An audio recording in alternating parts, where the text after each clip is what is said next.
俺はナックルズ在キドナ。物心ついた頃から理由も知らずマスターエメラルドを守り続けている。俺にとってはそれが全てだ。しかしある夜、一条の稲妻がマスターエメラルドを砕いた。そして中から謎の怪物が出てきたんだ。なんだこいつは。このマスターエメラルドには大変な秘密があったんじゃないか。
友情、選択、理性、恋愛、崇拝、信念、自分、そしてまた新たなデュエリストが。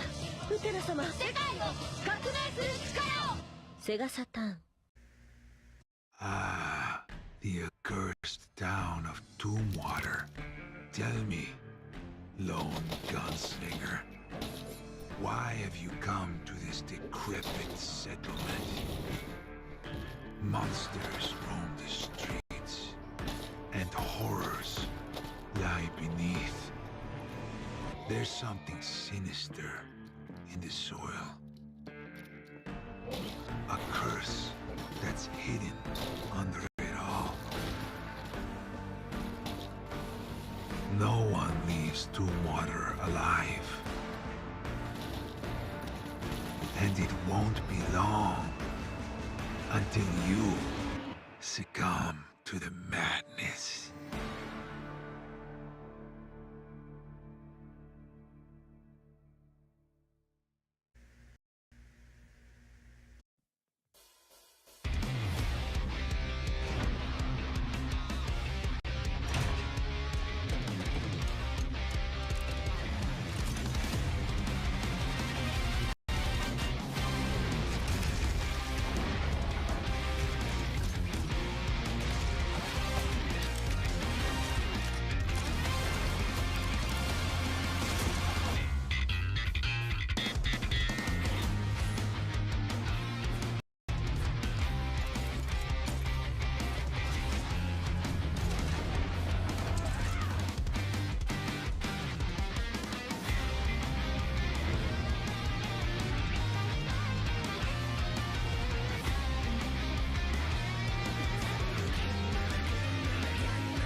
And I'm Ella. And we're happy you're here. But before you head into the park, there are some rules you must know first. There's rules? I thought this place was fun. It is fun, Ella, but you can't have fun if you're not being safe. Rule number 1. Stay out of areas you cannot enter. If you see this sign, that means you have to stay away. Oh, but what if I want to know what's inside? Well, I'll tell you. These areas are filled with machinery that helps keep the park running. You don't want the park to break down, do you? I guess not. Rule number 2. You must be the appropriate height to ride the rides. If your head doesn't reach the arm, that means you can't ride. That's not fair! Remember, this is for your safety, Ella. Rule number 3. If there's a hat in the park, follow the exit signs and get out. Hey, what happened to the lights? Rule number 4. Elliot? What's going on? Don't be afraid. There's no reason to fear us. Elliot? Rule number 5. If you feel a panic setting in, remember to take deep breaths. Someone stop him! Please, Elliot, stop! Rule number 6. Don't close your eyes, or you'll miss the best part.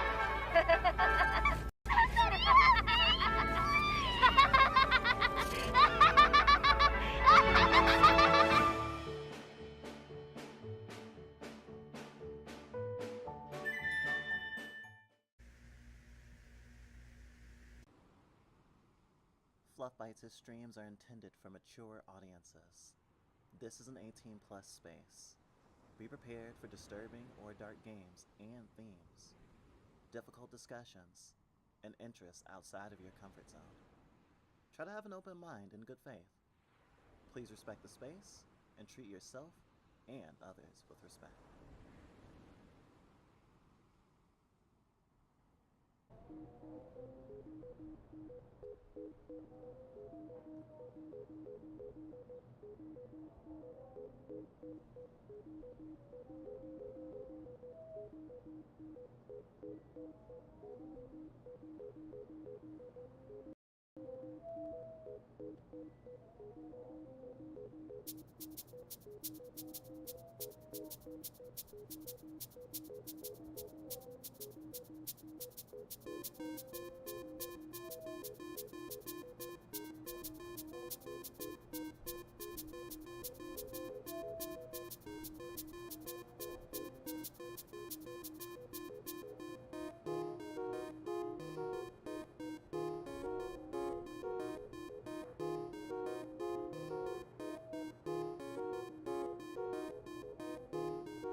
welcome to the Fluff by Entertainment System, your place for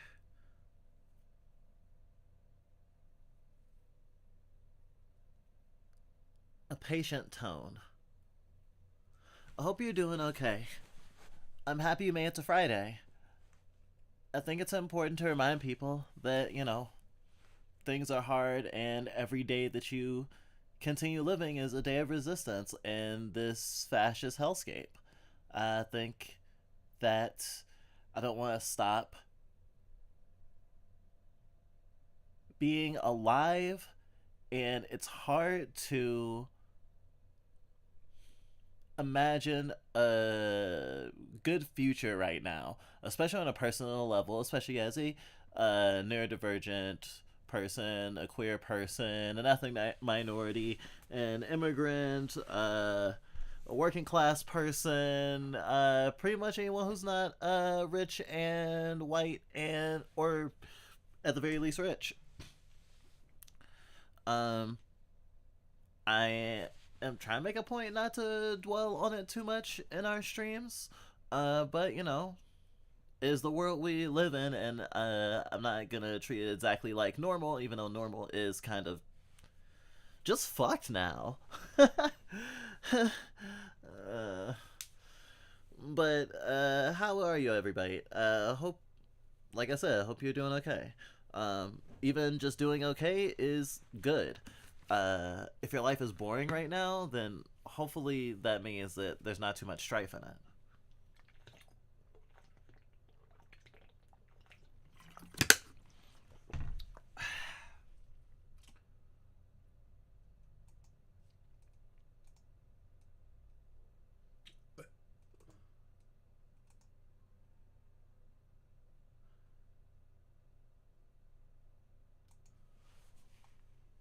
So, for today, for Fiendish Friday, we have 3 games, per usual. First, we're going to start with a demo of this monster taming game called Aethermancer. It's pretty cool. It's made by the devs who made Monster Sanctuary, which was a Metroidvania turn-based RPG monster taming game. Like, when you ran into enemies, battle started, but outside of that, like, you have to run and jump and use monsters in your party and their skills for, like, traversal. Like, you can hold on to flying creatures, for example, to get up higher, or use, like, more bulky creatures to break walls, that sort of thing. And it was really cool and intuitive. We never finished it. We have a bad track record with not finishing games. Trying to do better this year, but you know how it is.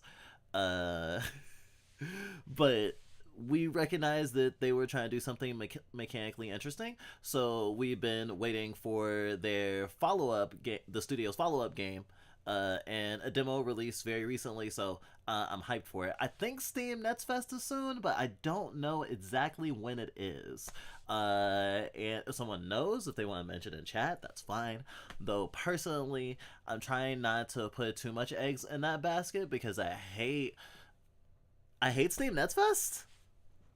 I hate Steam Next Fest. I found out I hate Steam Next Fest. I hate a bunch of games shoved down my throat over a very short period of time, and I have an intense amount of FOMO and an intense amount of anxiety as the clock ticks, and a sizable swath of those games will not be available past that date. And even if I wasn't a streamer and wanted to record myself playing it for, say, B-roll or prosperity's sake or what have you,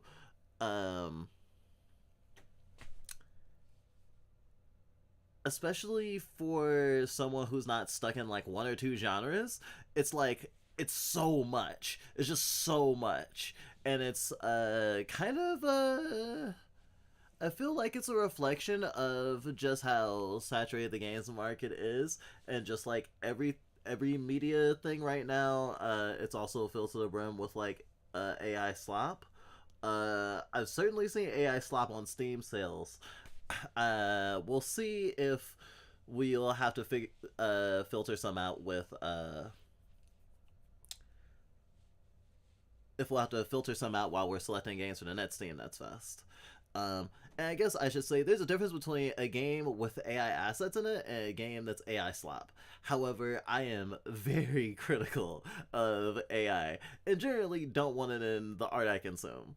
I certainly have made exceptions. To date, in terms of video games, I've made like 2, technically 3 exceptions. And all of them are things where like there's obviously hard work put into it, but I still feel kind of gross about it.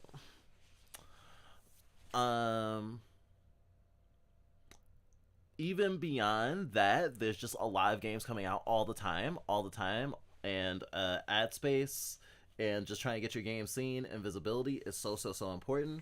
I don't know if you know this, but like wish lists increase visibility and may put it up on lists or even the feature page sometimes.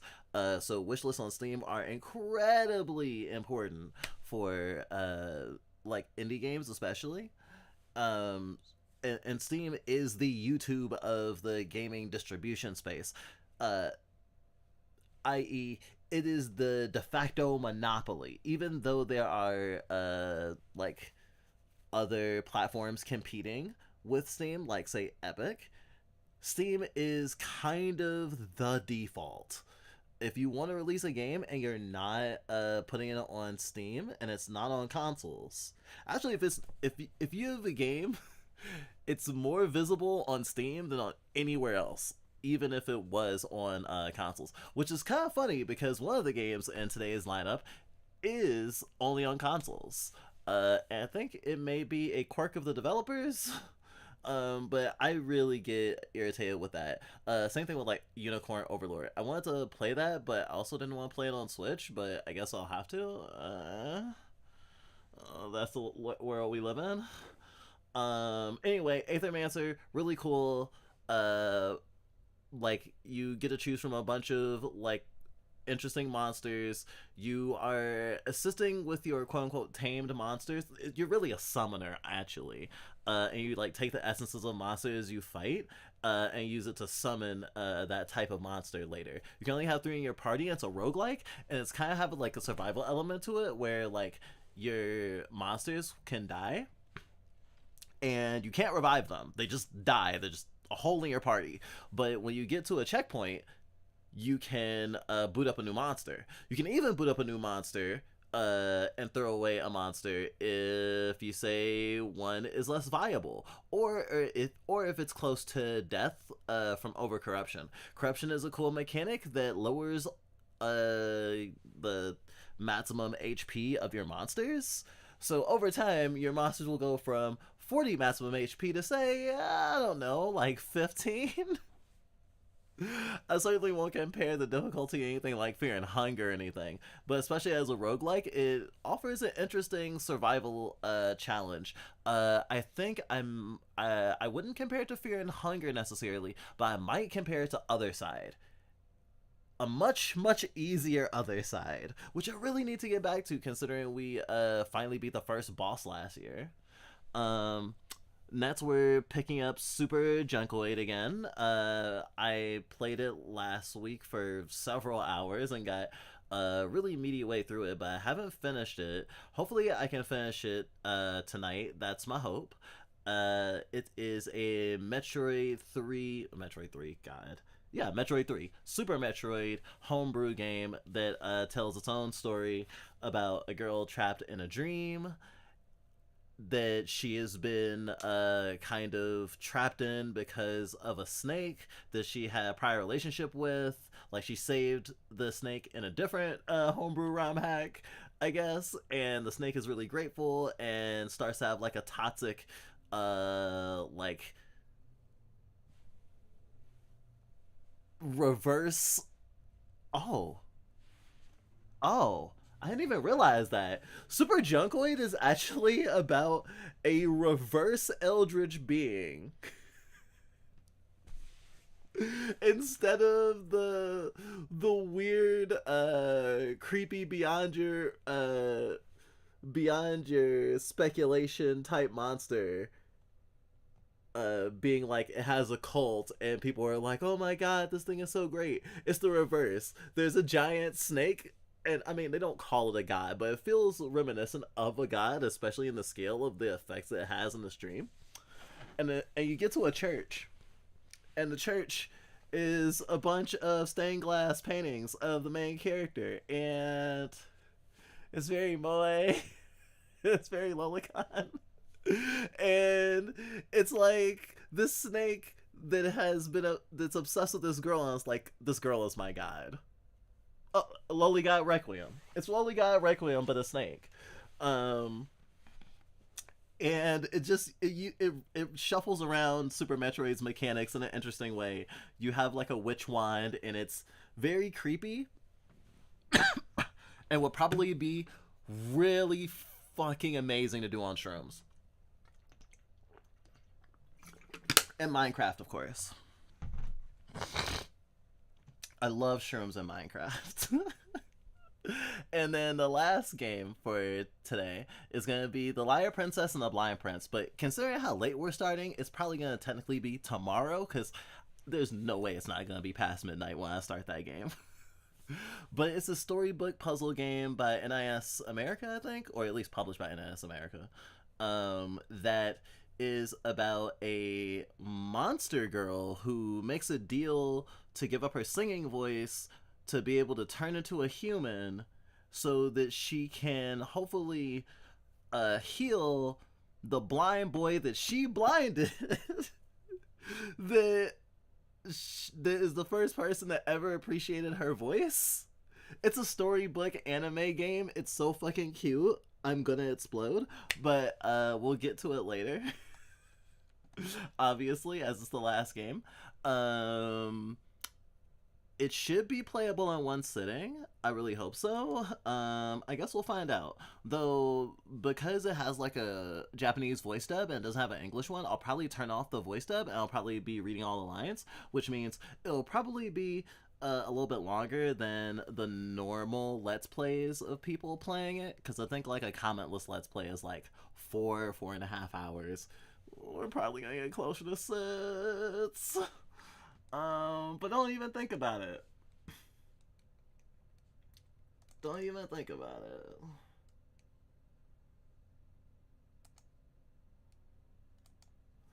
I actually am not gonna start with video games.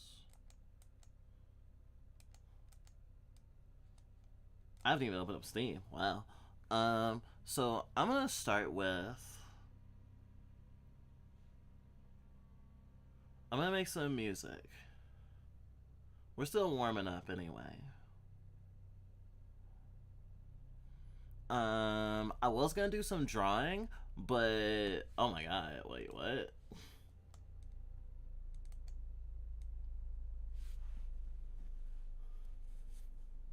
Steam got real weird.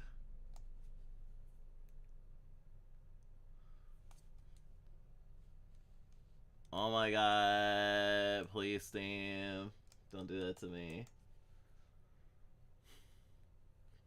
I usually open Steam before a stream starts, but it has slipped my mind.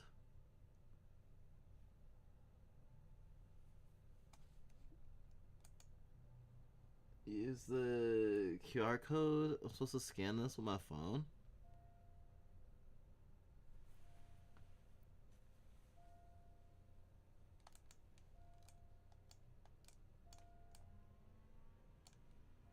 Yes.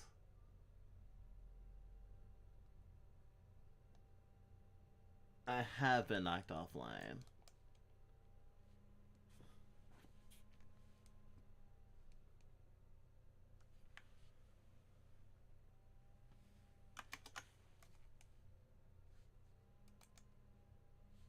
I feel so great about all this. This is so awesome.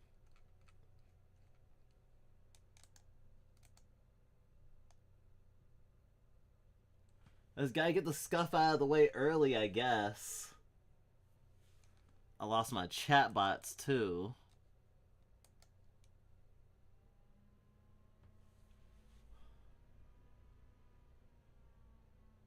Steam, you gonna let me log in?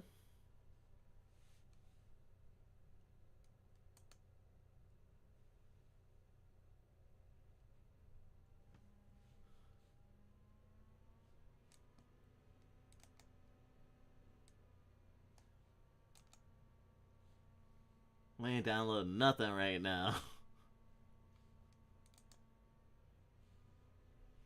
Christ. Okay, I think everything is good. I gotta double check myself if stream is still up because I lost my viewers.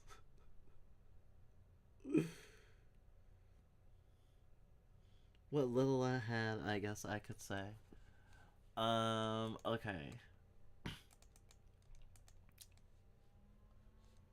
Shit.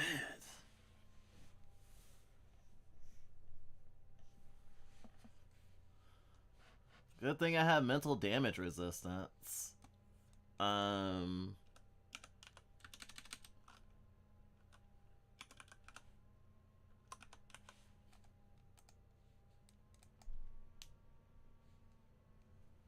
Yeah, just gonna do some weapon dragon? Some 1-bit dragon. And we'll chat and stuff.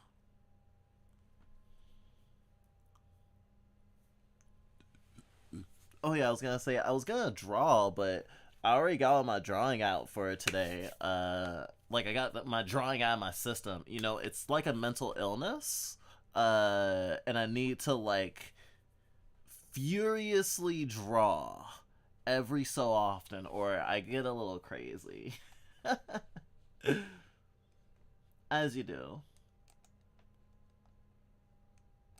Let's see. Oh, I need to turn the volume down, or else I'm gonna kill everyone here. And we don't want that. Oh.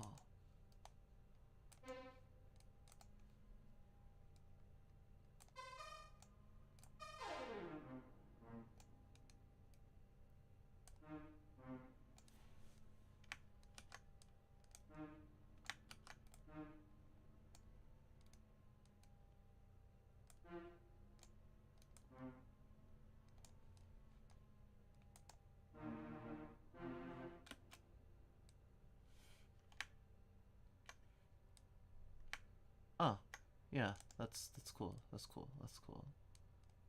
Copy. Paste. Paste. Paste.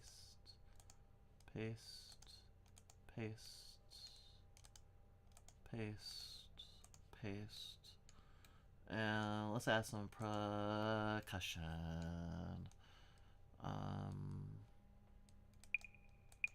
Something light. Hi Sonny, hi Fizzle, hi Issy, how are you? Good afternoon, evening, I am here from After Therapy. How was therapy?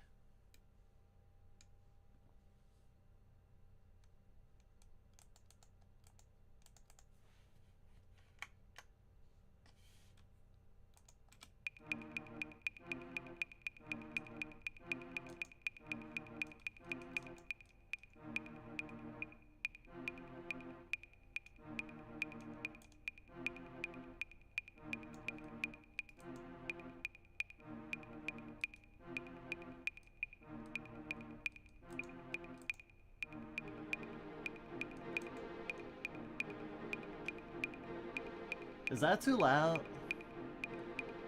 Should I turn it down more?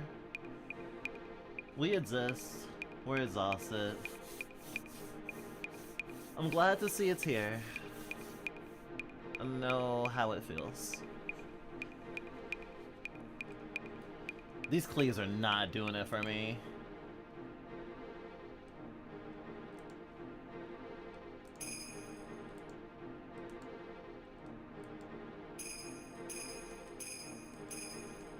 This is the DAW I use, by the way, 1-bit dragon.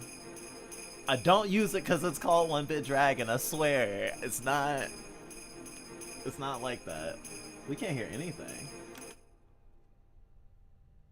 Really?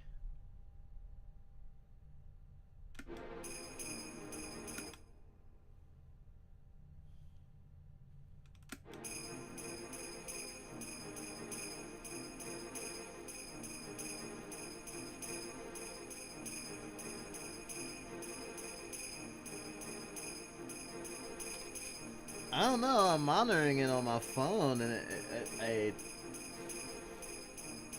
oh, we just have audio really low for reasons. Okay, if I tried to make sure it was low, so if you can hear me but you can't hear the music because you have it low, then that makes sense. Oh gosh. Everyone's different. Everyone has different needs. And that's okay. I do get a little anxious though. It's really funny of being a streamer but being an anxious person. It's like, oh, you would think you would want to avoid things that would make you anxious, but sometimes the best way out is through.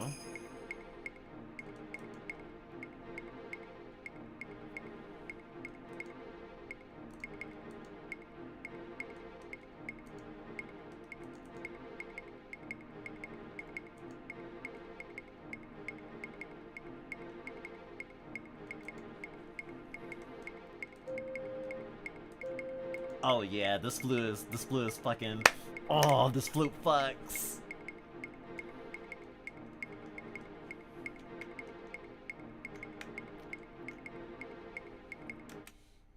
Okay, so first off, I'm gonna copy this because I'm gonna be toying with this.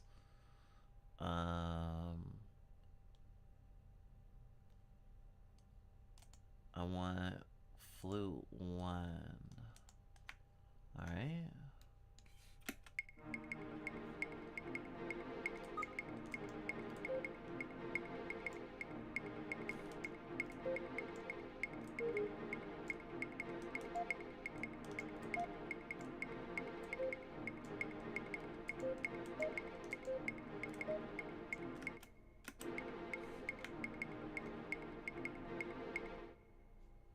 Motherfucker.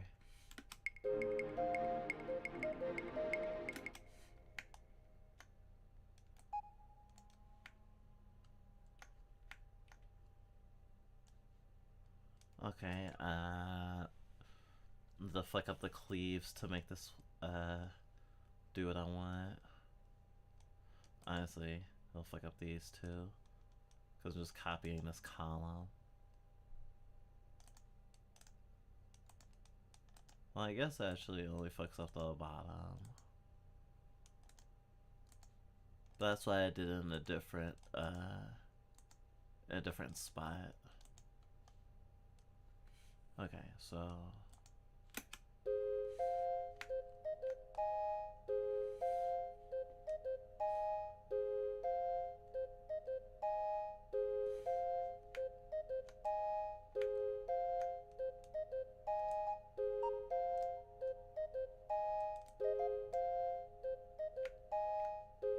1, 2, 3, 1, 2, 3. 1, 2, 3, 1, 2.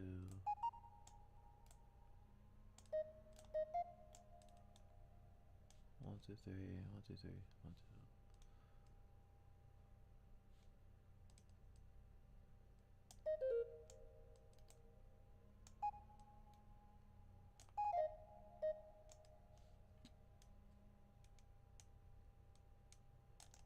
Okay. Now just copy the whole row there and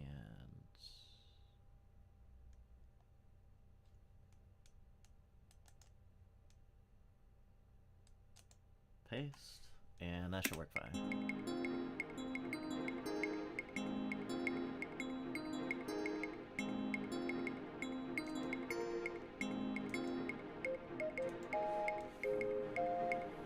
This doll looks interesting. It's for chiptune stuff, specifically, I guess. We really like dungeon synths, and it kind of allows us to do that pretty easily. You can make MIDI with it too, which is really great. That's what we do oftentimes. Totally didn't blast our ears earlier today. Totally understand that. We used to commonly blast our ears to fucking dissociate.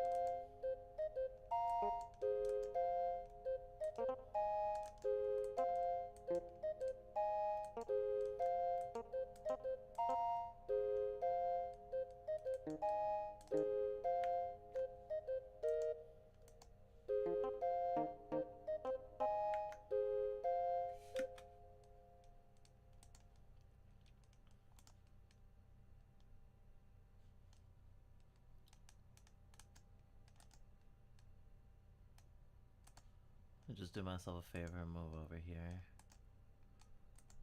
Which one is that? Base 2? Base 2.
Touch audio cable. Ah!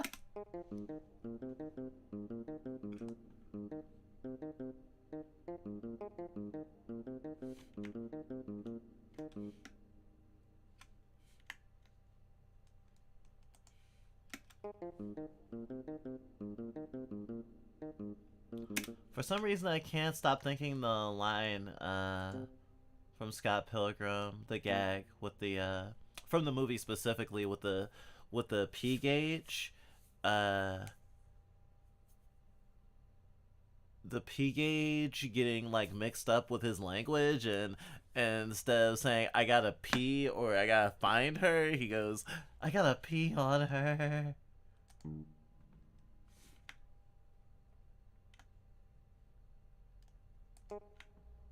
You know what? After Scott Pilgrim, and then just Scott Pilgrim's popularity with trans girls, although maybe I'm projecting, and how how there's probably a sizable amount of the fan base who at one point was like, oh, I'm Scott Pilgrim, and then by the time that the anime came out and it's centered around Ramona, they're like, actually, I'm Ramona because I'm a girl now. But between that and Michael Cera's performance and Barbie, if Michael Cera ended up being like at the very least a gender, I shouldn't say at the very least, as if a gender is the least amount of alternative gender, non-binary. A gender is lack of gender. To exist atypically, it is not the least something you can do with gender. But I'm beating myself up about my own language. I'm woke scolding myself, really. Only a tiny bit, as a treat.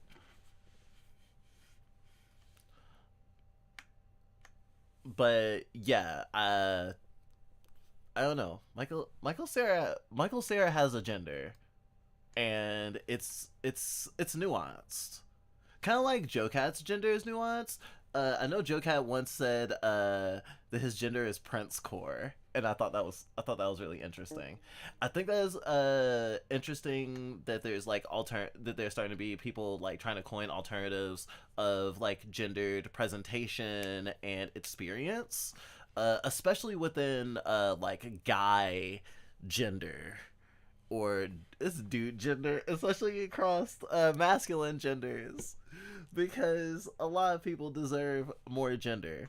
And I think that part of the reason that Joe Cat got so much shit from a very particular kind of people was because Joe Cat's gender is not normative, but it doesn't mean that they're like trans or anything. Just like doesn't mean that Michael Cera is trans, but performances and like public persona wise, there is like a gendered nuance that I feel like could be a whole background for a gender. If you wanted to develop a Michael Cera gender based on Michael Cera, you definitely could.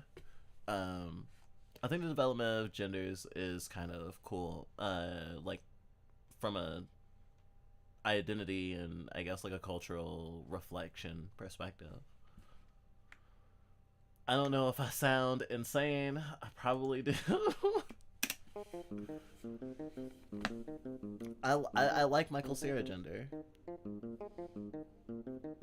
I don't know what that means.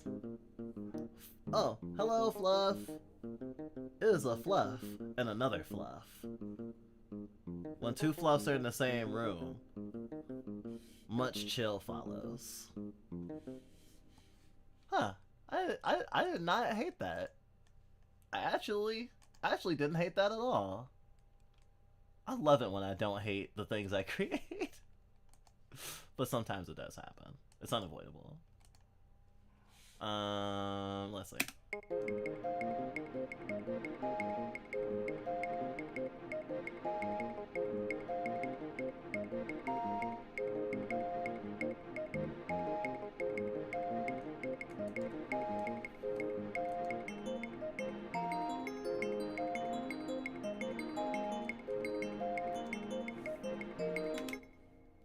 I can flex with that. Okay, so we're gonna copy.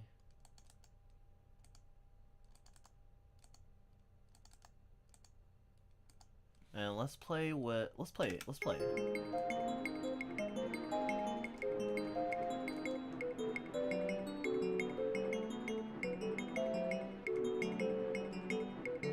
G major.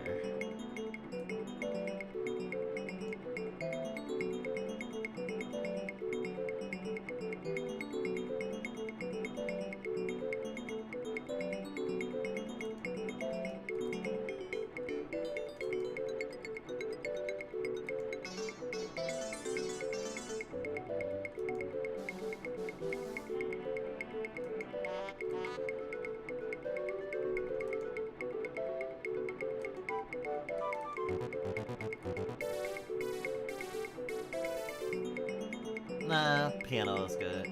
What about normal piano?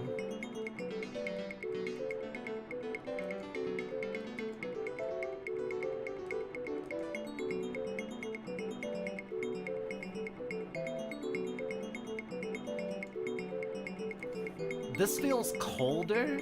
It feels like the emotions that this is eliciting is very cold to me. Like, I need a sweater. It's probably the Trilma strings. It's the Trilma strings. It's like a shivery thing. It makes my spine do stuff.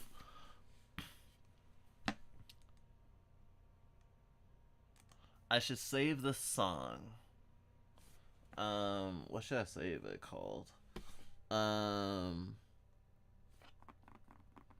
It feels cold right now, but it's not necessarily a negative cold.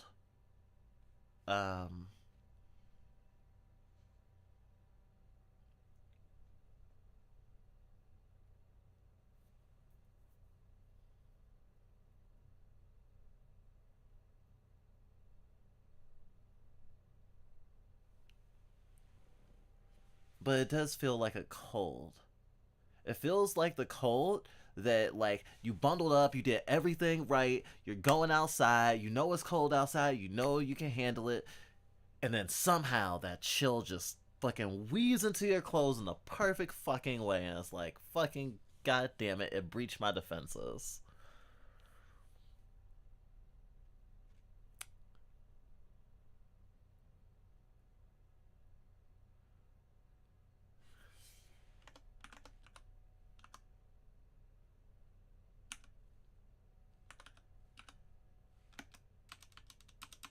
Causally.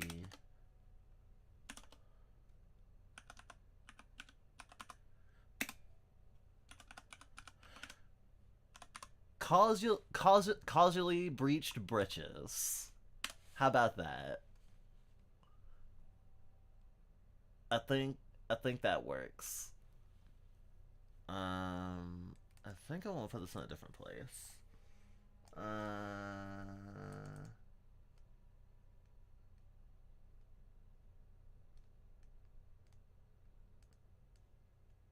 I have a new file. I have a new hard drive, so I'm trying to get into better file organization habits.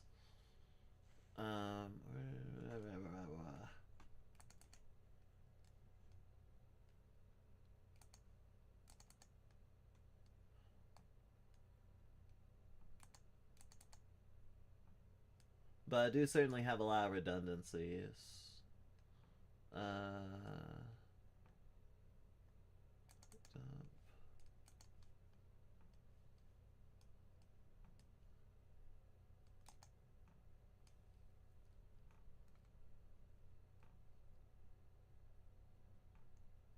Yeah, I actually can't find it, so I guess I'll just put it in the old folder that I used to put stuff in. Hope I can find it easily. Alright. So, first when we start into the song, we're probably not gonna have much of anything. I like to have a nice slow lead in.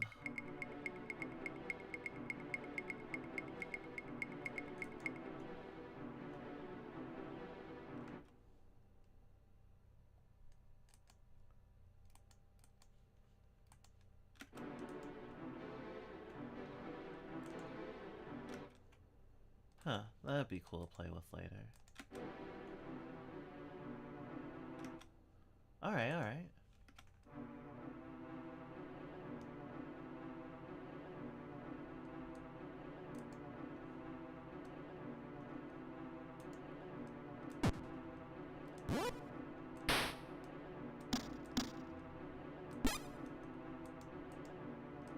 That is... I like that, yes.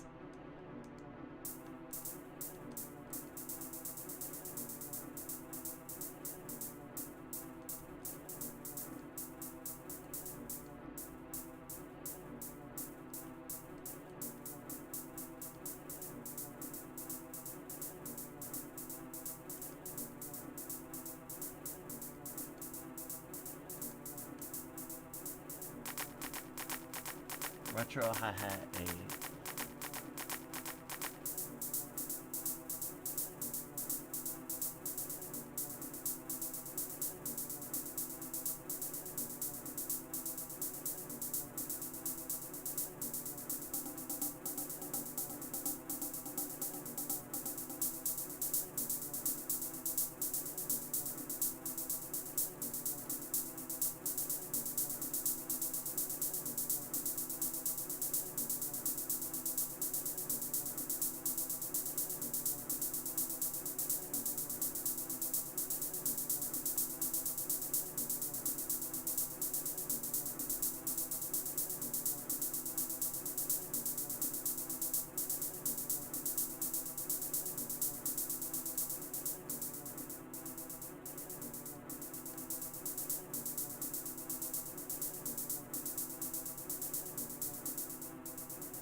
Paste, paste, paste, paste. Okay.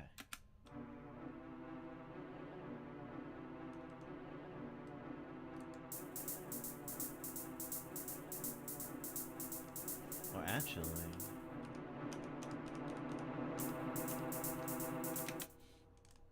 I start here. Sorry if I hurt your ears.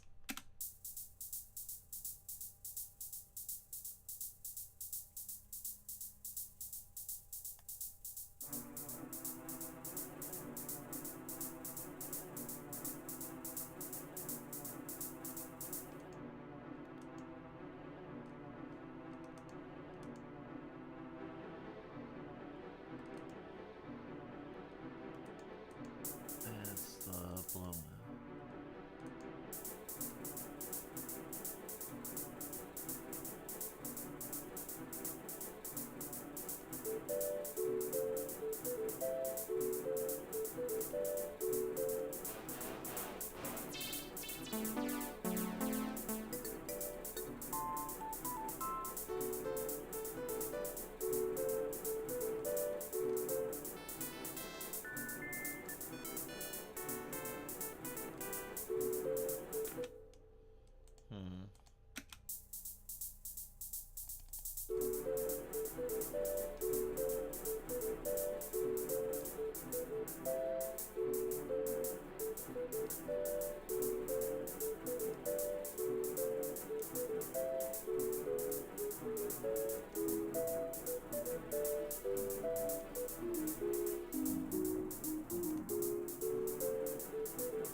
Ha ha ha ha ha ha ha ha ha ha ha ha ha ha ha. Oh, well that.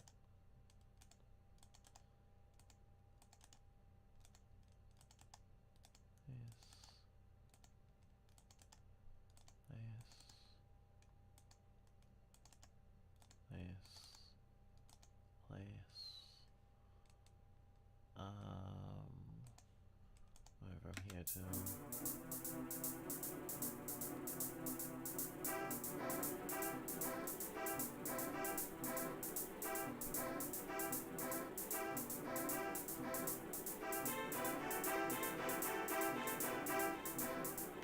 We don't need that many clowns. Let's actually slow it down.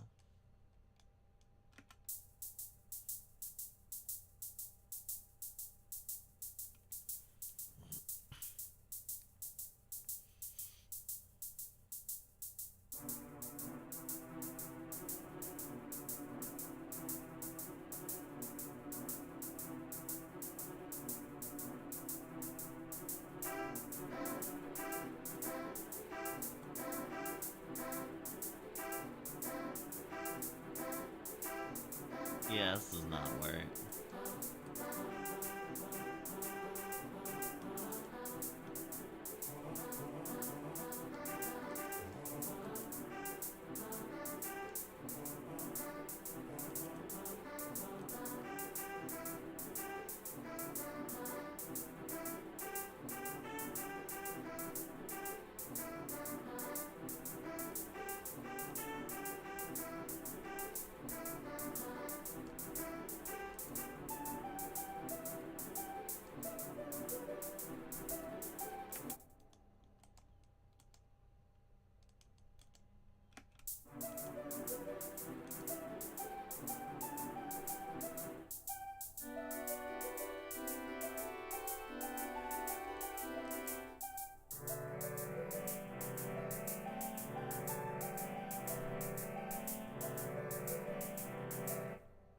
viola is not tuned well for this.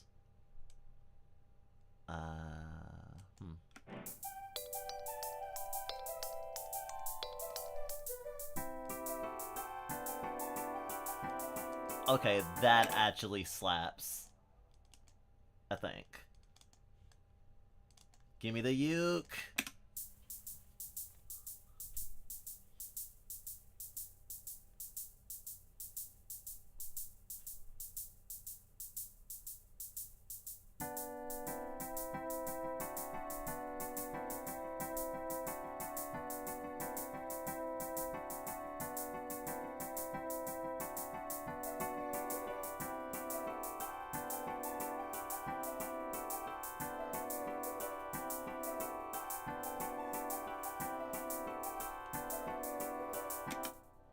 Alright.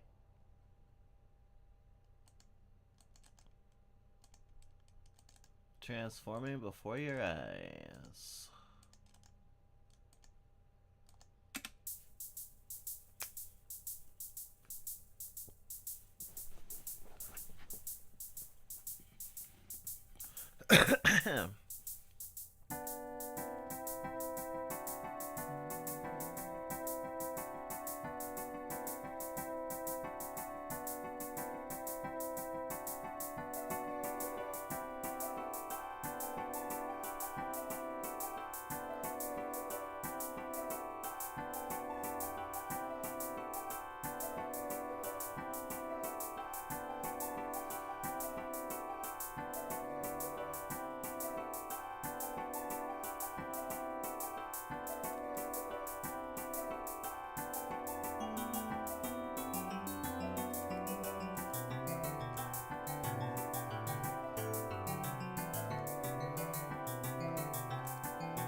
Columbo's not bad.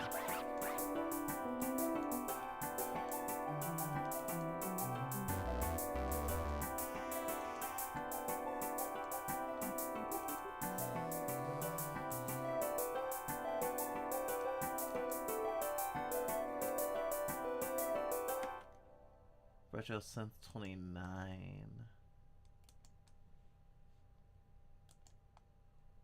Retro Synth 29.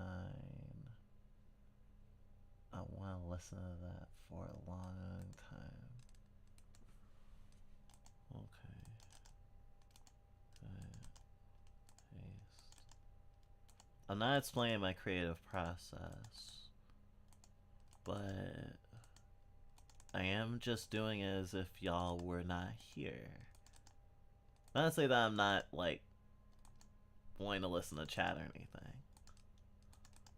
Just letting you know.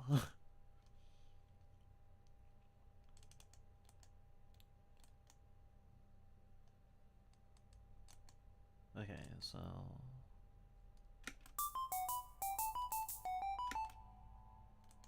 Okay.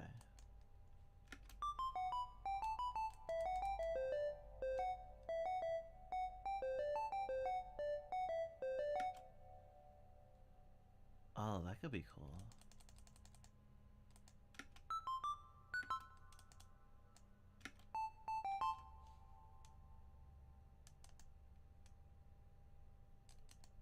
Copy. Paste. Retro Synth 29. And make that just a little bit lower. And we want to get rid of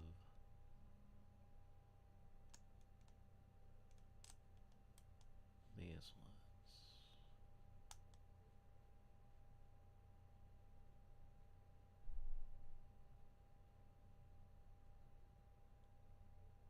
Alright.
Yeah, it's going good. I'm trying not to extend the song too much. I'm trying not to overcomplicate it. I wanna say I kind of finished a doodle by the time I move on to games.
Copy, paste.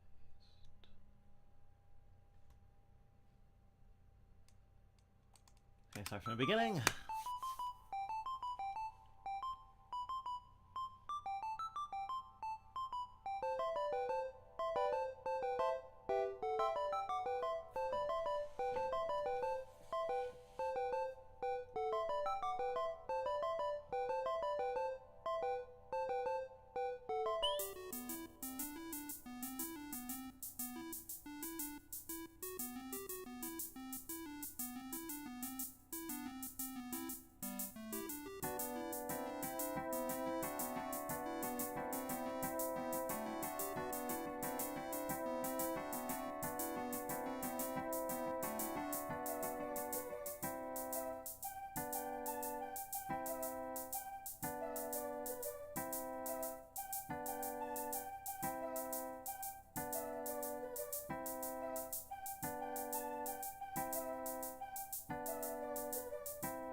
Retro Noise 10.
Almost sounds like a guitar.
Sometimes I just complicate a little too much.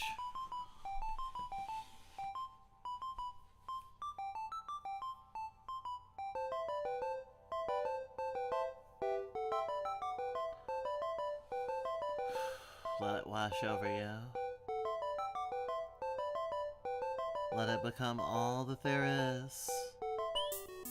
Let it become piss. Let it become this. Let it become witness. Life is such a mild temptress. One day, and a slave driver the next. Waste half your life as a scribe in the faith of drive. Can't quite grab that part of life that they keep telling you to chase. But what have you found in the face of all that pain? But just one more lash on your mane.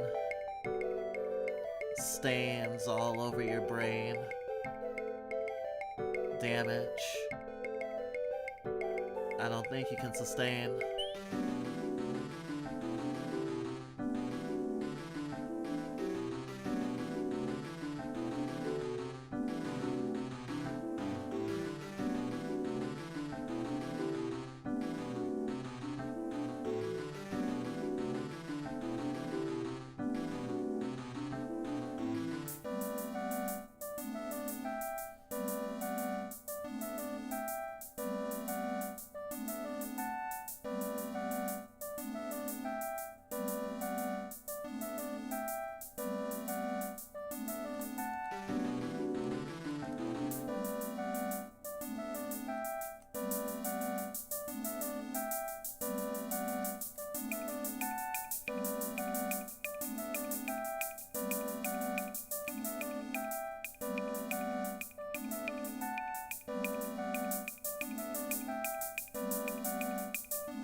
Okay, I want one more. Okay, and then here.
Retro since 29.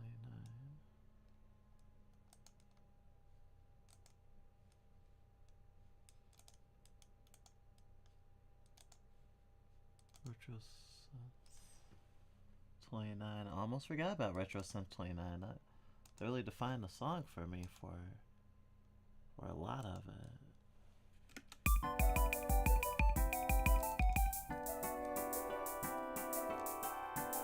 Retro since 29.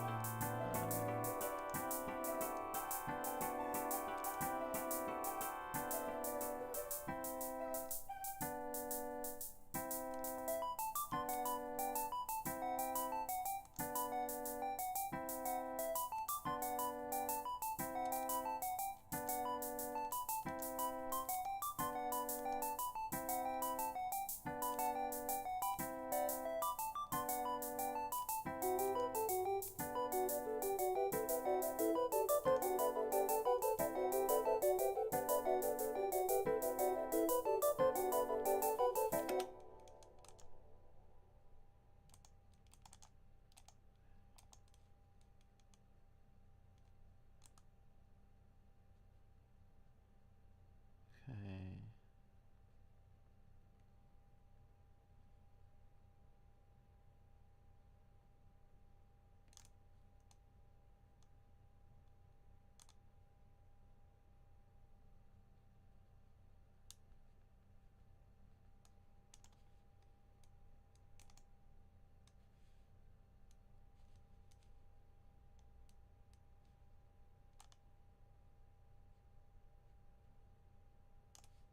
What was the thingy? It was Retro Noise 10.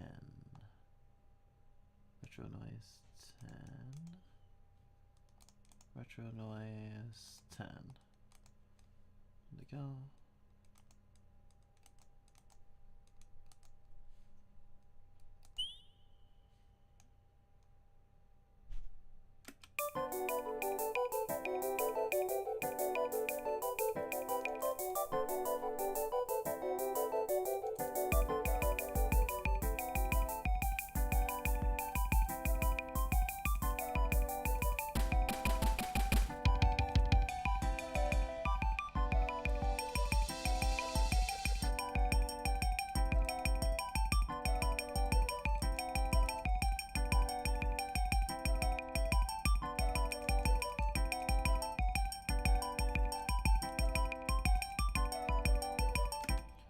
Okay, I think I might have it. Let's save.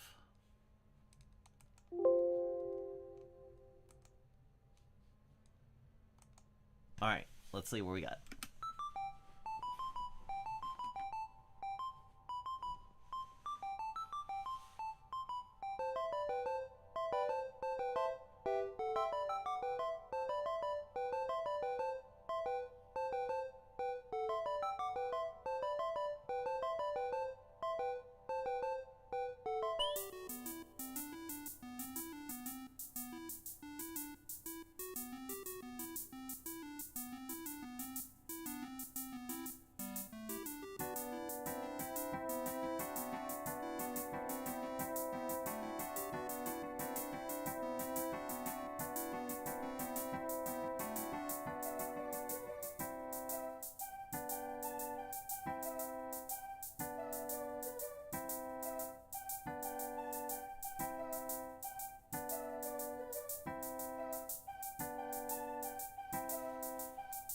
I want to change the retro hi-hat thing.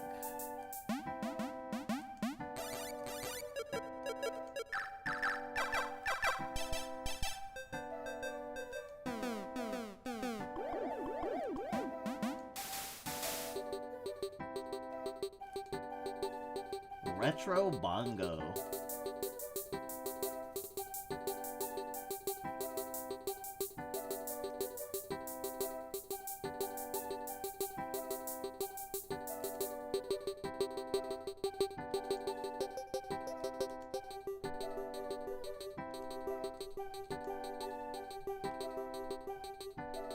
Retro bongo and retro conga.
Okay, try it one more time. Try from the beginning one more time. Okay. Yeah.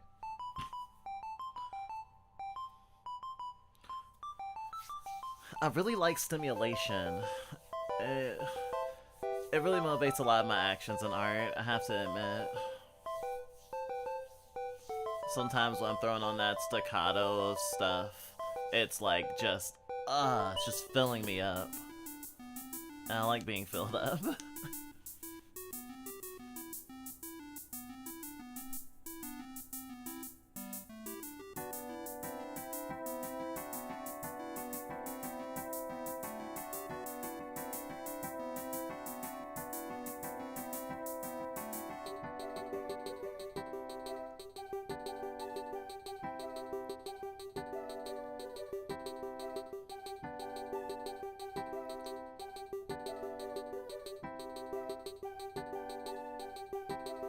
Might change stuff to bongo and conga later in the thingy if I feel like it.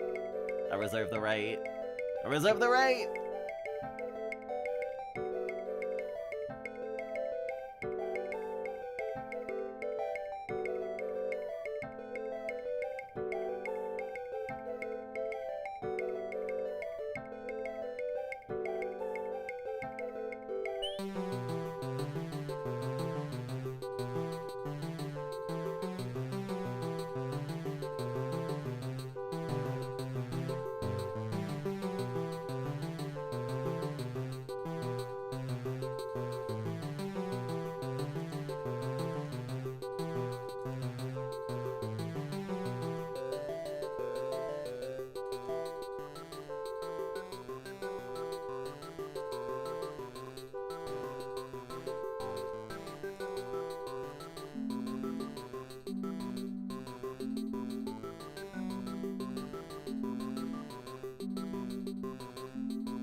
Oh, yeah.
Almost feels like a theremin.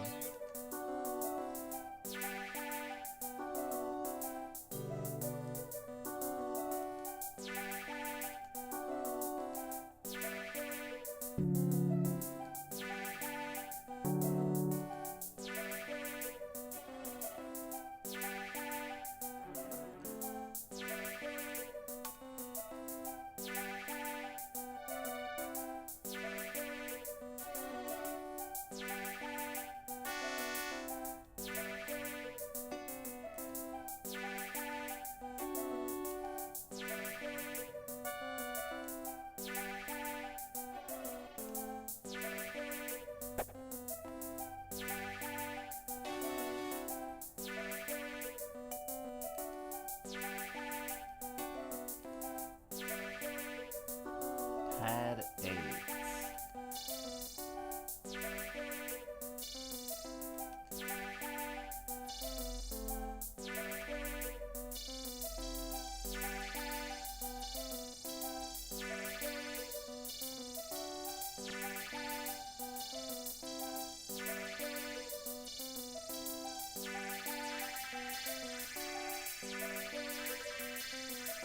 Okay, it just sounds like screeching cats.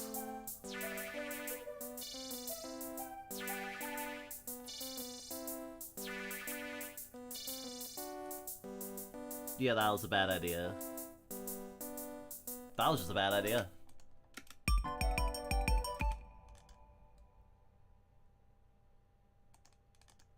Sometimes I have bad ideas too.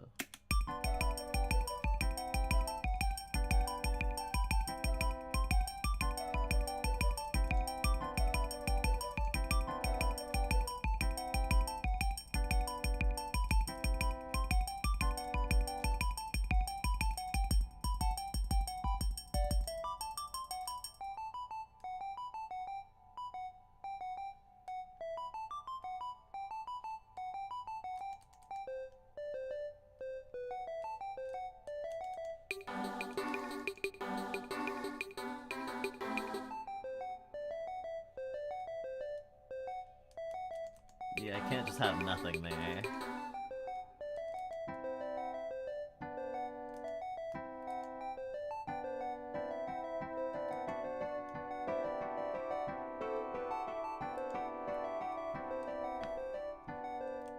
What if I flip this?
Now I'm curious what it sounds like in other...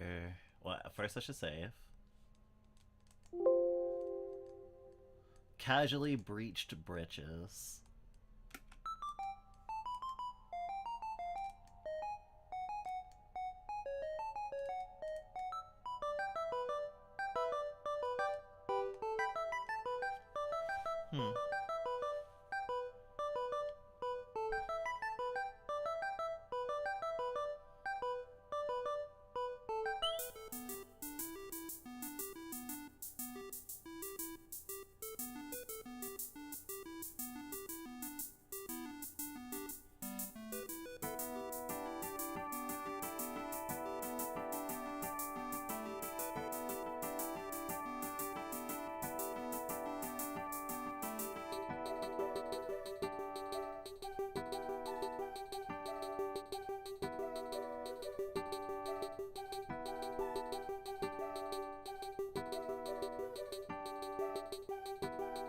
You can't see me bobbing my head, but I am.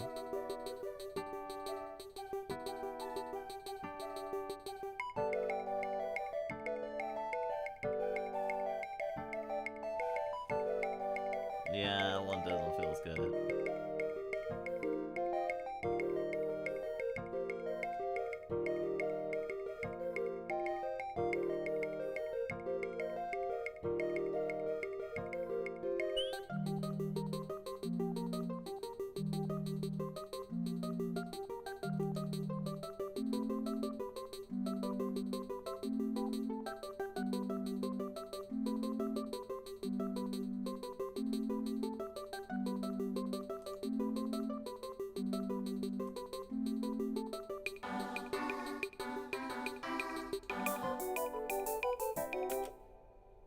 What happens if I put up to 120?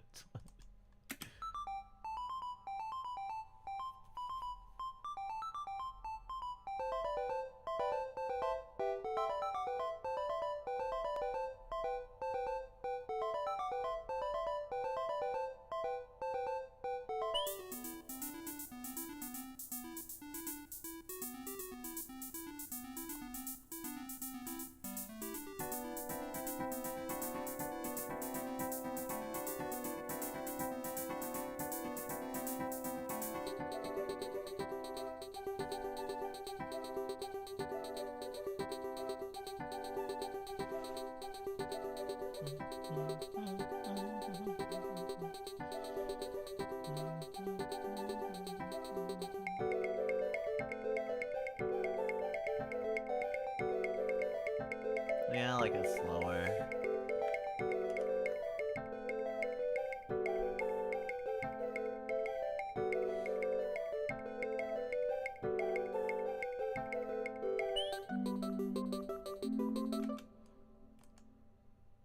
Okay. Casually breached britches. Saved.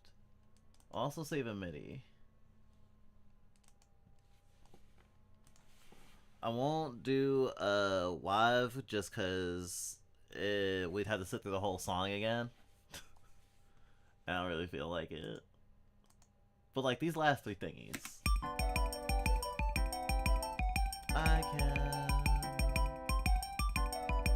I would love to make words to this song. Actually, if I'm not gonna touch it anymore, I might as well.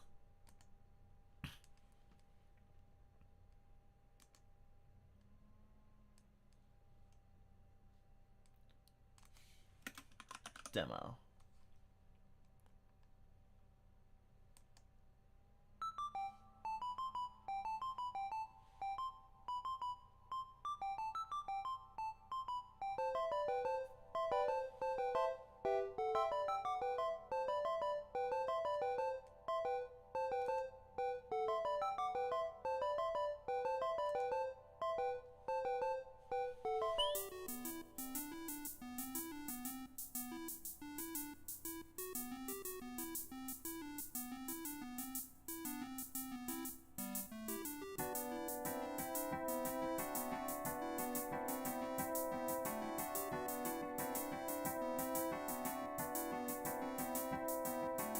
I was lost in the circle. I was lost in the circle of mushrooms, surrounded by toadstools. Forever I'm old fool. Forever I told you. Forever I laughed.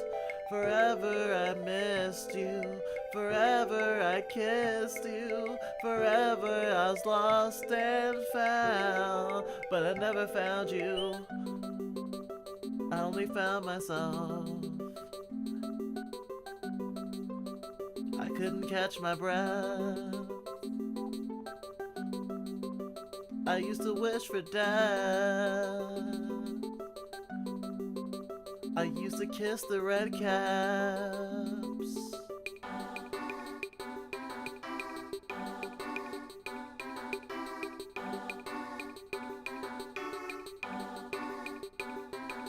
It was wasted on the mushroom. It was wasted on the mushroom. I wanna suck out the toxins. Suck out the toxins. Suck out the toxins till they're inside me. Suck out the toxins. I wanna suck out the toxins because I am lost and found. Standing in toadstools, just standing in toadstools. I already told you, I already told you, I already lost you, I already found me. I'm always around, but you won't be missing me. You won't be kissing me. You might be wishing me. It's all twisting.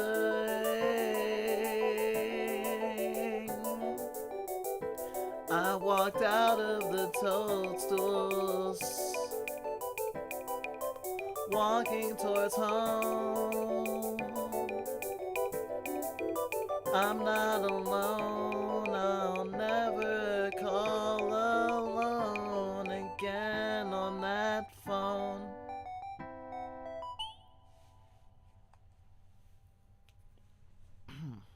Casually breach bridges. Ugh.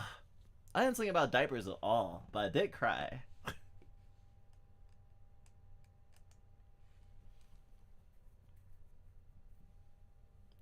Damn, can't wait to listen to the vibe back on that one. Yeah, we wrote a song together. Look at that. Good job, everybody.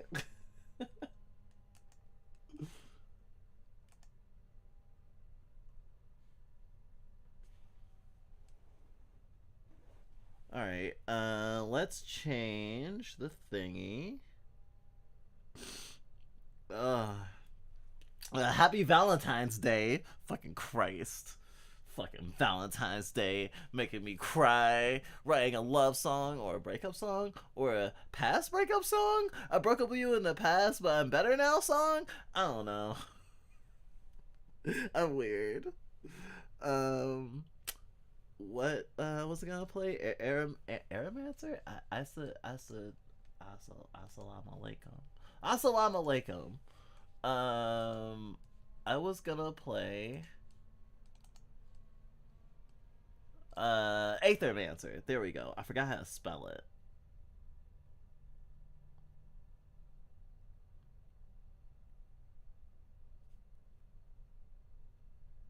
There we go.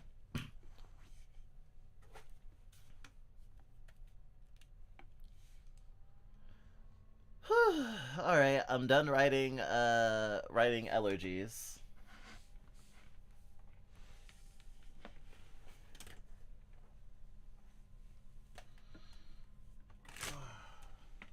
What kind of music do you like, everybody? I was recently reminded that there are people who don't listen to video game OSTs, so I don't know how they live. I don't know how someone lives without video game OSTs, and like, I know how people can live without breakcore, but I don't want to live without breakcore. And like, what was it, like J-Rock? So much of my diet is music from anime or from Japanese artists generally, and video game OSTs. But video game OSTs can run the gambit. It don't have to be chiptune. Though I have a particular soft spot for chiptune.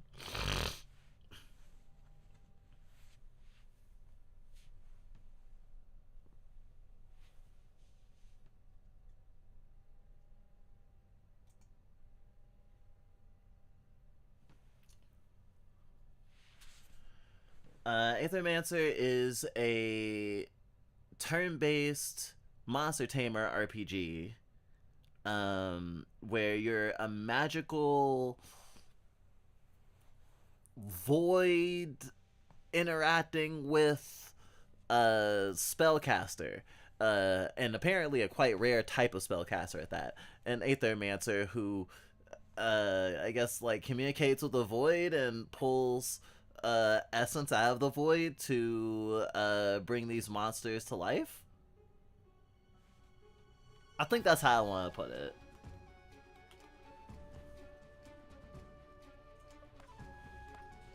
That's good music.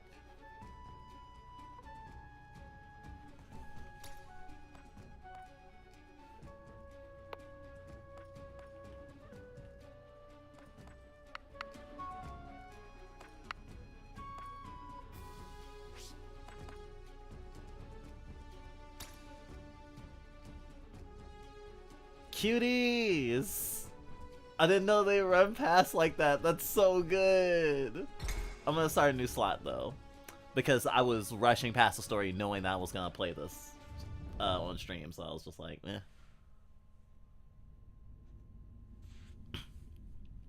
For too long you've overstepped your place. Void will cover every inch of our world, starting in Vigil. A fitting end if considered. All was created. Now all shall share our fate. First, the fractured ruins. Then, all Terrasate. Then, you. Mithras. Syriates. Can't wait till I know what the fuck that means. Honestly, I don't know what kinds of music I like outside of video game OSTs. Very valid. First monster. Choose your soul bonded monster. You can start with this monster in future runs. Okay, so I went with Jotun originally when I played to like make sure this game ran, and then also just because the game was fun. It's also a roguelike if, you know, it was giving you that vibe. Let's see. Show details. Scorch Earth. When this monster applies one or more burn attack stacks to an enemy, breaks 1 poise on them. Grapple. 2 to 3 damage against target enemy. Purges 1 enemy Aether. Ignite. 3 damage against target enemy. Applies 2 burn to target enemy. I think there's a tooltips. Yes. Burn. When this monster consumes Aether to use an action or gets interrupted, deal X fire damage to it. Equals amount of stacks. Purge. Destroys enemy Aether, prioritizing Aether that the enemy needs for their actions that turn.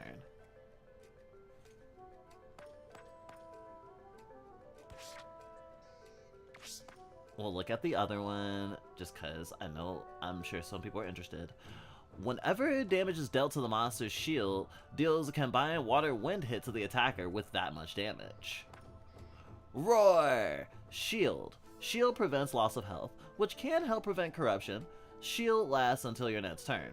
Redirect. Redirects the next enemy single target attack against another monster in the party to this monster instead, then consumes the stack. It's, you know, it's like a taunt. Ice Smash. 3 hits 3 damage against target enemy. Yeah, I'm going with Shafret. We are inside the void now. The entirety of the fractured ruins has been devoured by it. Wild monsters roam this area, my old friend. I'll once again require your support in battle.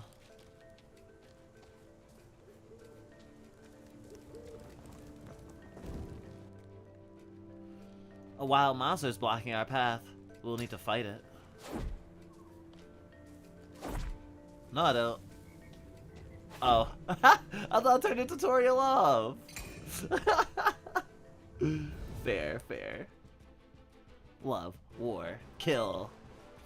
Monsters can use different actions in combat. Most actions cost Aether to be used. There are 4 different elements. There's 4 different elements of Aether. Fire, earth, water, and wind.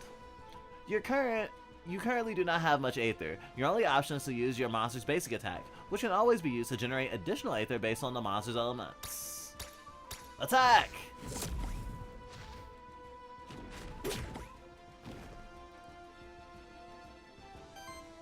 Oh, the way Aether is actually is kind of like Magic the Gathering, like floating mana, sort of.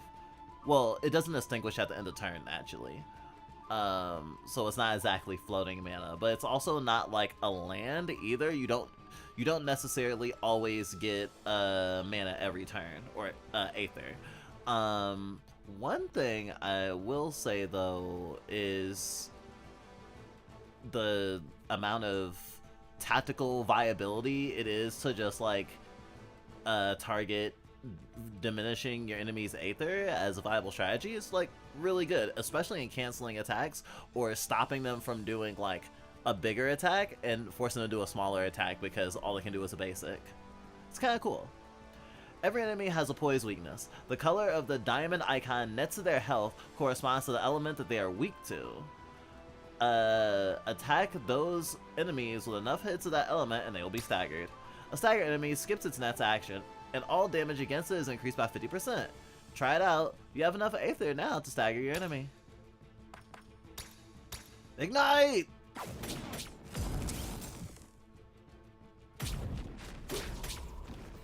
Ow.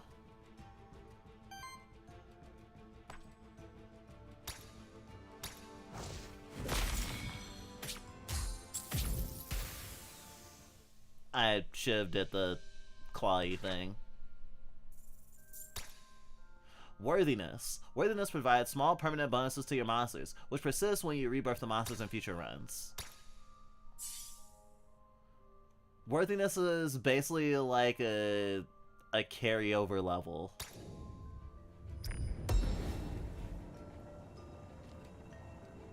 You'll obtain 5 gold. Ah, there's a monster shrine over there. These constructs have been created by my kind over the course of thousands of years. I can perform a monster rebirth there. We should go do so. Safety in numbers, after all. Monster rebirth allows you to add a new monster to your party. You only require a monster soul to do so. Each monster shrine may only be used once. You can start each run with a random soul in your inventory, and each monster shrine has 2 random souls that can be reborn there for free. You can only find and use souls of monsters that you already have a memento of. A memento is an object that represents an Aethermancer's bond to a monster. You can craft mementos of new monsters by using the Aethermancer's capture action on them in combat. You know what? I've never used the ooze. Let's ooze. Applies 2 poison to self. Whenever poison triggers on a monster, enemies also take damage from it. Putrid odor. That's his passive. Toxic slash. Poison. At the start of turn, this monster takes its earth damage. Poison counts as earth. That makes sense to me. Then it consumes a stag. X equals amount of stags. Sometimes I get confused, especially growing up, about like what element was what. It's like, okay, is earth just dirt and rocks, or is earth also agriculture? Sometimes it's like different, like you might have rock or stone and then say like grass. Like in Pokemon, they have ground and stone, well, ground and rock types and grass types. But some things are a lot more constrained, like this. And being like, you take earth damage because you're poison makes sense, because poison is from the earth. Well, I guess? I mean, chemicals exist in nature. Or at least compound, like certain substances exist in nature, and not all of them come into contact with the same, in like naturally, but a lot of them do in very particular ways that can be repurposed. I would definitely say poison is from the earth. Poison me, please. Healing Slime. Heals all allies for 3 to 4. Applies 2 poison to all allies. Oh my god. Ugh. There's so many kinks that would love this. I guess the slime is kind of like Steven Universe. He has healing slime, but his healing slime is a saliva. Okay, they're talking about Void Blitz, which is a thing where you get to attack an enemy and surprise it, and you can choose which enemy you attack because you'll also reduce their Aether at the beginning of turn.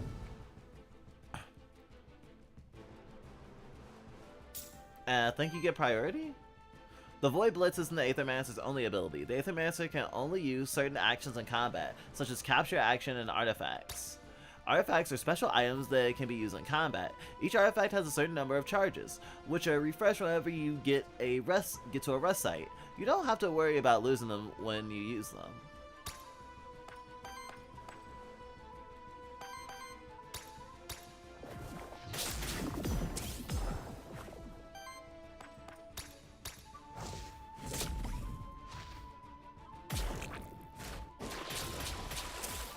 I love the two-headed doggy though. I was so close to summoning the two-headed doggy earlier, but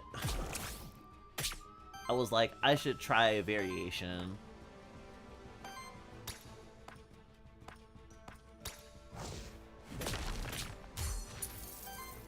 Well, at least I'll kill you. You're gonna actually heal, so actually you should die. I need you healing. Stagger! Something about the enemy, or the monster, because not all enemies are monsters. Or not all monsters are enemies. There we go. Something about the snouts, the head shapes and stuff is making me think of the show Gargoyles. Like the Cartoon Network, Disney show Gargoyles. I hope it never gets a remake. On every 4 crits, applies 2 poison, then triggers poison. I guess I'm going for a poison build. 100 Aether Crystals. Void Jump. You're at height now. You can use the Void Dash to dash between cliffs. Try to use it here by dashing to the other cliff. Press shift in direction to dash.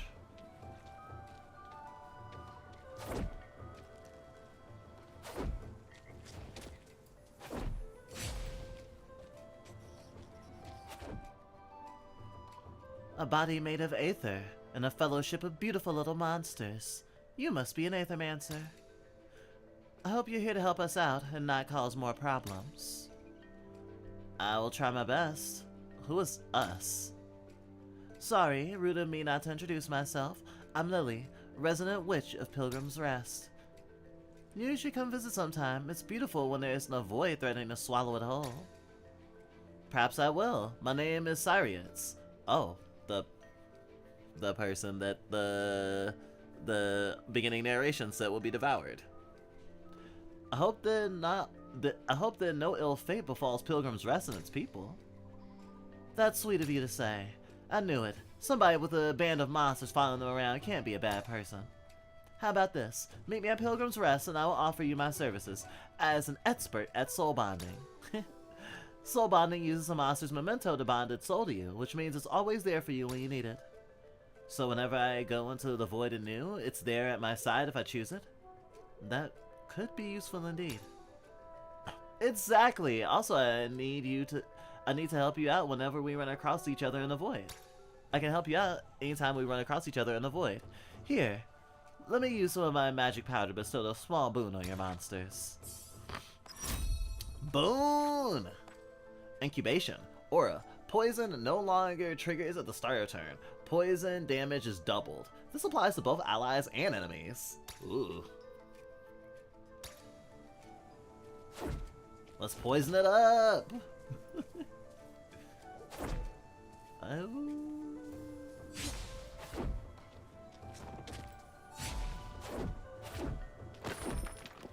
Gimme, gimme, gimme, gimme.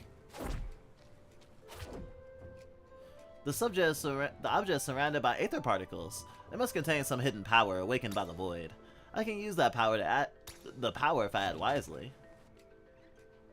This is a void meteorite, a fragment of a dying star that has landed here. They're quite rare. Something must have pulled it here by force.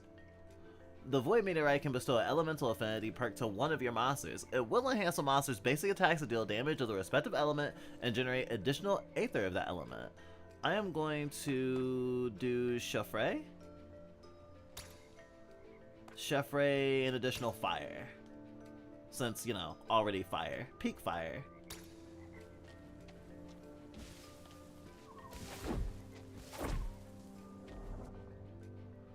These branching paths lead deeper into the void. I can sense that each path will take me to a different zone. All part of the same biome, but with a different fate in store for me. This is the beginning of my journey towards the core of the void.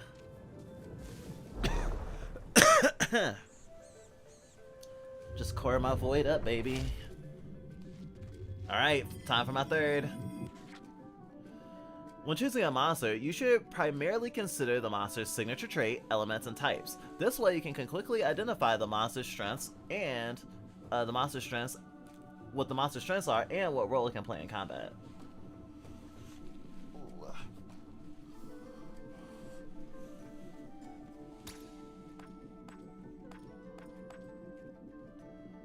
Poisoner. Oh, I should have read out the traits and stuff. But I'll show you.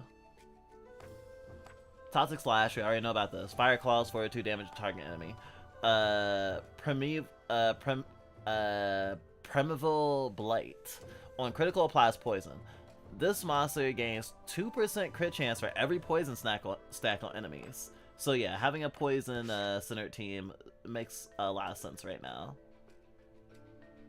Elements, Earth Fire, Earth Water, and Earth Fire. I see. A splash of water. Huh, does kind of make me think of the Magic the Gathering. Although, I don't think there's any mono-colored creatures. Don't quote me on that.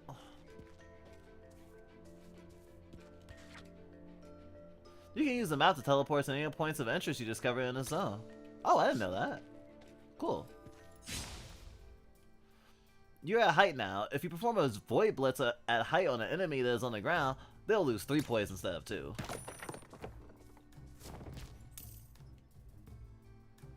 Hail, fellow Void Delver. Oh, you have a terrible affliction upon you. Your head is on fire. That's just my face. I'm an Aethermancer. My name is Cyrietz. Haha, apologies. I've never met an Aethermancer, although I heard many stories about your kind. I hope nothing that paints us is too villainous. Villains? Nay, you are the heroes, guiding monsters towards worthiness. Helping out across Terrelest. That's certainly the idea. In practice, however, our history looks a bit different. Don't worry about ancient history. When I think about it, though, history is what made me come here in the first place. The history of the fractured ruins. Just like every true monsterkin, it's always been my dream to be here. To walk the pilgrimage path, pass through the ancient gates, see the beauty of the city itself. You know, I believe the monster deities are still here. They only show themselves to the most courageous and worthy of monsterkin. That's what is said in the stories my mother read to me. Sadly, most of the monsterkin I met in Pilgrim's Rest don't believe me, but I don't care. I will keep venturing into the void until the monster deities themselves recognize me as a monsterkin true and noble. Besides, as fellow void delvers, I'm sure we can help each other out. I like to collect equipment, you see, sometimes even able to upgrade them. Let me show you what I can do for you first. Sir Tambion holds a small box to his ear and shakes it. I'm trying to figure out what's in this mysterious loot box. These 2 pieces of equipment in here. How about it, my fellow void delver? Should we open it up and take 1 equipment each? You get to pick first. Excelsior! Will you look at this loot? Okay, 50% chance for +1 hit, or a tome. Epic. Oh, yeah. On single target attack applies weakness. Basic generates 1 additional water aether. At the start of combat, applies 1 force to self. Converts the first aether generated by this monster and each turn into wild aether. Wild aether, I'm pretty sure aether can be used to pay actions as a substitute for any other element. Damn, this is making me think of that game that it was also a roguelike, turn-based RPG. I forgot what it was called. It's the game takes place in the afterlife, basically hell. It's fucked up, but it's like black humor. It's great. Weakness: sets the base damage of each hit to 1. Each hit consumes 1 stack. Force: turns each hit into a critical hit, which deals 50% more damage. Rounded up and +1 poise. Each hit consumes 1 stack. Yeah, I'm gonna take the tome. Oh, so that one is good. I mean, good choice. You gain tome. Epic.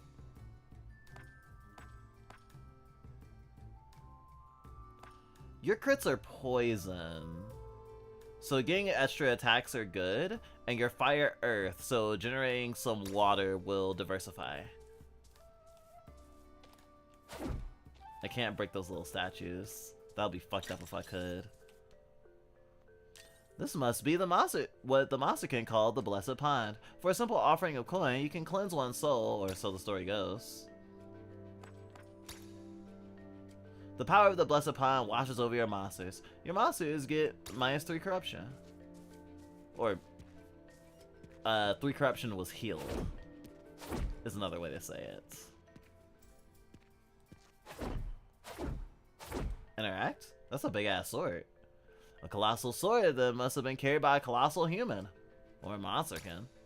If not, something even bigger.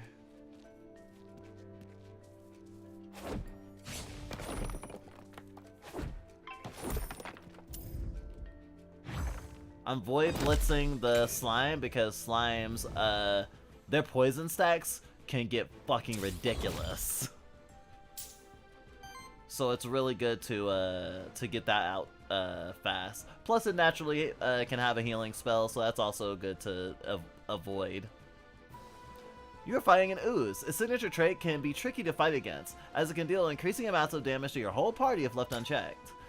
You can inspect your enemy's signature traits by using the inspect feature in the combat.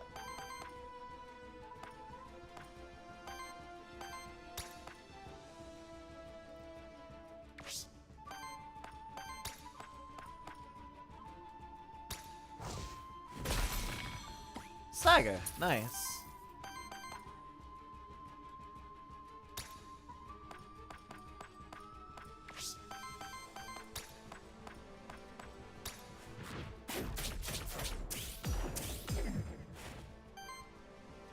Sucks to be you.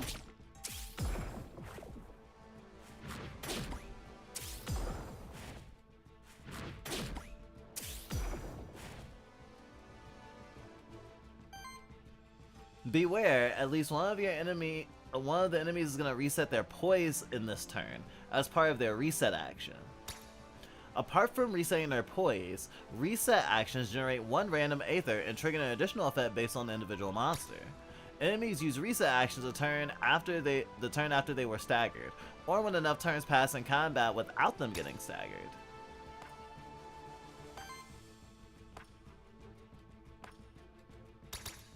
Ooh, I did not mean to. I was just.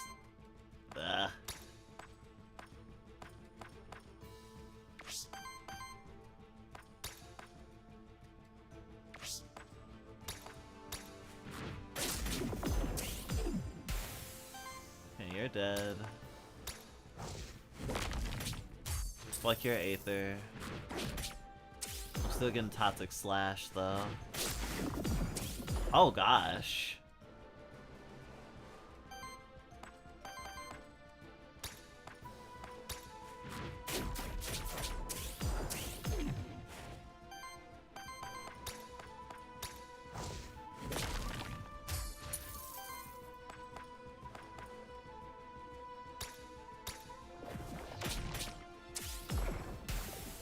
I'm risking a lot. Yeah. Damn. I lost that tome. I don't think it's in my equipment, but I'll double check because I've never checked after losing a monster.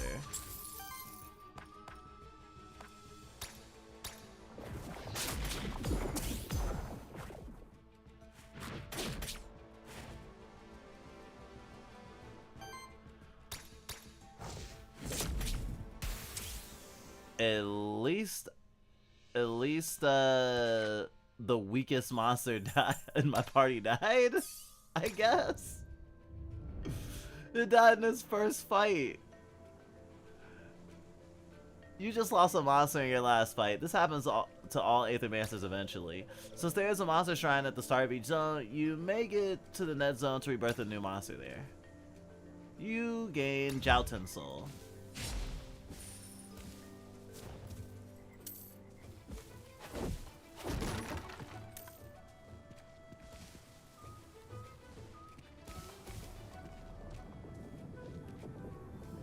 You have found the end of the zone. You might want to use the map to check if there's any undiscovered spots left in the zone. You can also use the map to teleport to any points of interest you discovered in the zone. You can open the map with the M button. I'm actually going to skip those monsters because I'd rather summon a third before I get into another fight.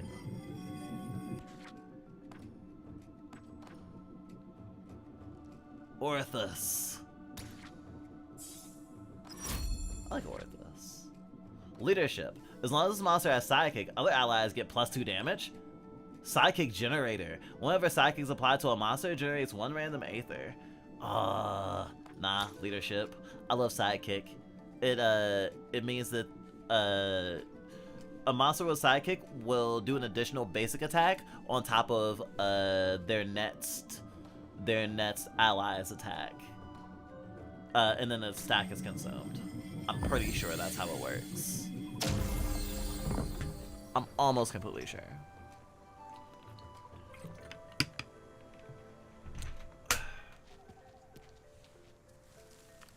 Oh, hello. I thought you were a monster. I was gonna kill you. Interesting. Another Aethermancer. Who are you then, child of soul? You're familiar with my kind? That's unusual. My name is Sirius. Many things are known to us. Apologies, but who is us? What are you doing here anyway? Why, this is our home, the Fractured Ruins. Is there a better place to be on Tesseret? And by us, I mean us. A humble trader living a simple and modest life and his associate. Say hello, Sally. Are you aware you're inside of a void? Yes, the void. A natural part of our world, I'm afraid. Life and death, aether and void.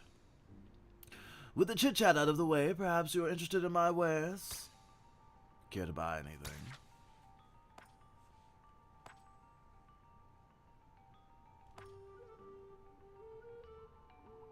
At the end of your turn, applies 1 temporary power to self. The soul of a Tesla worm can be used to rebirth it. Let's get some bonus XP. Burn conversion concerns 2 burn among enemies as additional costs. Generates fire aether.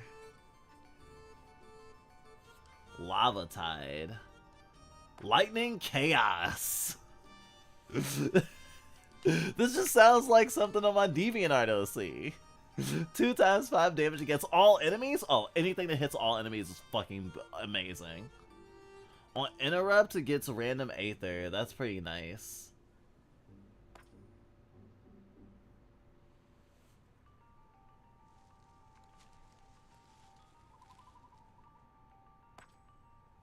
I saw your turn. This monster takes Et's earth damage. I think this is a stack equal to those stacks. Oh, you have Toxic Assault as well?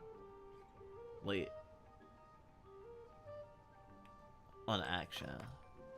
On every 4 crits. Applies 2 poison and triggers poison. Okay.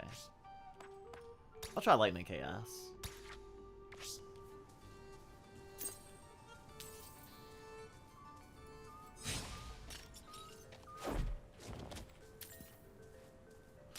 I think I went this entire stream without properly introducing myself. Not that I generally expect there to be, oh, hello. Not that I generally always expect there to be a bunch of new people in chat for whatever reason. Hi, I'm Scribblebite of the Fluffbite Entertainment System. If you're new here, hi, I'm part of a plural system. You might see other streamers on this channel streaming. We all share a body, but we are all individual people. We all have our own personas. I'm Scribble. I use it, they, and they pronouns. I also enjoy being called a good boy or a good girl. I hope you're all doing well. It is good to, you know, as a streamer, repeat my spiel just in case new people are here.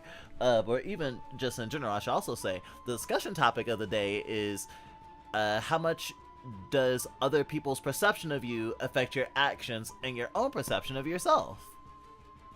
We're gonna dig deep into that later, but feel free to mull over that while we exist. You're fighting an unknown monster. A monster that you don't have the memento of yet. You can gain this memento in combat by using the Aethermancer's capture action, if you have a blank memento.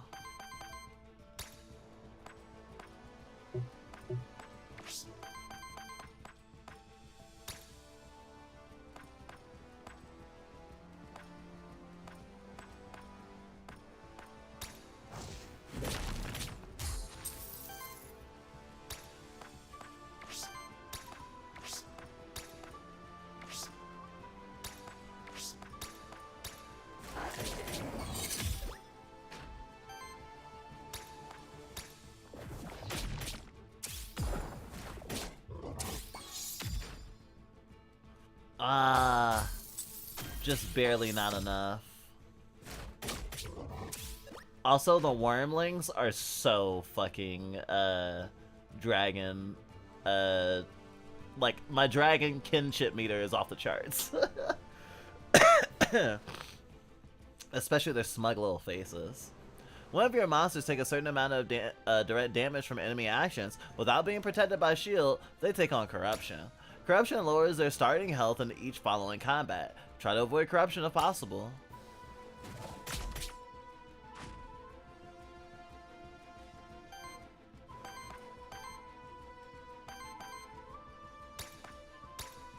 Aqua Pounce.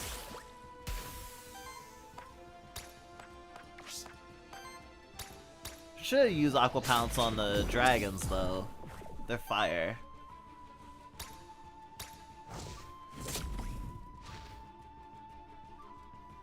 Fire ritual. Did you steal fire from me or just diminish it? Breeze. Oh, some healing. Oh, you also got some attack up.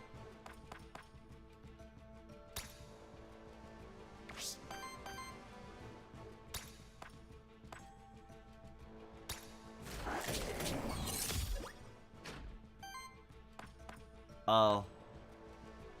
I needed that mana if I wanted to do the thing.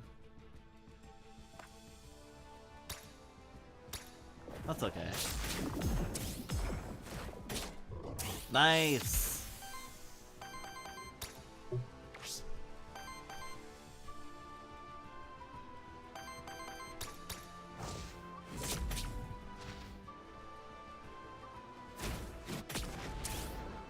$48? Excuse you? Shit. This is kinda insane. Lightning Chaos!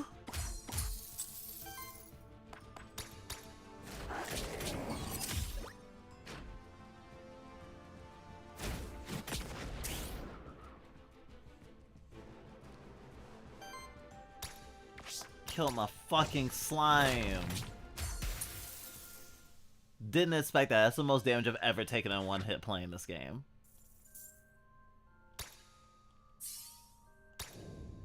Did not expect to lose, to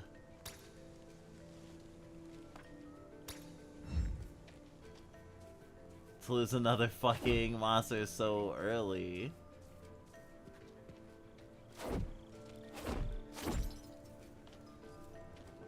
But I am used to having a better setup because I just started the new game. And having higher worthiness and stuff like that like really makes a difference.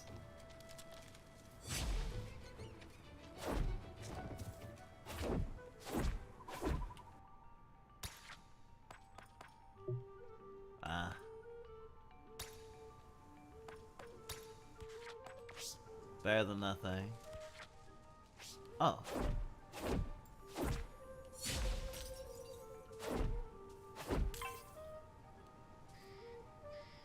That might be the way out? Actually, I don't know what the fuck that is.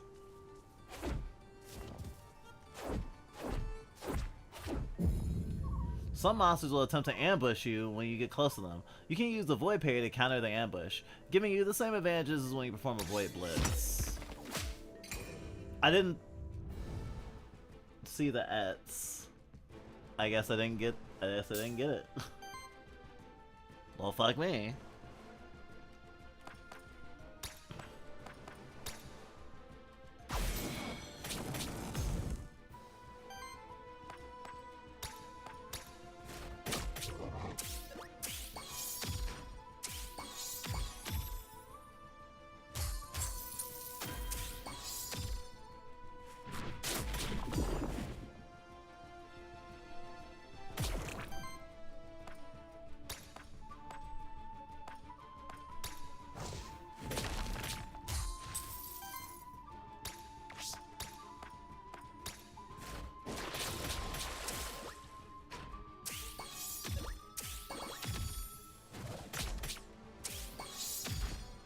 I am in trouble. That was a lot of damage.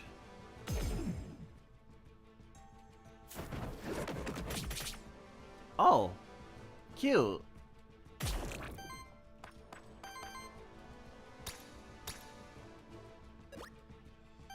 I'm so fucked.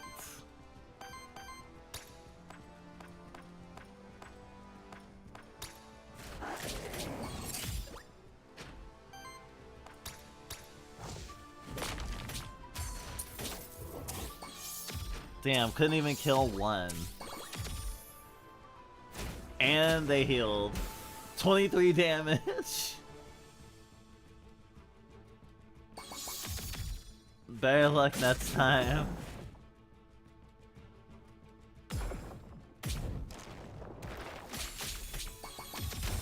I wasn't sure if I was gonna make it to another turn.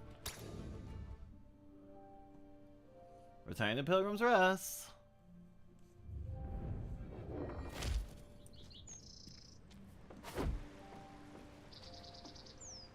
Welcome to Pilgrim's Rest. Welcome to many different characters. Some of them can offer you permanent upgrades that will benefit you in future runs, such as the soul bonds offered by Lily the Witch. Try talking to some people and see what they have to offer you.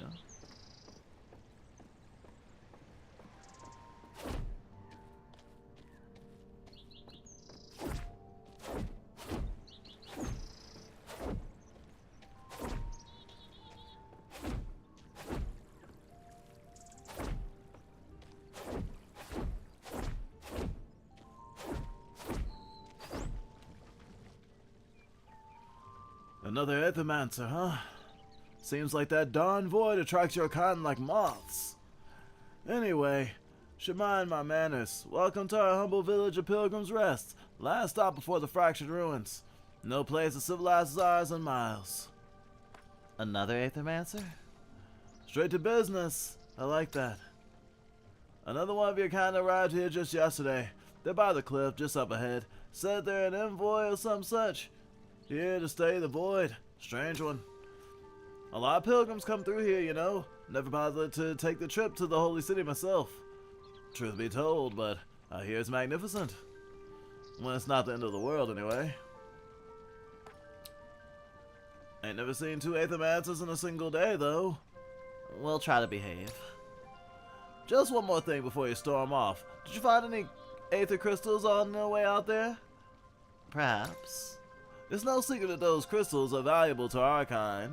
Pilgrim's Rest would prosper if we had a steady supply of them. And I'm sure I could put in a good word for you with folks around here in exchange. You get what I'm saying? If I give you Aether crystals, people around here will help me out on my mission. Got it.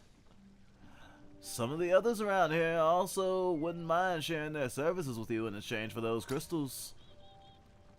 Let me put it in plain terms. Lily the Witch, the ally off the envoy, seem interested in Aether crystals as well. But why didn't you just try to make a deal first? Let's make a deal.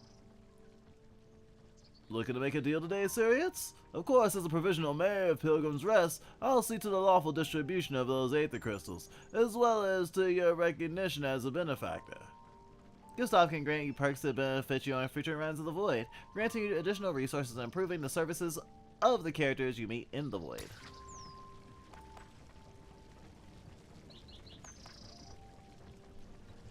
Anti-corruption meal.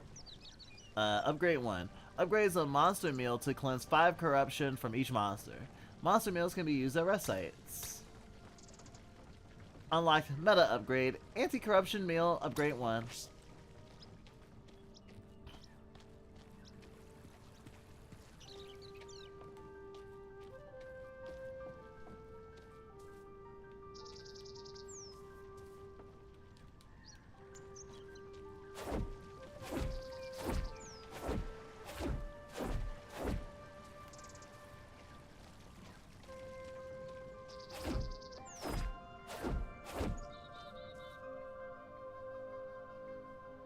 Do my eyes deceive me? Another Aethermancer here, at the edge of the world. I am Alioth, They sent me here to investigate the massive void phenomenon. Are you here to assist me? I'm here on my own. This issue seemed too important to ignore. An Aethermancer operating on their own. So you weren't sent by Eloquus. How curious. No matter, surely you can still help out. We can scratch each other's backs. Let me share my findings with you. As is known, void is the ever-destroying, ever-changing, ever-creating substance of the universe, a manifestation of entropy. Void materializes naturally when the body of enormous amounts of aether dies, such as a star. Nobody knows then why an unprecedented amount of void would appear in Tesseret, at the fractured ruins of all places.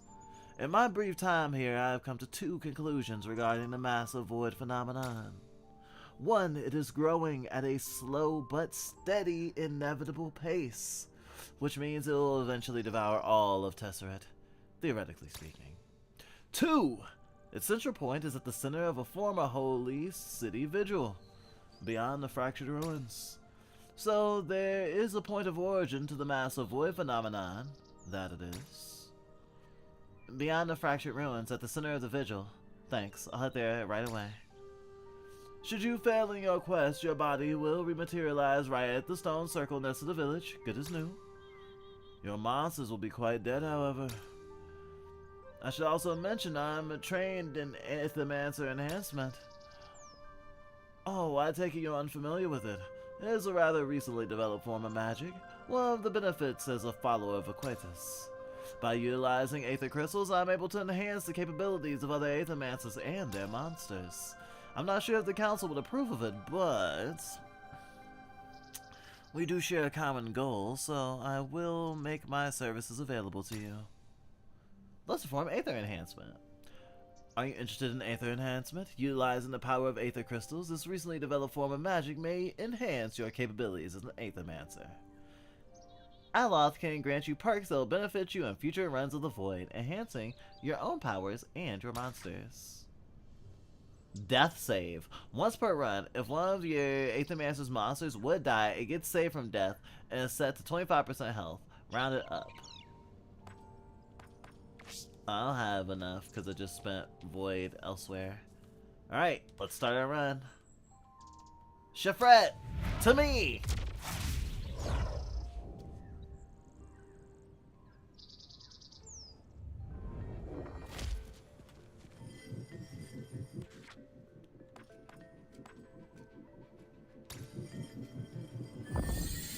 First slime is free.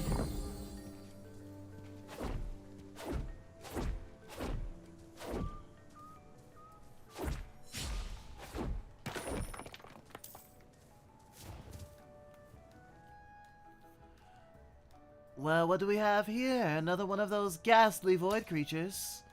I'm an Aethermancer, actually. I mean you no harm. An Aethermancer? Your kind doesn't come around Pilgrim's Rest often, do they? Or at least they don't show up at my restaurant anyhow. That would make sense. Our kind doesn't eat or drink. How ghastly. Well, I suppose we won't have much to talk about then. Goodbye, sir. Unless those monsters of yours happen to have a better appetite than you do. Certainly. What do you have in mind, chef? Oh, you can call me Marn. My dishes will bring the best out of your monsters, I just know it. If they can stomach it, that is. I never hold back on my spices, you see. I see. You make my monster stronger, but at a price. Seems risky. Risky? Risk is the most important spice of life. Ha!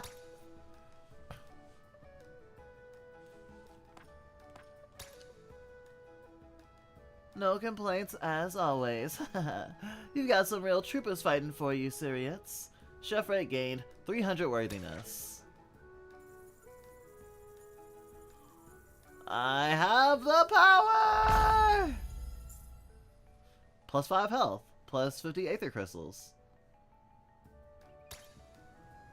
And a chunk of Void Corruption now.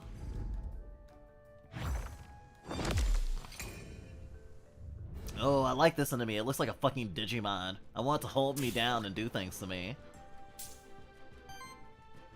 With its stone hand. I want to hold me down with its stone hand and do things to me with its tree hand.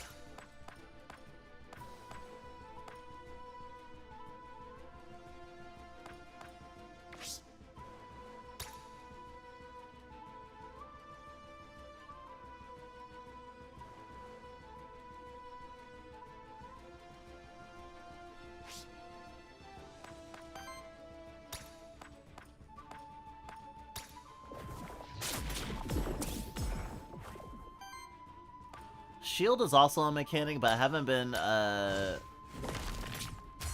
using monsters that have shields in their toolkits naturally, or at least at low levels. So it's probably an extra part of why it's as challenging as it is.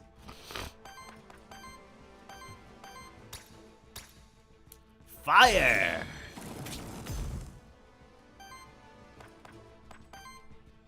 Oh. Thank you. Warden acquired. Earth Wind.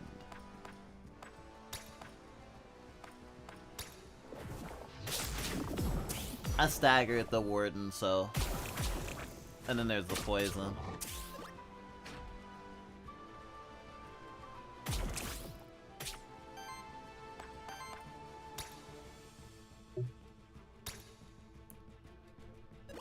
That is a hell of a fucking spell animation. That is one of the best slime animations I've ever fucking seen in any video game. It made me feel things. Fucking snot bubble.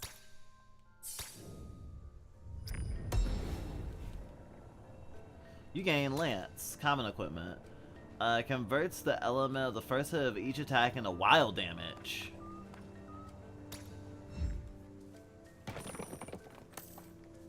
So wild damage mean if they have a weakness, they it hits like it's a weakness or something.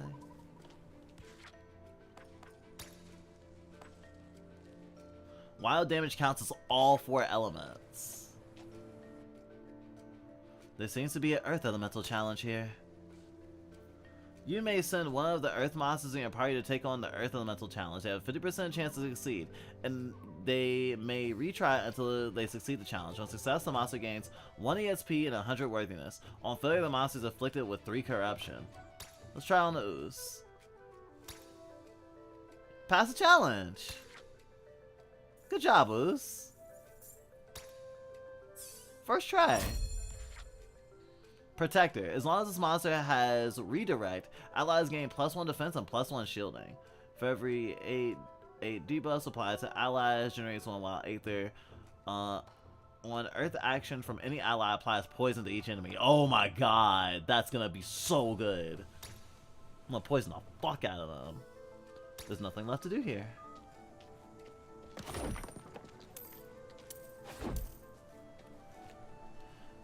Games like this always excite me with the possibilities.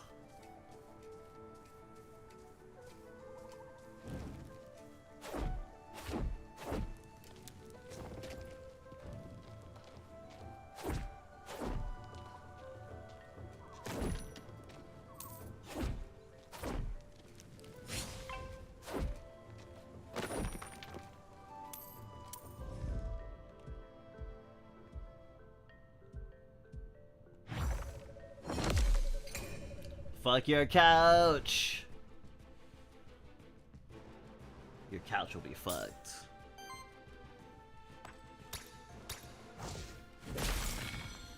Stagger.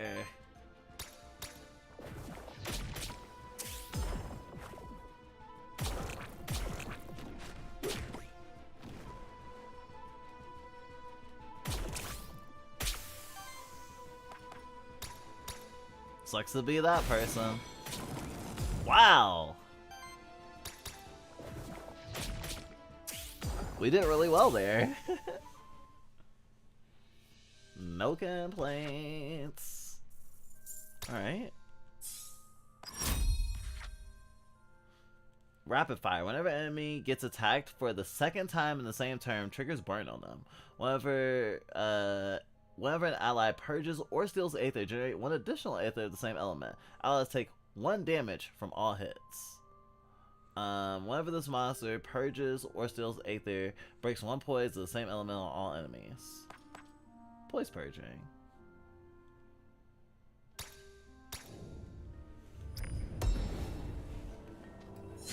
Oh, wait. Give me that. Skill reroll. Nice. Question mark? Random NPC. Ooh. Yes, a third, a third, a third. I've never had Whoopin' as a party member, so I will do that this time. Really need to finish that comic Whoopin' Tinger. It's a cool comic. I have not read every entry in it. It's about plural shit. The monster can copy the last 2 actions and use them once. On copied action, purchase the same amounts and elements of Aether as were spent on the action.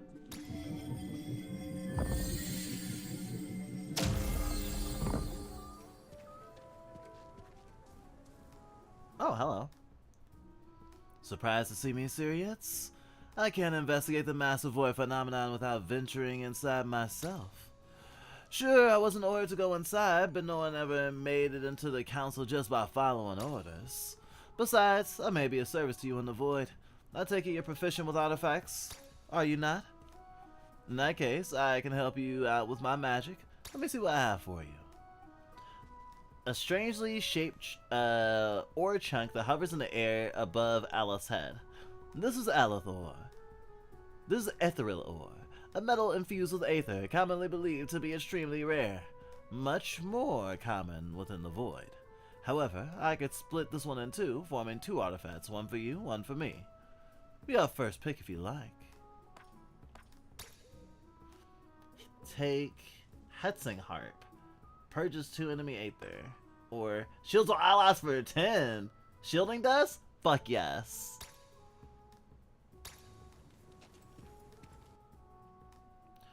I'll just rest here for a while before I continue my treacherous expedition.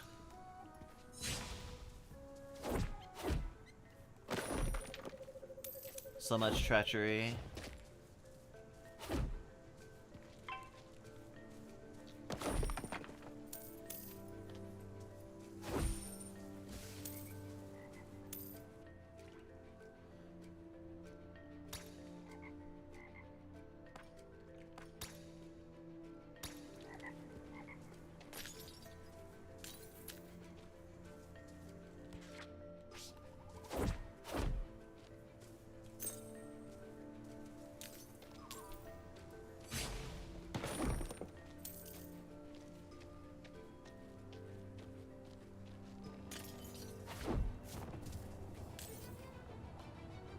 Orpheus soul.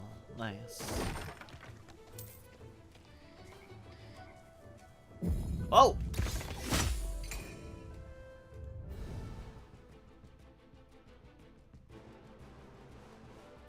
I got my Void Blitz on.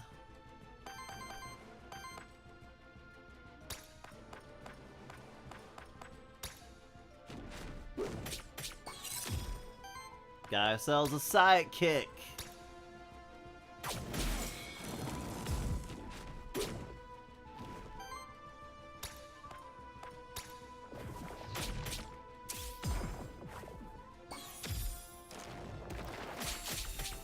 I think that was regain.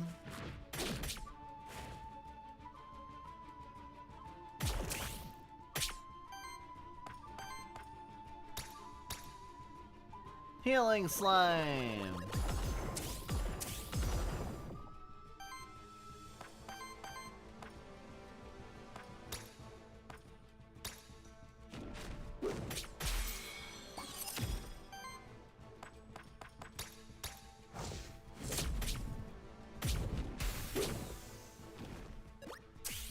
Oh my god, that regain. At least the poison hit refreshment. Alright, that's fine. That's fine. This is fine.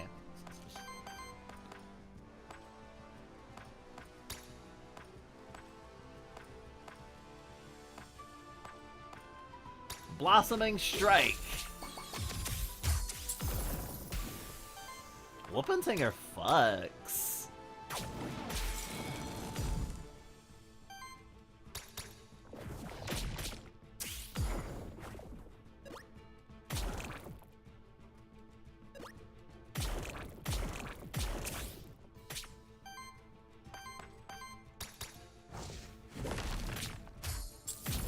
Had to catch up with all that regain they were doing.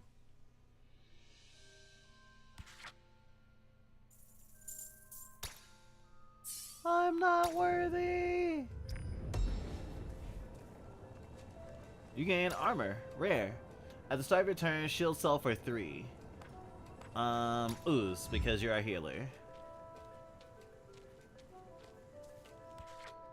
Slimy timey.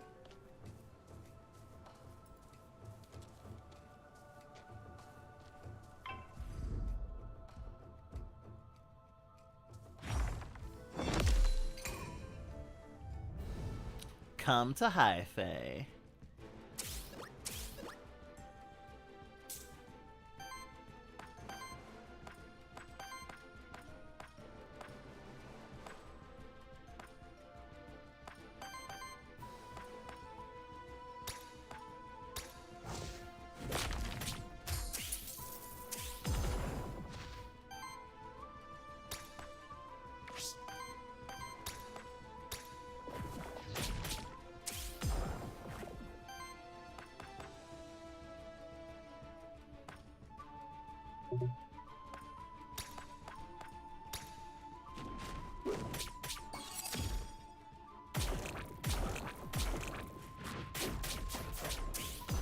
Oh, fuck.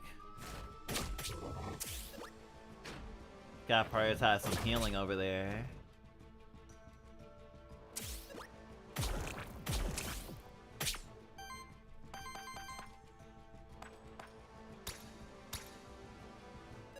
That doesn't use up my turn, which is great.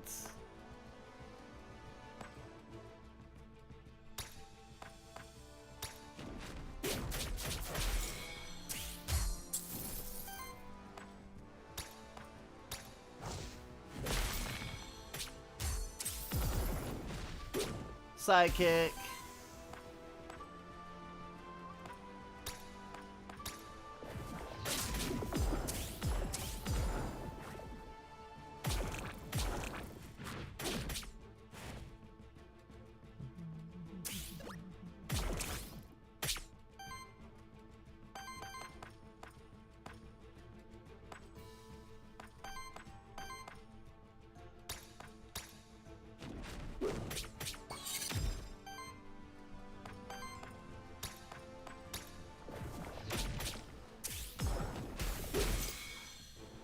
Stagger with the sidekick? Beautiful. Beautiful.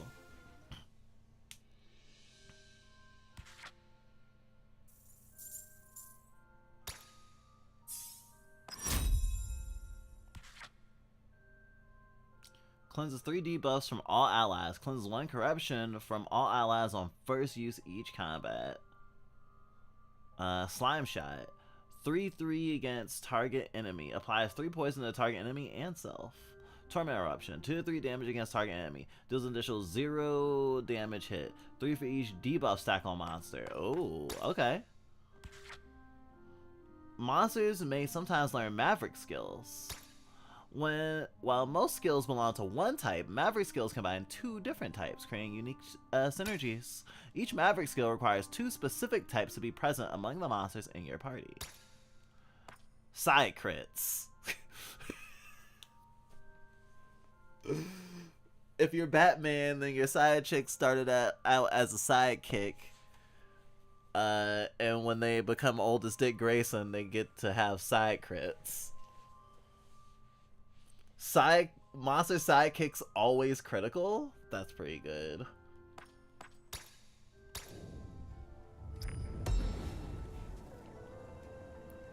You gain 1 blank memento. Nice.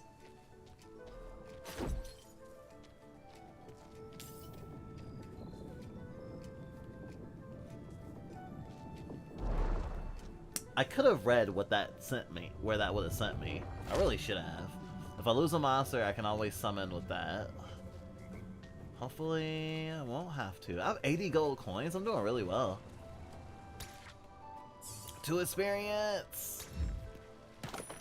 To weakest monster, I guess. Oh, boy, parry. Fuck you.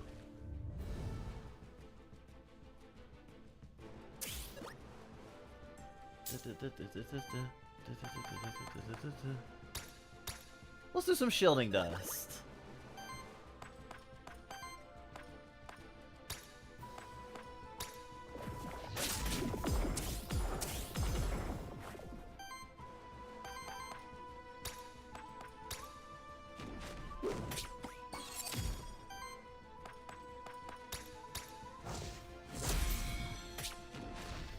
Keep the heat up.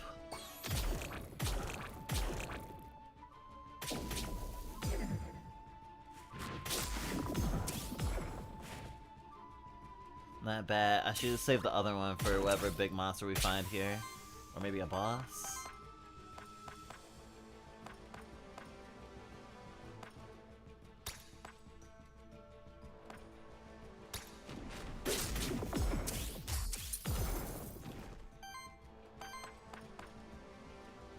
Torment Eruption. I need one more earth.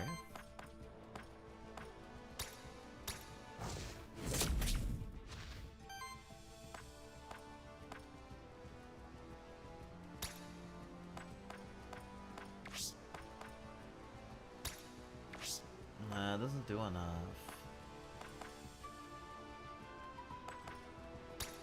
I guess I'll just do Toxic Slash.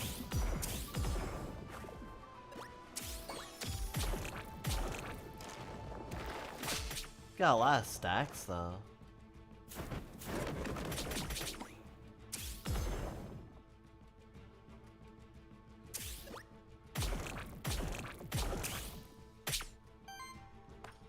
That was fucking rough.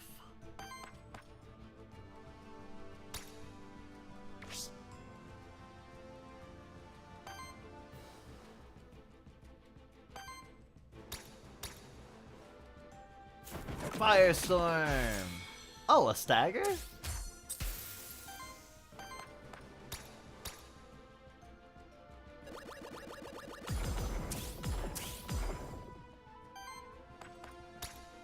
I'm very happy about these turn of events. Ah, oh, he almost died of poison. Oh, you did die of poison. That's a lot of poison stacks. This is going great. I love this. Soon I will be worthy of the use. Level up. Stealing Dust. Steals 1 enemy Aether. Free action. Burn Wave. 3/4 damage to all enemies. Applies 3 burn to all enemies. Explosive Burst. 2/5 damage against target enemy. Critical hits purge 1 Aether. Ice Spears. 2 to 4 damage against all enemies. Apply Psychic to self. Reactivates target ally. Temporal Borealis. Ice Spears also sounds nice. But I'll go Temporal Borealis. You got Drum. Rare. On support action, cleanses 2 debuffs and applies 1 temporary power to target ally. Increases healing of each by 1. Alright, my whole party has equipment now.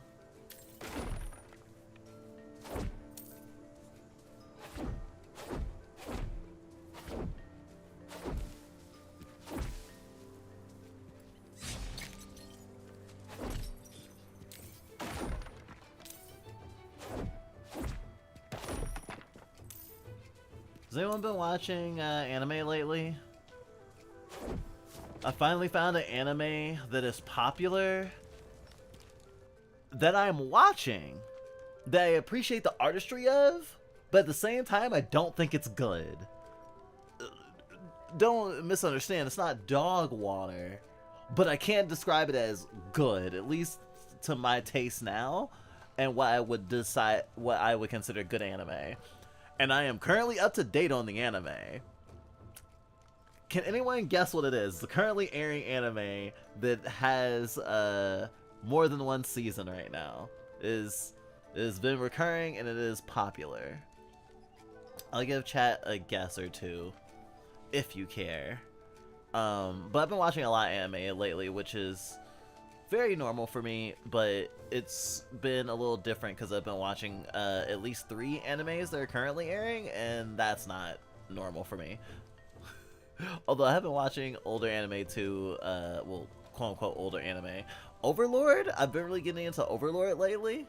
Fucking so good. Oh, very good anime. I slept on it for a long time, honestly, because I was just like, the main character is a lich, and I like liches, but they're just like, they're so bulky. What kind of fights are that's gonna happen? And it's like, I don't know why I was so fight-centered, but I think, like, aesthetically, just seeing the main character of Overlord and nothing else, I just wasn't convinced to look any deeper.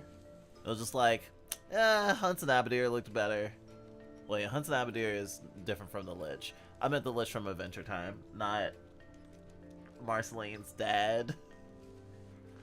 A colossal sword that must have been carried by a colossal human or monsterkin, if not something bigger.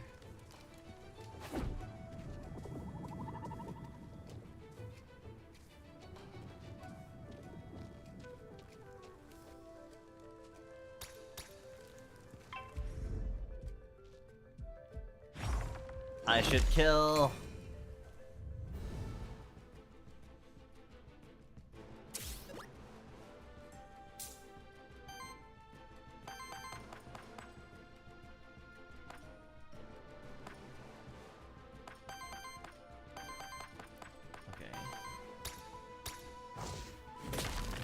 Fuck off!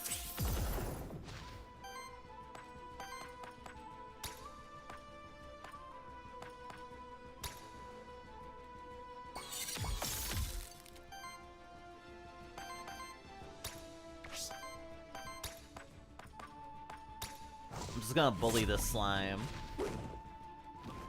Wait, did I miss the sidekick?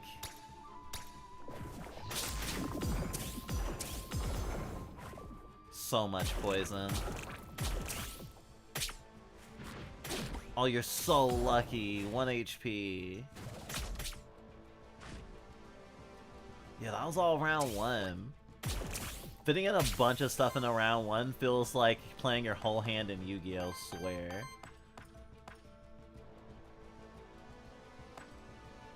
I'll not do Torment Eruption yet.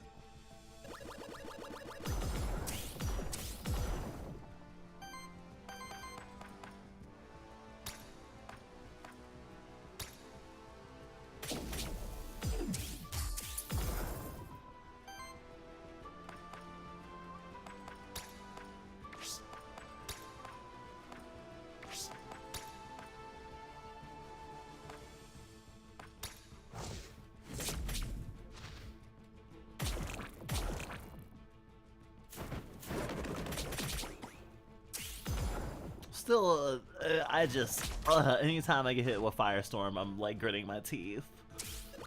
Worried about death coming for me.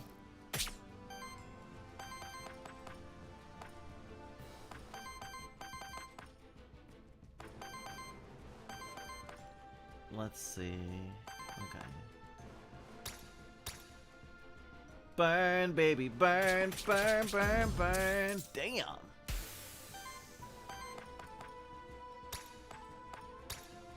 Reactivate! I'm cheating!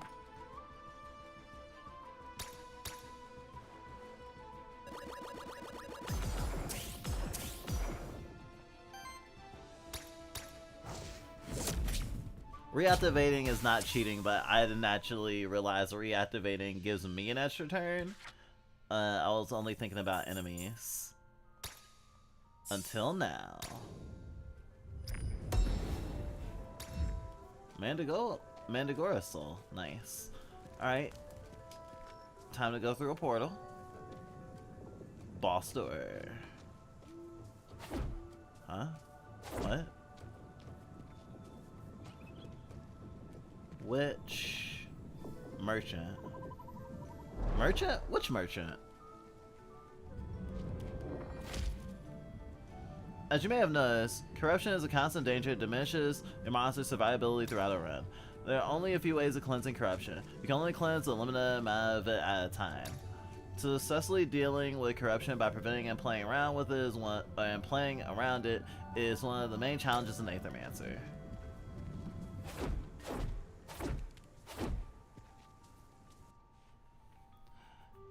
This time, I want to ask you a question, child of soul. Can you please call me Cyrus? What is it? Why did you come here? When the void opened, I felt it was urgent enough to investigate. Interesting, so you just happened to be in the area. I sensed the opening of the void from quite a distance, actually. No offense, but I can't shake the feeling that I'm being interrogated. Oh, we're just a concerned party asking questions is all. Care to buy anything? Antidote flask. Heals one of your monsters by 15 and cleanses 5 debuffs from it. Tome, rare. Shelf for soul. Maybe some experience?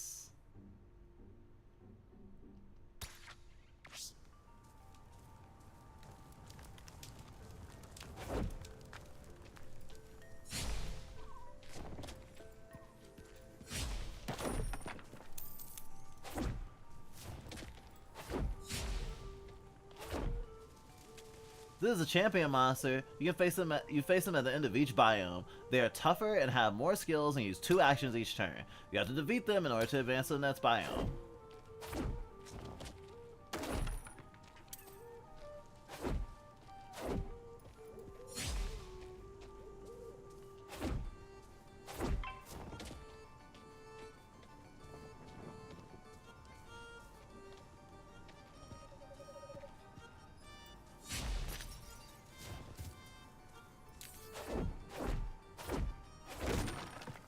Might as well exhaust all the things I need to do first, right?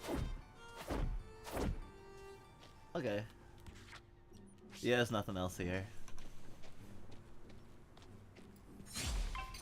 Void Piss! Oh shit, I should've just...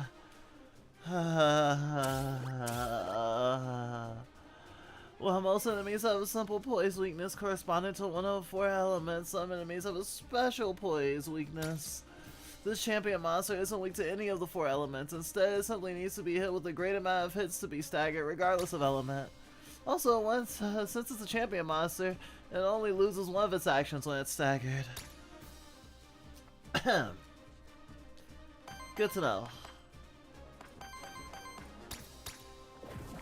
Hit him with the slime. Hit him with the slime. Hit him with the slime, slime, slime, slime, slime.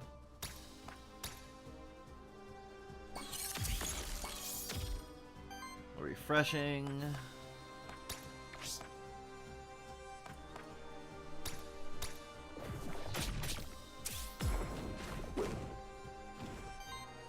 Oh, the sound for crits made me thought it was a whiff.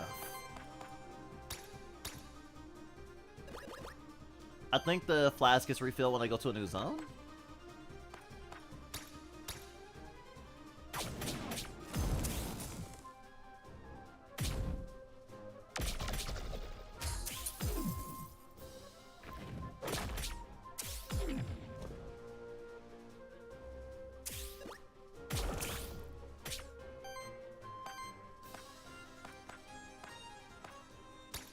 Do not make the torment nexus.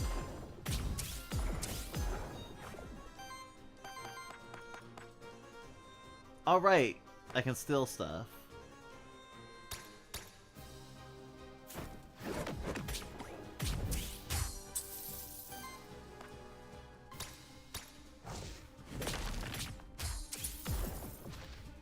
This battle's easy. I know what I'm doing. I might lose a monster. That is not out of the question.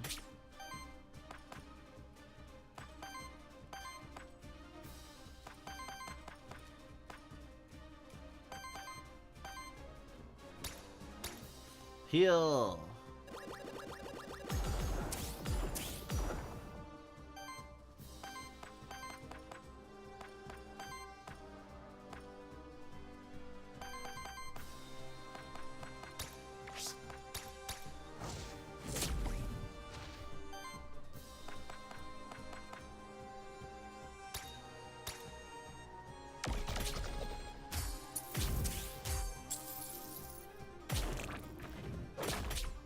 One thing I didn't understand in my first few hours of play was the break thingy is when you're clearing when you're basically interrupting enemy action.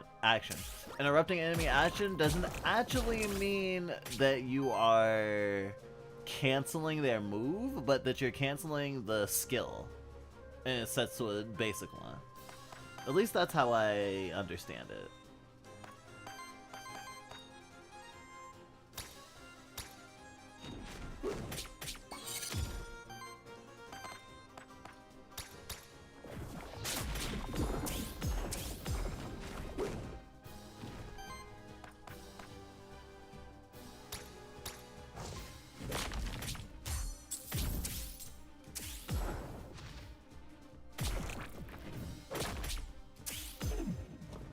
Oh, you're gonna die of poison.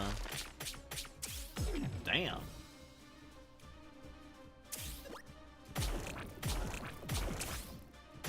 Oh, one last turn.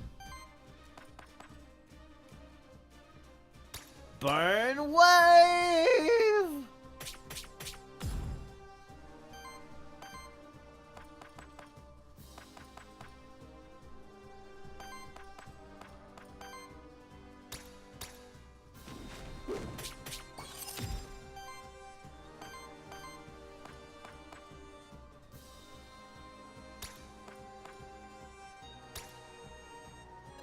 More worth of the heal whooping tinger.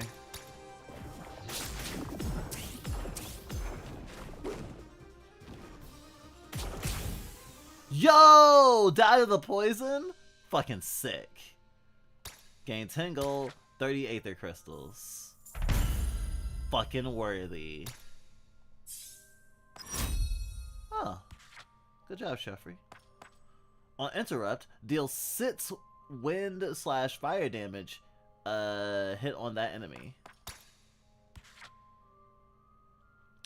One of this monster applies a debuff, deals 4 earth/water damage hit on the enemy, triggers up to once per round.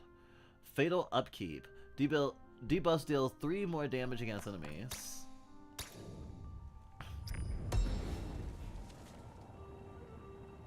Skull, rare. Whenever this monster applies a debuff to the enemy, 20% chance to apply another stack of the same debuff.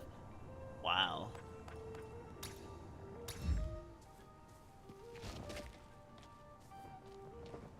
I'm about to lose my monster, unfortunately.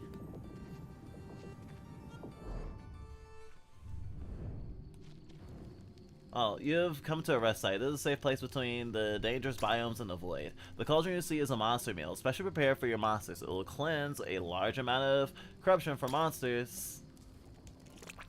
25 corruption cleansed. Alright, actually I don't need to summon a new monster. Sick. So I suppose you'll try to close the void, eh? If at all possible, yes. Why? There's some that believe that the void to be sacred, and who would certainly try to hinder your progress. Not us, though. The way we see it, the void's just a byproduct of something bigger that happened in the fractured ruins.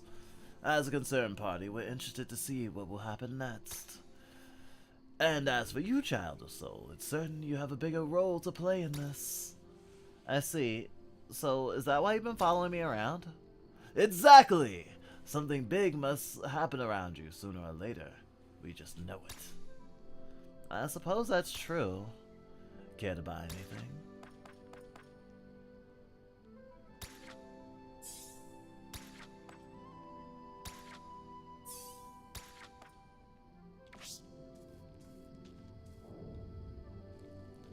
Alright.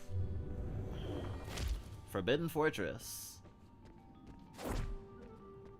If we finish this, this zone, it's the end of the demo.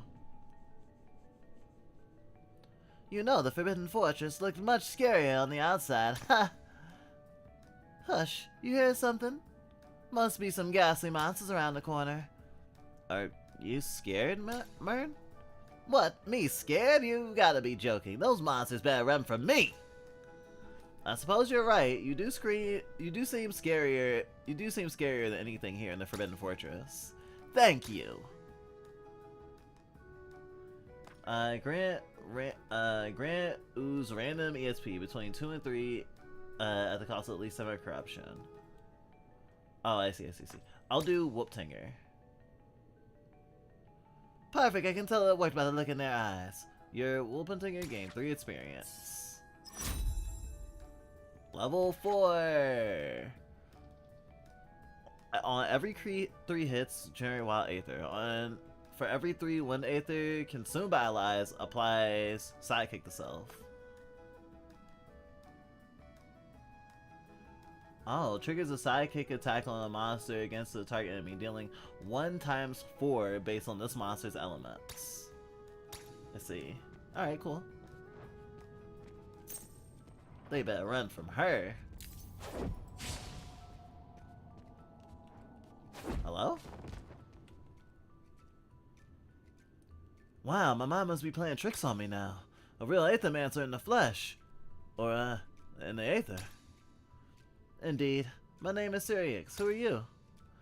I'm Zeri. I live in Pilgrim's Nest, in Pilgrim's Rest. But I'm a bit of an adventurer. I was just wandering through. For somebody in the void, is it normal to feel kinda weird?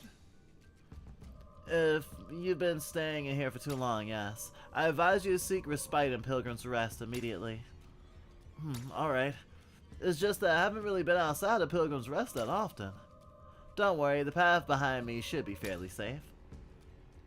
By rescuing this character, you and your monsters have formed a bond to Pilgrim's Rest. Your monsters have received 2 corruption cleanse.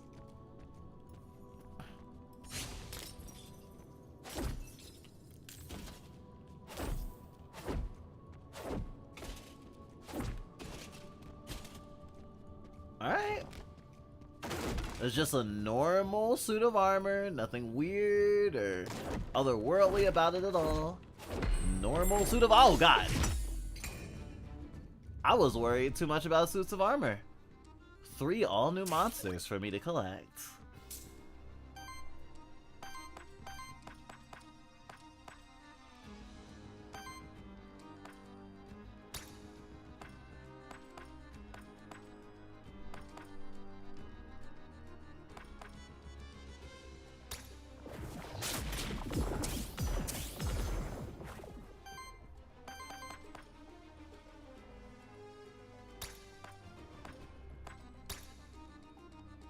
Refresh.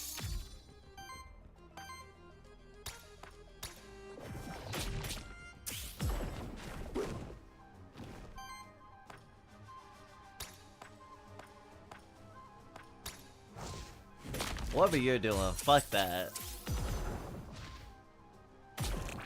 Just a normal attack for you. Oh shit, you don't need speed. Oh my god, don't kill my Whooptinger. Fuck you.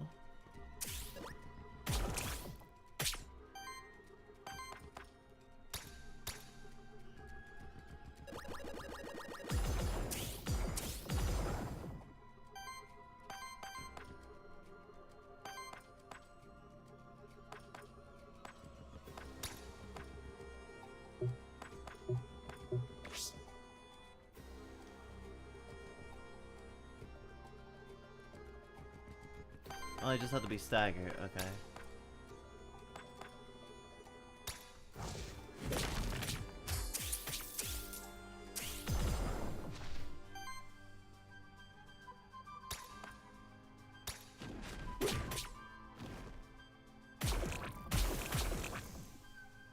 Nice, nice. Oh, rough. Wild Ritual. Oh, we got some Wild Aether? Fuck, you can do anything.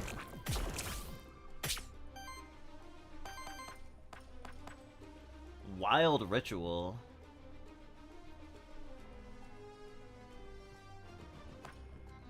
That's the thing you just did. 1 to 15 damage against target enemy. Deals additional damage equal to the amount of shield on this monster.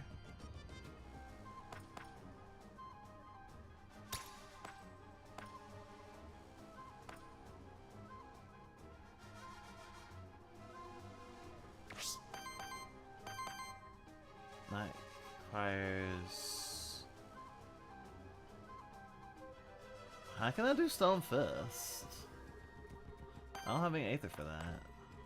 Oh, that's how much Aether I'll have after if I use it. Okay.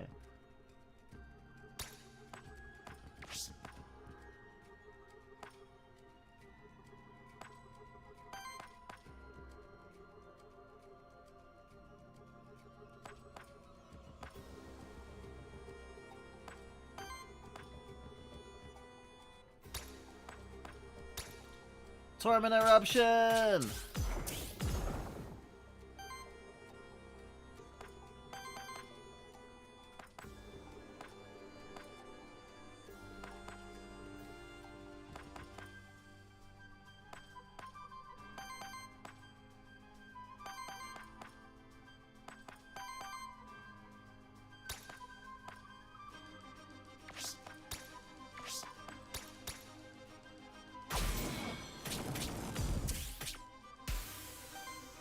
I just couldn't abide at that.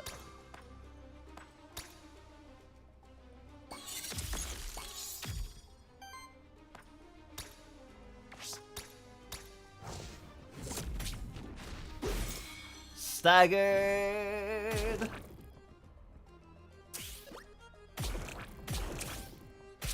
No! I wanted to steal your essence! Damn!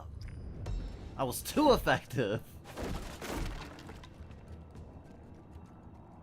Scepter Epic.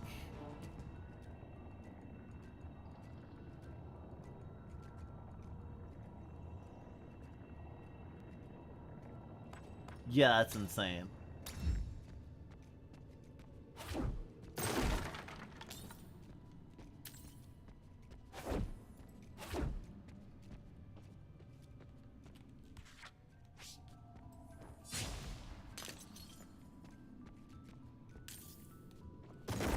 I thought Mandagora was gonna jump out of that fucking pot.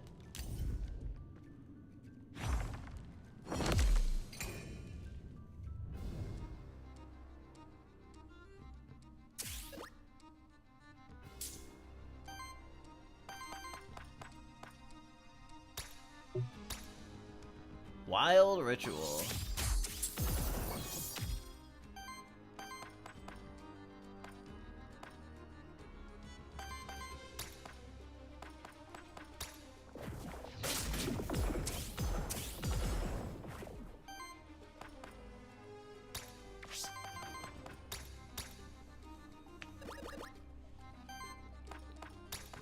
Why not? Go wild. Oh, 2 crits.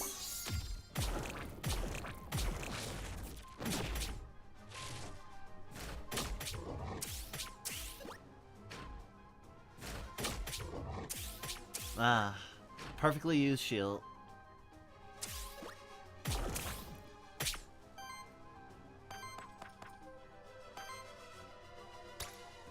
Burn! Burn it all down!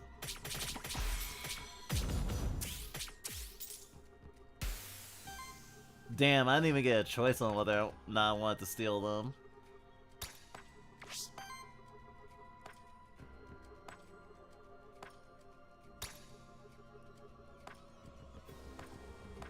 You look like you're about to do something really dangerous with all the fucking Aether you're about to spend. Fuck you. I don't want to see what you were gonna do. Nothing uses up like 6 Aether is worth fucking around and finding out about.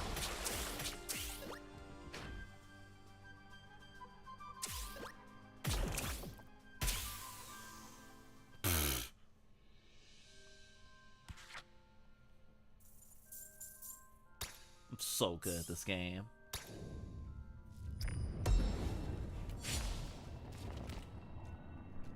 Meteorite.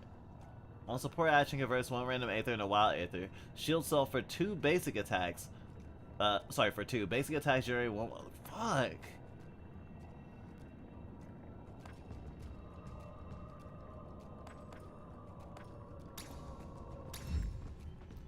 All great choices. Loot Drop Epic. Net Zone Envoy. Net Zone Aether Spring.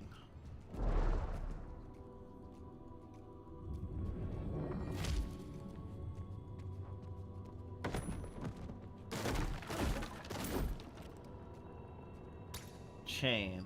On a single attack, if an enemy has 4 or more Aether, purges 1 Aether, increases damage for each water hit by one and each fire hit by another. No, I like what I have. Just give me gold.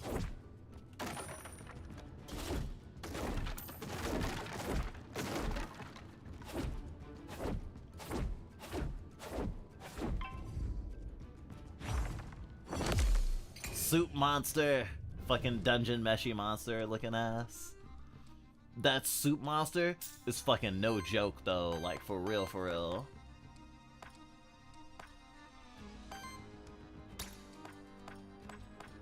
So that's actually who I'm gonna concentrate on.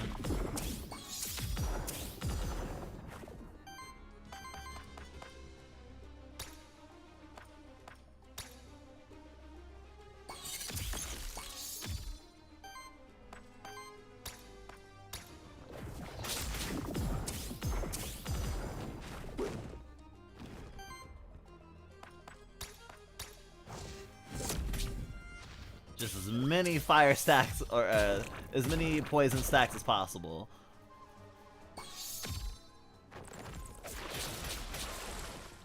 Fuck?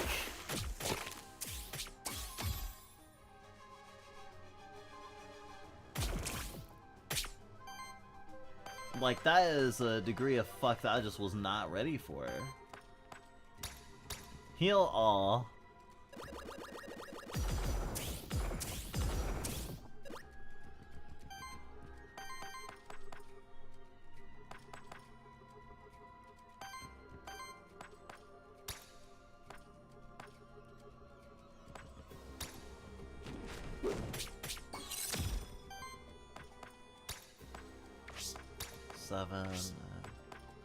Oh, that's gonna purge it.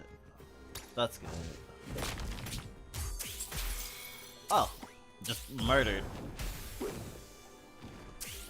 Not bad.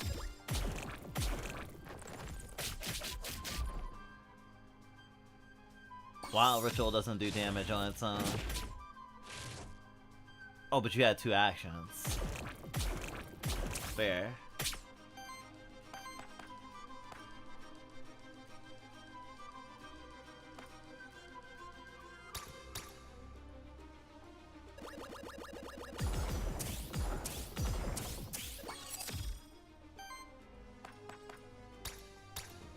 Burn wave.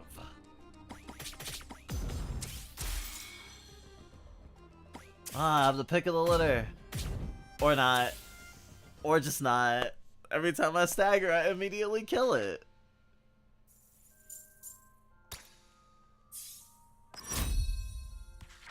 Getting high in level. Whenever poison triggers on an enemy, apply poison to all enemies. Gives that motherfucker COVID. Whenever an ally triggers sidekick, shields both attackers for 2. Alright.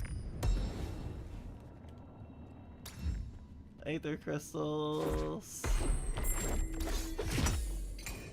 I do like gargoyles though. I'll save the gargoyle for last, I guess.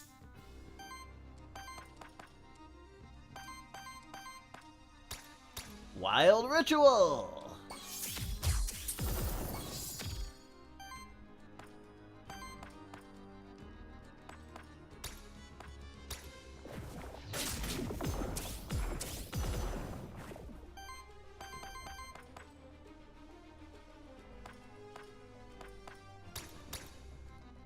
I don't know if I'm gonna make it all the way through this run, so I'm just gonna throw this on now.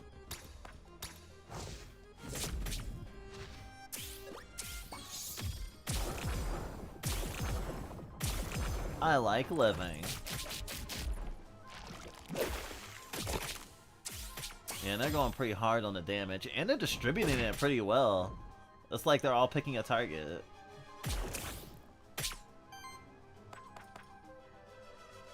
I say it's like they're all picking a target. They're all picking a target.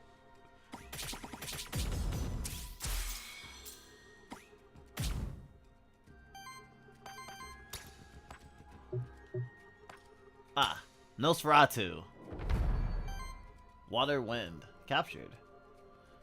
Ooh, a terror.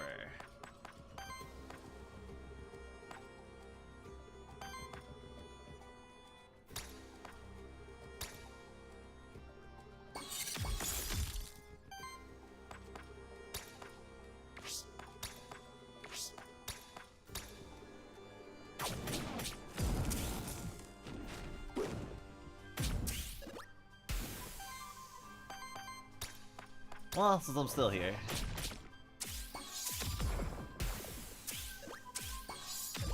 Well, you better hit me with something big though, huh? Oh, lightning shield. Wait, oh, that was a really cool animation. Your armor even, like, got super interesting.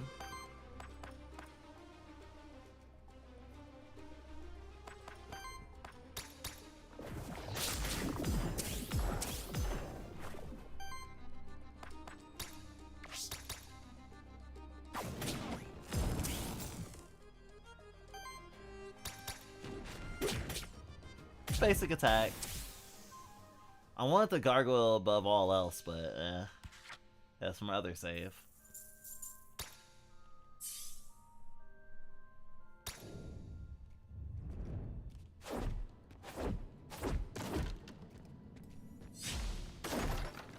I wonder what that sinful looking circle is.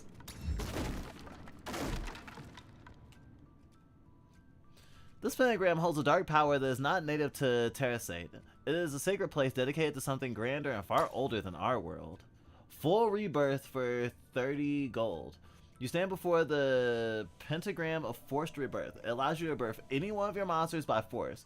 They will be reborn as the same monster, but all their corruption will be cleared and all their skills will be reset. A large payment of gold is required for a complete rebirth, which results in no experience loss.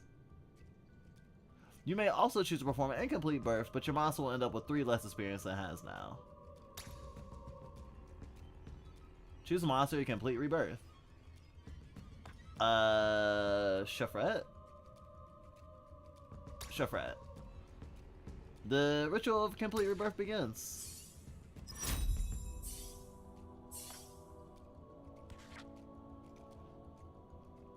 On interrupt, apply a sidekick to self. Yes.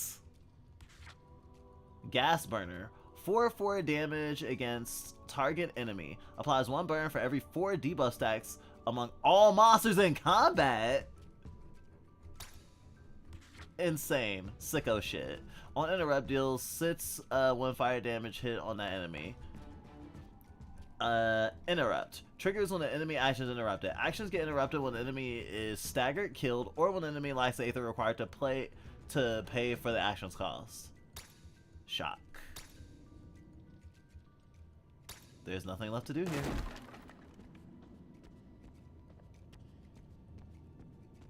Well, now Whoopin' Tinger is the one I need to replace.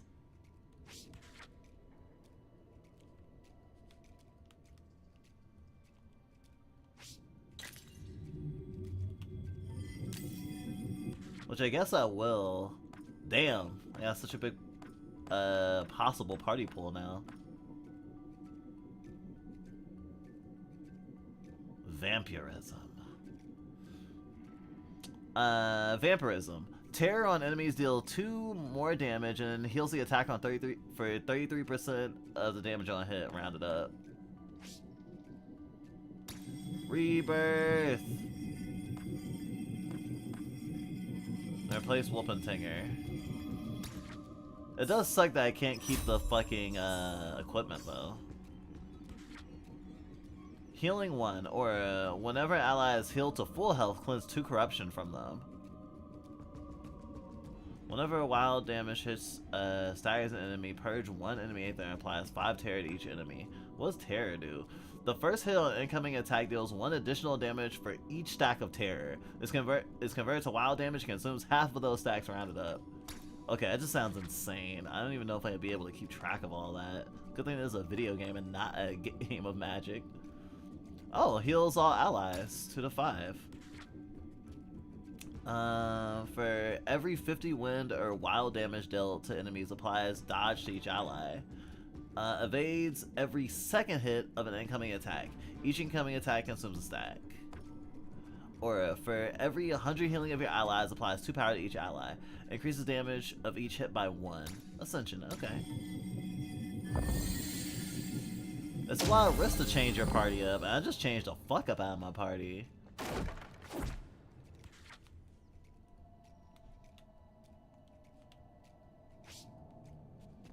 Okay, I could have traveled that faster just by moving.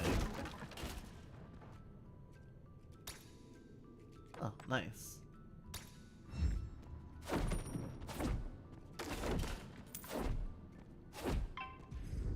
Hey, I don't think my team is gonna be nearly as broken as it once was, but its survivability is up.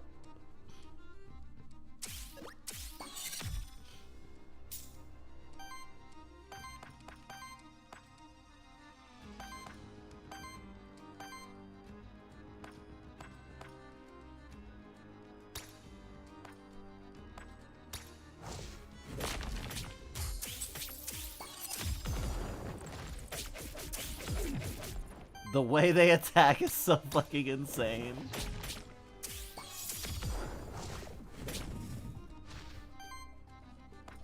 It's like a little space eating fucking spaghetti. I love it.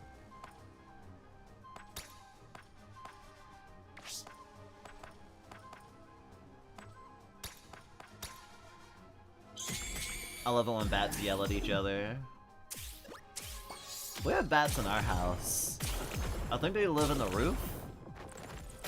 I don't know if you've ever seen a bat in person, not at a zoo, and you should be careful about bats, obviously, but like, they're cute as fuck.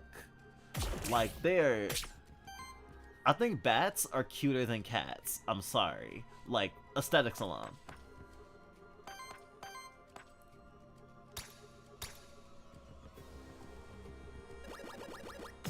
Foreboding rain.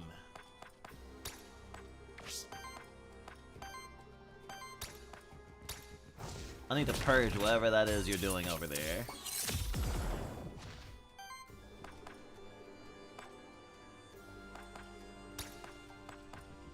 Oh, murder. Oh, it's because all that terror.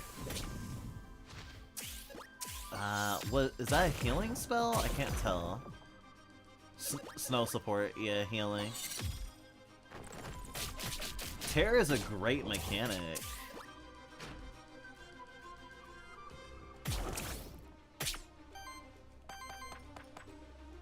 I can't tell if it synergizes with poison yet or not.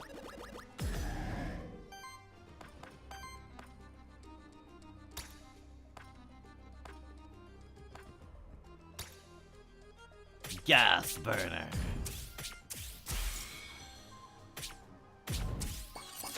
I was like, is it? Stop! Stop! It's already dead!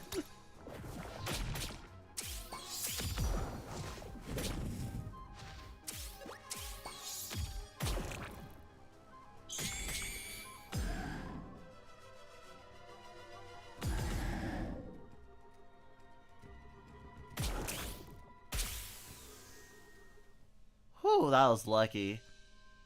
I was about to lose my fucking Nosferatu already.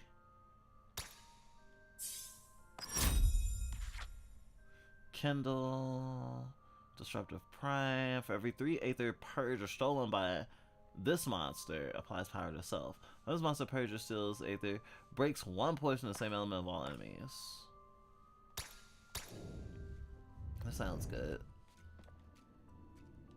Tezzle Worm Soul. What the fuck is a Tezzle Worm?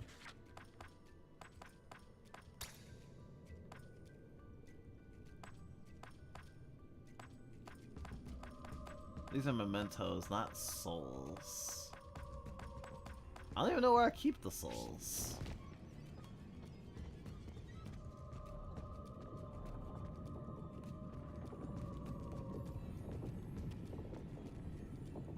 Aether Spring. Aether Spring.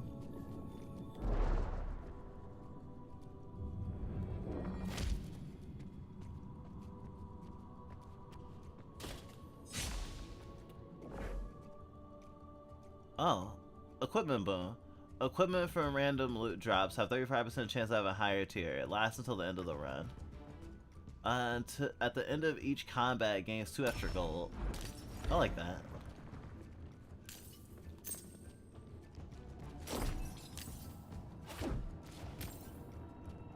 Open Tinger Soul.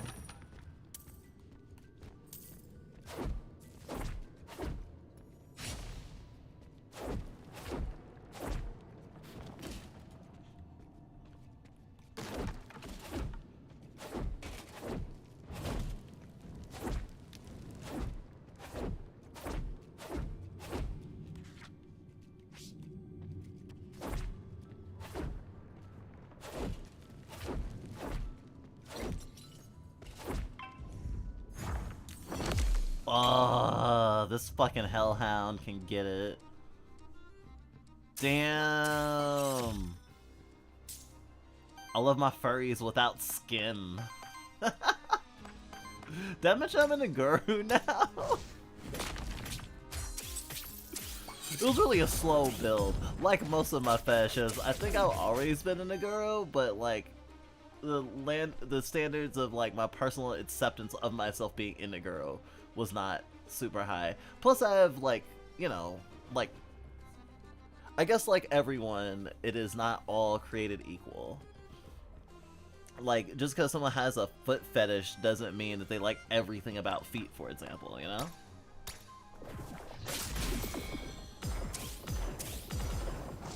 Heal! No way to capture, unfortunately. All I got is an Aqua Pounce. Alright.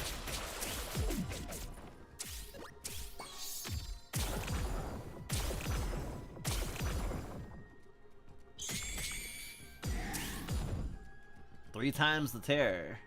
Or 3 stacks of terror, okay.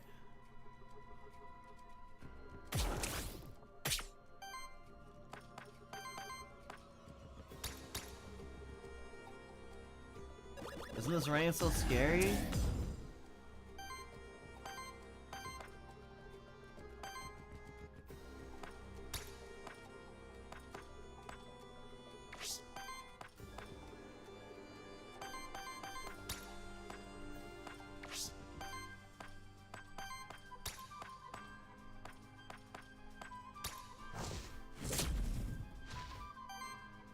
Seriously?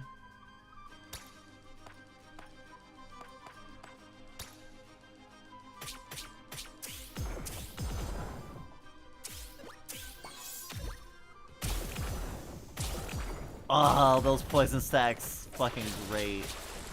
Saving grace, how sweet the sound of death. Round 3, fight!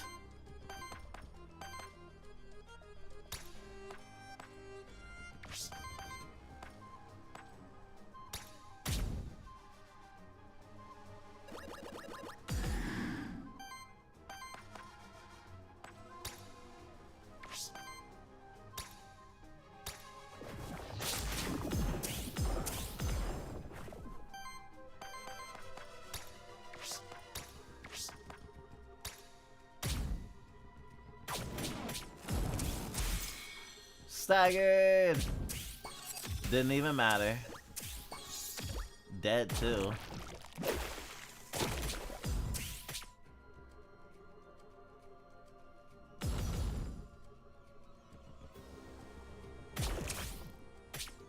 Okay, Nosferatu is getting fucking bodied.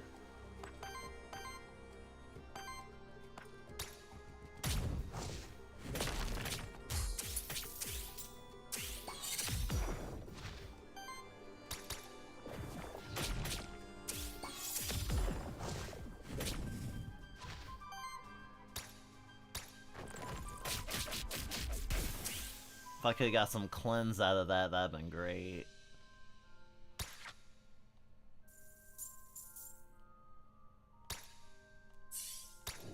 Such high worthiness.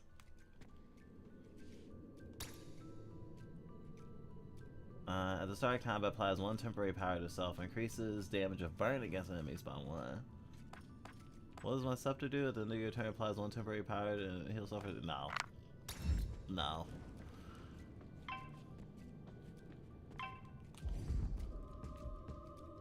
No. I was trying to activate the circle without fighting them. Like a coward.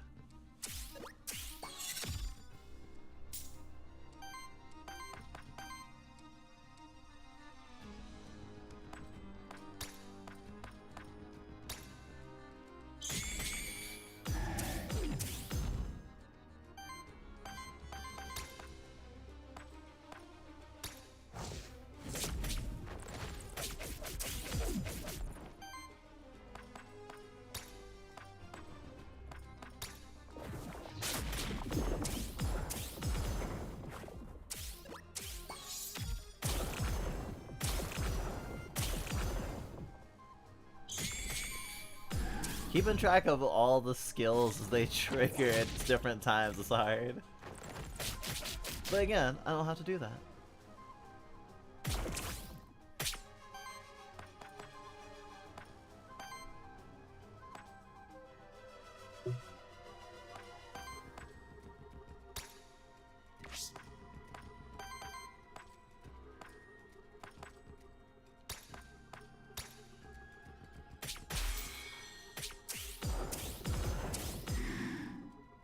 Look, that fucker's basically dead.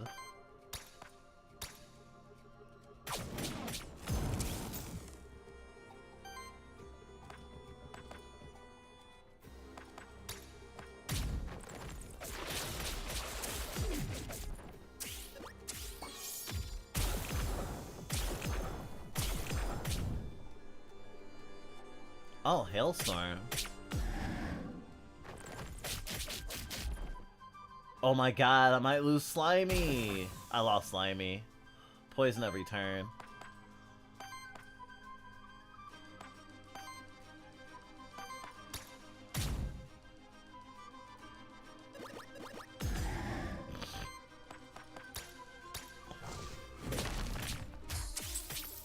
Came so far just to lose this fucking run.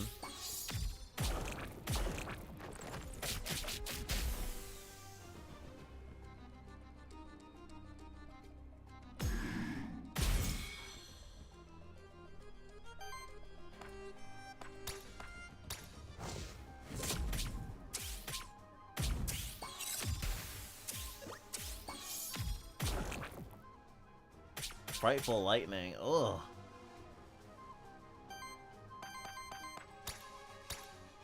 Heal! Gas burner. Oh. Thank you, Stagger.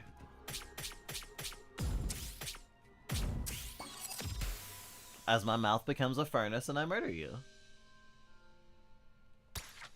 Only my starter was left.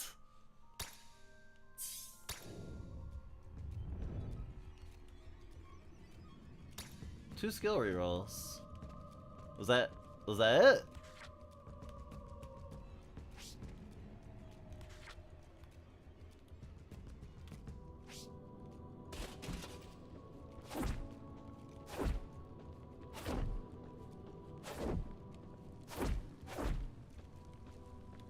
I am in bad shape. I did not expect to finish that fight. What? Am I stuck?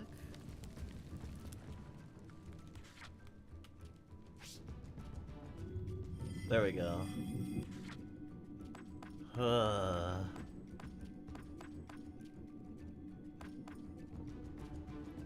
Let's get our whooping tinger back.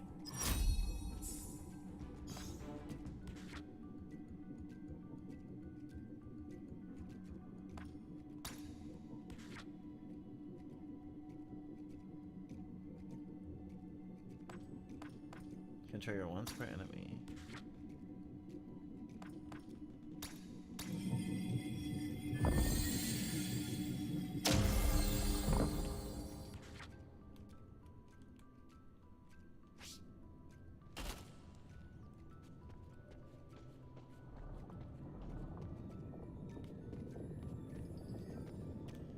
drop. Merchant. Merchant.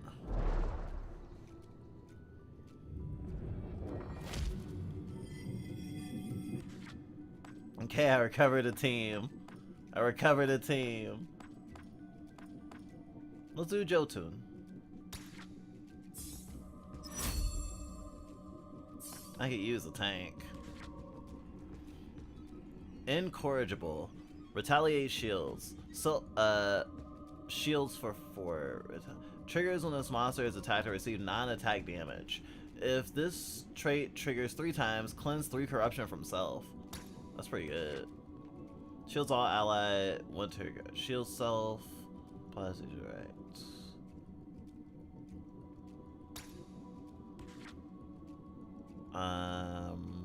As long as this monster has redirect, allies gain +1 defense, +1 shielding.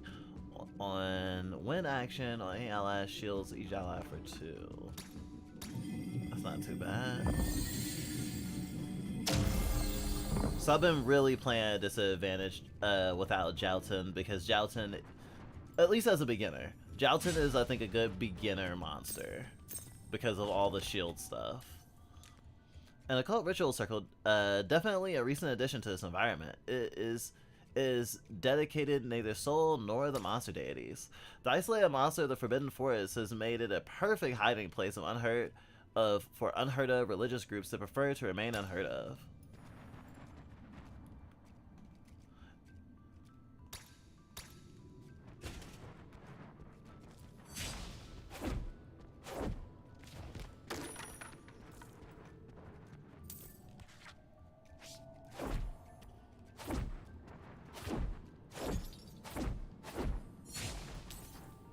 Cults and video games are so fun.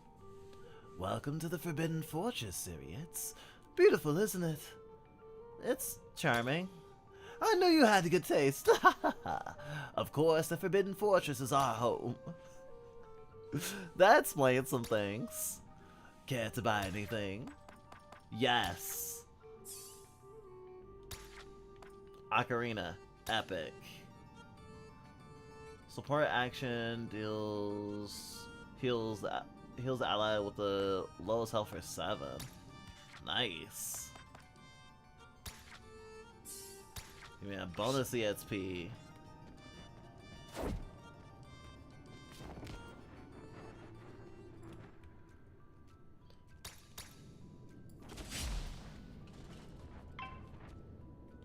What the fuck is that? That's some Bloodborne shit. Oh, this is the boss of the zone. This is the boss of the zone, isn't it? Tides of the Void. The Void has chosen water. Whenever an ally or enemy uses a water action, Star Spawn generates wild Aether. Yep, this is the boss.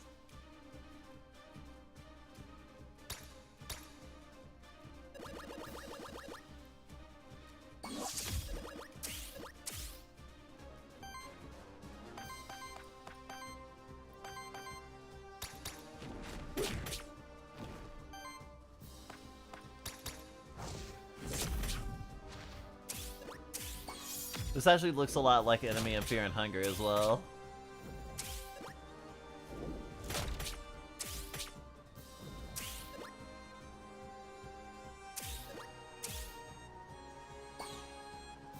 Element Wind.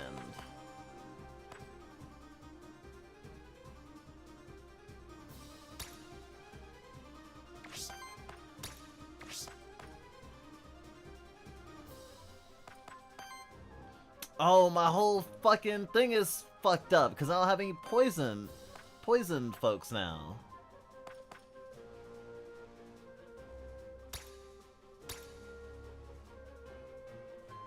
My whole strategy is fucked up. I should have rethought of that. Ugh.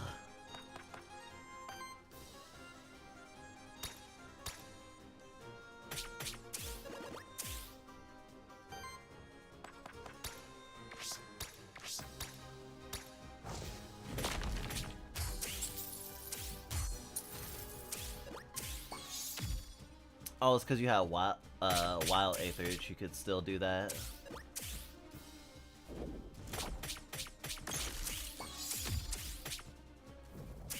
Wow?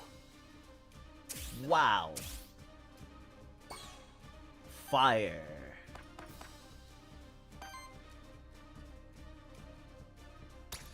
On interrupts.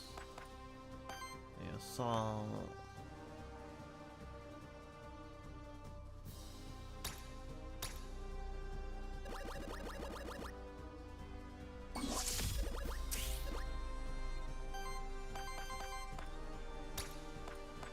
Oh, not even my last healing flask.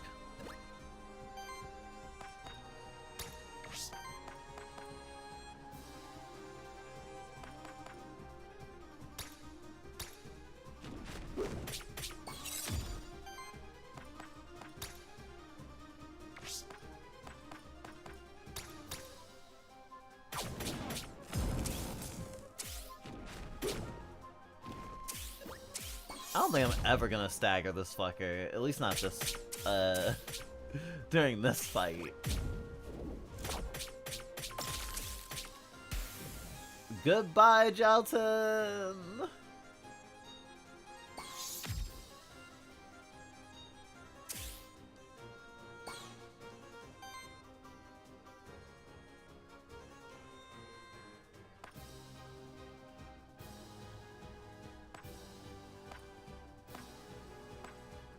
Starbeam. Oh god. Yeah, no wonder you're fucking kicking my ass.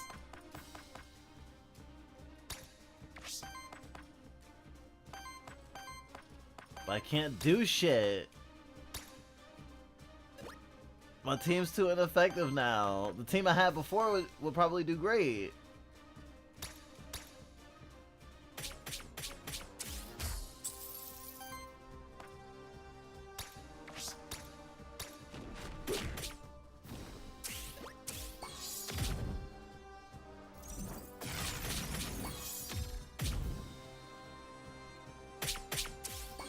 Wow. Fucking decimated my ass.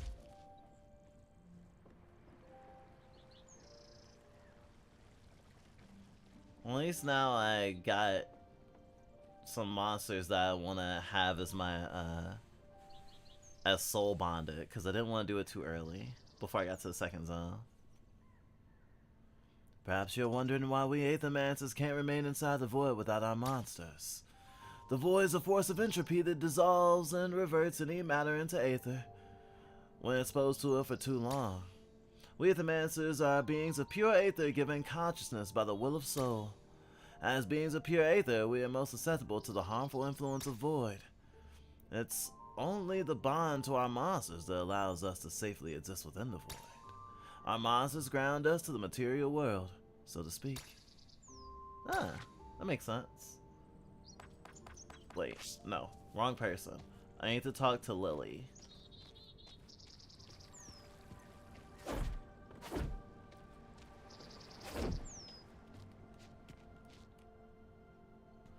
So, how do you like Pilgrim's Rest? Cozy? It's beautiful. It is, isn't it? It's amazing what these people have managed to build here. I hope people don't give you too many odd looks. I think a lot of them doubt that an Aethermancer would help us out. I don't blame them for being skeptical. Tesseract hasn't treated your people kindly in the past. That's why this place is special. I didn't grow up here, but it still feels like a home to me. Anyway, let's not dwell on all that. You remember what I told you about my special ability, right?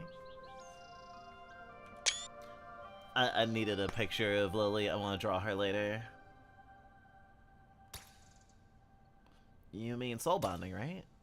Exactly. Soul bonding ensures that you always have your most trusted monsters at your side when you need them. I just need some aether crystals to perform my magic. How about it, Sirits? Establish a soul bond.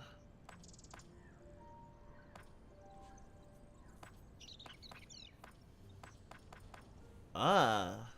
Oh. Oh, cool, cool. Special? Oh. And question mark. Wolfentinger is actually kind of great. I'll go Nosferatu. Oh, I can do more than one. Nosferatu and Wolfentinger.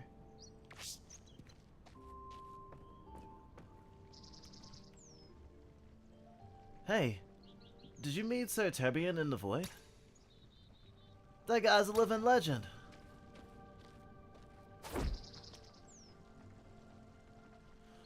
You've been talking to the Aethermancer? They're always just looking for a way to show off their book learning. I don't subscribe to the whole idea that the Void is just gonna keep growing and swallow up Pilgrim's Rest. My great-grandfather and my great-grandmother built this tavern here with their own hands. They were there when Pilgrim's Rest became what it is today. They saw the fractured ruins, a place teeming with all sorts of monsters, and turned it into something hospitable. A home. I'm not about to spit on their legacy. Anyway, let's calm down and see if we can't make some sort of deal, yeah?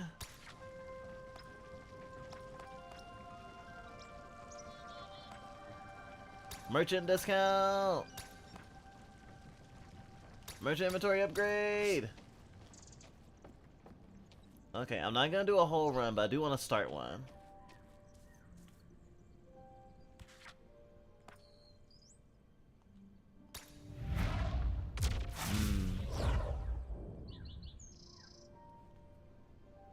Bloody, bloody.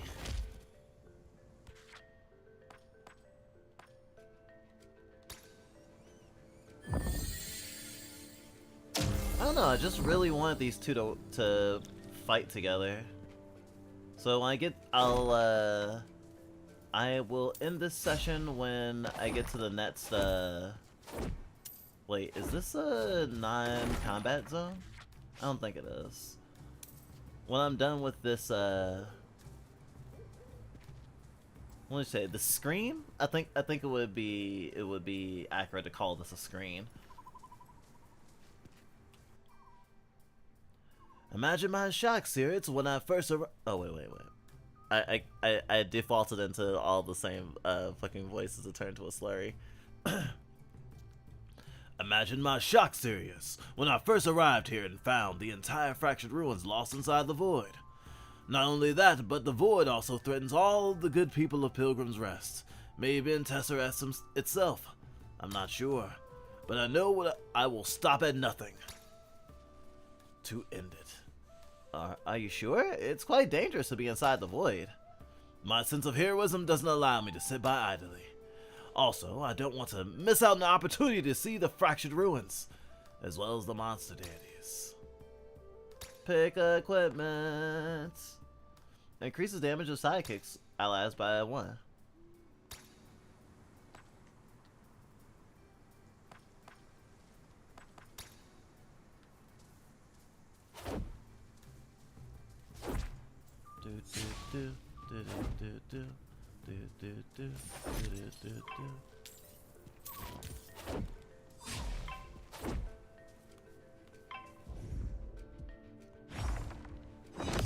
Break your nose.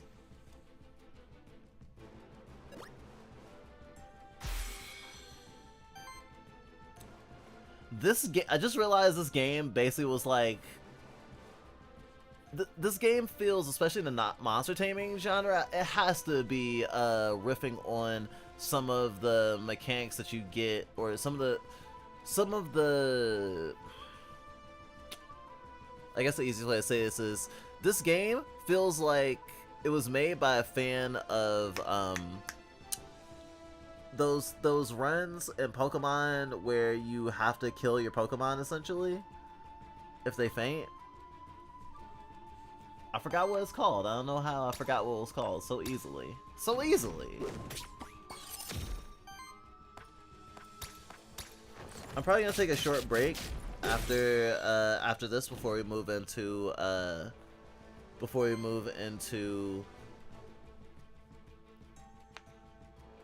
yeah, a lot of aphasia today.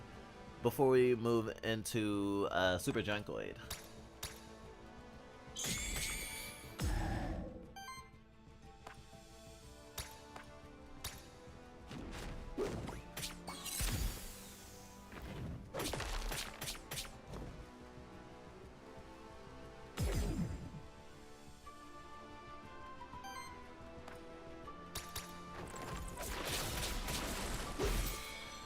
If I had done the order a little bit differently, then I would have won a turn early.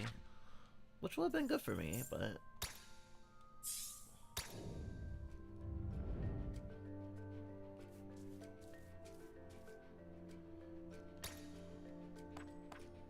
All allies gain 7% crit chance and 7% evasion. It converts the first Aether generated by this monster each turn into wild. Nice. Earth Elemental Challenge. I don't have any monsters that can do Earth. What are my monsters? Both Water, Wind. I have a type. Actually, I'm certainly, personality-wise, if we're still going Magic the Gathering logic, I'm definitely a blue player. Like, I'm a blue player at my core. Which means I'm definitely annoying.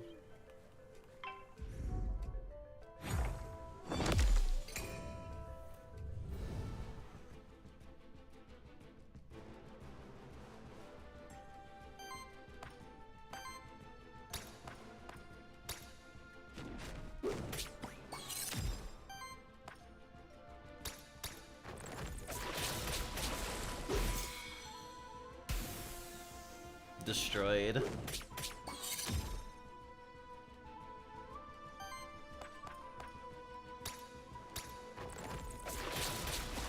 Oh shit, that's the other way around again. Oh, Stone Punch? Nice. Save by the skill.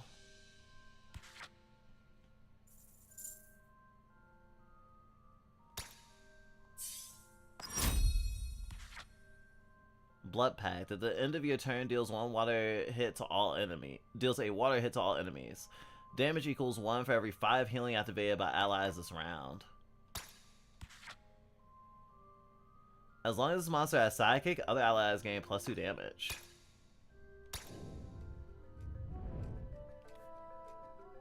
Meteorite coming.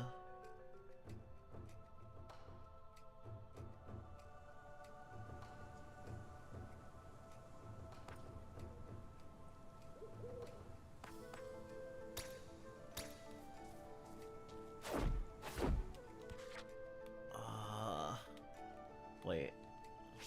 What's this? Oh, right. I still don't have an Earth monster anyway.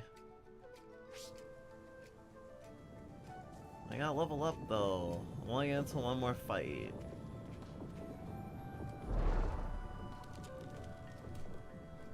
Roguelikes are like crack to me, by the way.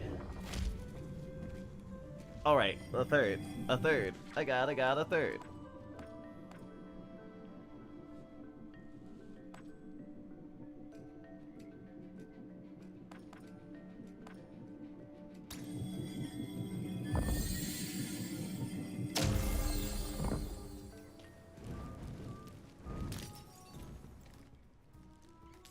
If you ask me, those monsterkin that choose to stay in the Pilgrim's Rest are completely foolhardy. Especially the ones that are venturing into the void alongside us. They may not feel it, but the void is slowly corrupting and destroying them. For their sake, I sincerely hope that we find a way to close the void sooner rather than later. Artifacts. Reactivate target monster? Fuck yes. So since I have a separate save, I'll probably keep this save active. Or keep the save active. I'll keep the save in reserve for next time I want to randomly stream. And I'll probably just stream it and try to finish the demo. Not now.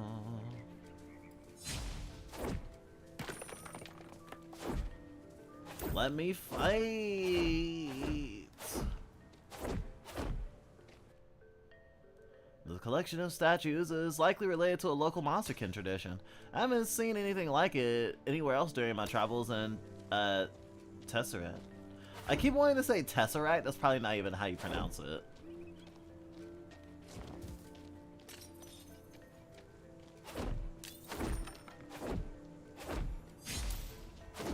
Yeah, it's a loot area.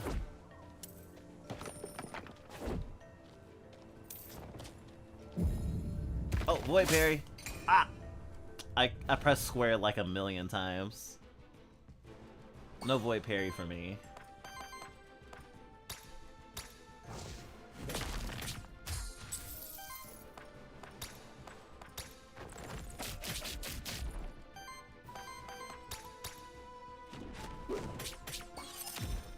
Oh, it's bubble trick, not bubble kick. Bubble trick! Watch these cool bubbles. That's a nice trick.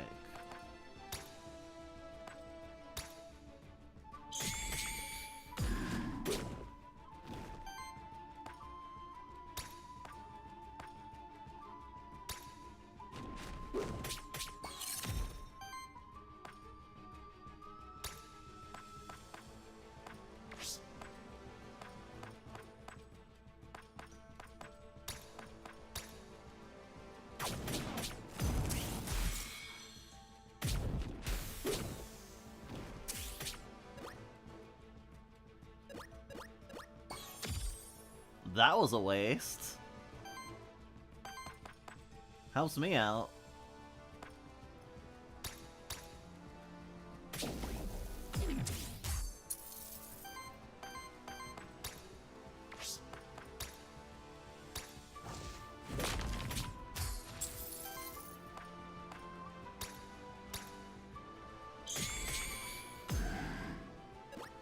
I couldn't stop you.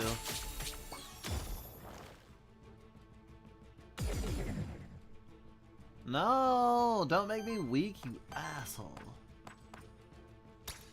I'll blossom your strike. Got a crit too. Finish it.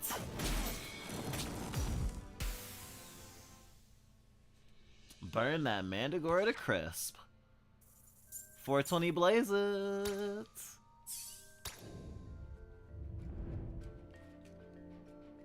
Mandragora Soul. And Black Memento. What does that mean? Oh, a blank memento. Dummy. Oh, I can only hold a certain amount of mementos. Ah, okay, that's interesting. Alright. Saving run. That is Aethermancer. Fun as hell. And there's one monster on the title screen that I have not played with yet. I don't even know if they're in the demo, but I'll keep my eye out. And you should too. And you should wishlist it if you haven't. It's on Steam, if you want to try out the demo. I hope you enjoyed what you saw.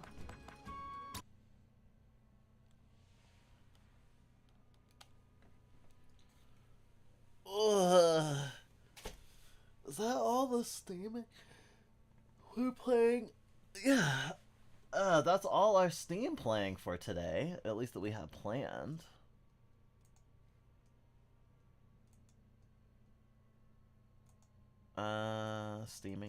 Steaming pile of what?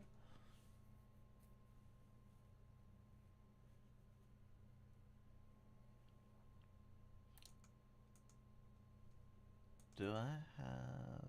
Yes. Steam is dead to me now. Alright.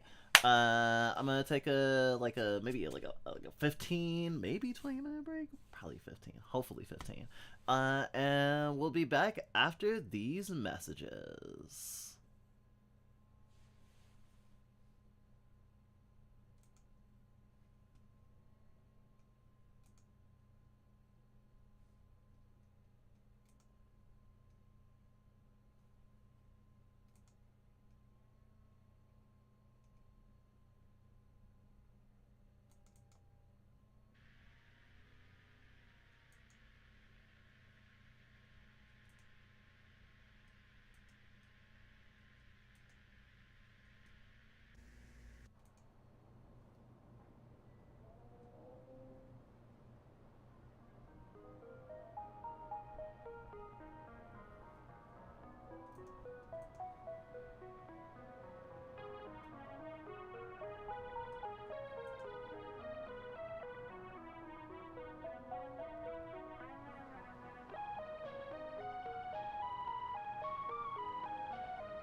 俺はナックルズ在キドナ。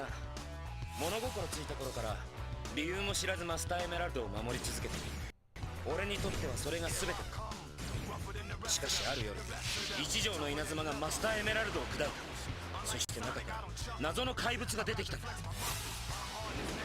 だこいつは。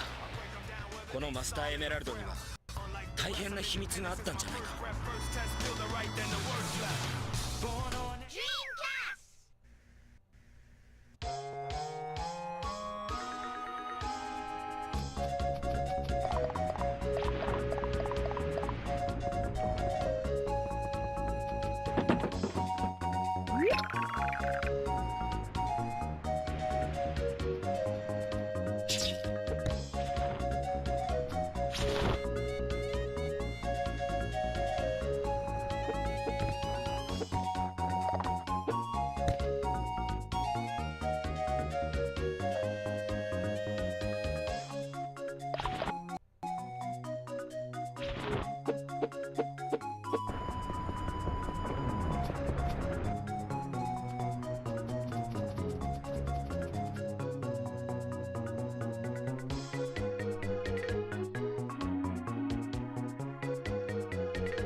友情、選択、理性、恋愛、崇拝、信念、自分、そしてまた新たなデュエリストが。ウテナ様、世界を革命する力を。セガサターン。Ah, the accursed town of Tombwater. Tell me, lone gunslinger, why have you come to this decrepit settlement? Monsters roam the streets, and horrors lie beneath. There's something sinister in the soil. A curse that's hidden under it all. No one leaves Tombwater alive. And it won't be long until you succumb to the madness.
place was fun.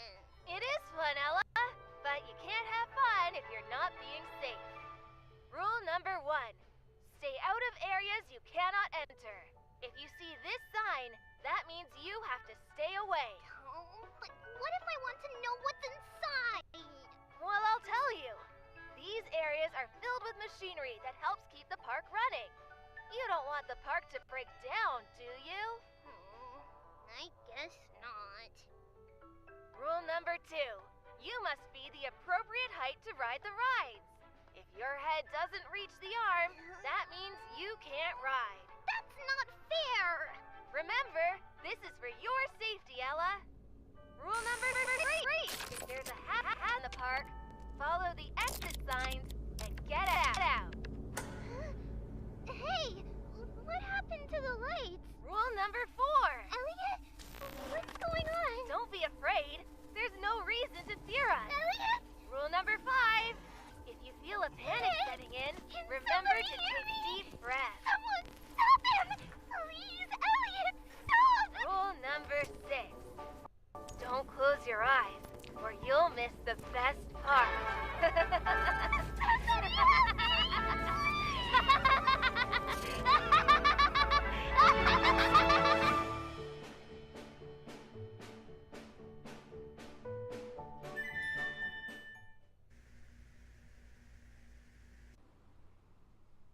Fluff Bites' streams are intended for mature audiences. This is an 18+ space. Be prepared for disturbing or dark games and themes, difficult discussions, and interests outside of your comfort zone. Try to have an open mind and good faith. Please respect the space and treat yourself and others with respect.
Miami.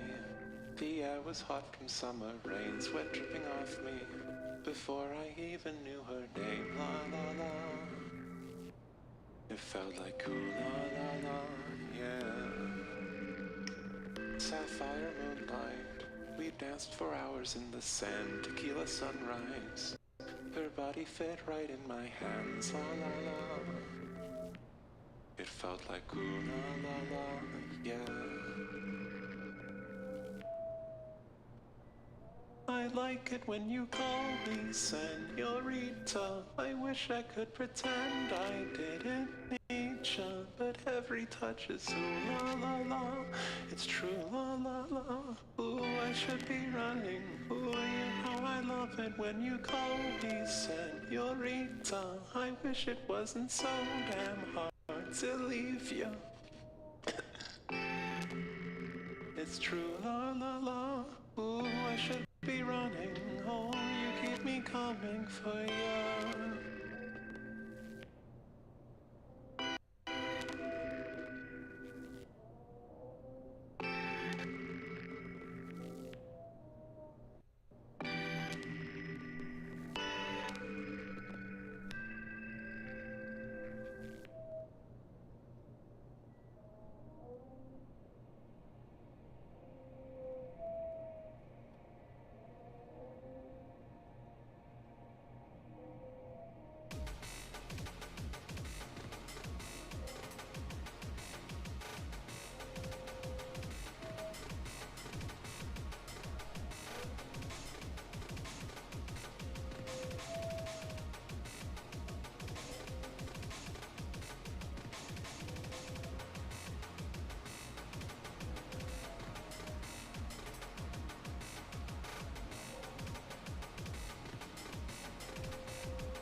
That's okay.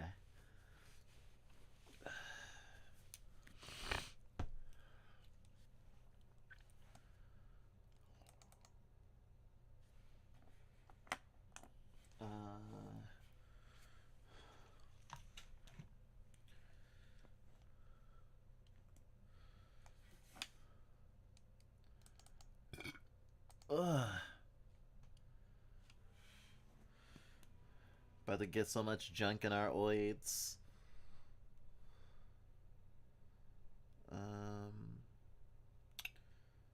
So Super Metroid.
Okay, we are back with Super Junkoid. We got really far, and hopefully we'll be finishing tonight.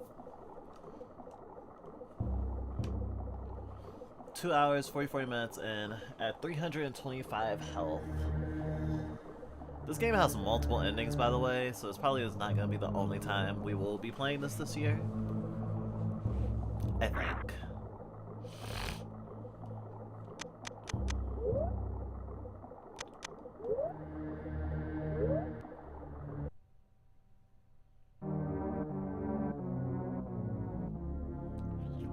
Alright, I saved in the... What is this zone called? Deep Purple. I saved in Deep Purple so that I wouldn't have to worry about being like, where am I supposed to be? Because I haven't beaten the boss of Deep Purple.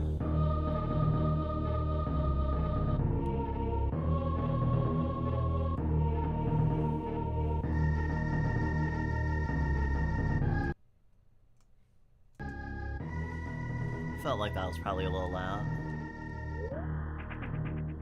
Alright. Let's begin.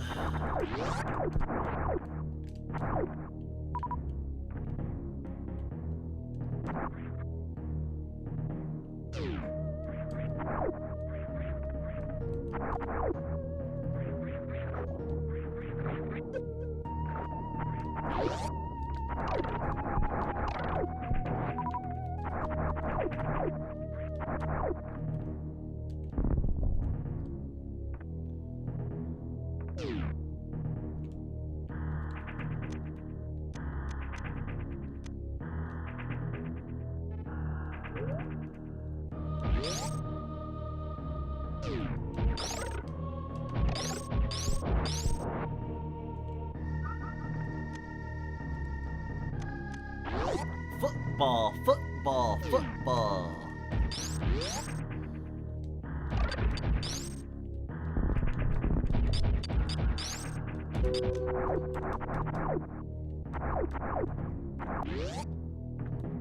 Tom Sega.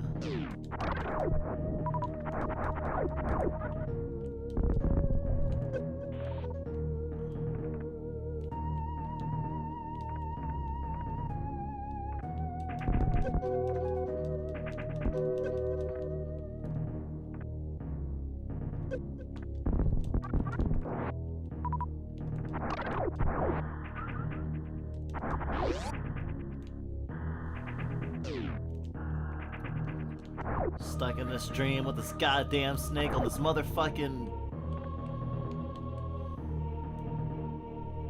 bunk bed.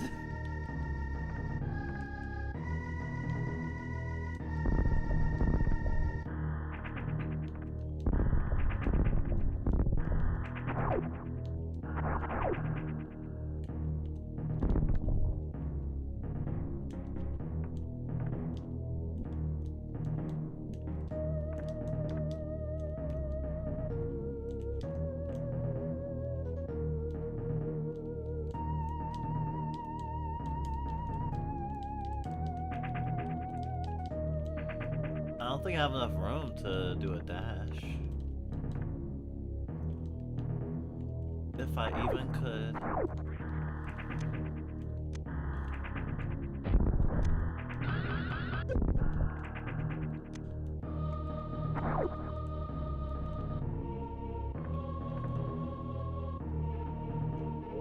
Alright, just straight ahead, I guess. That is a viable direction.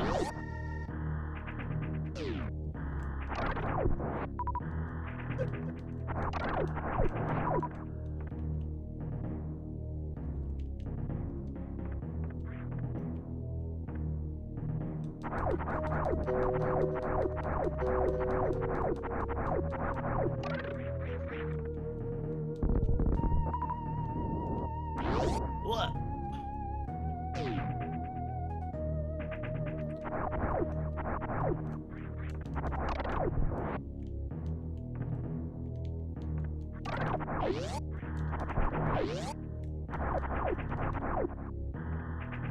Oh, that's why I didn't notice that before. Oh, okay.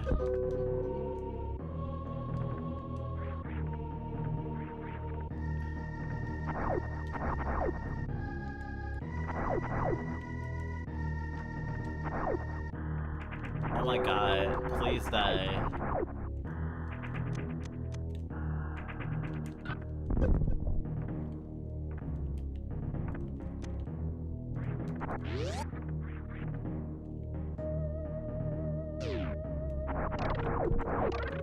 Ice area.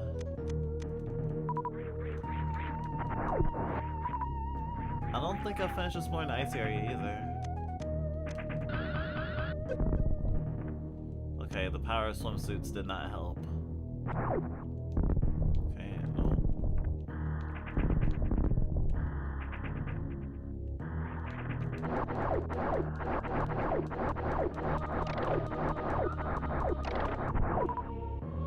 Fuck.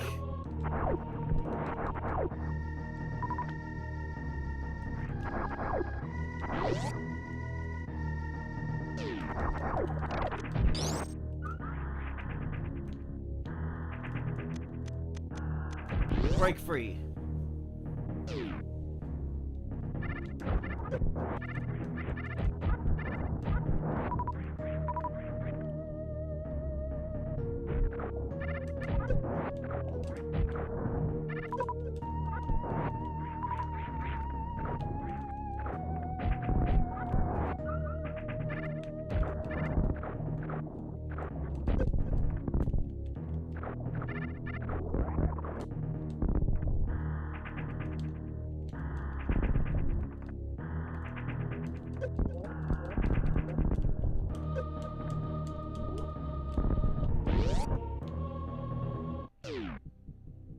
New power, new power, new power, new power, new power, new power, new power, new power.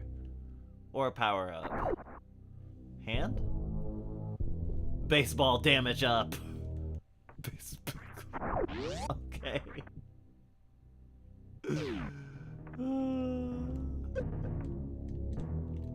Oh, that was a waste.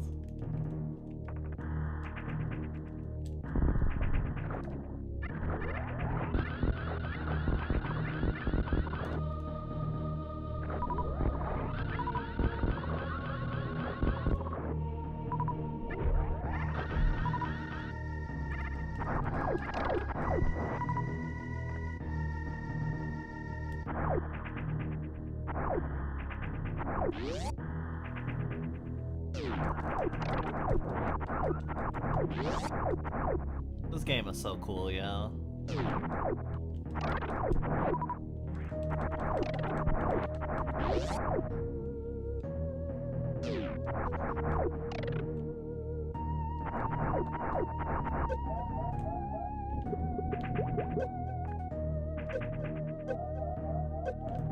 Oh, I died because of radiation. I see.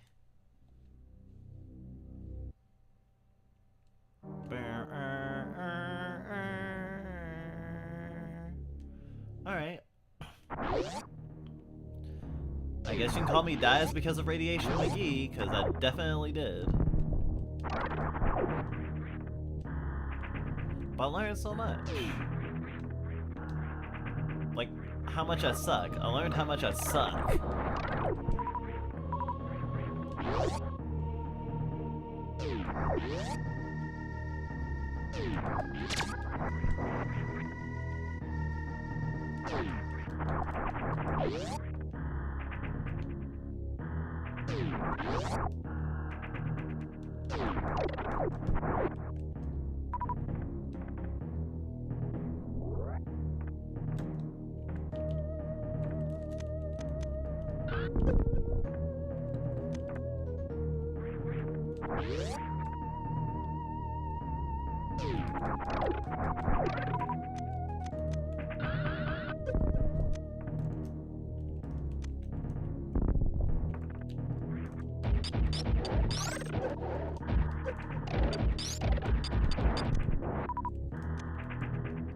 That was fucking insane. No wonder that was so hard to kill.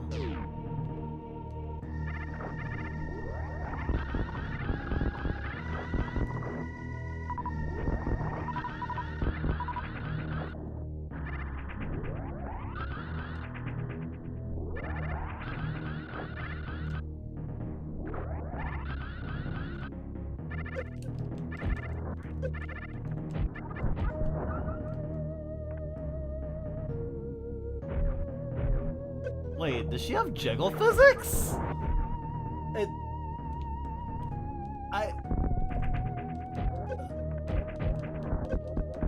Please stop killing me. I got distracted by her jiggle physics. I could yeah? Now I gotta wonder, does Samus in the original game have jiggle physics?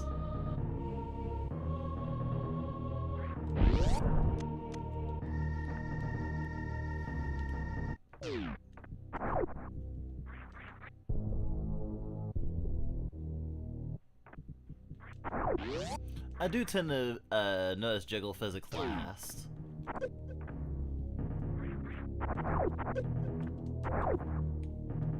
This definitely feels different though now, because at the time that I was most not noticing jiggle physics, it was also happening to be when I didn't have boobs yet.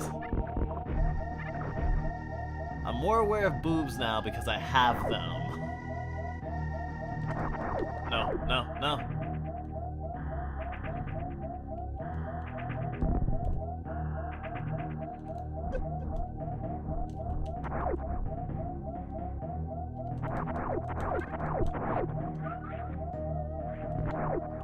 Oh! Oh! Oh, I forgot about that. Fuck, fuck, fuck.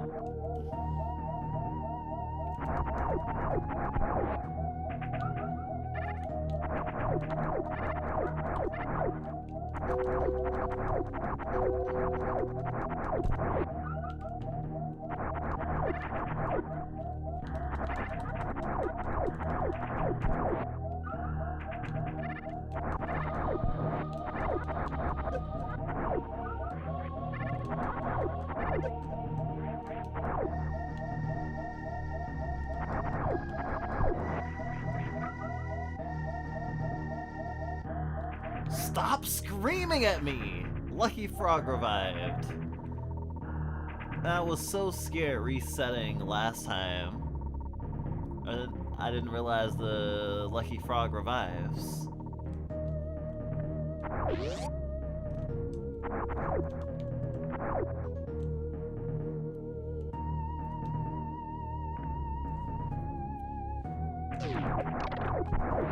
Saved poggers. And there's a rat pipe on the other side, I think.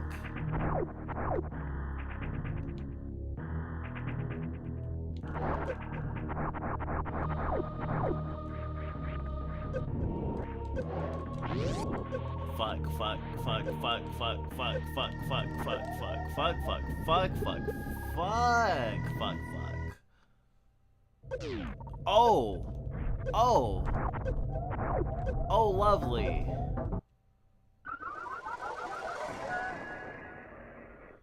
So there's a radiation room, and there's a everything's on fire room. And I don't think I can survive in either of them. I don't think rats have an increased survival. Do rats have a radiation resistance I don't know about?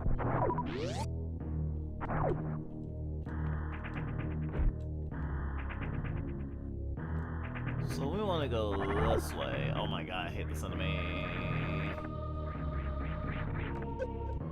Oh. This room that I was trying not to be in. Wow.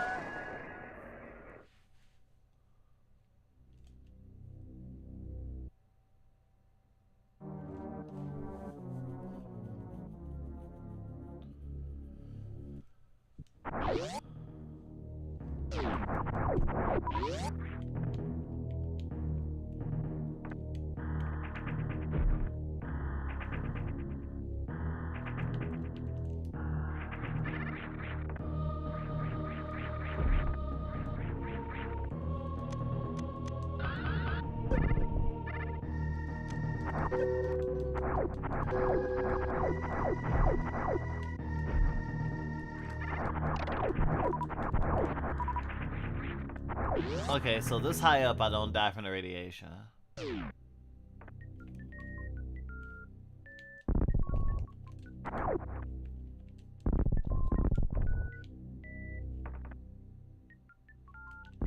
Oh!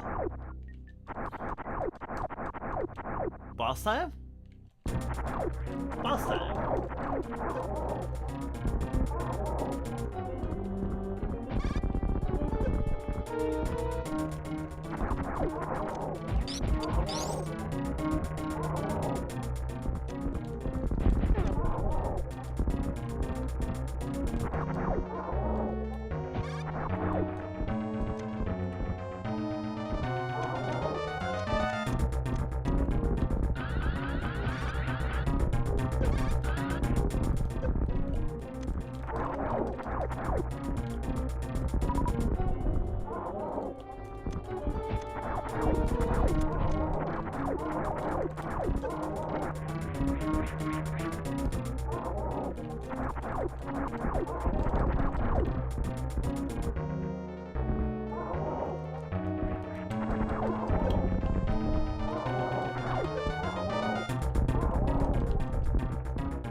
Rat be fast though.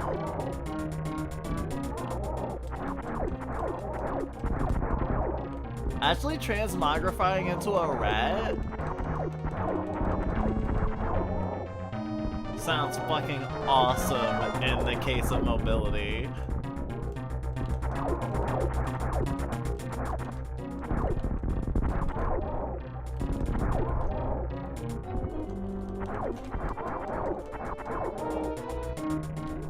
Oh, what?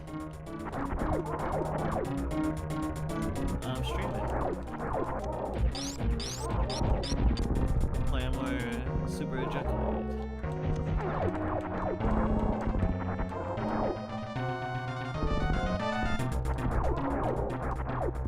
Oh, what?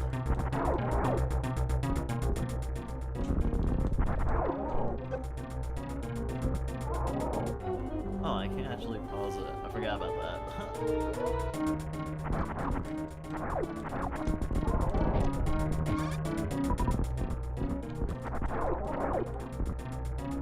Damn, this is... Well, actually the chest plate isn't even broken yet, so I know that this is This enemy's health pool is way bigger than the other ones.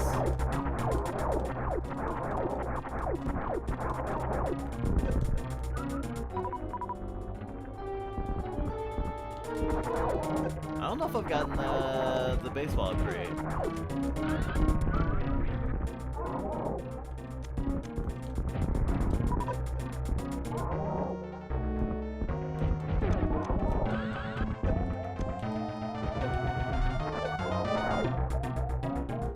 Nice, I'm dying. Oh, what? Thank you, Frog. I'm alive because of Frog. I thought it literally turned me into giblets.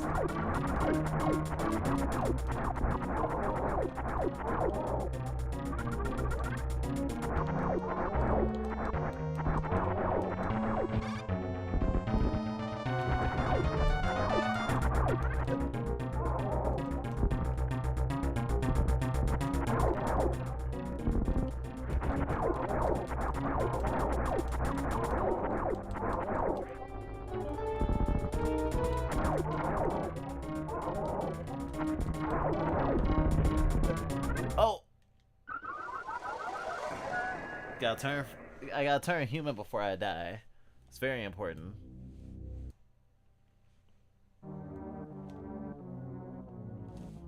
I think I'd do much better if I had like full stocks.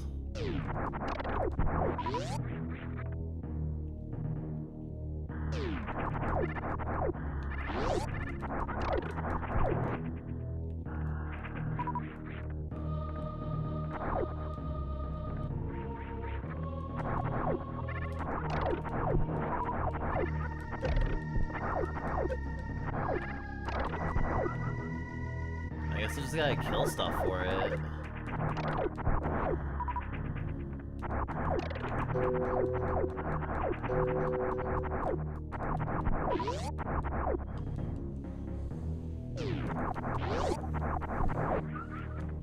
Drops are mostly based on what I need, it seems. Oh, that's radiation. That's a no-no.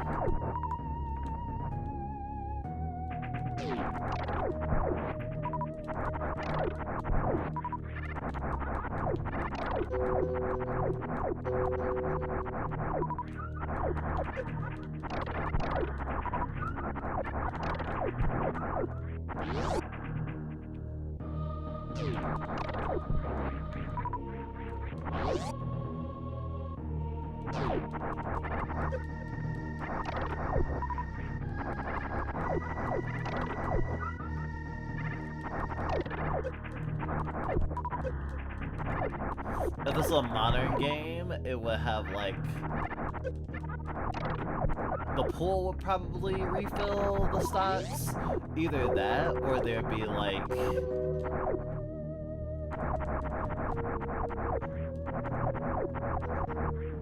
a currency and a shopkeeper or something.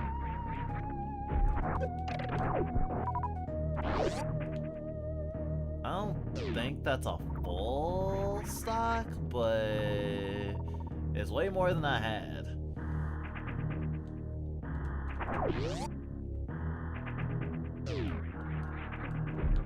Oh.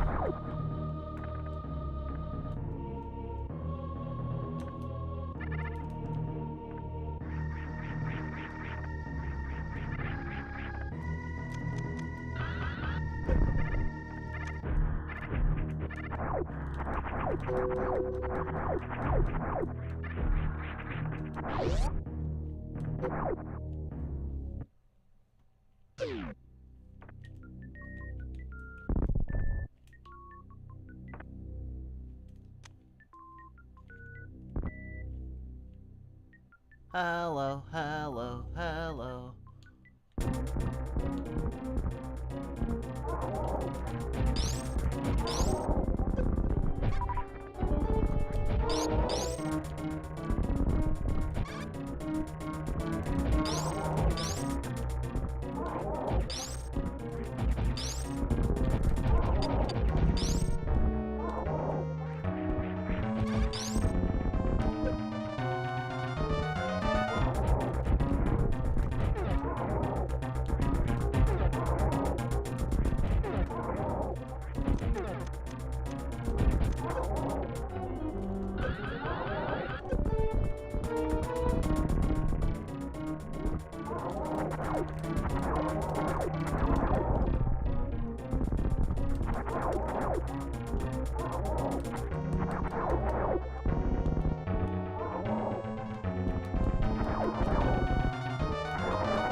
Eat shit. Eat shit.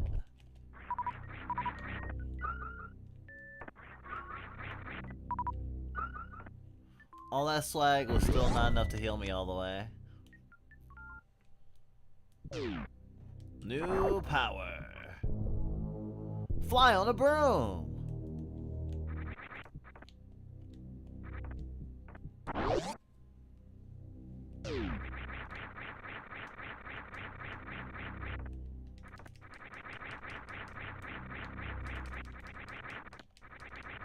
A little janky, but I'm here for it.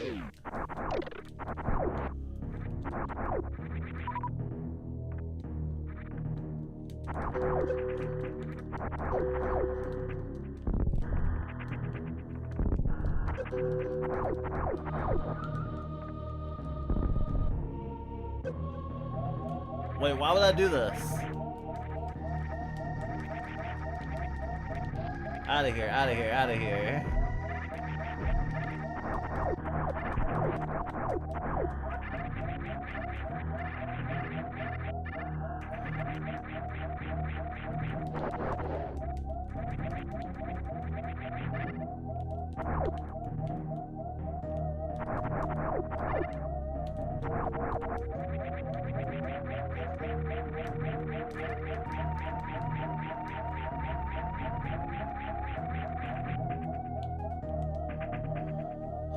Flying on a broom is hard. Flying on a broom is dead.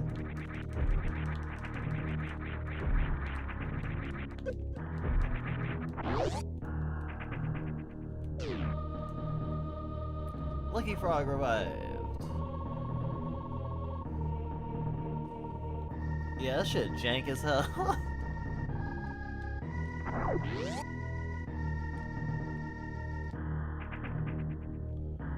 There's some places in the ice area I know, the straight up ice area.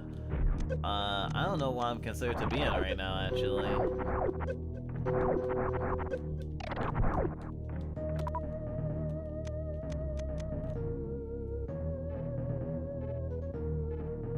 I'm still in deep purple. I'm just in the ice part of deep purple.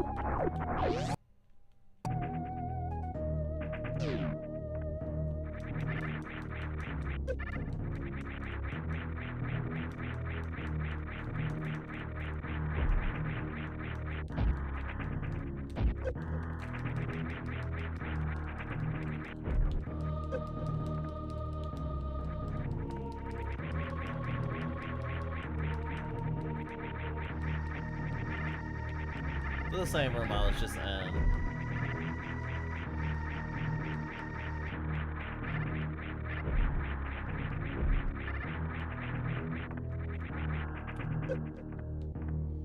Oh, okay, I know where that was. Okay. I guess with this I don't actually need wall jumps anymore, but I like wall jumps, you know? Wall jumps are cool.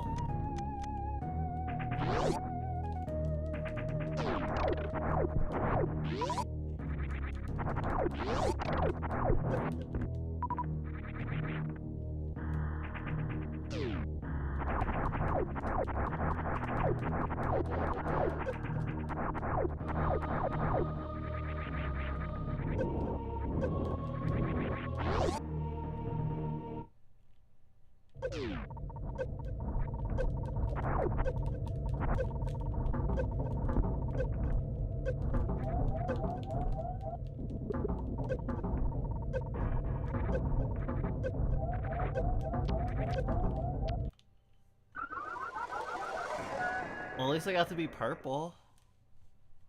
I did get to be purple for a little while. Alright, I should go to the normal ice area because I know I can get to places now that I couldn't before.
There's still places here I can go, but...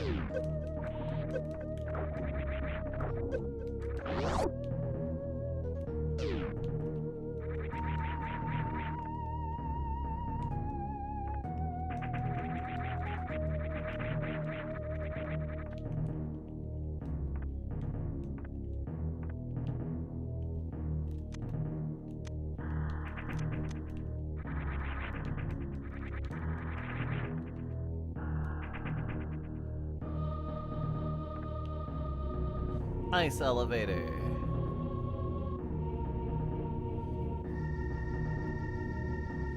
Quick travel.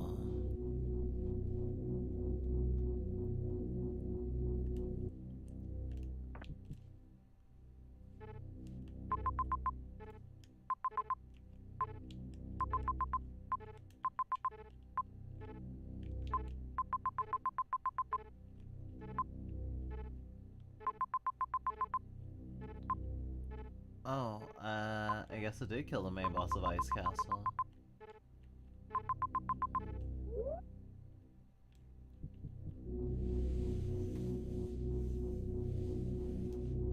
I've been doing so much killing, it's hard to remember. I'm pretty sure I kill Idol as well.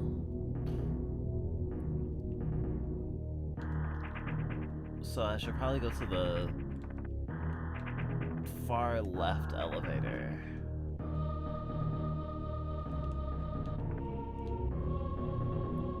Oh yeah, Blood Babel. Blood Bethel? Blood Bethel.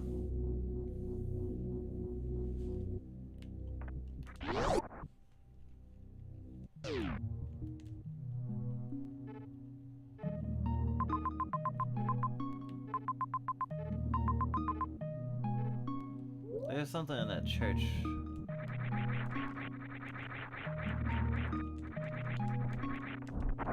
Oh gosh.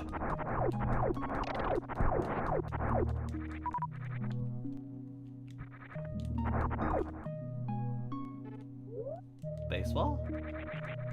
Baseball, baseball, baseball, baseball, baseball. Oh, this is lava.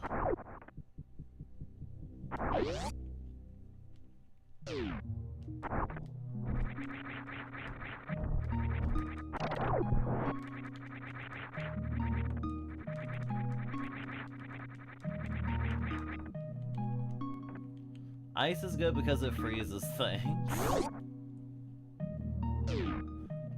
I can't think of any other status effect that I would want.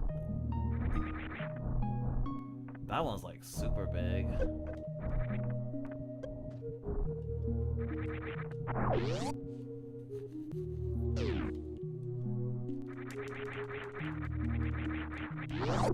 I can fly.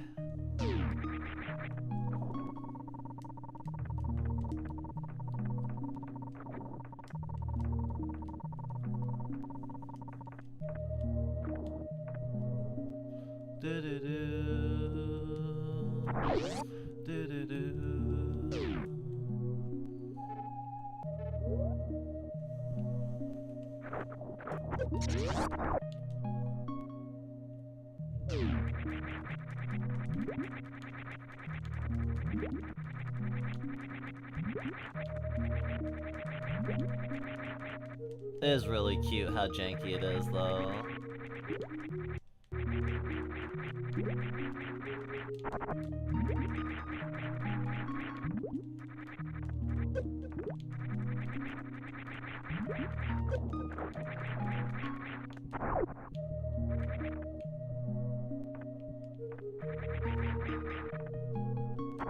Very useful.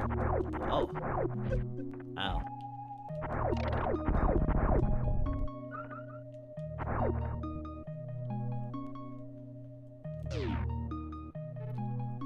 Wrong way.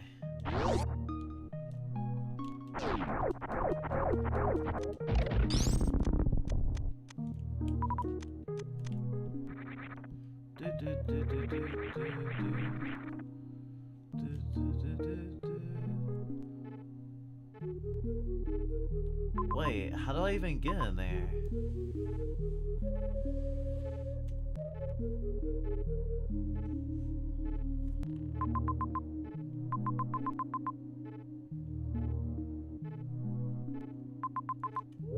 I might as well just go outskirt.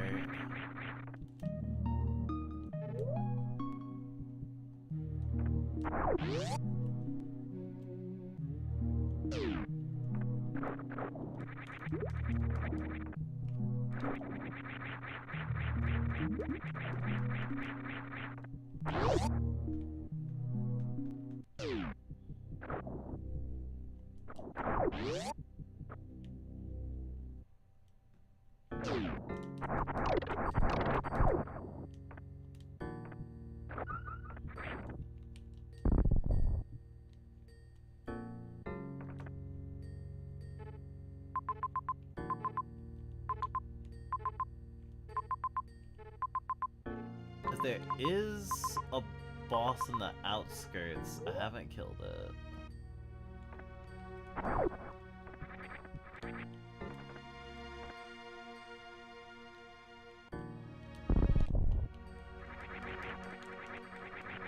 Easy way to check. Just go straight up. I keep needing to check all these vagina opening walls just in case a rat can fit through them.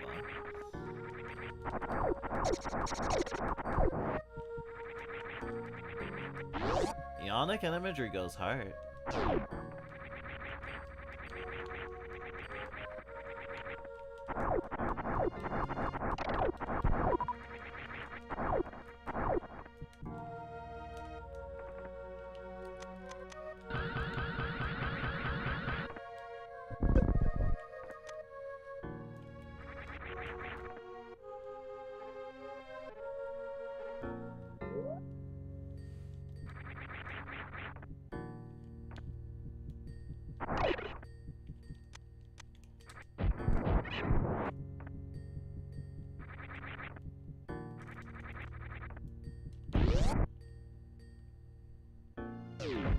Something I was curious about.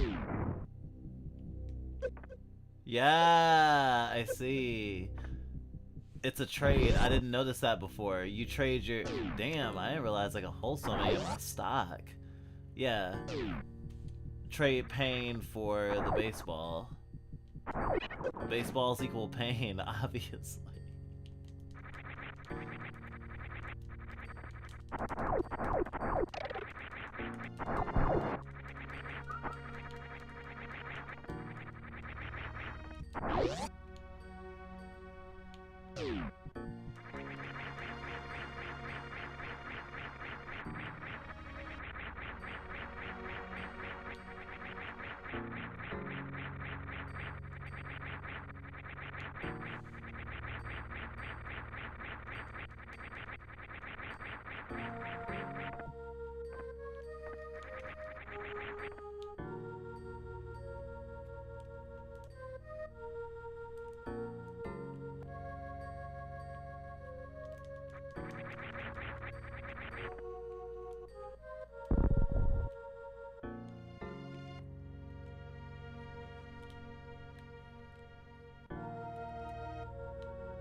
I'm a little disappointed, I have to say.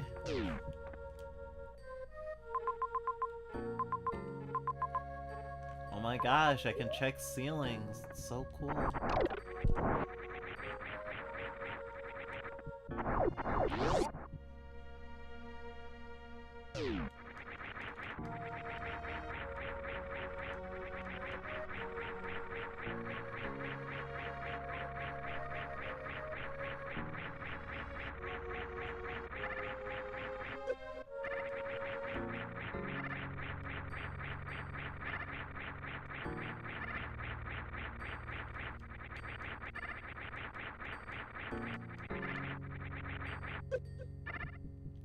So many cool ceilings.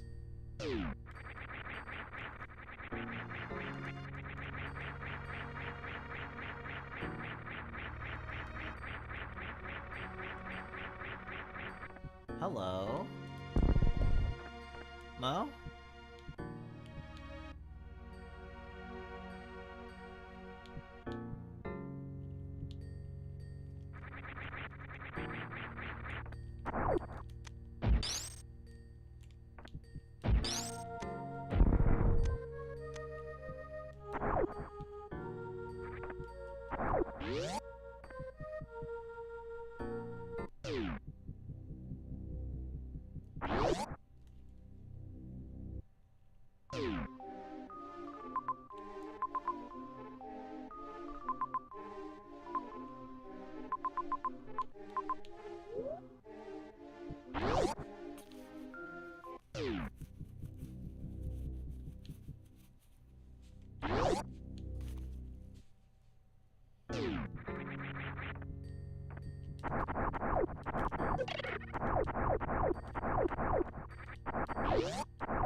Oh my god.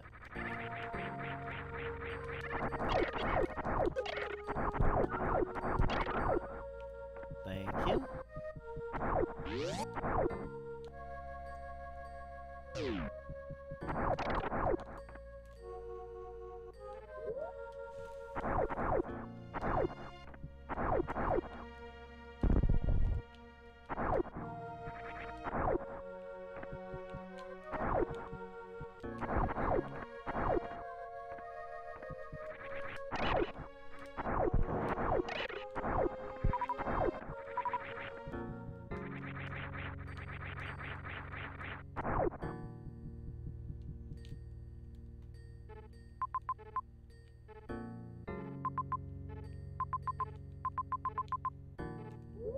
I guess I can just go back down to purple. Guess I never should have left.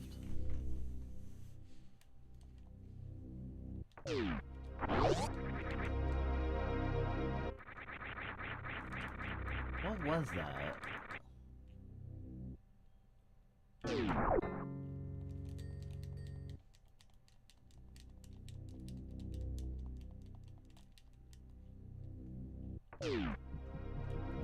That was something.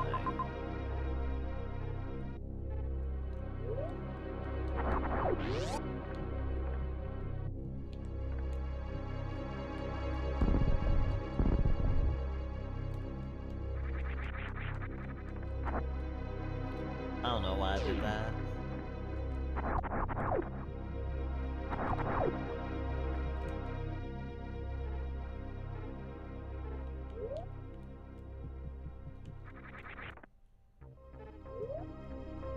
Okay, corner of the Nets room.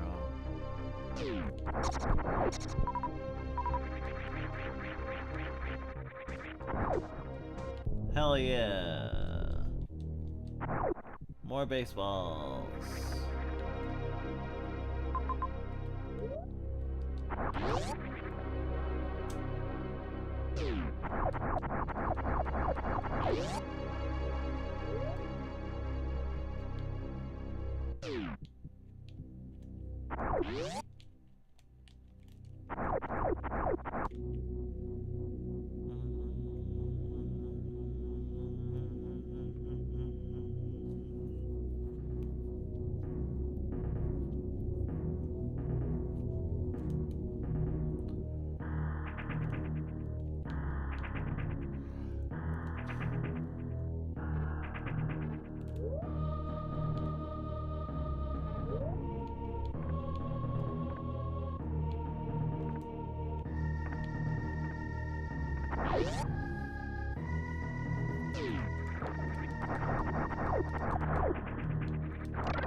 Oh, the getting on the broom replaces the spin animation.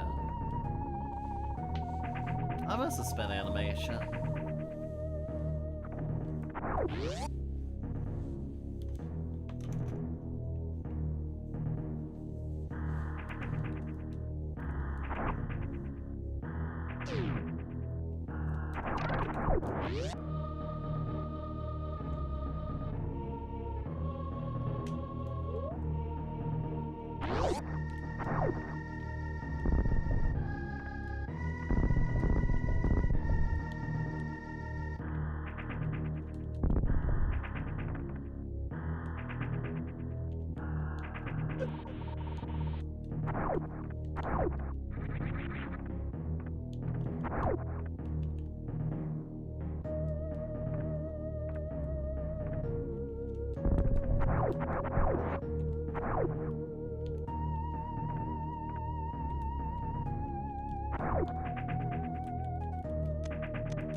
This screen looks really pretty.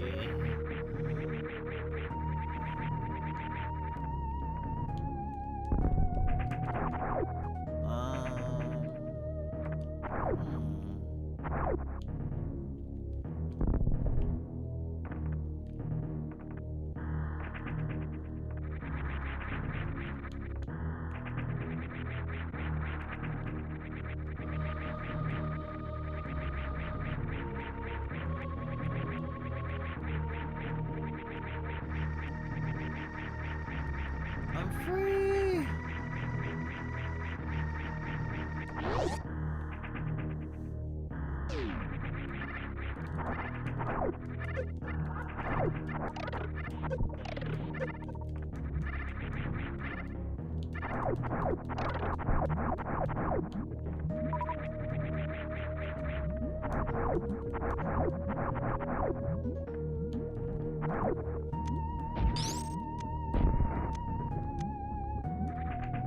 I don't remember getting anything in here.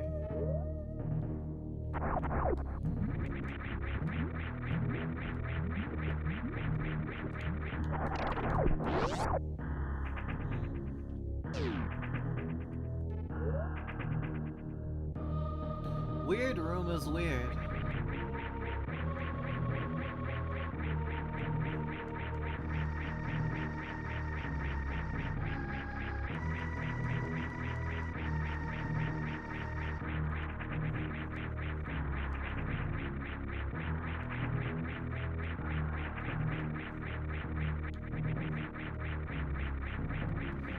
Sorry, I was dissociating.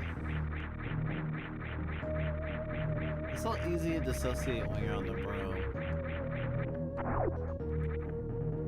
God, that sounds like a drug euphemism so hard.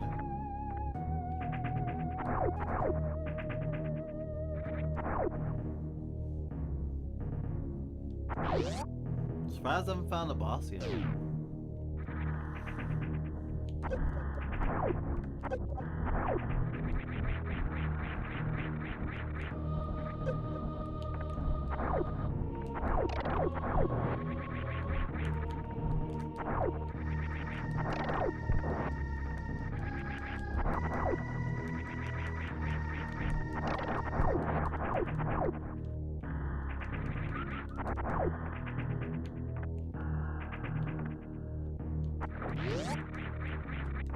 Ah, Blood Babel. Only rats are allowed.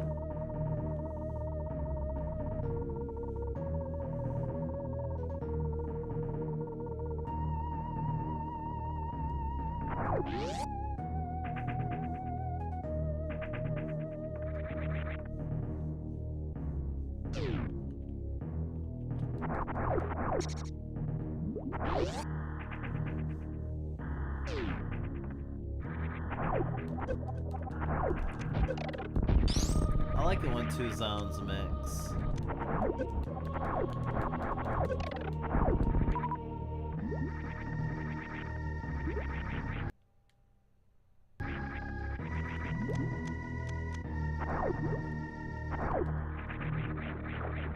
I think this area needs power.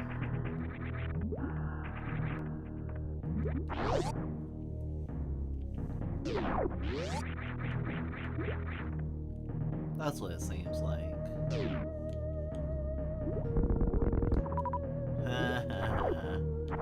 Oh. That head is also dead.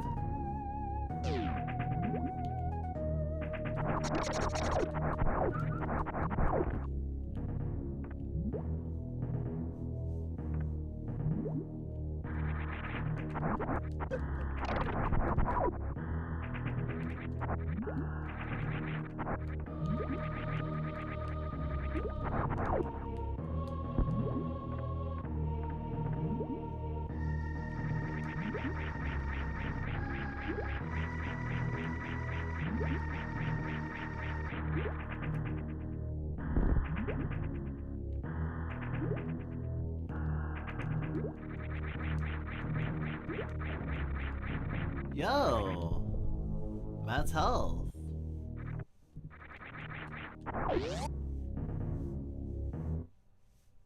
Boss. Oh. I like being alive.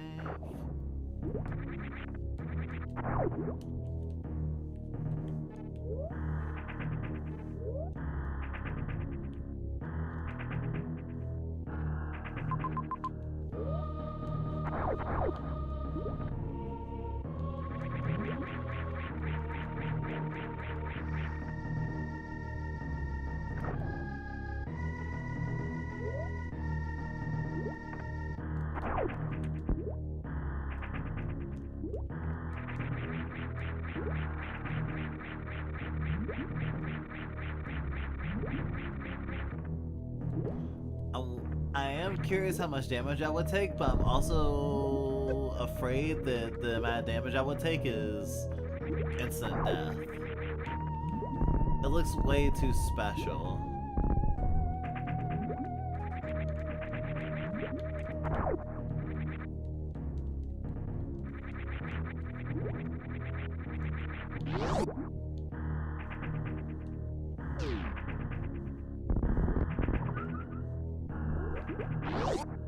It's the beak.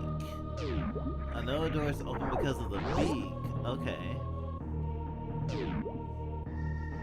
At least visually.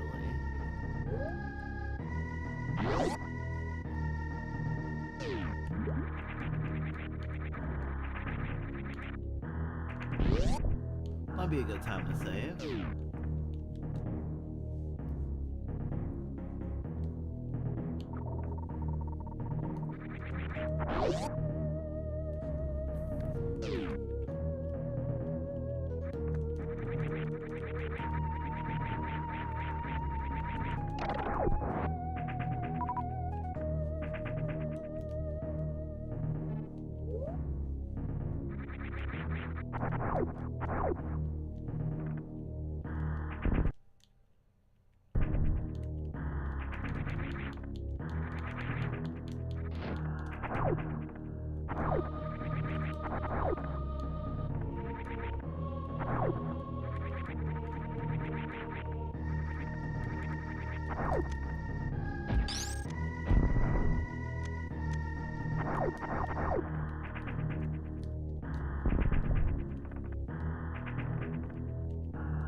Oh. Oh.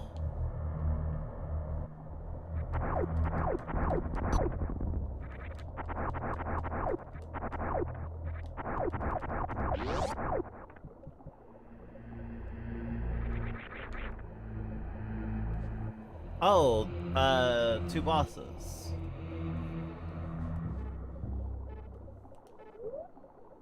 I think this is where I need to go to finish the game.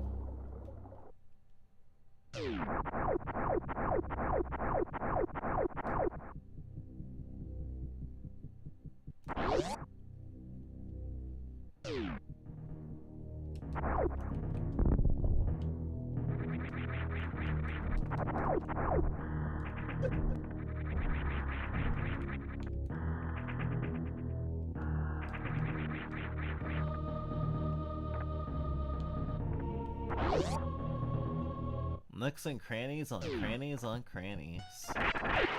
Oh, last time?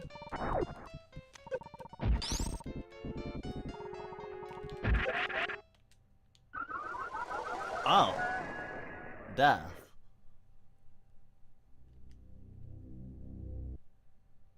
When's the last time I saved?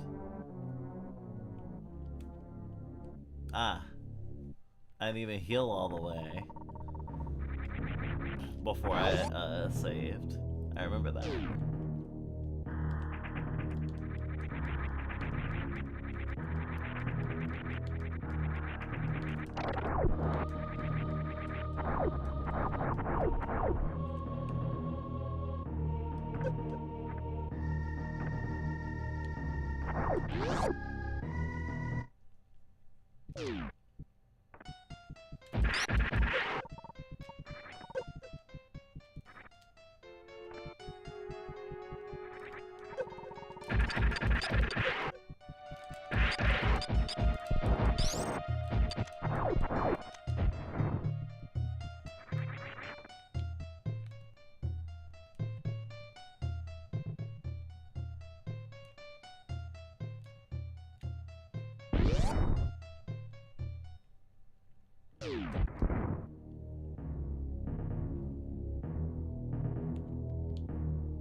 Elevators online.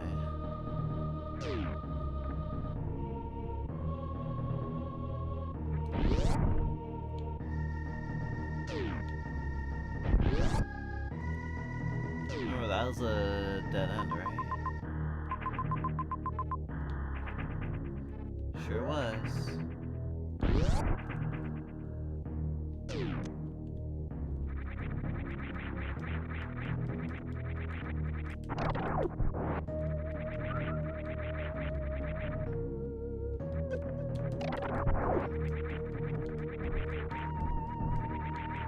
Oh.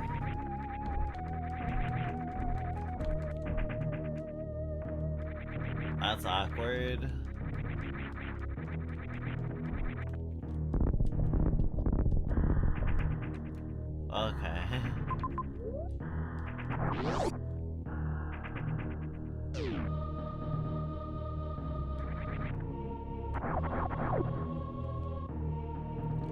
I think this was the heat room.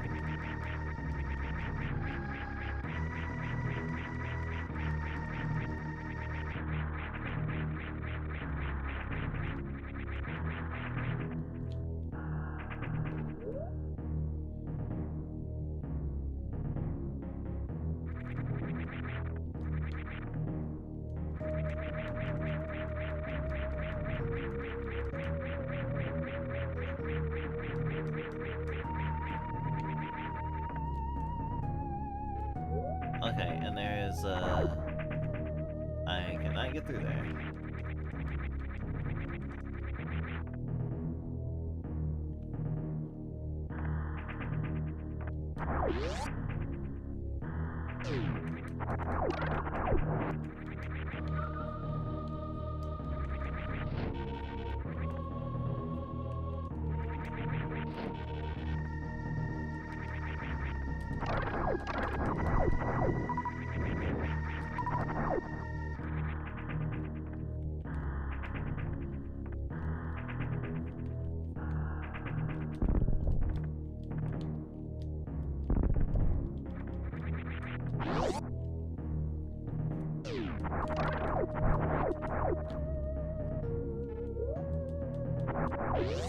I completely missed the room like a doofus.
I'm probably about to learn I should have just went into a room before.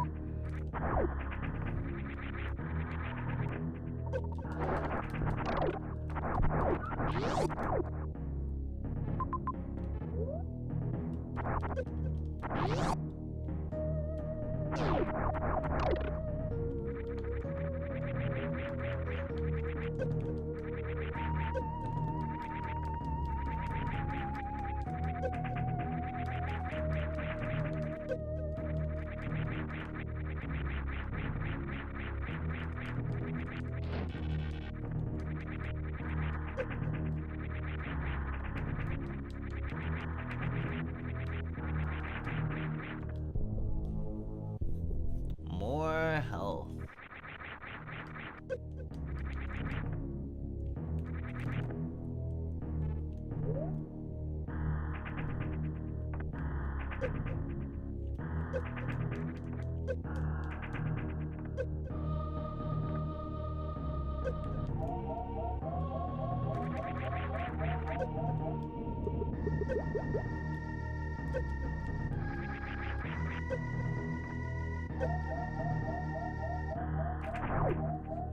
I made it. I made it.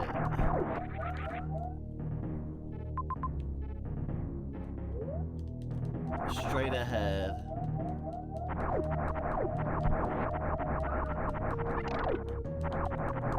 How hard can going straight ahead be? Says the faggot.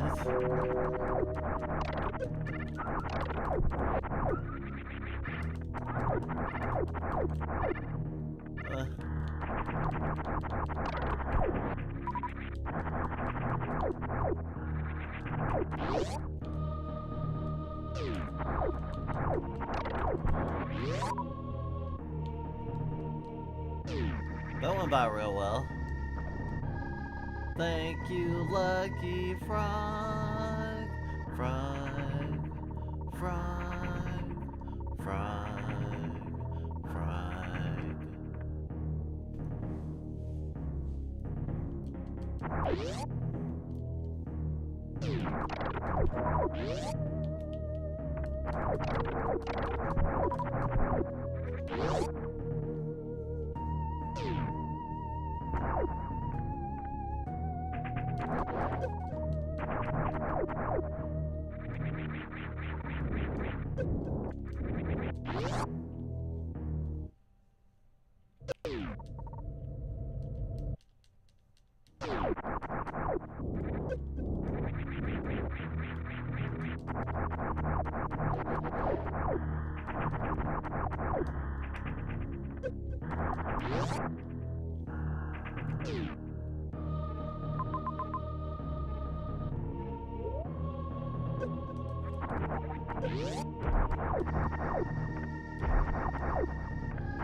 Oh, I can't even get to that door over there.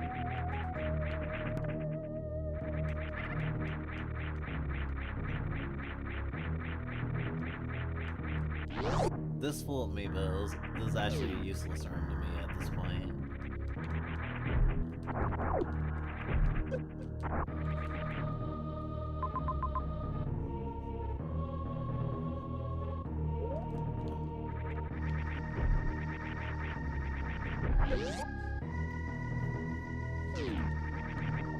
So many ways to lose health.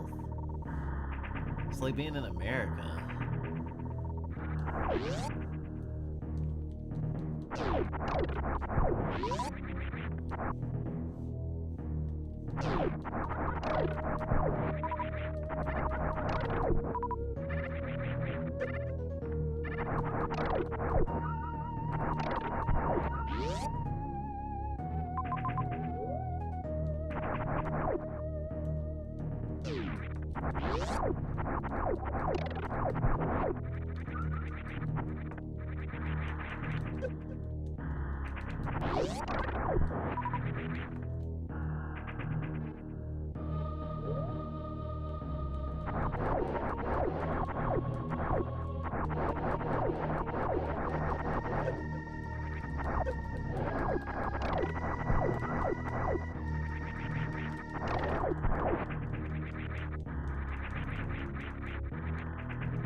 Secret is secret! Baseball found.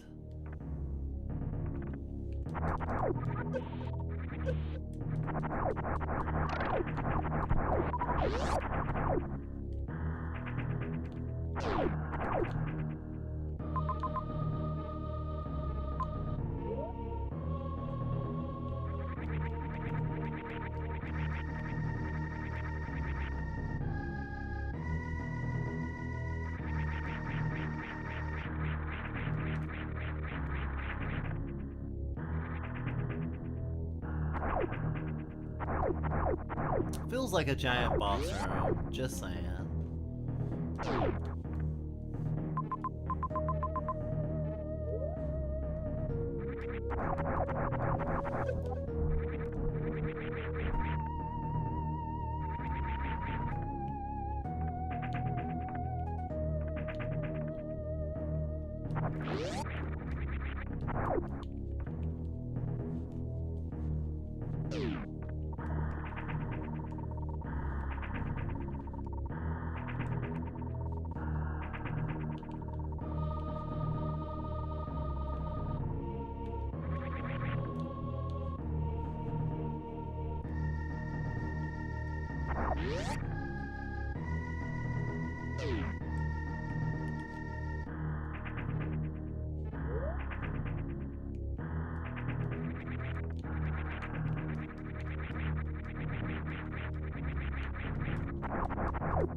All right, I remember what's there.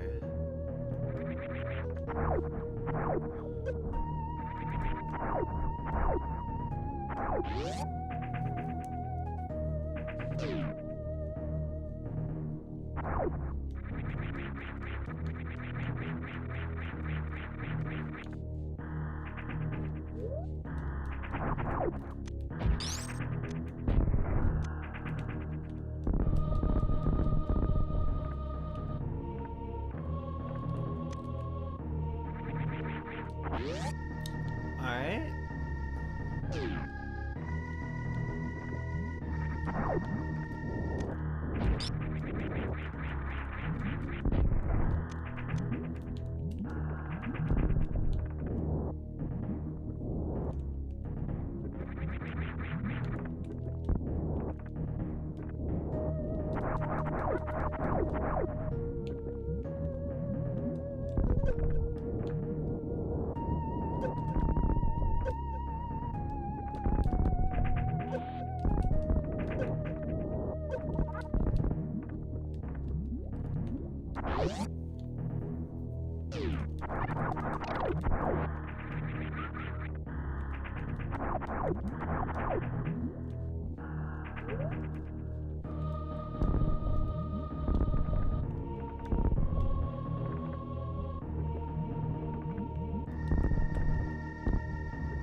Damn, this shit is not fucking around.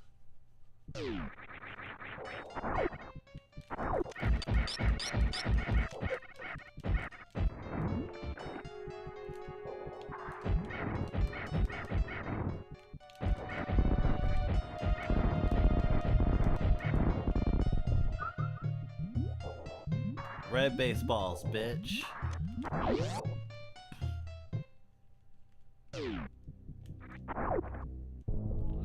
Gem of Storms. Want damage up.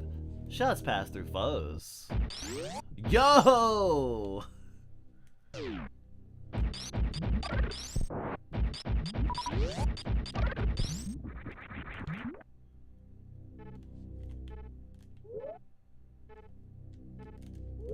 Ice Blood Storms.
Let me in! Let me in!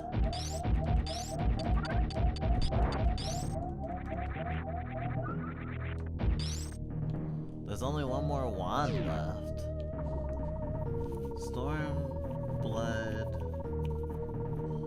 ice. I mean, fire, I guess. It would make sense for the last one to be fire.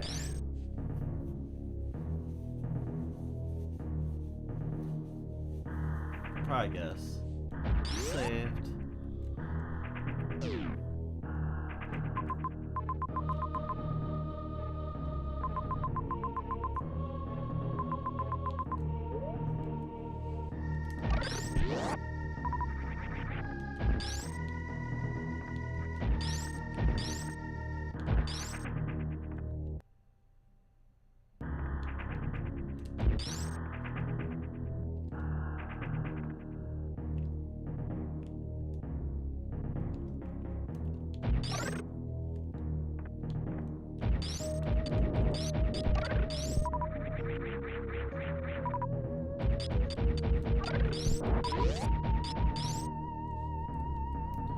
I'm glad the Wand of Storms also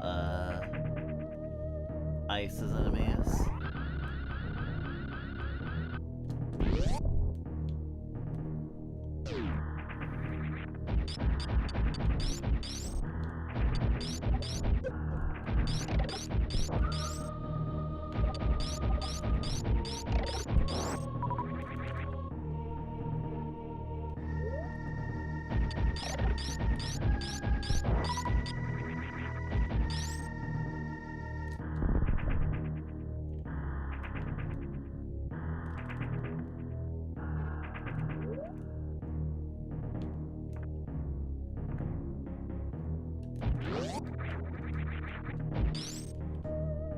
Okay, those are like like 2 more doors.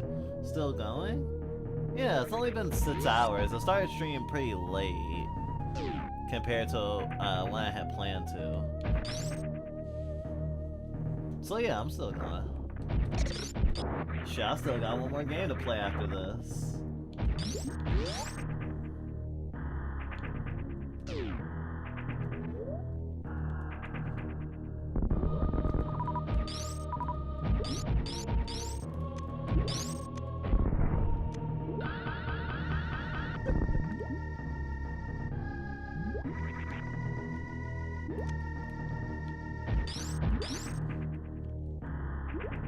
I'm not sure what to do about that door.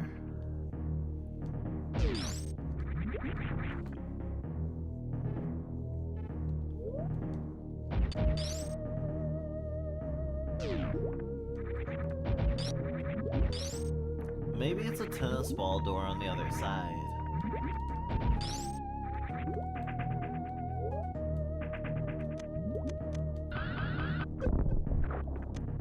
Well, worth a try.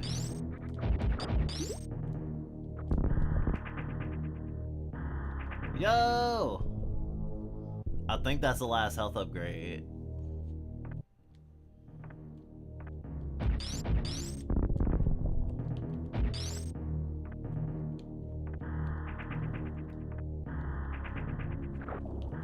Oh, so maybe that's the secret to getting past the other door. That makes sense.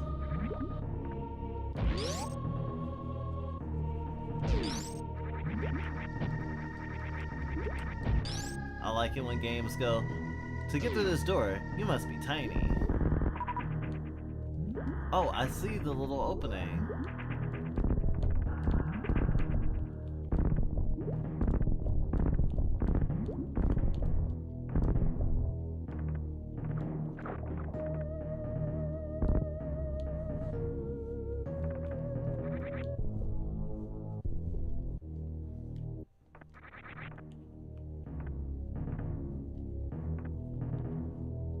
That's great and all, but I want progress.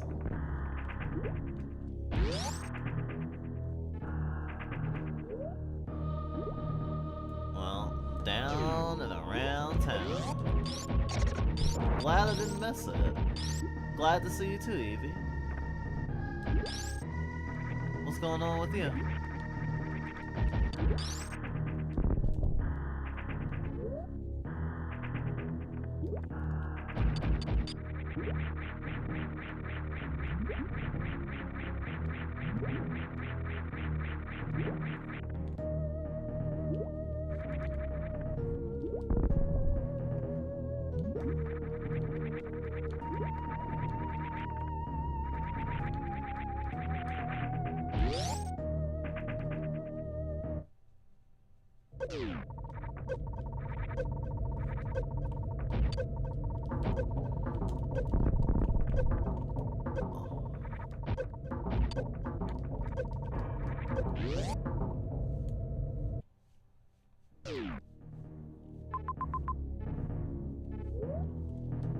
It might be just worth it to explore instead of going all the way back to heal.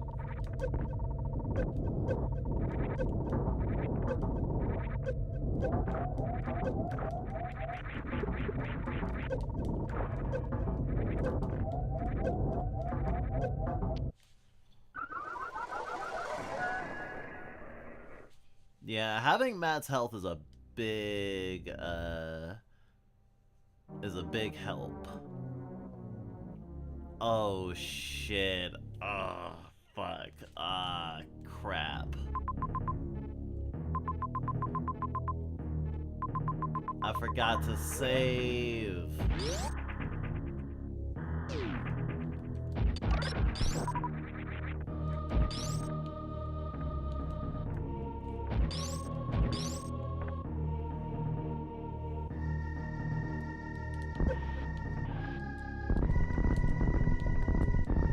I was feeling all cozy and shit.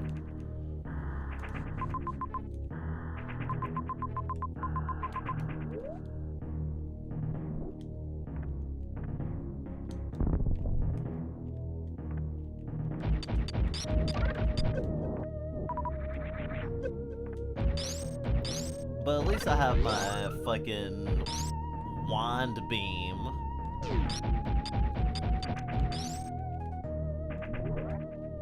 My wand of storms is burning bright.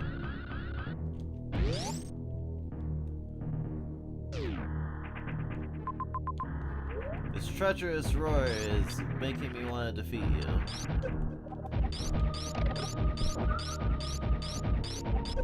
Oh yeah, I was talking about this earlier, but I've been watching Solo Leveling and I'm actually kind of disappointed.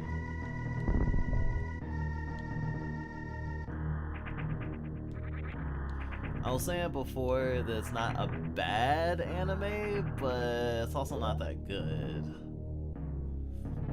It has a lot of good stuff going for it in terms of like what makes anime, well, profitable and popular. But at the same time, it's kind of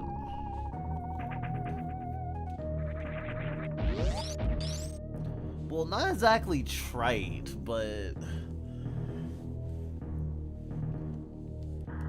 it's kind of incel bait.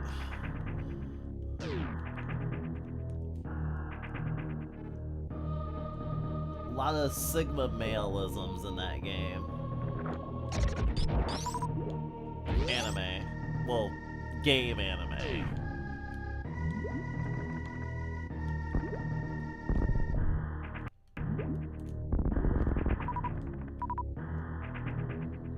Ganime.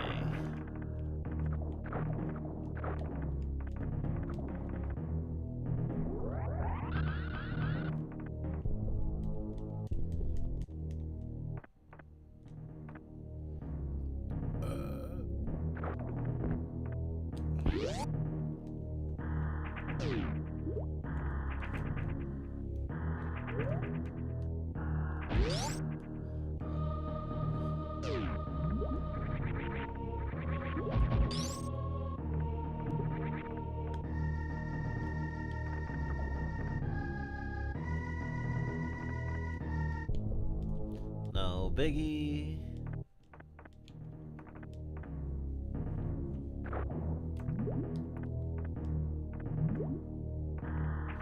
And I'm not exactly hurting for good anime. Like, there's plenty of stuff that I'm watching that I'm really into, like Zenshu and Overlord and stuff.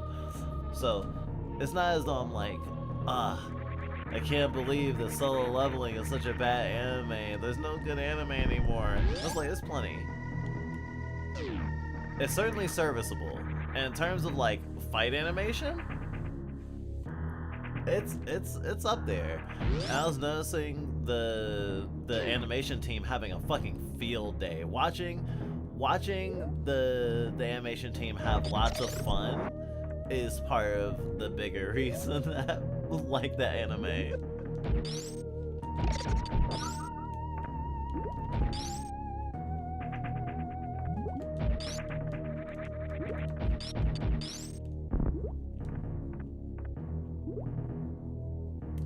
Boopies. Just got done with Cupid movie night with partners. I was Cupid, but at least I got a steak out of it. Cupid movie night. What did you watch?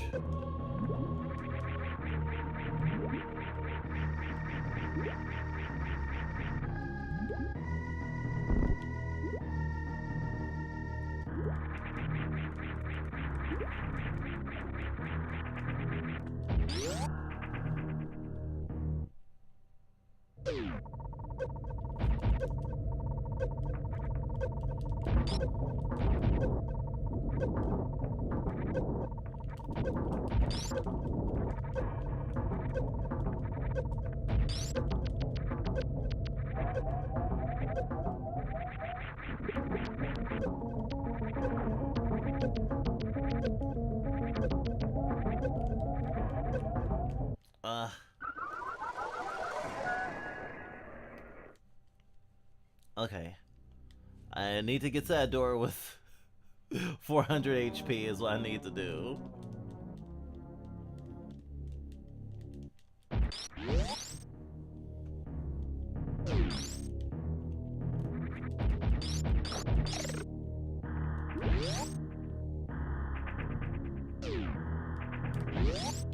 Wrong door.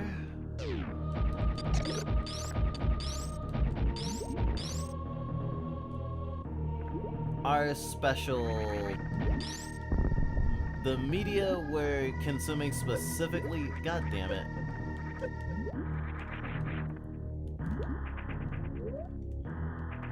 Wow, that thing does massive damage.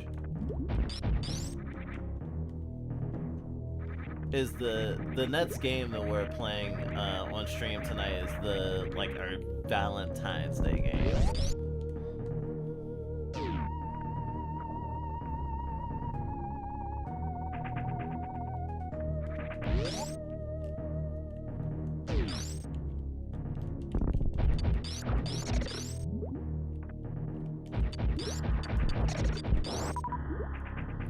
Valentine's Day is cute, for sure.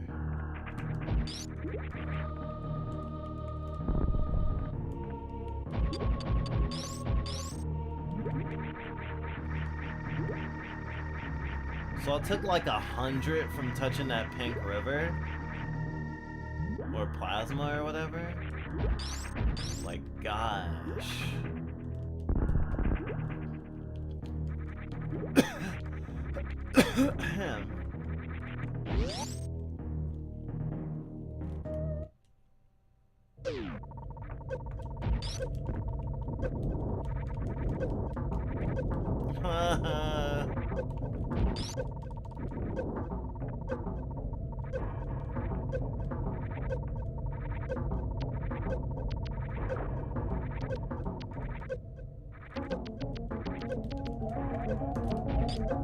Woo!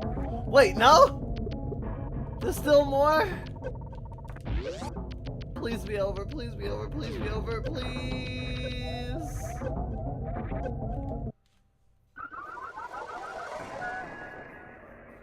Fuck me.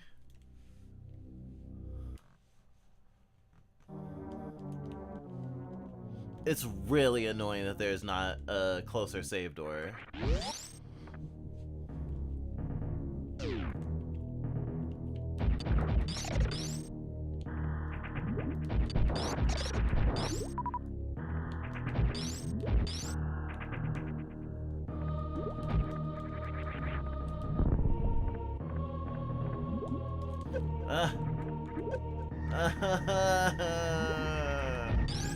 Always get super gung-ho through that door.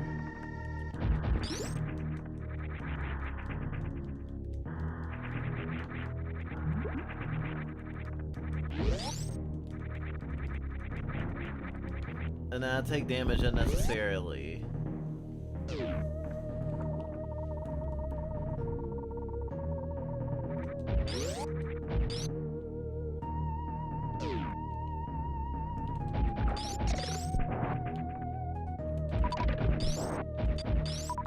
It's possible I need another item, but with other parts of the game, they have not been, like, so blatantly letting me get so far with the toolkit that I have.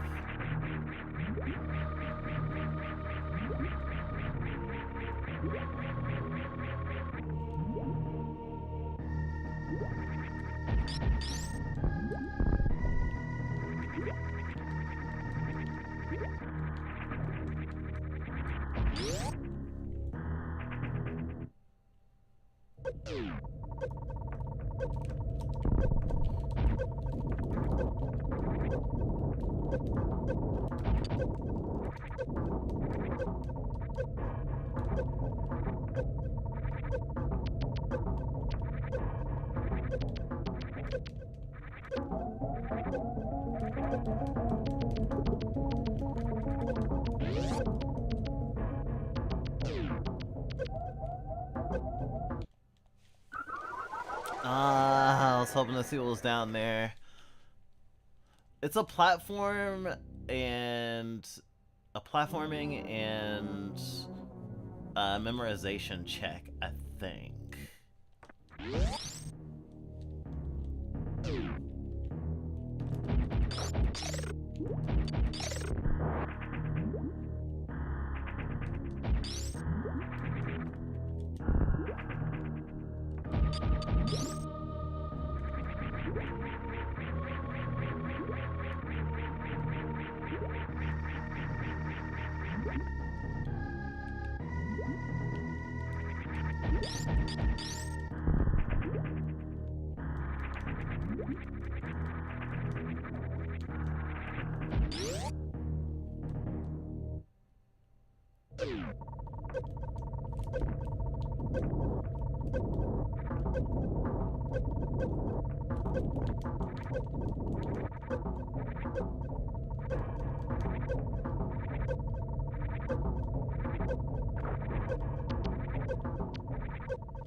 Ah!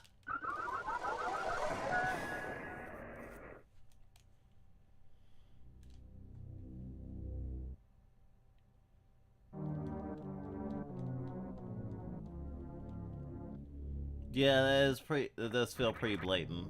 Okay. But where else can I go?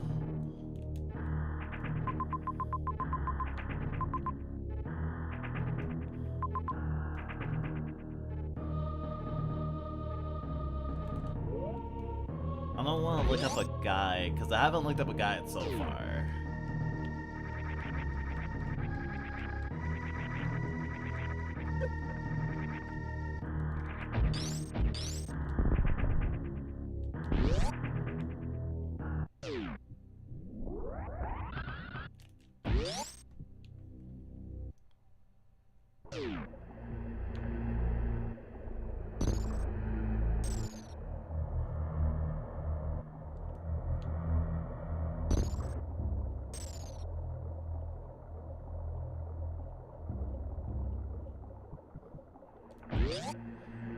I still need 2 more bosses, so there could be something I'm missing.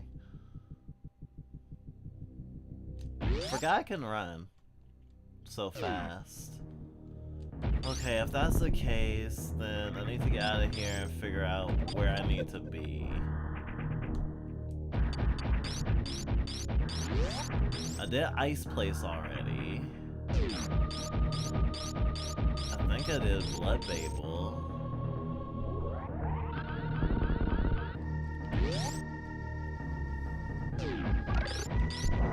So sworn I did idle. Though I could be wrong.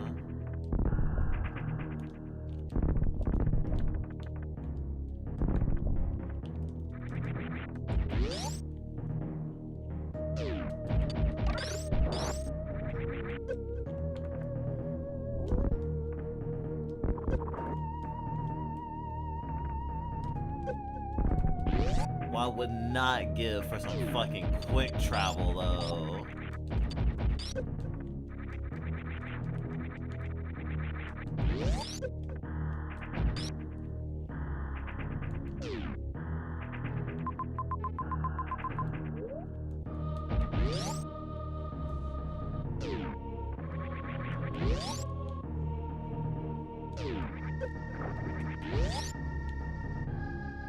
I feel like a sad alcoholic, but it's sugar instead of alcohol.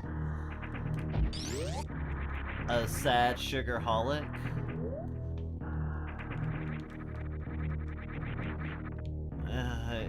It makes you very tired, honestly. Sugar burns you out so quickly.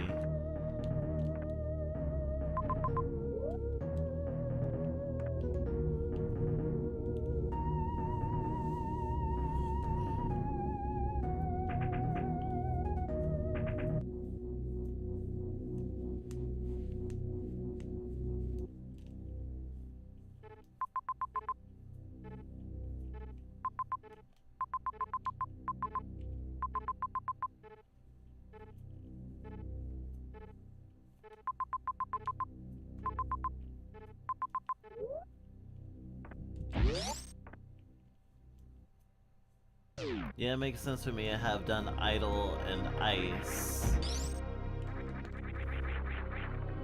Any purple and blood then?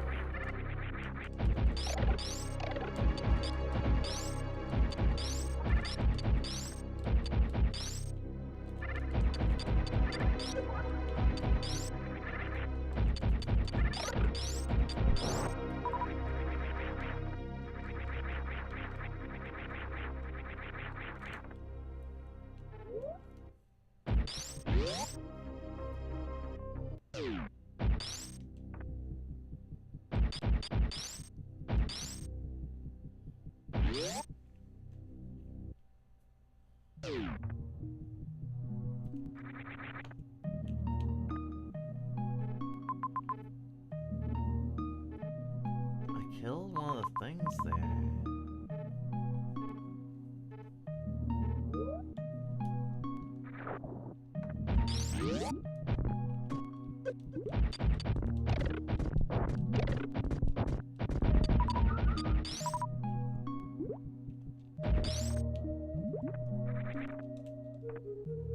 Okay. Well, I want to do both.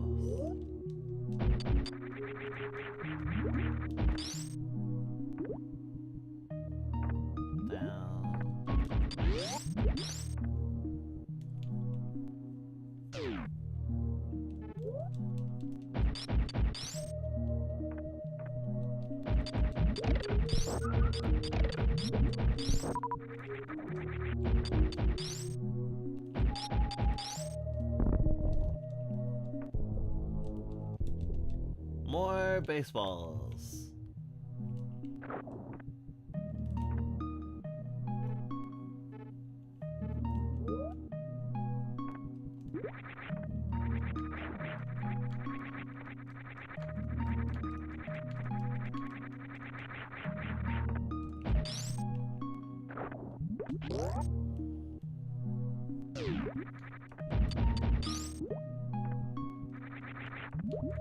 Oh.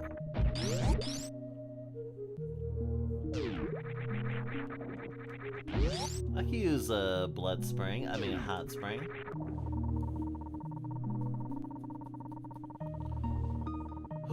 Getting up to 400 takes a while.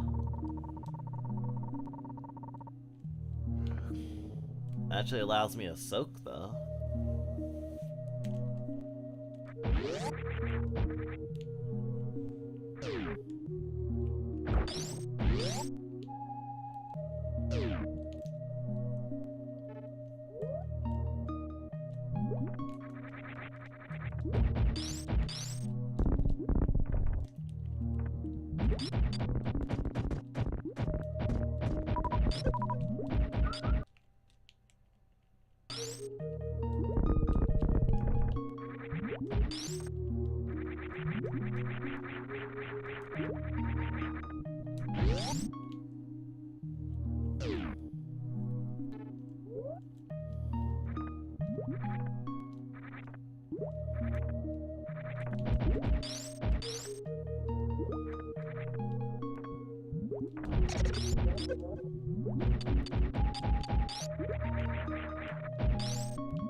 Magic bolts.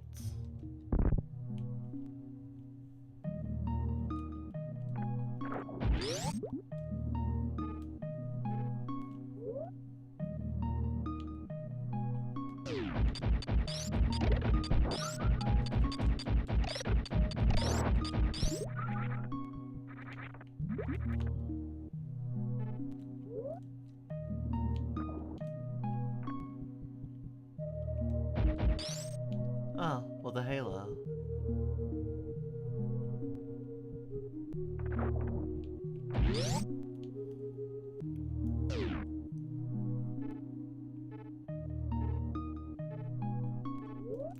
Maybe there's a secret doorway.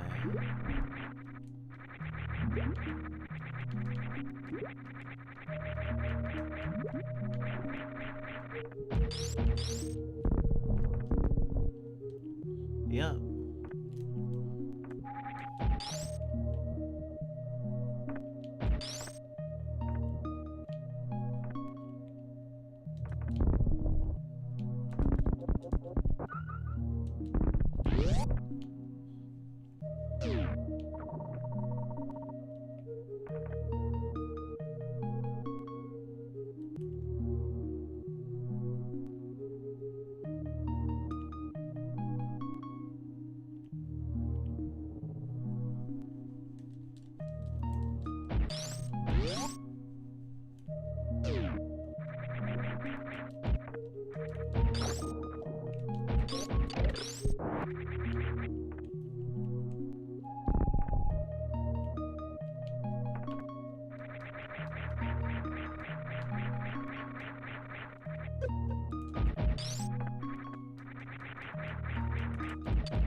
Who is the unworthy?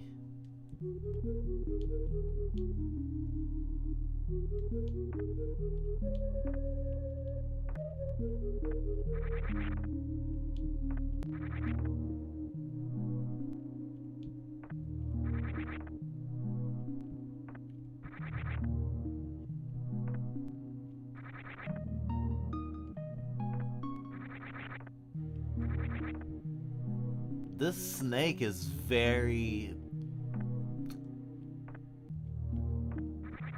artistic and passionate about his religion.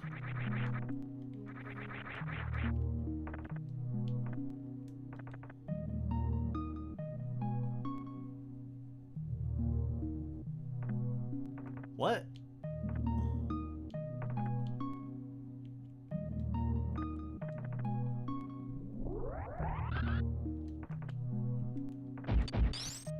Who is unworthy?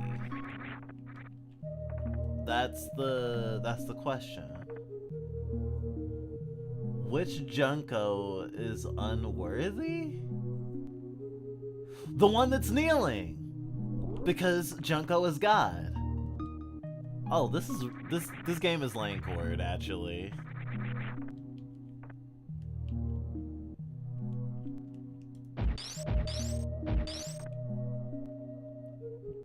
Even the halo is different. Wait, actually not all of them have halos.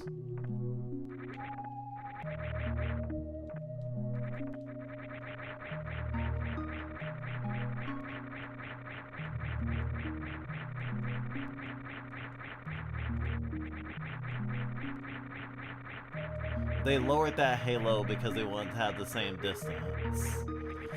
This Junko is unworthy. Right?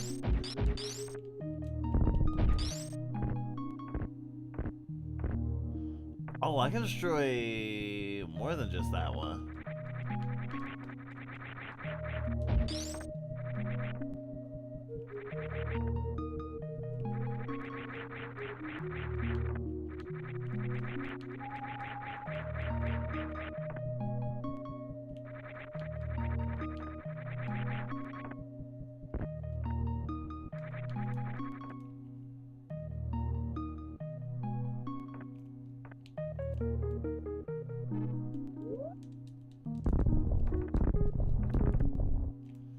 I can't go back through.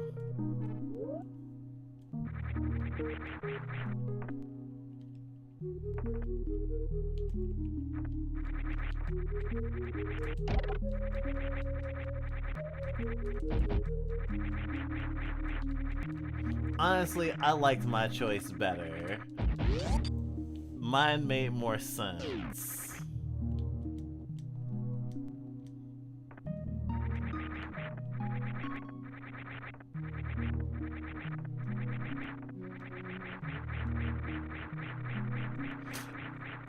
And it says a lot about the developer that they decided to make this the one puzzle that they did. Because everything else is like in the game already in a way. At least structurally, like, I don't know. It's I'm not complaining, but it was just like, I imagine the dev was like, how can I make the players really pay attention to all this extra art that I put into the game? Of course, for a lot of people, they'll be like, wow, this person's poorly disguised fetish. Is that soap? Are you gonna wash her mouth out? Magic soap! Recharge magic at hot springs! That's actually really useful.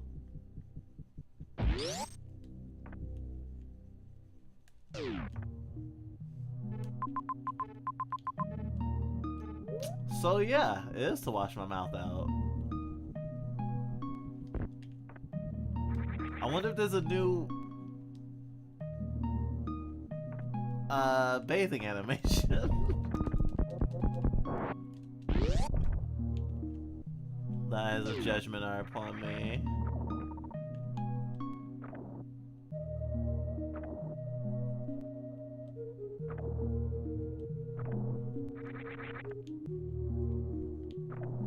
Yeah, I think everything is...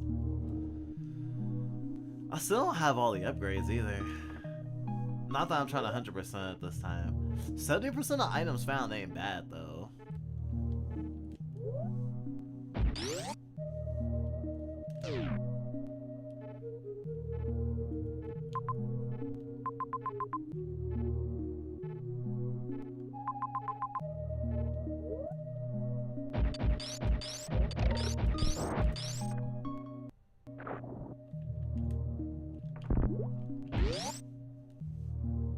This game sounds amazing. Twitch is selling me snake oil. I'm not surprised. YouTube would do the same. What'd you get an app for?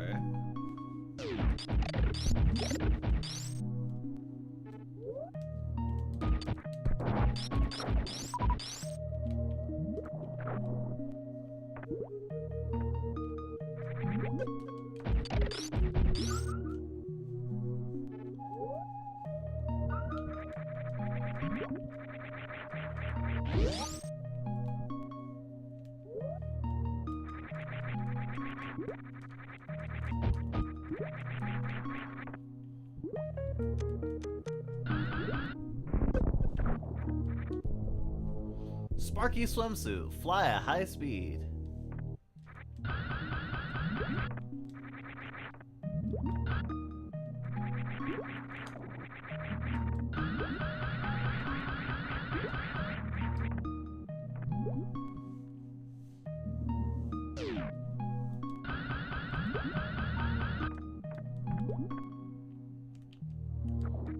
I was wrong. 400 is not the maximum.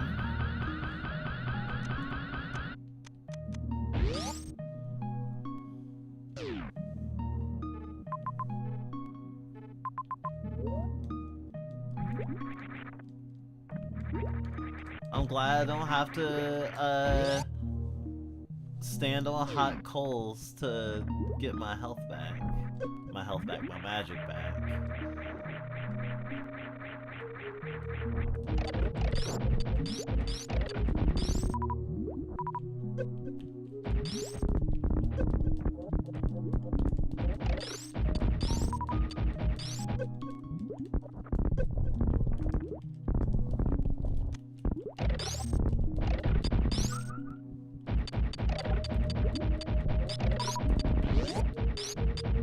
I killed that fucker in the ground.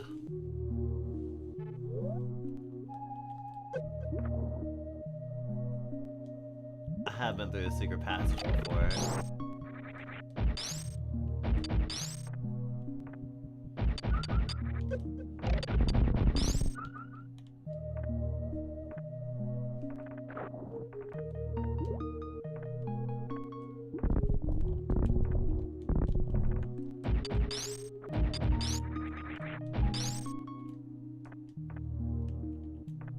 Okay.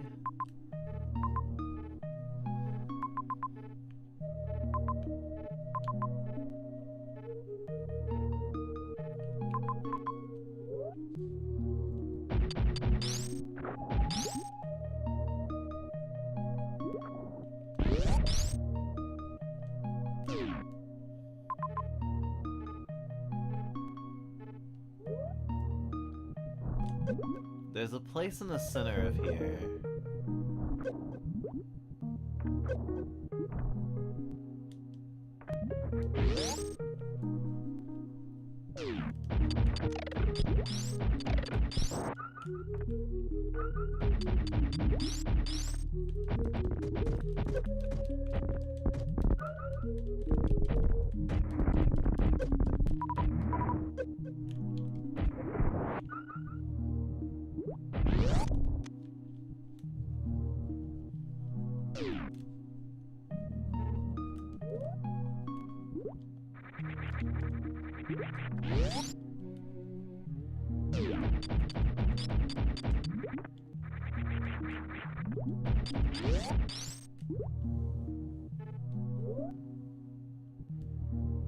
Okay. Nothing there.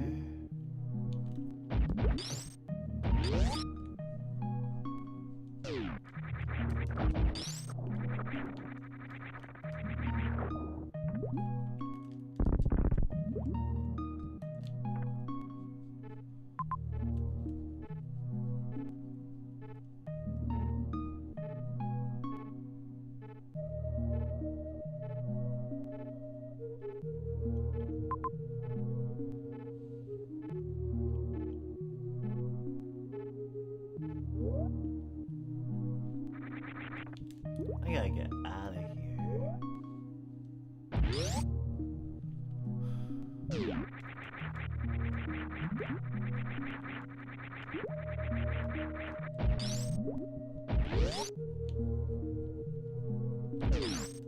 I should double check idle, I guess?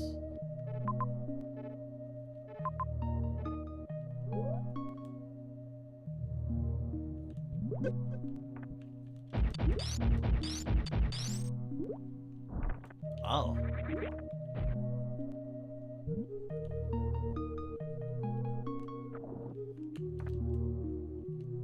Cool beans?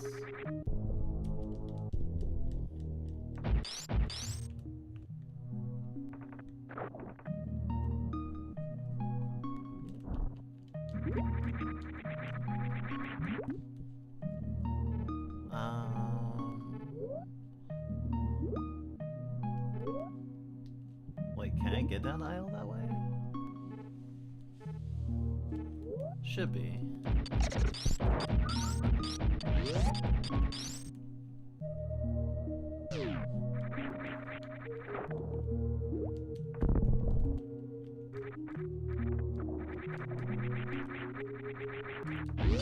fucking ice penguin. Give me blood penguins. I mean, I already had like a monstrous penguin fight, so I don't really need any more of those. But more bloody penguins in fiction would be cool.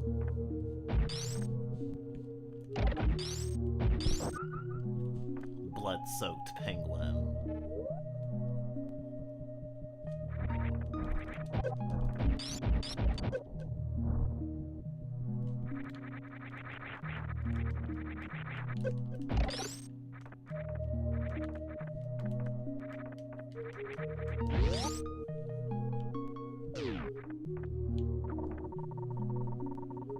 Rub-a-dub-dub, thanks for the grub.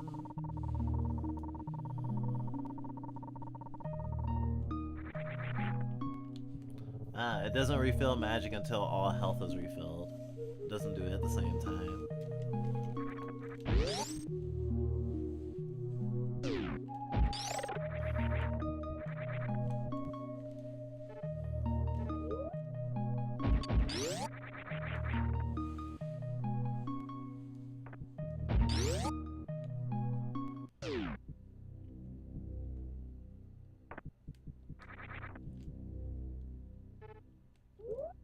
Yeah, I remember this boss fight.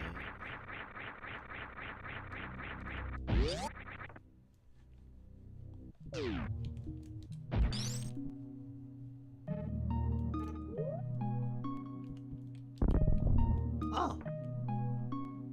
There we go.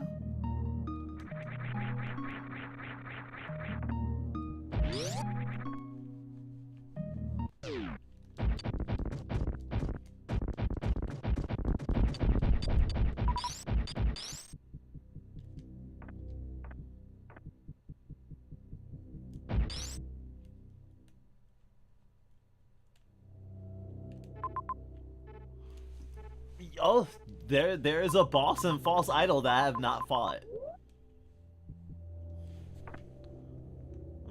I'm a little surprised. I feel a little silly. But I got this. Ow. Stabs. I was like, I don't know, I guess since I killed the body, I just thought that was done here. I totally forgotten.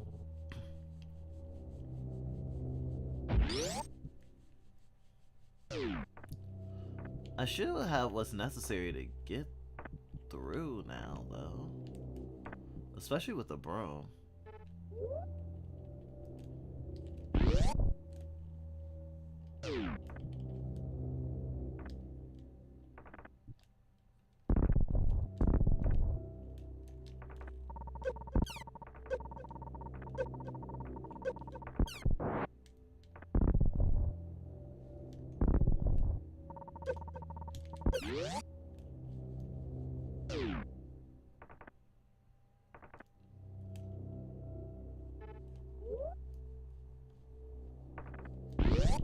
Geronimo!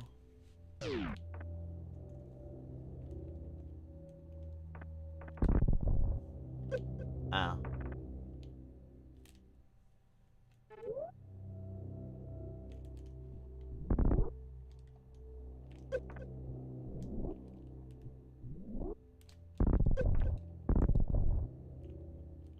What?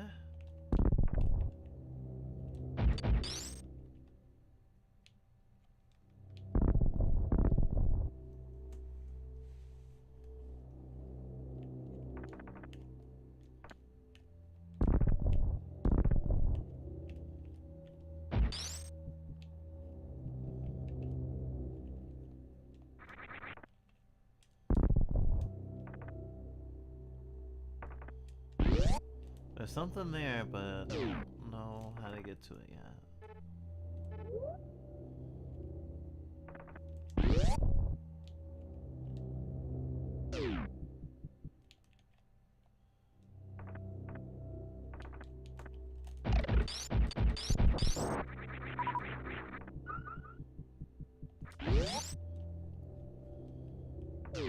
Let's jump in the stomach bathtub.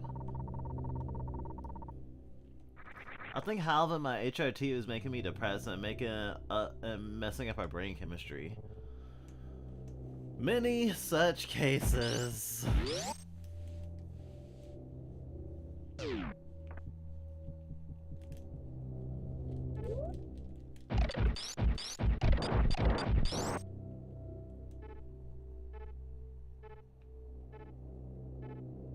Oh, okay, down and to the right.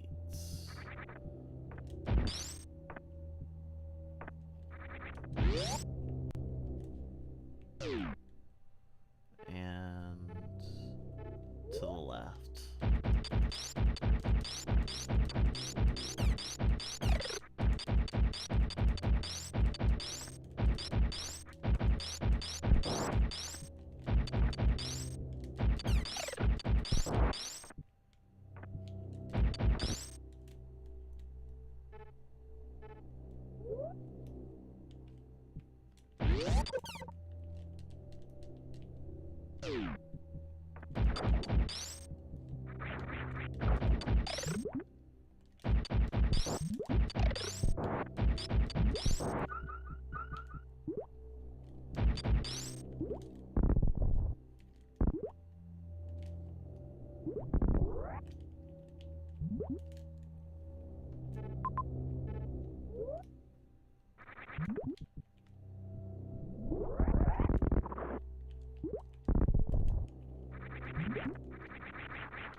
What terrible monstrosity beyond our comprehension will we face today?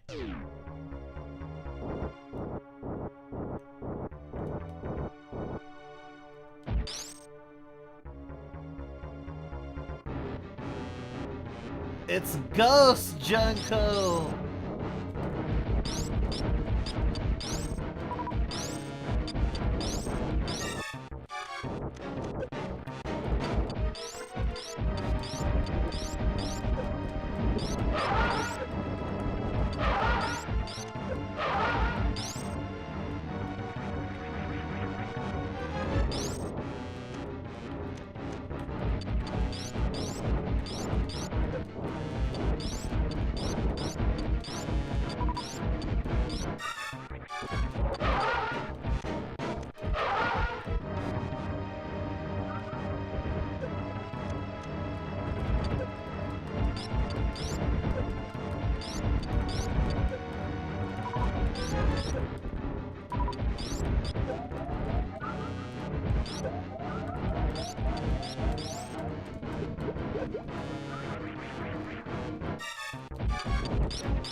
Rough. I remember this boss from Super Metroid. It gave me so much trouble. Double trouble, toil and trouble. It's harder to spam.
That's great. Okay, it gave me 450 health. It gave me all my health back.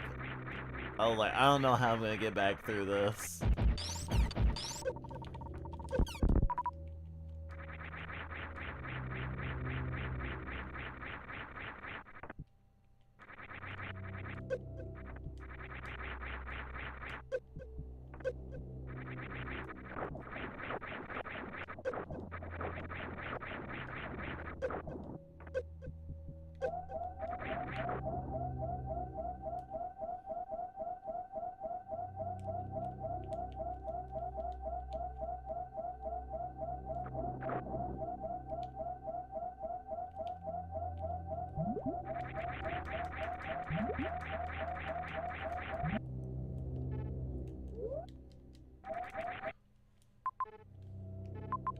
Oh, there's a save room.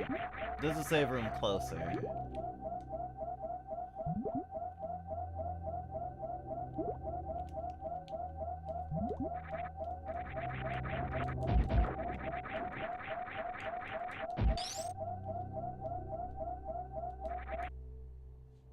Lucky Frog revived. Rub-a-dub-dub. Thanks for the soap.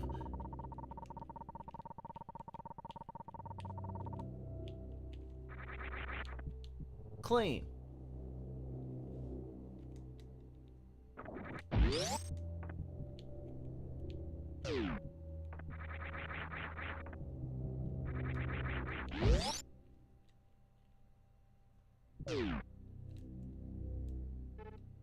Ah. So this is the deep purple shortcut.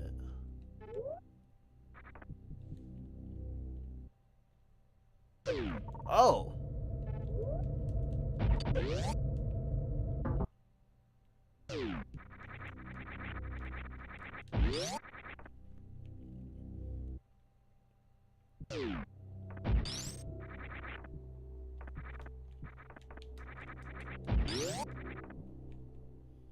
The pain corridor of fire.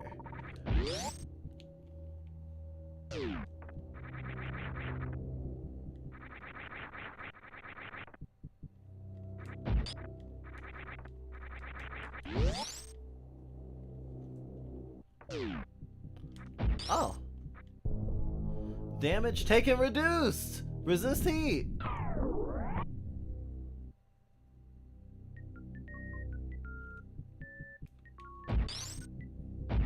I'm purple now.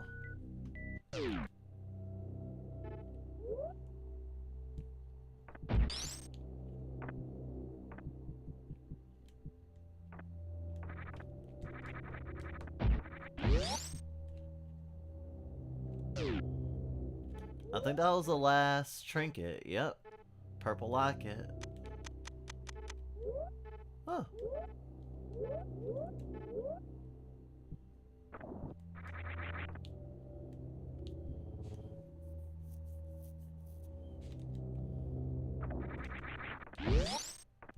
Alright, I guess I should try to fight that boss again?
Frog will sacrifice his life for you.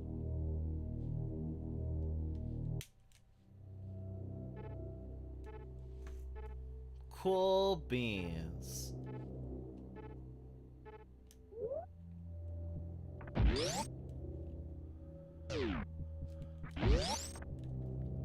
Now I need to get the purple and go through the heat place.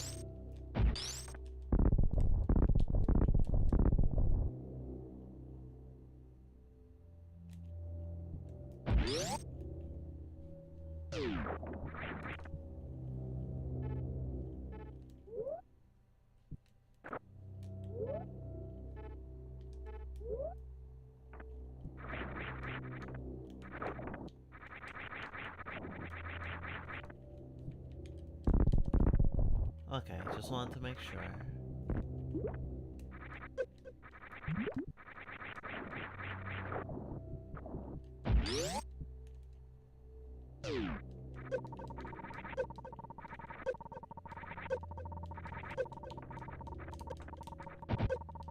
Please stop.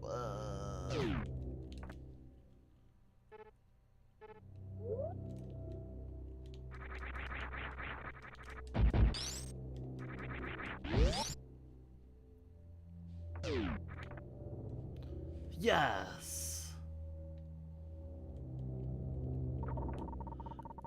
I cannot see what everything is a reskin of because I am not as well versed with Nintendo stuff. Being told these bird doors are from fucking, like, was it Kirby?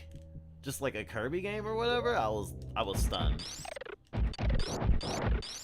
Maybe it was Mario? It was something innocuous. It was not the doors right now are not from Metroid.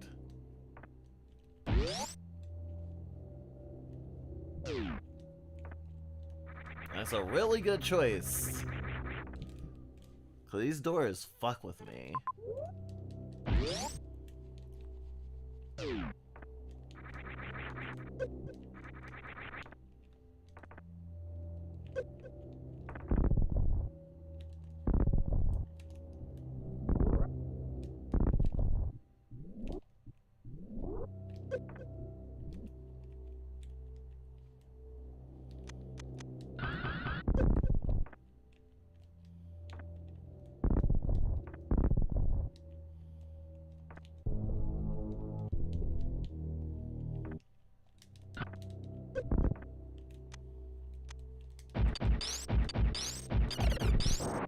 Fuckers.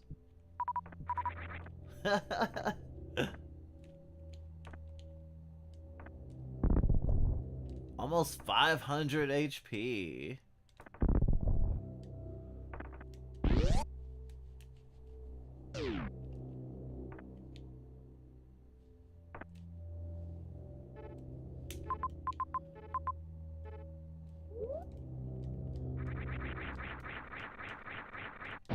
Definitely want to make sure we save that thing. Rat being the morph ball is obvious. It's probably the one that I could tell even without having played Super Metroid, just because the morph ball is so, like, a big thing. In terms of weapons, I'm assuming that the baseballs are missiles?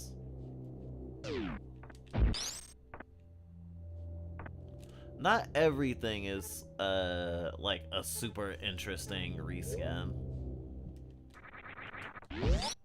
From what I can tell, at least.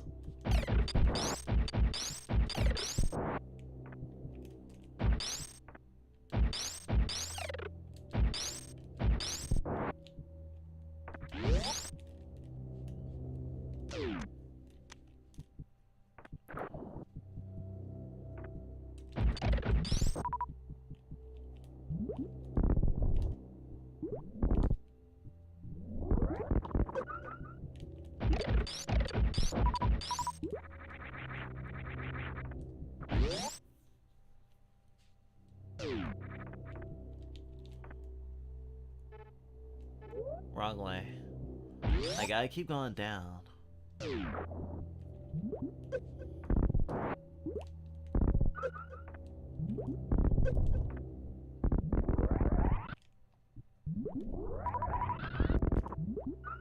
I have to wrap my revenge. I saw some people talking on Reddit, or I saw someone talking about on Reddit that they thought that the game wasn't that interesting in terms of what they were doing with the reskins and the everything else. Like, oh, everyone kept talking this mod up, but apparently it's just meh. And of course, I can't talk because I still haven't played the original game.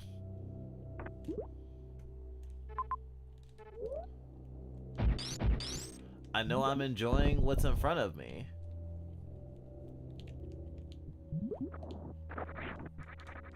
But but I don't know how much I like what's in front of me based off of just the base game and just what's added. I mean, shit, for all I know, it feels good regardless of, you know, homebrew or not.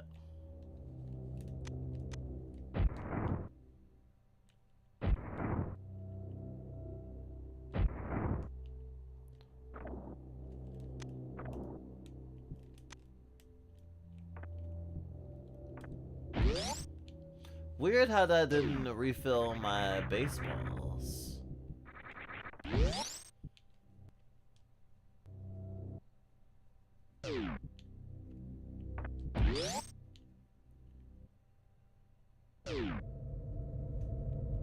Gotcha.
I guess it is funny though that in beating this, I can generally say that I beat Super Metroid in a way.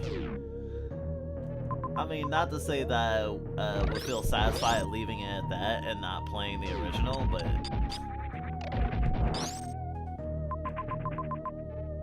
I think there is some merit in saying that.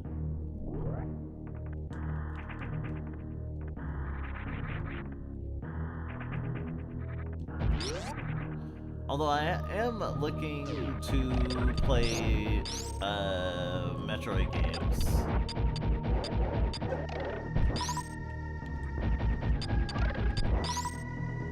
I played a little bit of Metroid Fusion. I got my hands on it. And I was very, very impressed by the vibes.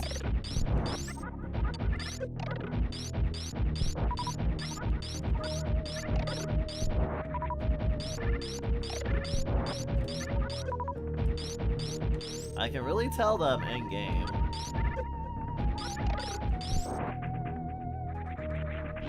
It can be hard to aim though.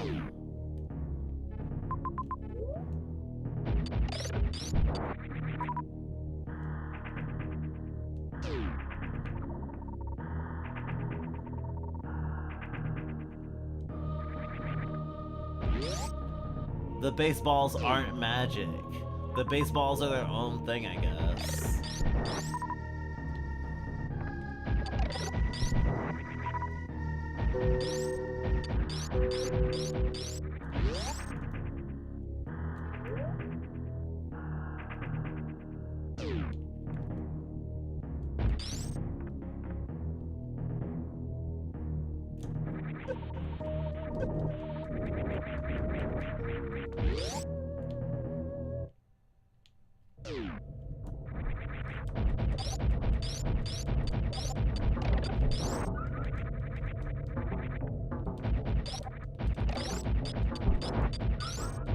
Junkoid gets invited as a guest on Hot Ones.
Oh, that's fucked.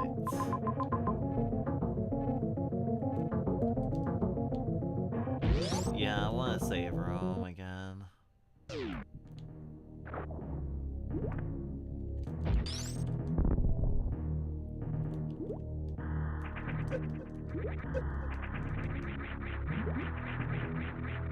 And here I am. On the other, coming from the other side of this that I was stuck on before.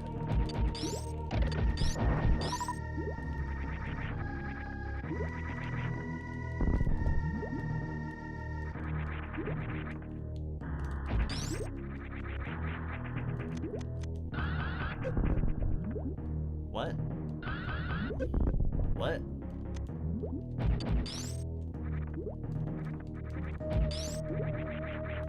Alright.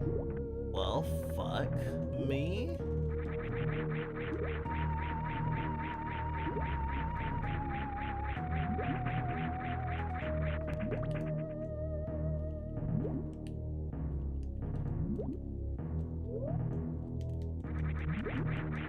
For the record, I did try.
Oh, this fucking purple bitch comes into the fucking place with me?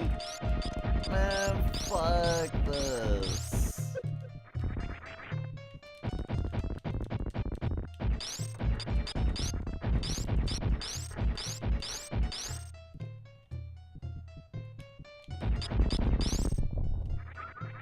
And she be blocking my shit? She's so fucked up.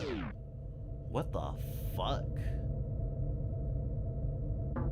I'm gonna have two bosses in a row, aren't I?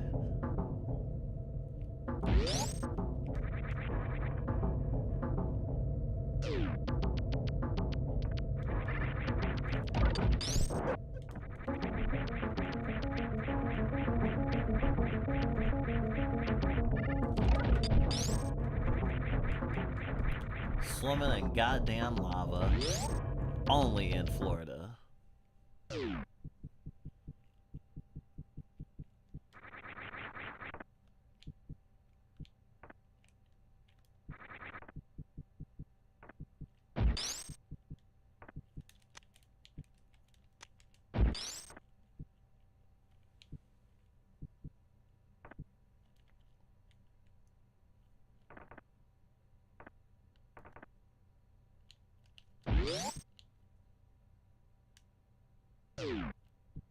Yo, what up?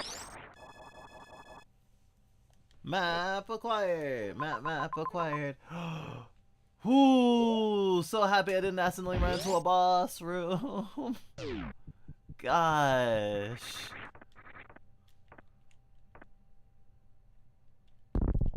walking into the boss room instead of the save point.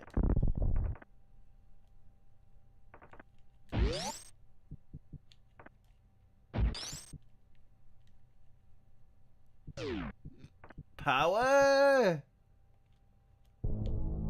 Destroy foes. As much as I would love to stock up on baseball by setting my ass on fire, I need to fucking heal. Lucky Frog revived!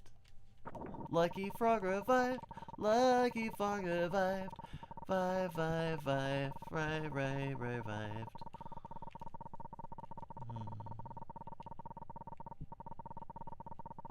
In the original game, you get the magma suit and it lets you swim in the lava and traverse high areas. Ah, I see.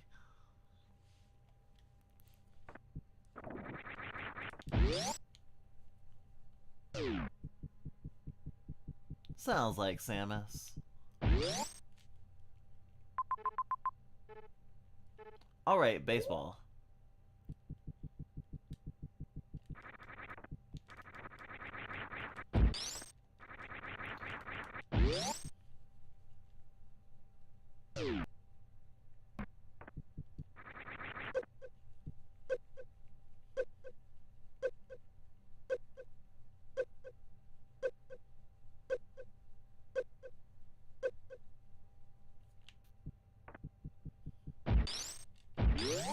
$50 fucking baseballs. That's how I knew you were missing an item earlier. Ah, I see. But you weren't. Thank you for not being like, I played this game before and I know you're doing it badly. Well, I guess the doing it badly isn't the thing I would be worried about. Just the, like, I guess backseating spoilers sort of thing.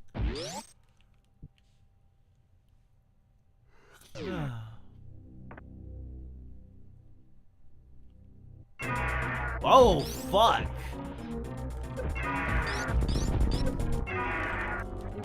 This is the fucking best boss ever in this game.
Got pretty close.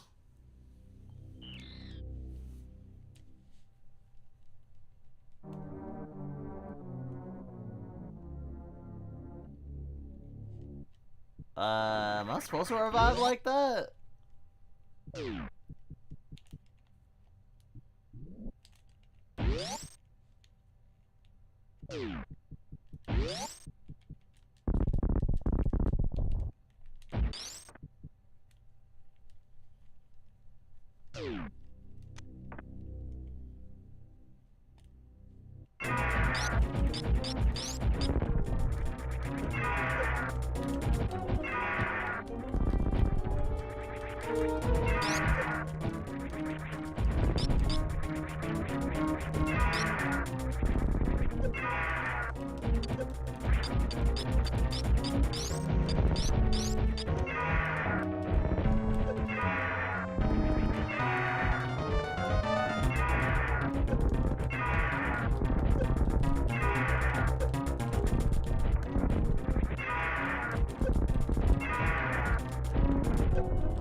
Wow! That's insane! That's some of the best timing ever! Wow.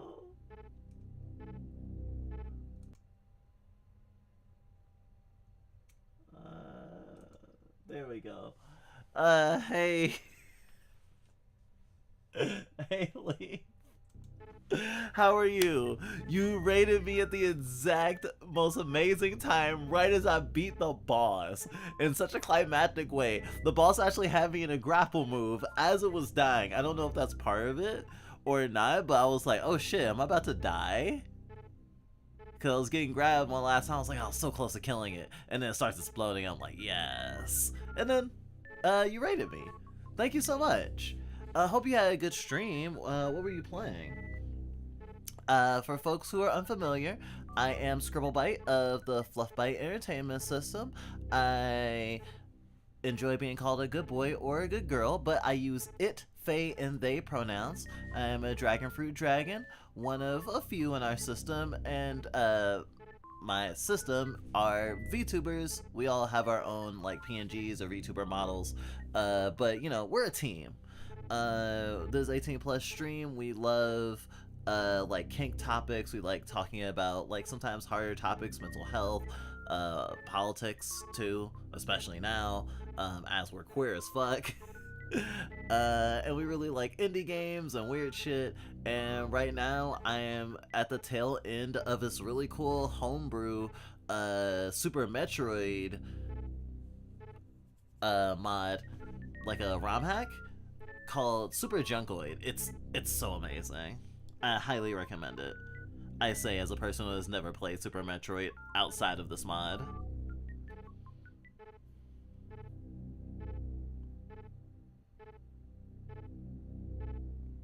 Doing Marvel Rivals, nice.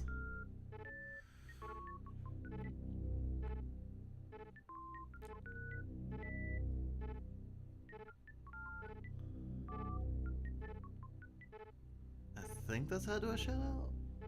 I haven't done a shout out in a little bit.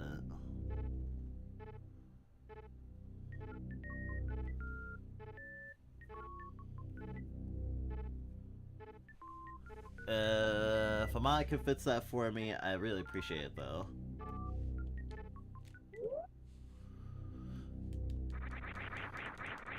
It is the weekend, so I don't know if it's if you count it as your bedtime right now, Leaf. But if you do need to head out, feel free. Thank you again for the raid. I always appreciate your support. Frog will sacrifice his life for you. Alright. I have beaten all the main bosses.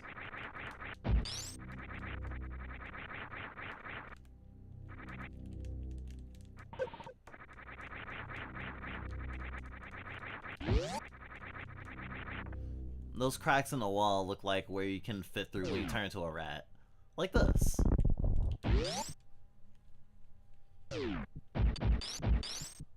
I love turning into a rat. It's great. It's my favorite. Okay, so now I need to go back to that big statue that had all the orbs. Because I've killed the 4 bosses. Unless there's a boss at in the more defaulty area. Was it the Waste? I don't think there's a boss in the Waste, but there might be.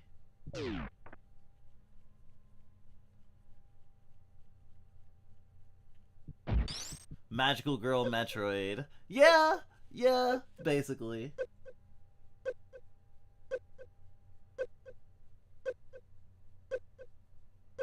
Oh, thank you. I am still in the cockpit.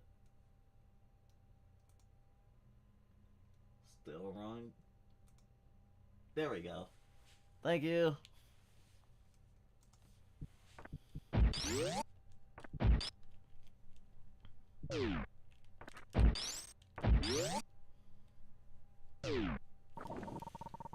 Keeping track of so many things is difficult. But that's why you got friends. Friends!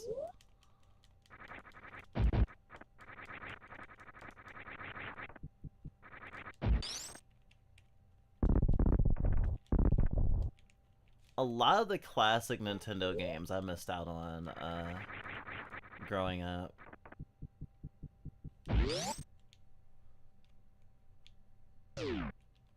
Been meaning to correct that. Slowly.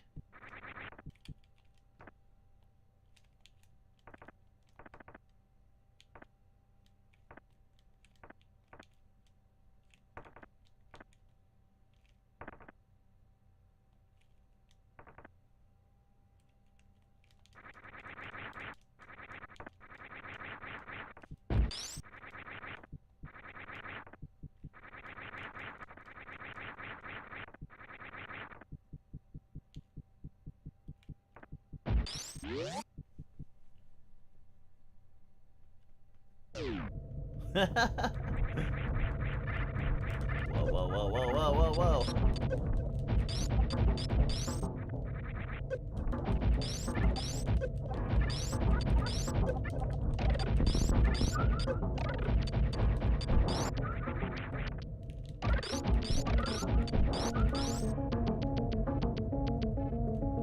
How do I get...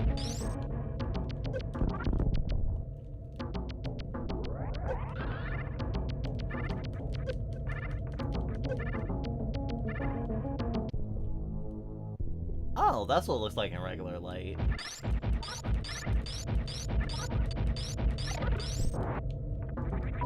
It's like playing with a cat with a fucking laser pointer, except you're trying to kill it.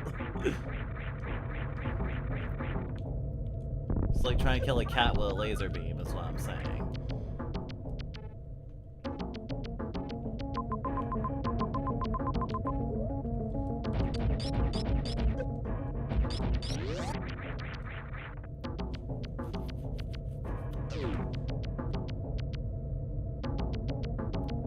I do find that a lot of people do get overly familiar with streamers very quickly.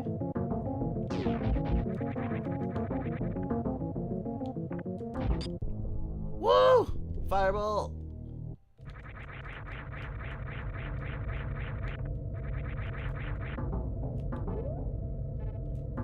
I'm really close to having 100% finding all the stuff.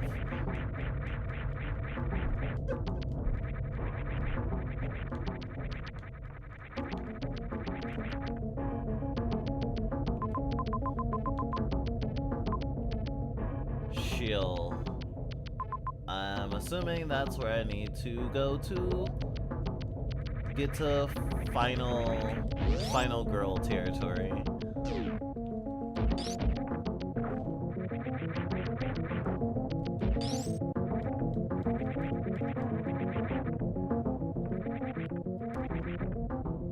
Can you be the final girl if you were the only girl?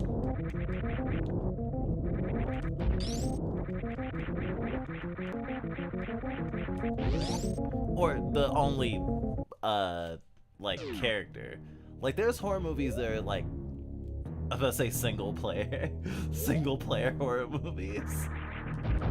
But there's horror movies that's, like, basically just one protagonist. And there's not really room for the, like,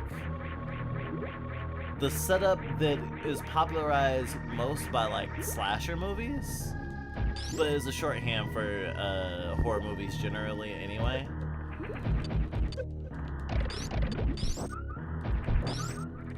Of, like, picking people off or whatever. Oh yeah.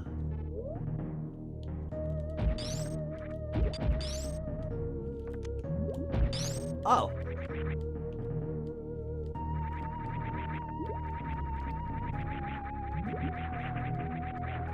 Silly me.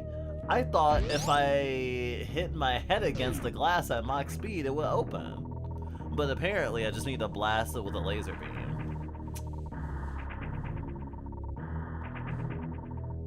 Laser beams are harder than little girl heads, obviously. Progress saved. Alright. Ah, and it's directly up.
We begin our descent into decadence. We begin our ascent into lower dreams.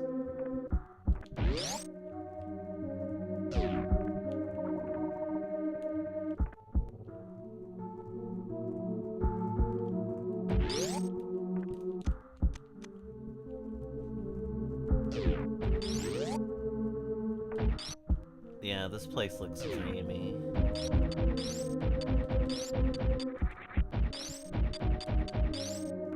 Thinking of Repugnant Bounty again. Oh, okay.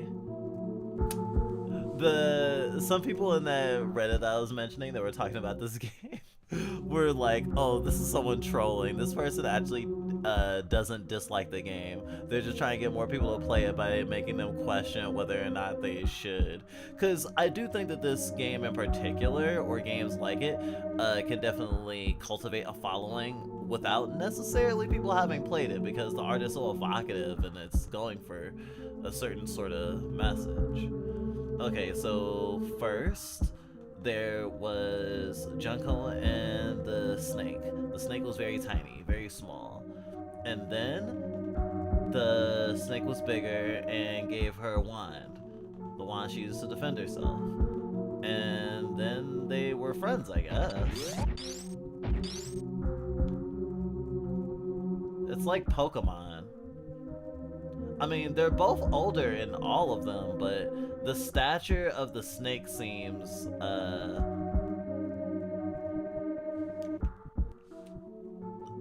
bigger growth spurts, we'll say.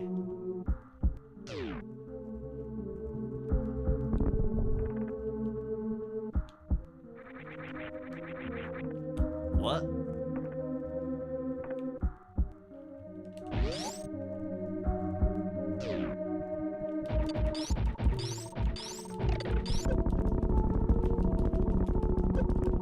Can't hold me. Get off me.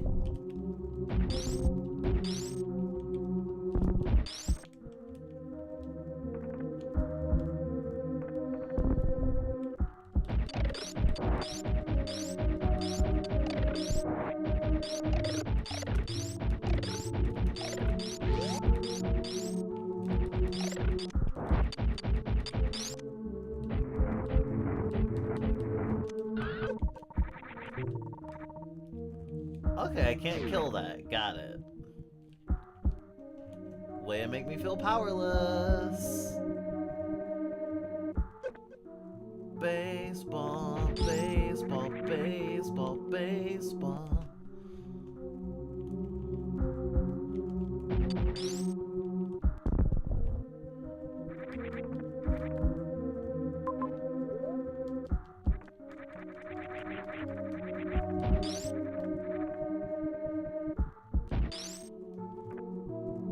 Fucking dead doors.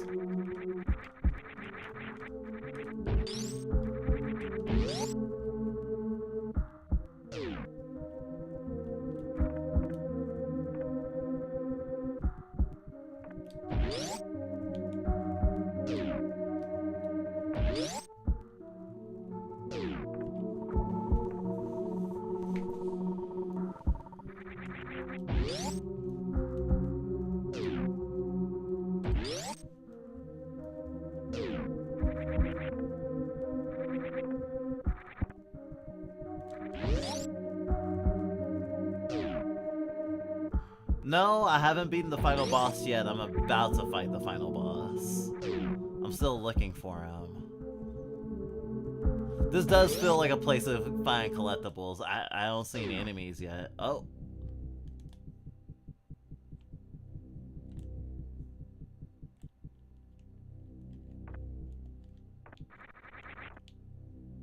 Return when you master magic.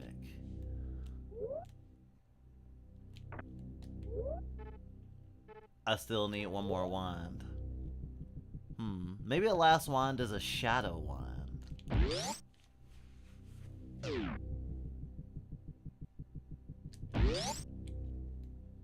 Well, the premise of this game is that I'm stuck in a dream because I saved the snake that was shown in those statues in an earlier game.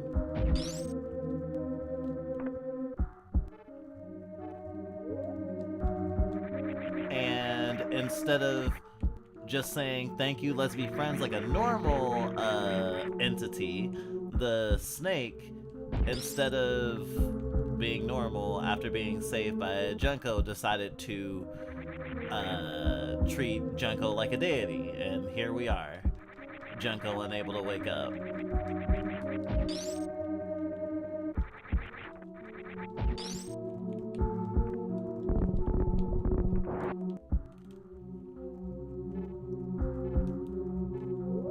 I can still fall down farther? I can still fall down further.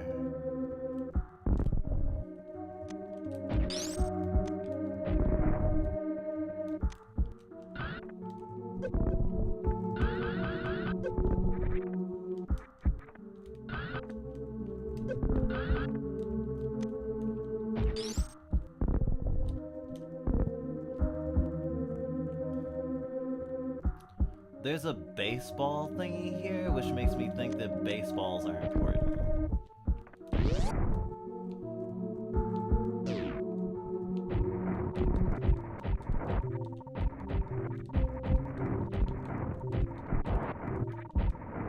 I think this is a form of Junko too. That's a reskin for a Metroid, I'm pretty sure, though.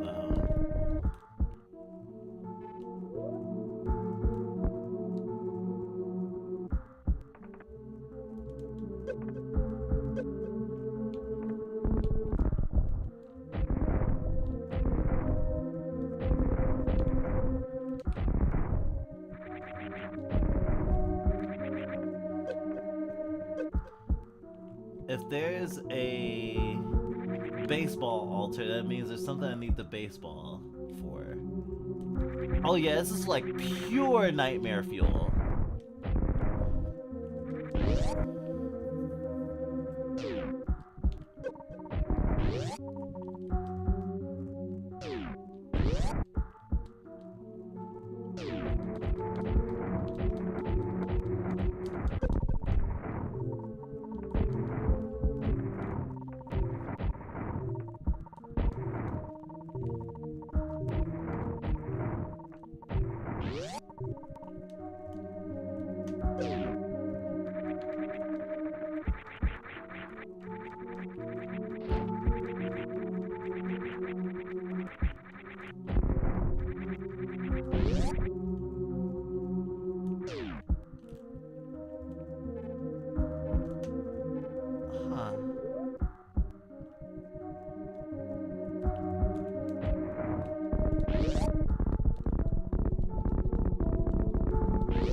Sometimes you just gotta explode every piece of floor as a rat. You just have to follow your heart.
Yeah, I don't understand.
Yeah, I had to be sure.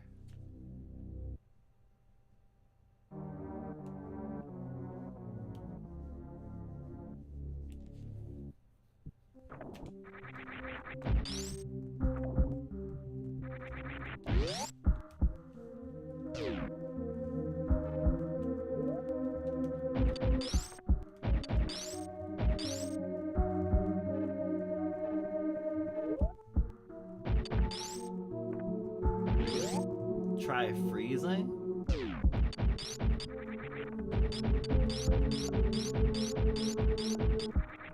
Thank you for the tip.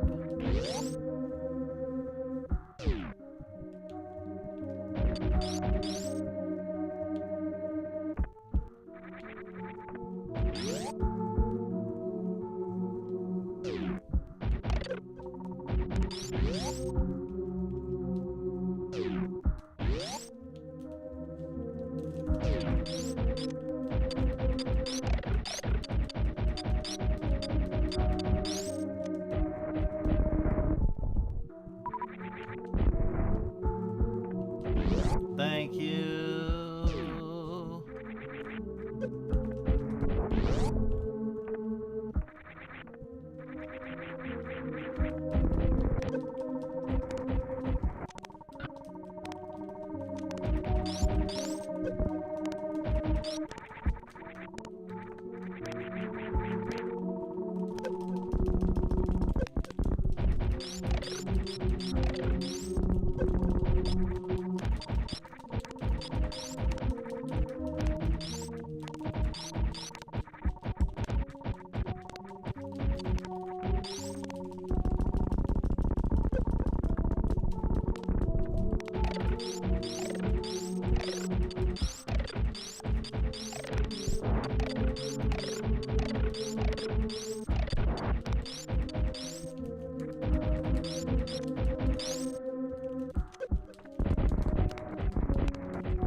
Wow, that's some creepypasta shit right now.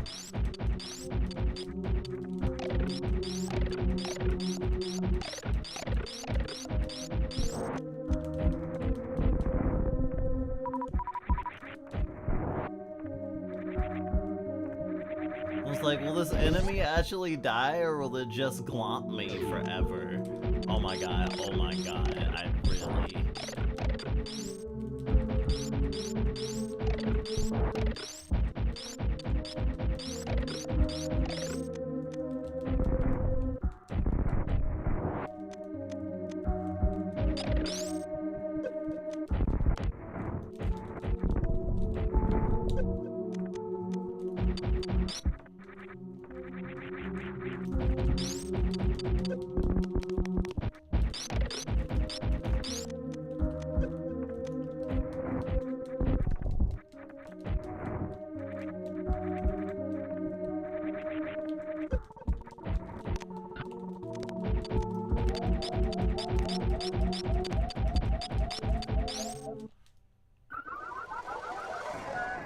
Well, now I know how to kill them.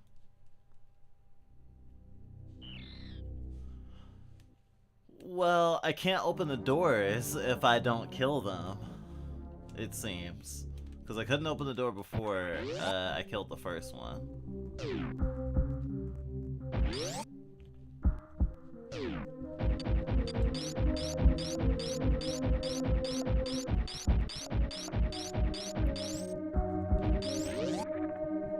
Yeah.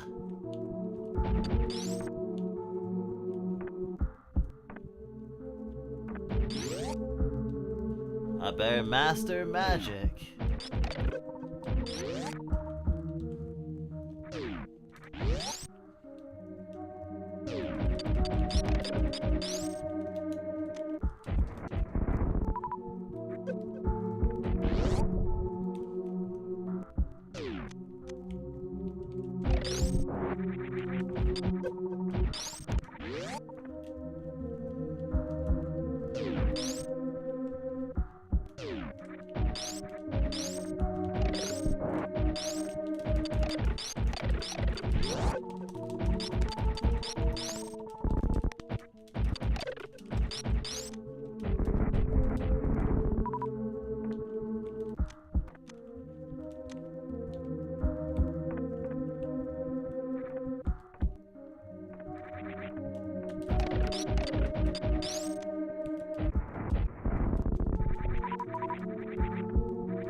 go.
I do just straight up look like, what, Sailor Mercury right now.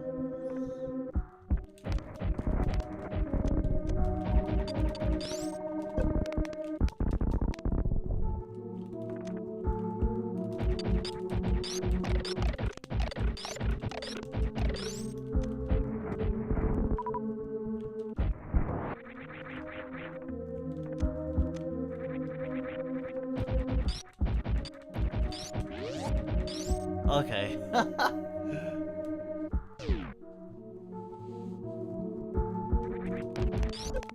Oh! Quite a terrifying Junko, if I do say so myself.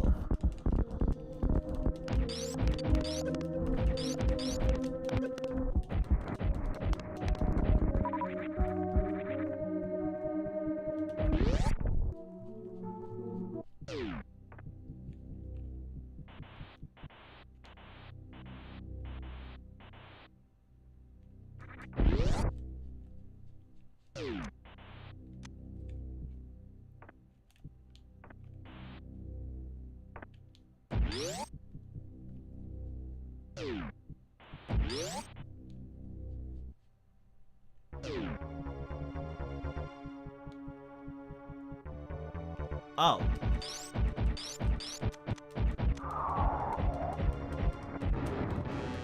Oh.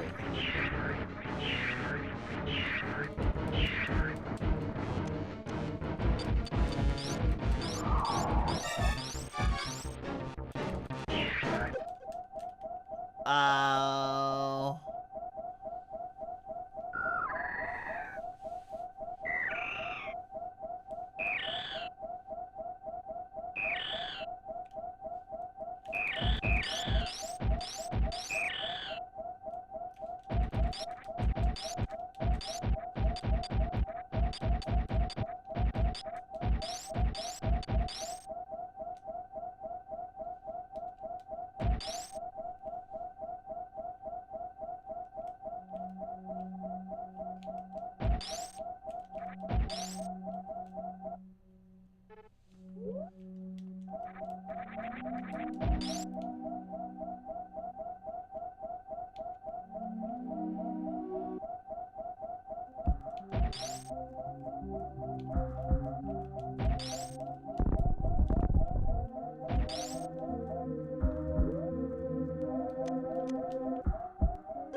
That was terrifying.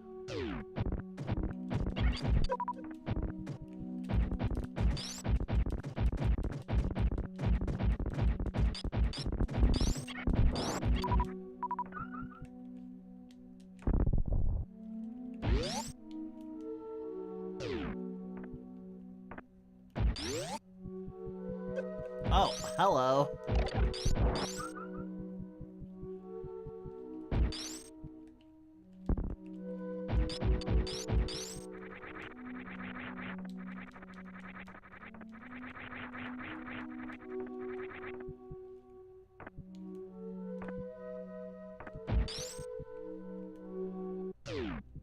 Boss time. Final boss time?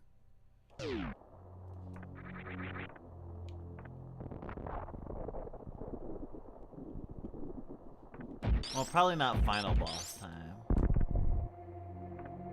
I saw Aethermancer magic.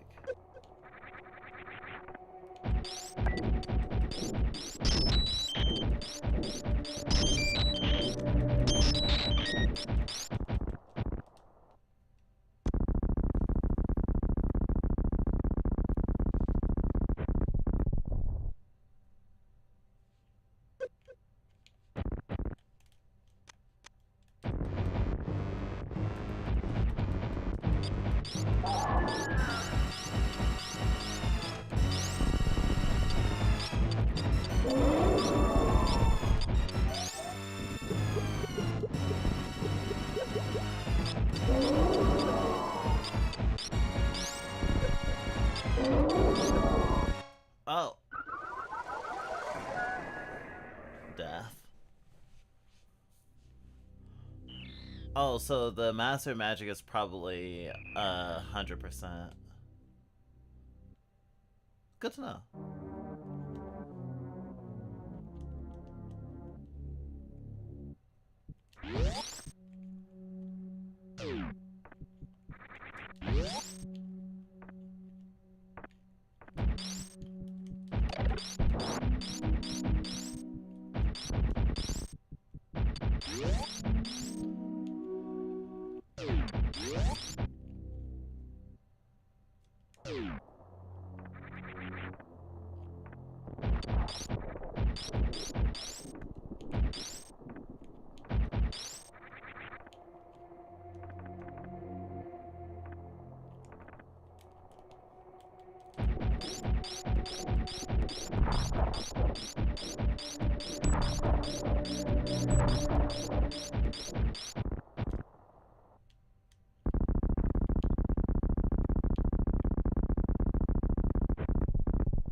Oh wow, that one shot did 60 damage.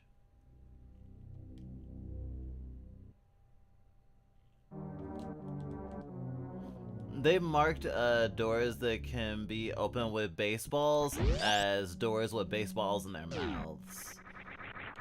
So if it doesn't open and there's not a baseball in its mouth, then it won't open with a baseball. Unfortunately.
What the fuck is that?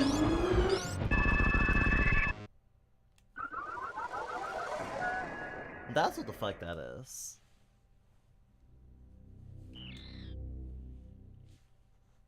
All right.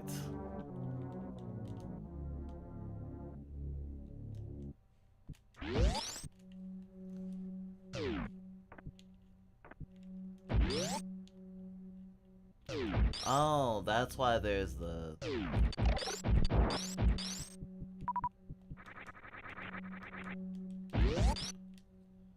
Because there's no baseball shrine.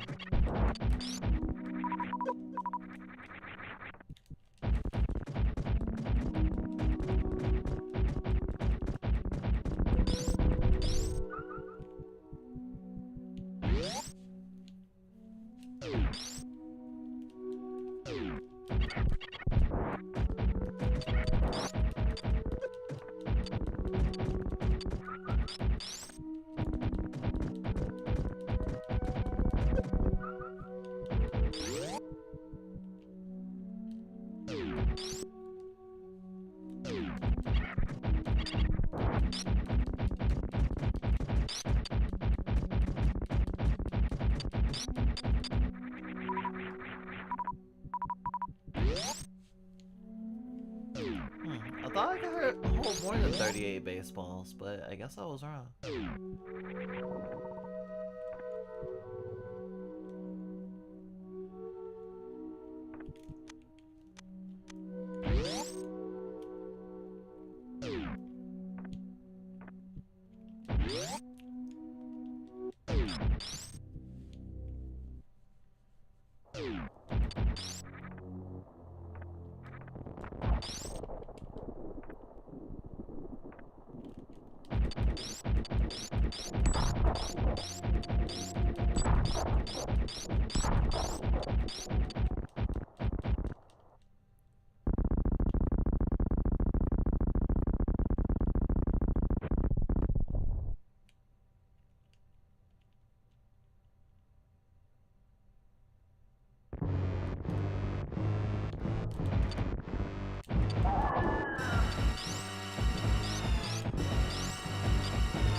Damn.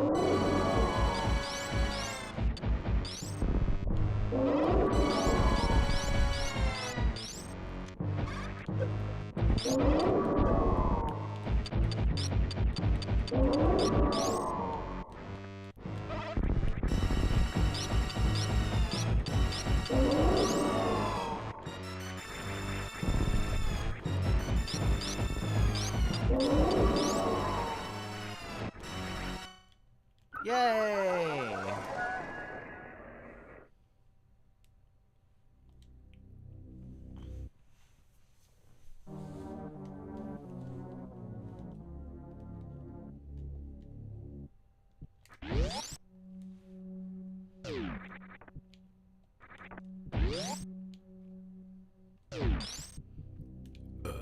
Oh, excuse me.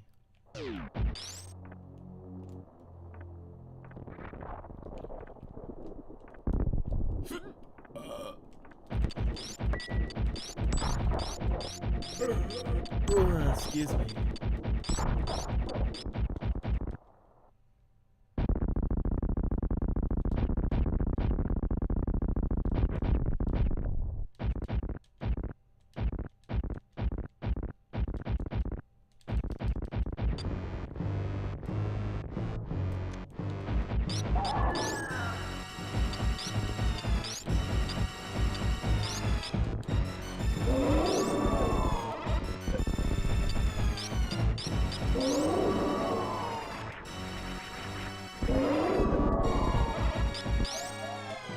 Damn!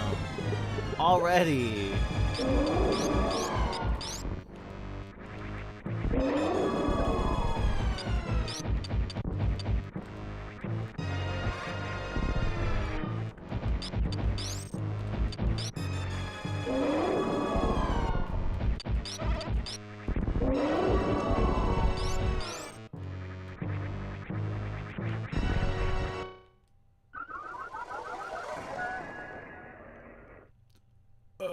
Excuse me.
What?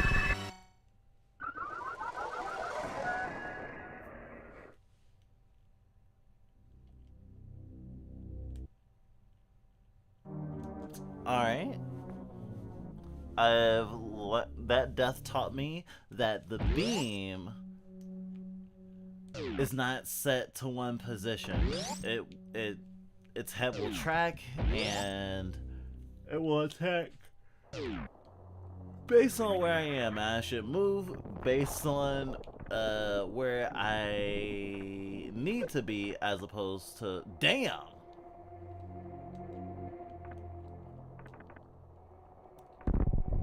Oh, they actually let me leave.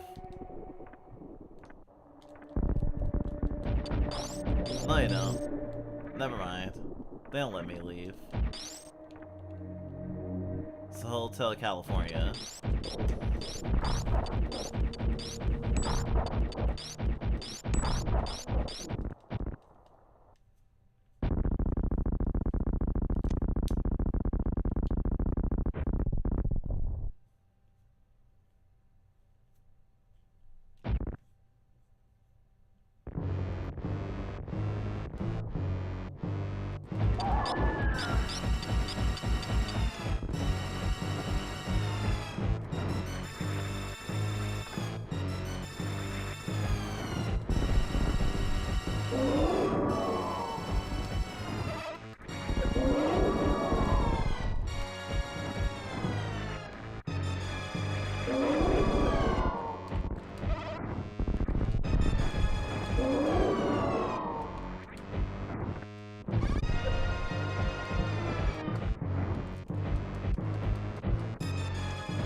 Get up, get up, get up, get up, get up, get up, get up, get up, get up!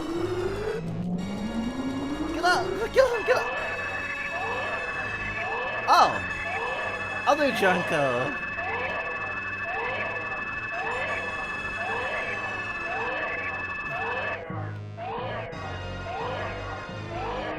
Thank you, Junko Abomination!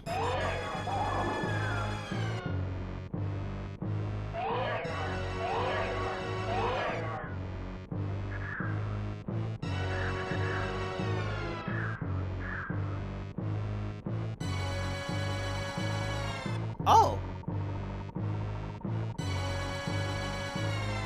Thank you! Thank you, big sis!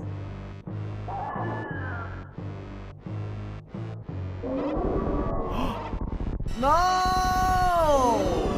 Why would you do that? That's fucked up! You should just go home. You're drunk, Mr. Snake.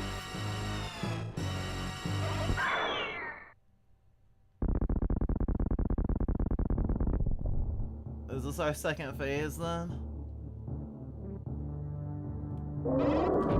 Oh shit! Yeah, it is. Fuck your shit!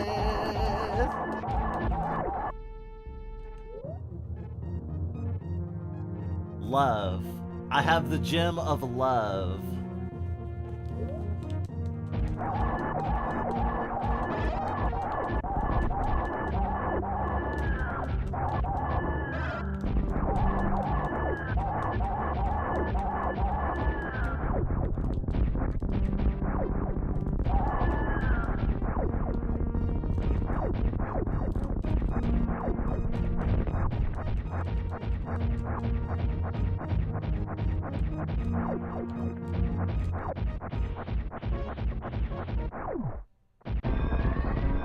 Oh shit.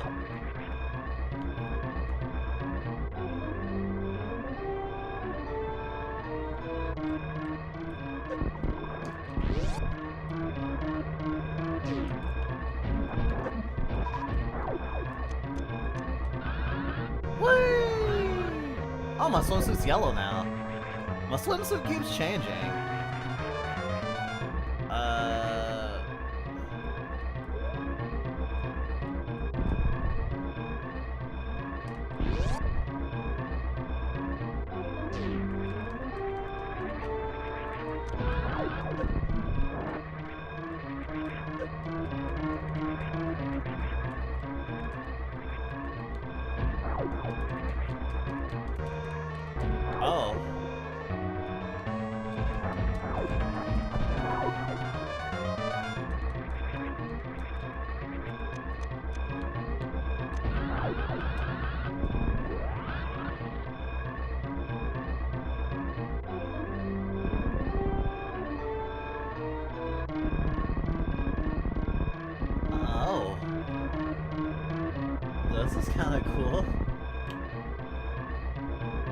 Oh, I think I beat the game.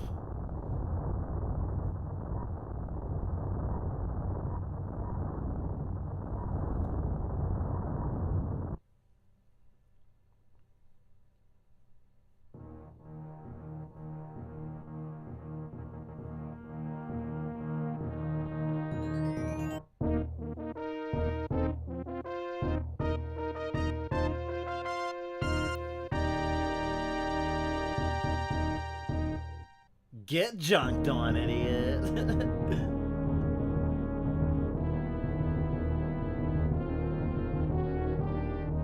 I see what you mean about the artist, right? Like, honestly, I wish I could be as much of a proud pervert as the fucking Super Junkoid dev. Super Junkoid dev has no shame.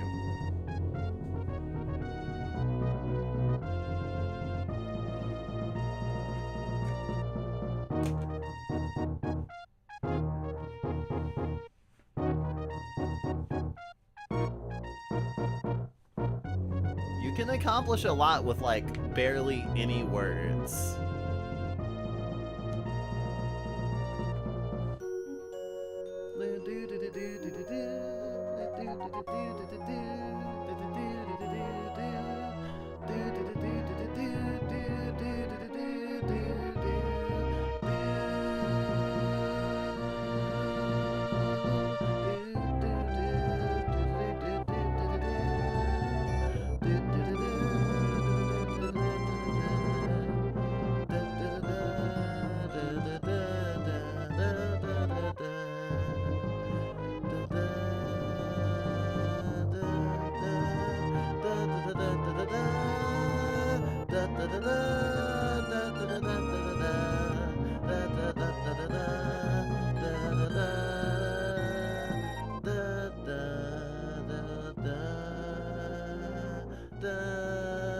Woo! It beats Super Metroid / Junkoid.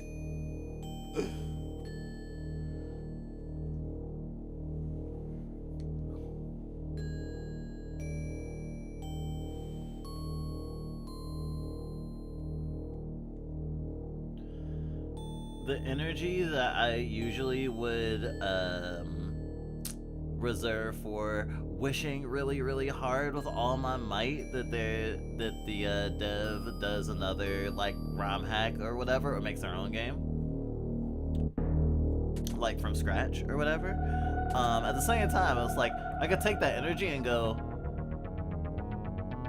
play something or make something myself. Although I am in the process of making a something that is inspired by very many somethings. There's our Junko.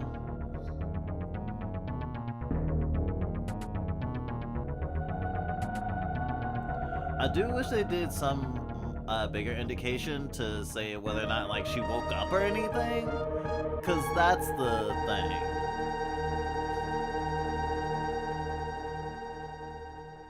Cause the way it ended was very much lucid dream. She's still asleep. I'm sorry to say. It's just a positive dream now.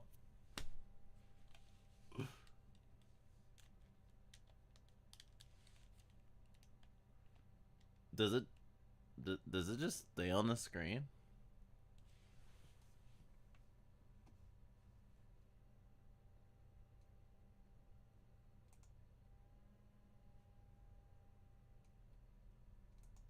Yes. Well, actually, it's paused right now.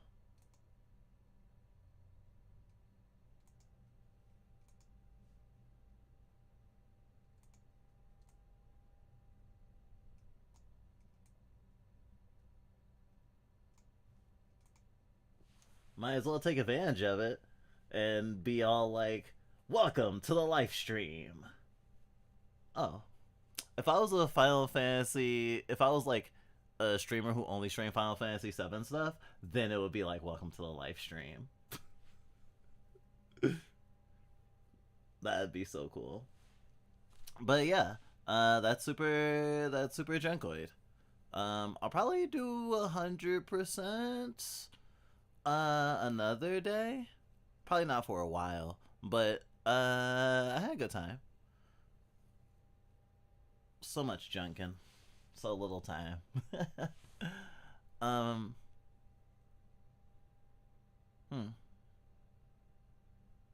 I feel like most of what I had to say I said during the game. The boss fight wasn't too hard. But you know, I smashed my head against it a couple of times, and of course I didn't have all the items, so if I had all the items it would have been even easier. Of course I do know the general Super Metroid like wrinkle where like the Metroid saves you and you know it dies and it's like mommy. Like I know that context. I guess it seems weird that I responded as if I didn't know that the big flesh thing was going to do its thing, but I didn't know how the game was going to handle it. Actually reminds me a lot of another game that I really should expose people to. It's called Decarnation, and it has a lot of body horror stuff. Like if you like the body horror in Super Junkoid, you probably like it. Though it's not a action game. It's actually like a low poly pixel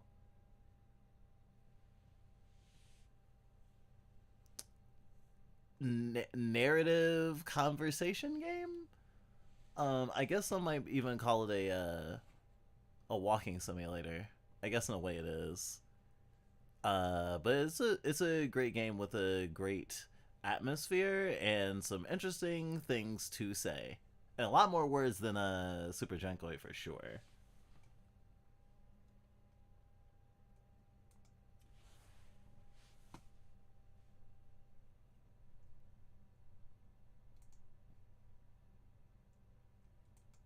Let's go back to all mirrors, and I guess I'll just shut down the thingy.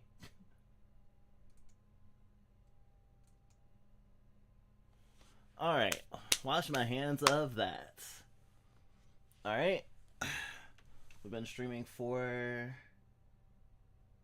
8 hours and 36 minutes, which is really only like 7 hours. I mean, we've been streaming for that long, but like about an hour of it has been like stream bumper or break or something, so that's good to keep in mind. I think based on our trajectory, I think I'll still do the 40-minute break, and stream will end at sunrise probably. Yeah.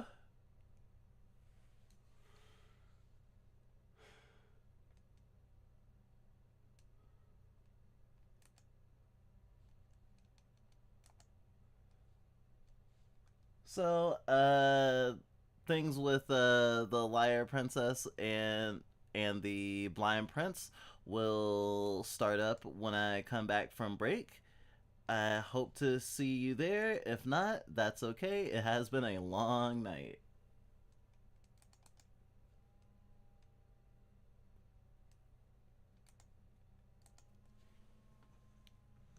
But I should warn you, it's gonna be an even longer night.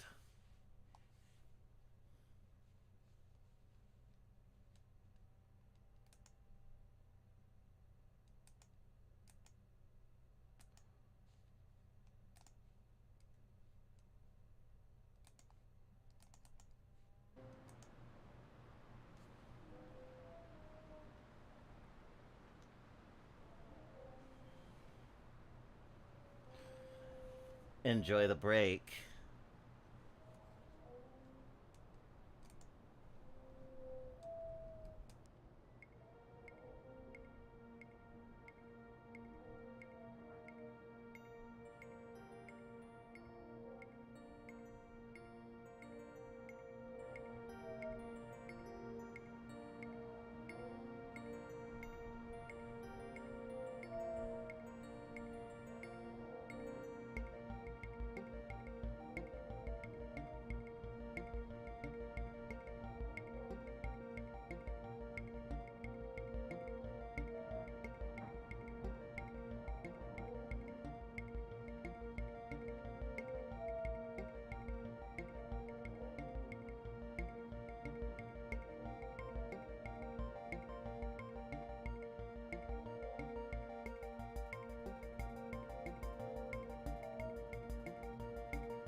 Miami. The air was hot from summer rain, sweat dripping off me.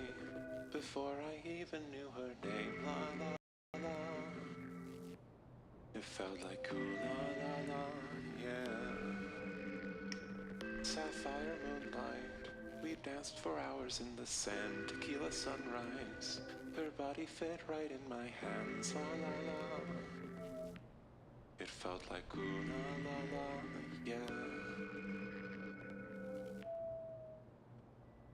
I like it when you call me senorita. I wish I could pretend I didn't need ya, but every touch is ooh la la la. It's true la la la. Ooh, I should be running. Ooh, you know I love it when you call me senorita. I wish it wasn't so damn hard to leave ya. It's true la la la. Ooh, I should be running. Oh, you keep me coming for ya.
It can be so hollow when the wall can get direct.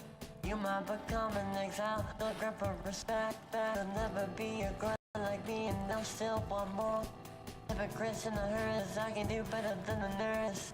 It can be so hollow when the world can get direct. You become an exile and you still want more respect. Never grow like me, but they want more and more direct. Hypocrites in the herds, I can do better than these nerds. It can be so hollow when the world can get direct. You become another exile, yet you grind for the respect. Never like a girl like me, and they still want more. Better than the better. I can do better. Hypocrites in the herds, I can do better than the nerds. Hypocrites in the herds, I can do better than the nerds. Hypocrites in the herds, I can do better than the nerds. I can do better. It can be so hollow when the world can get direct. You become an exile and you still want more respect. Never grow like me, but they want more and more direct. Hypocrites in the herds, I can do better than these nerds. It can be so hollow when the world can get direct. You become an exile and you still want more respect. Never grow like me, but they want more and more direct. Hypocrites in the herds, I can do better than these nerds.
open for my only cure to be.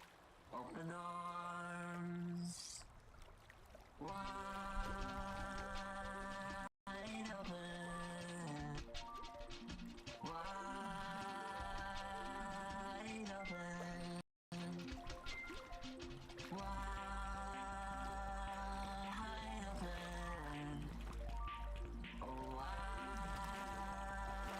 wide open.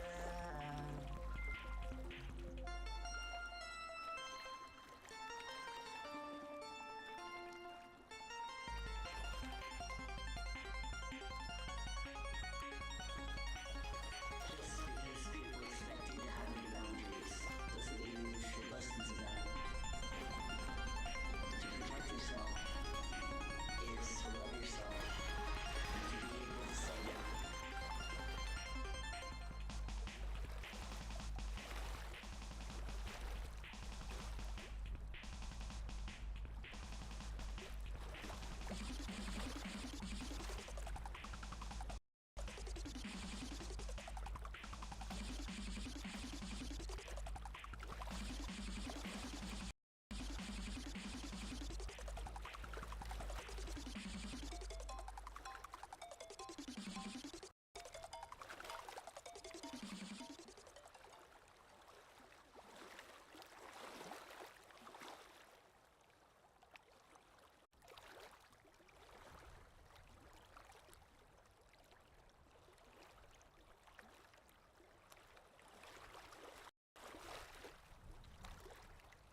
To protect yourself is to love yourself and to be able to say no.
Hello, hello. It's me, Scribblebite. I'm gonna try something different. For today, we have some chatting to do before we get into the game. I was actually been really excited about it. We usually open up streams with a just chatting, especially if we want to be like all topical or whatever. But I wanted to wait specifically for when this right before we were gonna play the Lying Princess and the Blind Prince. And I know it's a bit silly for me to come in here all pacified as I'm about to get into like a kind of like more serious topic. I I like to think that I can still do both. I think I got a little bit self conscious about what I allow myself to do, especially when I am reminded about there's some of my friends that aren't baby furs watch my streams. And this is a common thing. I have plenty of friends that aren't baby furs. Most of my streamer friends are not baby furs, if I would like think of all of them. Like all the people I know and like in some way in community with. And it's like obviously if you're gonna be my friend you can't be a dick about it. You don't have to be into it, obviously. And that's kinda how I treat my streams too, but I don't know. Sometimes I think about uh I have a friend who's a regular in this stream, or in streams that we have, and would be like, "Oh yeah, I introduced some people I knew to your stream, and they were all about the indie games and the leftist political dialogue." But they were kind of like, what's the fucking ADBL stuff? Well, maybe not, but not kind of like scratching their head. And obviously, content is not for everyone, but at the same time, I do think about how we're perceived, and I never wanted to,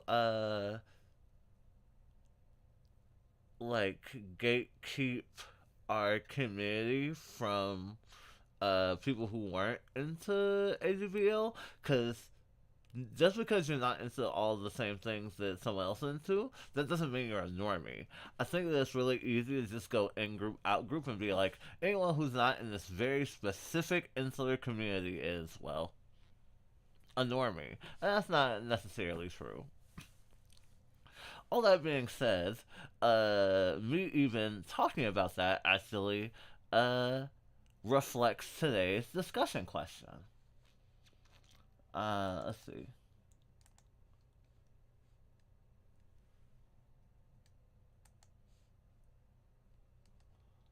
Blah, blah, blah, blah, blah, blah, blah.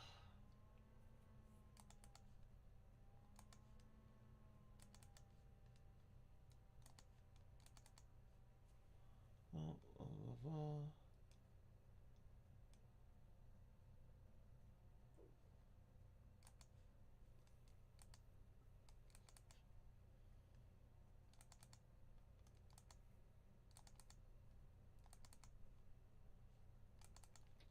we go.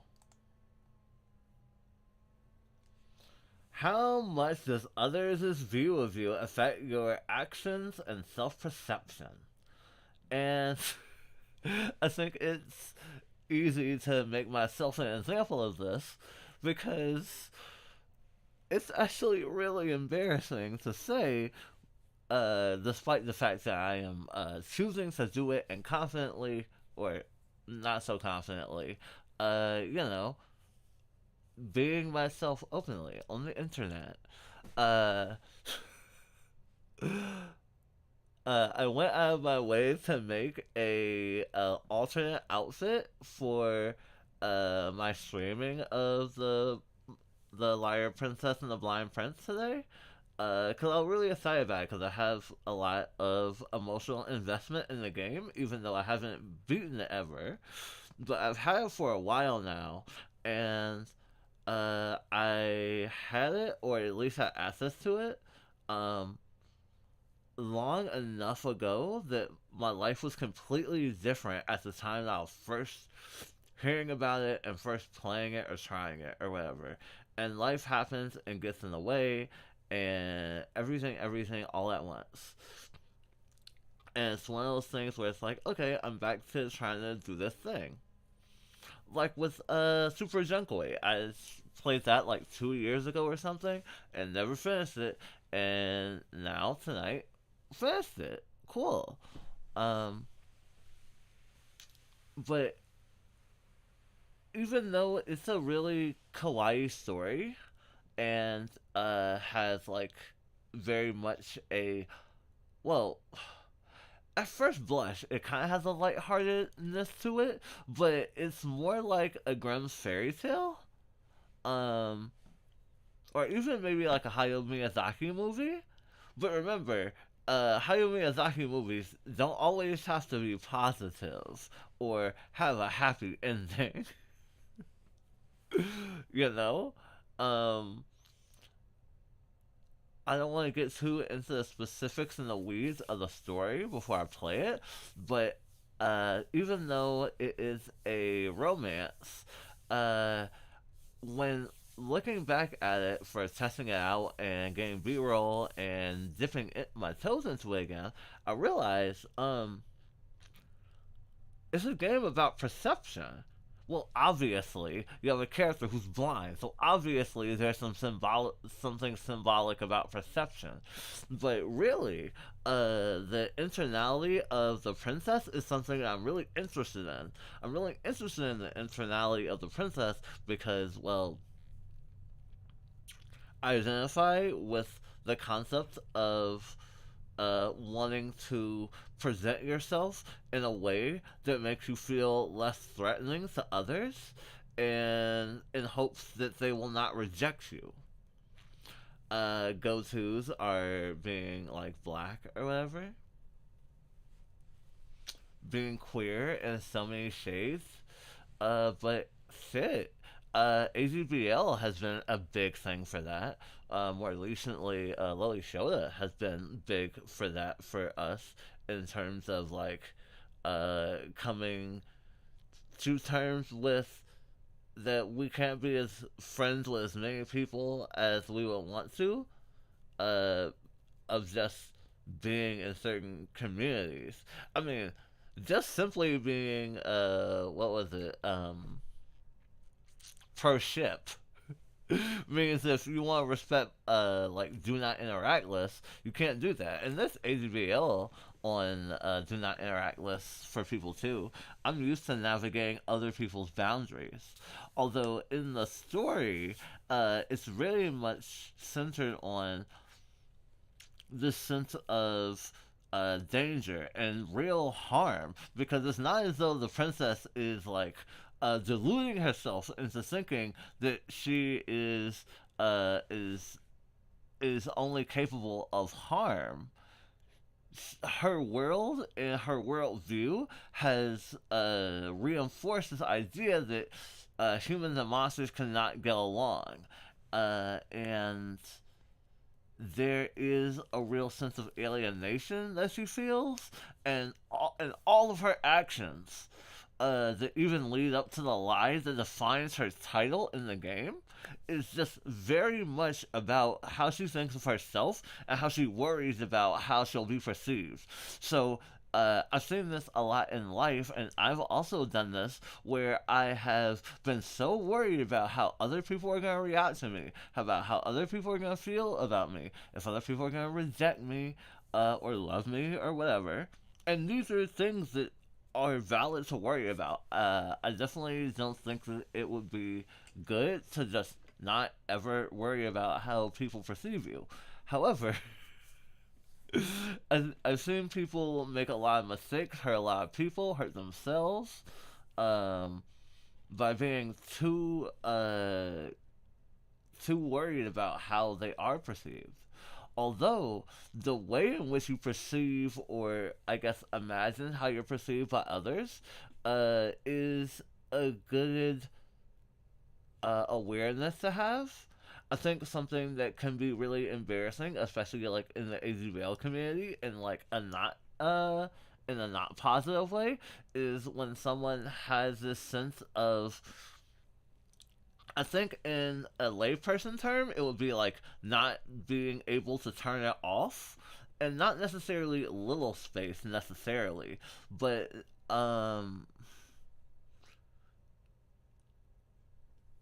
to not be able to recognize like themselves in relation to other people is not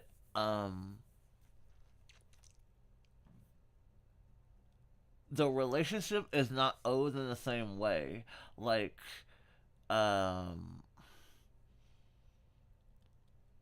there's an expectation, maybe not expectation, there's a vibe. There's a vibe with people who are very like chill, laid back, or very like free spirited, who like to like role play and horse around. This isn't just ADBLs, mind you, but like sometimes it's nice to be able to, oh, not even nice, it's imperative really to be able to tell someone quit it. And to have them respect it and then not be like, what? No, but I was having fun. Although sometimes you are having fun, right? I mean, in the most strict way, we might just say like adulting, but I'm not really talking about like, oh, we're doing taxes now, but I guess that could be part of it. This sense of like a willingness to suspend play and not have that sense of play override everything else, which is like what people think of when they think of like how a child might act and how that child might have a relationship to responsibility. Um, in my childhood, I don't think that was the case. I think that I was very aware of when someone did not have the capacity to deal with my play, or it wasn't the right time. And being able to manage when to suspend play or whatever is valuable generally for maturity, but it's not the only thing that makes someone like an adult. But despite that, even amongst some of the most hardcore levels I know, there is a sense of, if a person lacks a self-awareness to suspend their play, or I guess in a more nuanced way, not necessarily suspend play, but to be aware of other people's needs and like where other people are at, instead of disregarding it for whatever reason, or being oblivious. I mean, you can be oblivious to things, obviously, but like there is an amount of losing yourself into a role, and losing yourself in the role, you can't really take care of others in those supportive community, interpersonal ways. And that's just the long and short of me saying sometimes it is embarrassing to see someone who lacks self-awareness, even in little circles. And it's funny I'm talking about this because I feel like my brain is inside out because I've been talking for 14 minutes with a fucking pacifier in, and I'm trying so hard to not be weird or be like, oh, can you even understand me, chat? Like, maybe you can, maybe you can't. I don't fucking know.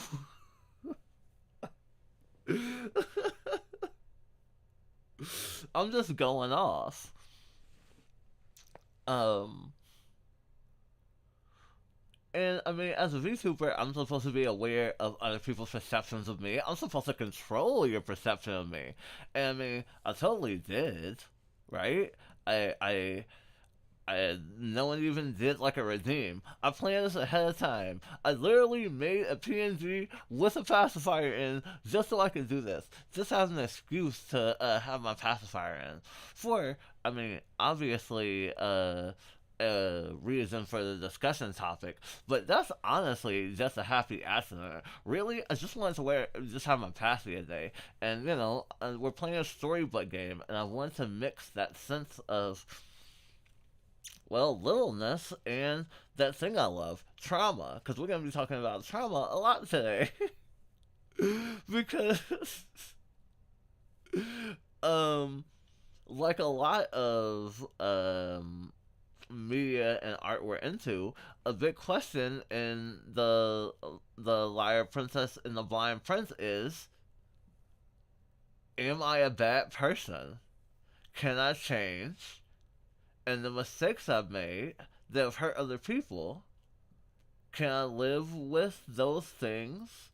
Can they forgive me? If they can't, can I live with them not forgiving me?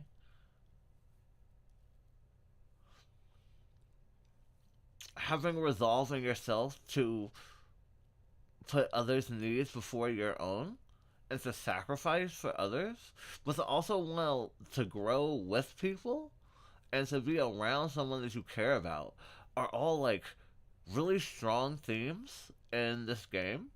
And I hope that that wins out over the negative perceptions that might lead someone to ruin. Because some of my favorite media, like say Evangelion, has a lot to do with people having a bad self-perception or not be able to handle their self-esteem well because they're too worried about seeking approval from people, and it's a mess.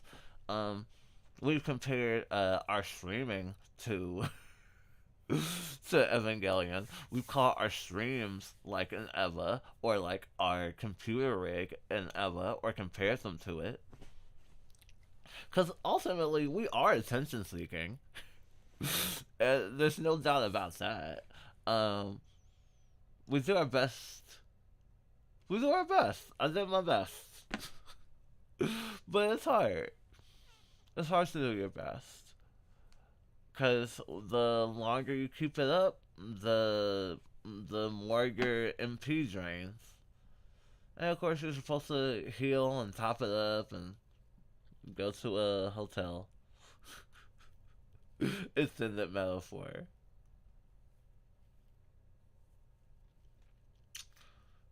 But no, it's just like being aware of how other people think of you is just a fabric of or a pillar of like self-awareness, healthy or unhealthy, I think. And I'm still navigating it, and I'm glad there's art like what we're about to indulge in that we're able to exercise this emotional muscle. And I mean, I'll be honest, there are certain games like this that we were not super sure we could emotionally handle.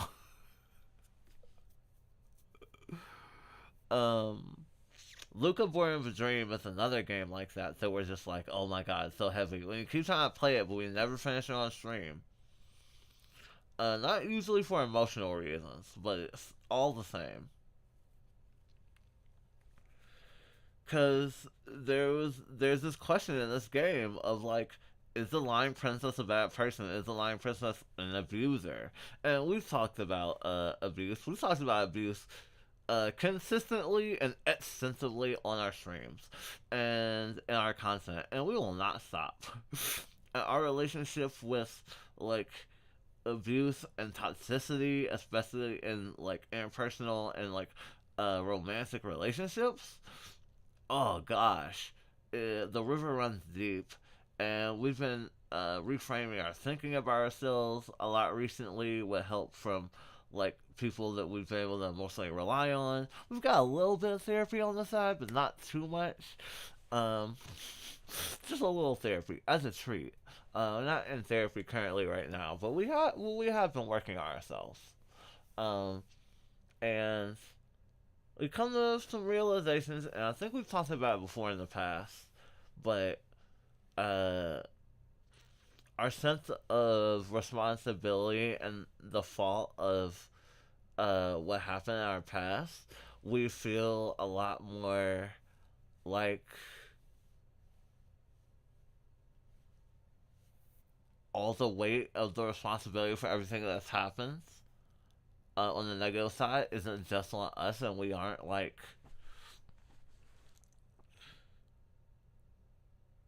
we feel like we not necessarily hyperbolize. We hyperbolize.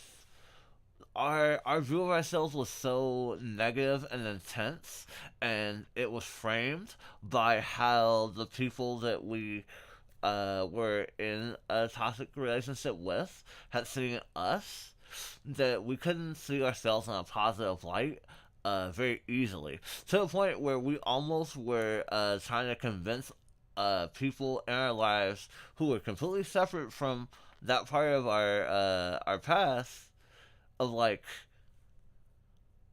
almost wanting them to not give us grace, not wanting people to be nice to us, that we deserved for people to be mean to us, to treat us like a bad person, that we deserve to be treated like a bad person, and that's what we deserved.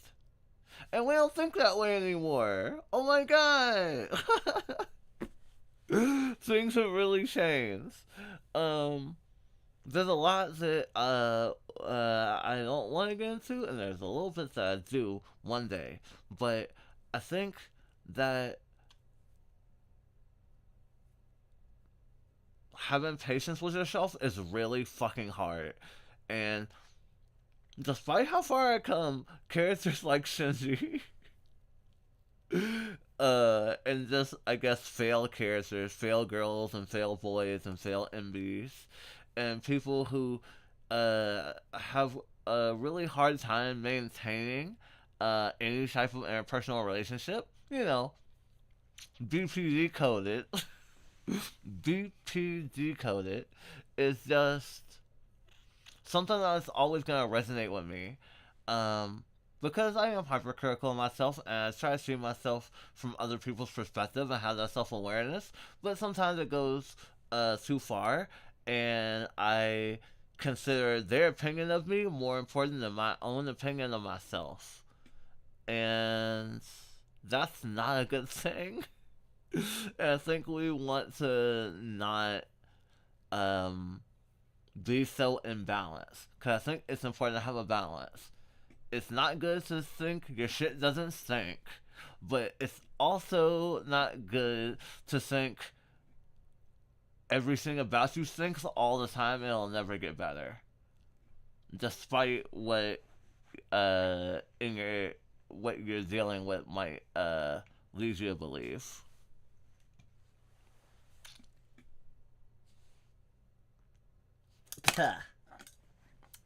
Yeah.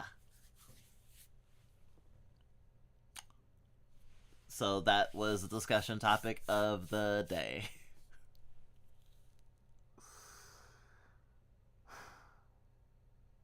I'm not thinking about how you're perceiving me. Not at all. I'm not thinking about the 6 people perceiving me right now, or the people that may perceive me in the future. I'm not thinking about that at all. Or how I just was talking with a babyish passy lisp for 23 minutes while talking about fucking trauma and abuse and some of the most serious things one can talk about on a individual level. Happy Valentine's Day.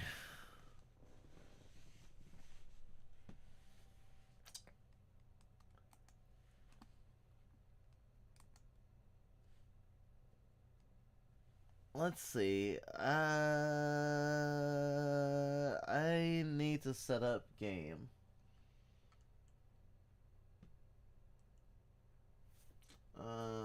Console capture. Whoa. That's not it. PNG, chatbots. I wonder if I completely ruined my monologue by talking with the passing and now I'm self-conscious.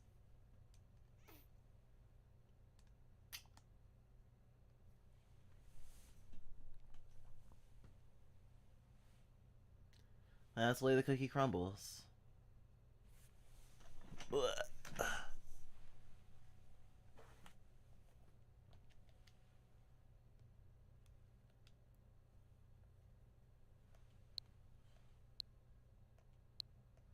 Can you hear the clickies? I hope you can hear the clickies.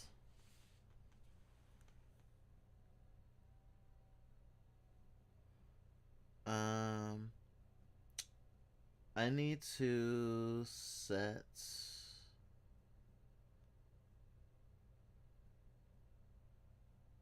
the game category. Sorry, the Liar Princess.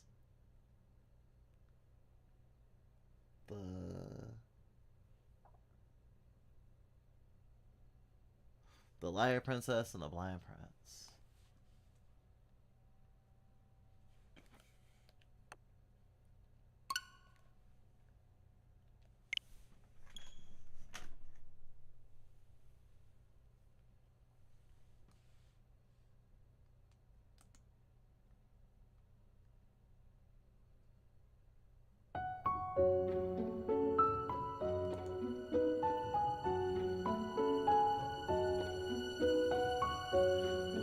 Welcome to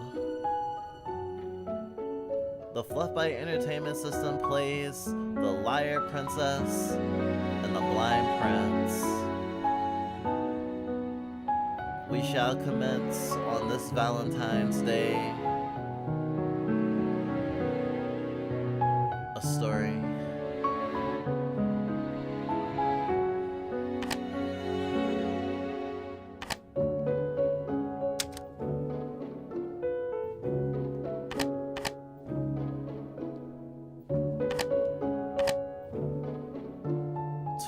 Of playtime.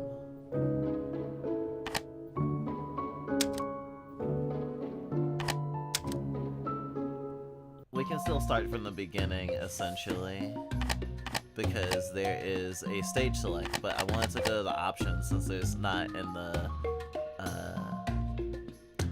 since I can't access the settings from the title screen.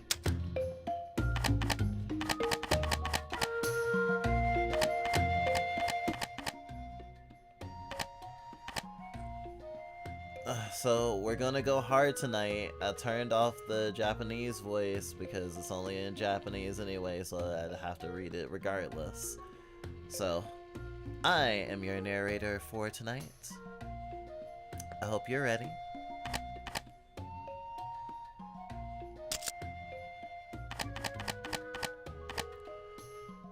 This game cares way more about story than it does about, you completing all of its challenges. As you can see, there's a skip stage option. Although, I'm not gonna pick that. At least I hope I won't.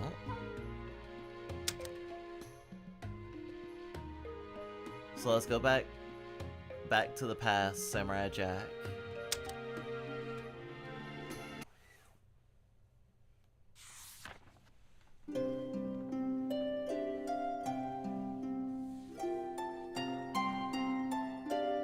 Thank you. I like my outfit too. This is a tiny tale of love in a faraway land. Once upon a time, there was a kingdom surrounded by a deep, dark forest. The forest was a frightening place, filled with beasts and ruled by a powerful witch. Even during the day, the forest could be as dark as the winter night. Because of this, humans rarely ventured inside. As terrible as the forest was, a beautiful singing voice will always pierce the darkness when the moon shone. The voice belonged to a large wolf. She would proudly sing towards the moon high atop a cliff every night. The wolf's singing drew in an unforeseen admirer, a human prince from the kingdom surrounded by the forest. Every night, the prince would venture into the scary forest just to hear the beautiful song. One night, when the wolf finished singing, the prince applauded. The voice's identity was hidden because of the cliff, but this only piqued the prince's curiosity. The wolf glanced at the prince. Wolves are man-eaters, after all. What stupid prey, she thought. I should eat him now that I'm finished singing. However, the prince had innocently applauded the wolf, who had never before been praised for her singing. She hesitated at first, but for some reason, she soon grew fond of it, and didn't feel like eating him.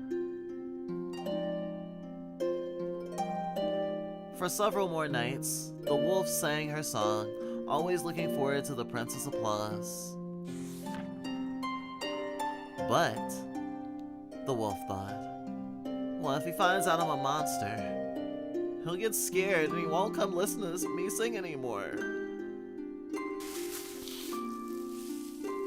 So, every night, after her song, the wolf would hear the prince's applause and retreat into the deep, dark forest.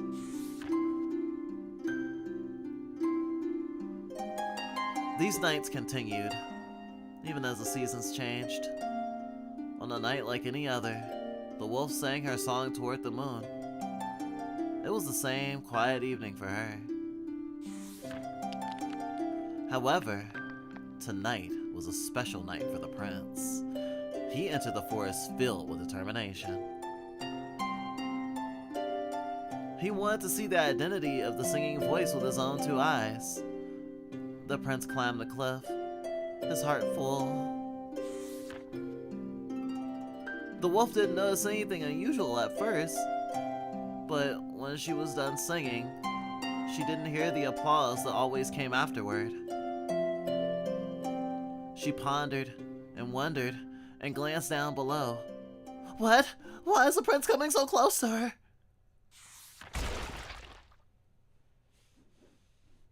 He'll hate me if he sees me, the wolf panicked. No one should see what I really look like. She extended a large paw to cover the prince's eyes. But instead, her claws accidentally tore at the prince's eyes. The wounded prince slipped from the cliff. The startled wolf thought, if a human falls from this height, and hurriedly seized the prince's arm.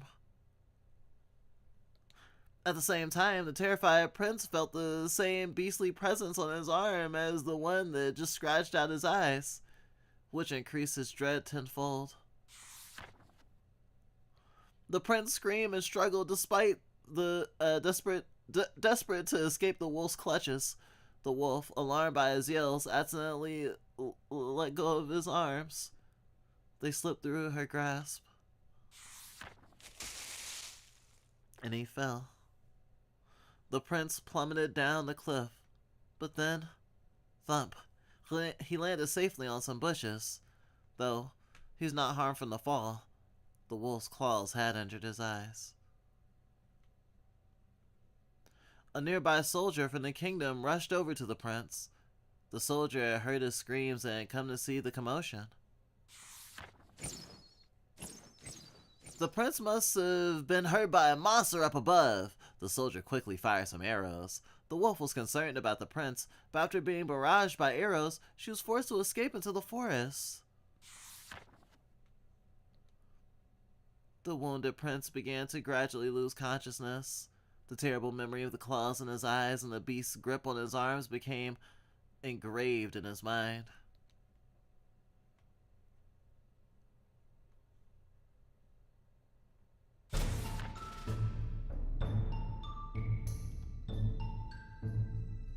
Several nights later, the prince, now blind, had brought disappointment and shame to the royal family, and his parents locked him away in the castle tower. The wolf was concerned about the prince and overheard some soldiers in the castle say that he had been locked away. That's awful, she thought. Angrily, she snuck into the tower to check on him.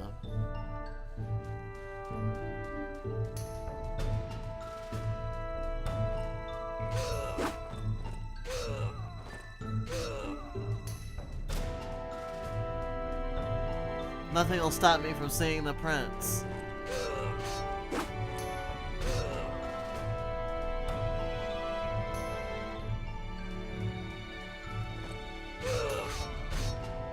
Nothing, I tell you.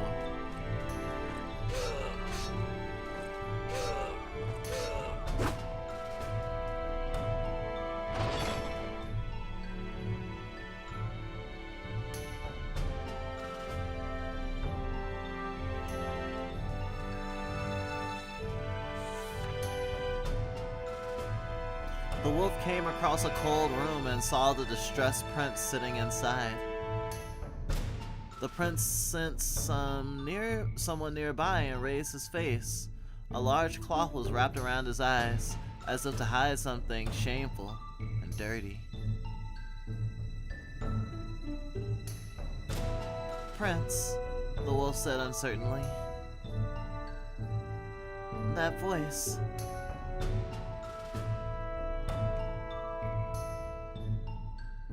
That voice. The singer in the forest? That voice. The singer in the forest? That voice. The singer in the forest," the prince said. "He can recognize me by my voice," the wolf thought. Yeah, that's right," the wolf responded. "I was attacked by a monster in the forest," the prince said, "but I'm glad that you're alright." The prince smiled a bit with relief. The wolf felt her chest ache when she looked at his ragged figure. "Thank you for coming, but how did you know I was here?" The wolf didn't know how to respond to that question. I'm a princess from a nearby kingdom," the wolf lied, remembering that the prince couldn't see her. "I said I wanted to visit the ill prince and they let me in. Anyway, forget about that. I can't believe that you're trapped in here. But I was attacked by a vicious monster and my face is awful. My vision is gone. I can't wander outside. I'm forbidden from showing my face in public ever again," the prince said, his head hanging sadly.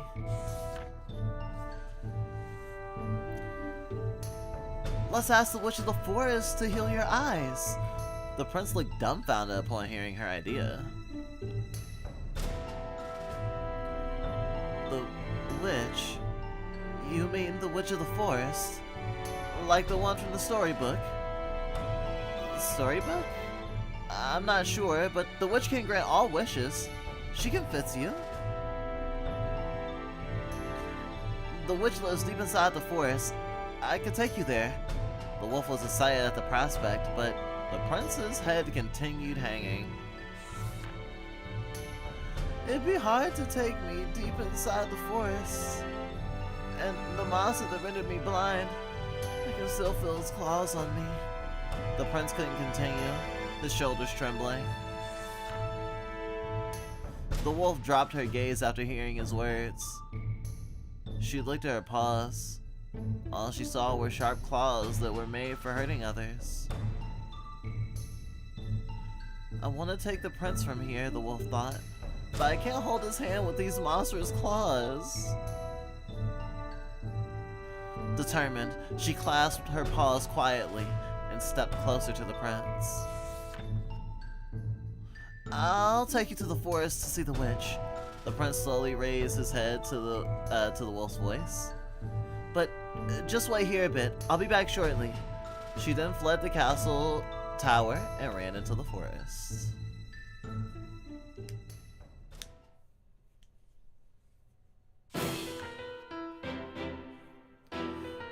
She ran all night through the forest. The sun was rising just as she arrived at the witch's house.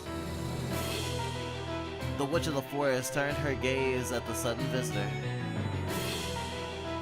Oh, what a rare customer.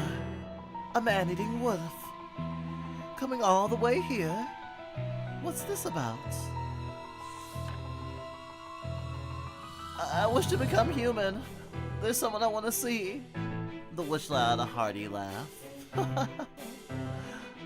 Sly wolves rarely say such things. A man-eating wolf become a human. How amusing. But why on earth? Never mind. No need to divulge the details. I believe I already know why. The wolf growled at the witch's mockery. The witch prodded the wolf's nose, the latter looking ready to bite at any time. But of course I shall grant your wish. But you know what I need, yes? Strange glowing spears appeared out of nowhere. The witch pulled one out to her and sighed, admiring it. Beautiful. Each one differs from the others, all unique gems. The sphere's vivid glow pulsed in the witch's palm. The witch was a collector with a rather crude temperament. In return for granting wishes, she took the requester's most cherished possession and turned them into crystals.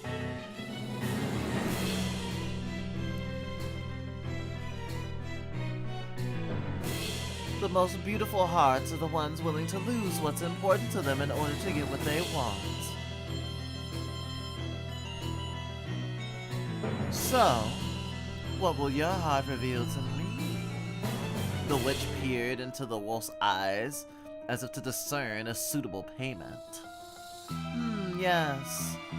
How about your singing voice as compensation? My singing voice? The wolf knew that the witch had a wicked streak. She knew she had to sacrifice the most important thing to her. Still, her heart trembled, doubtful.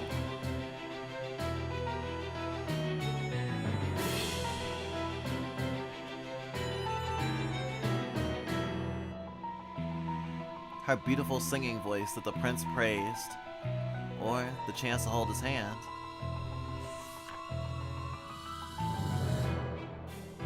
Okay, I'll give you my singing voice in exchange. The mouth of the witch's mask curled up as if giving an evil grin.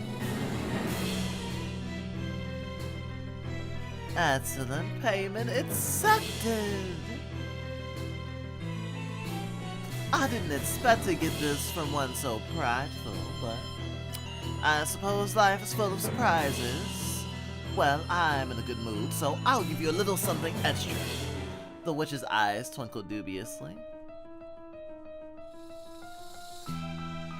I'll give you whatever form you desire.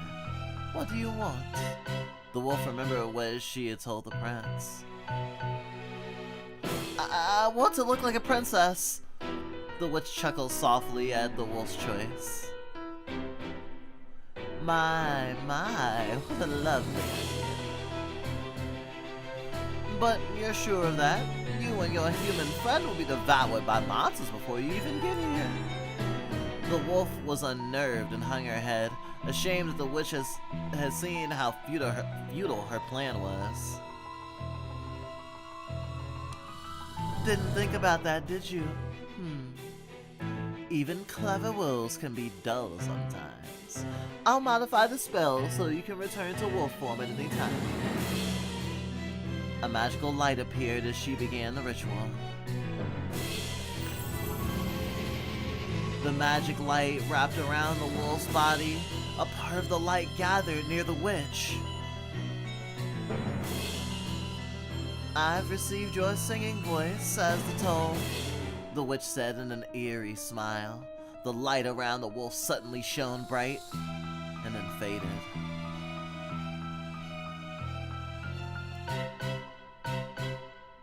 But I'm still a wolf. The wolf looked sad and disappointed. It's a complex spell, the witch said.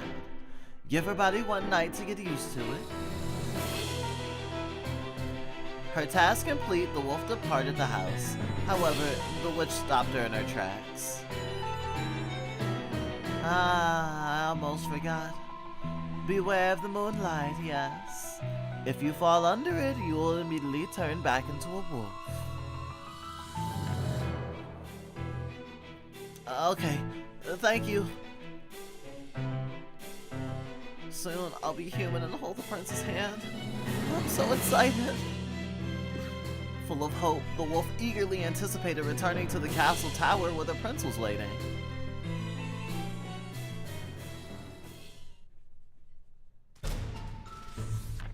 Welcome back, Evie.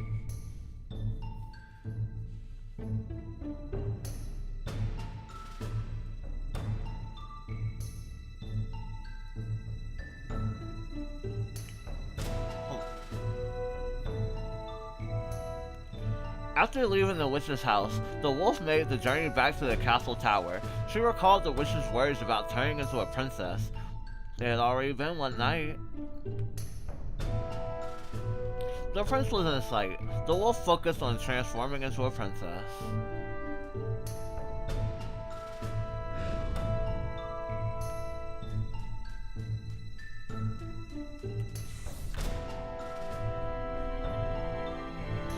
The princess called out to the prince.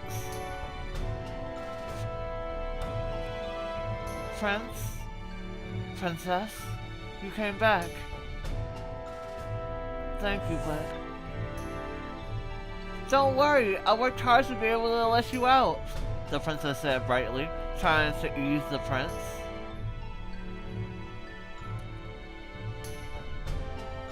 Alright, she thought. I have to get him out of the cell. I can destroy the bars as a wolf, but the prince needs to get away from them first. Could you step back a little? Oh, okay. Despite the prince's confusion at her instructions, he stepped back from the bars.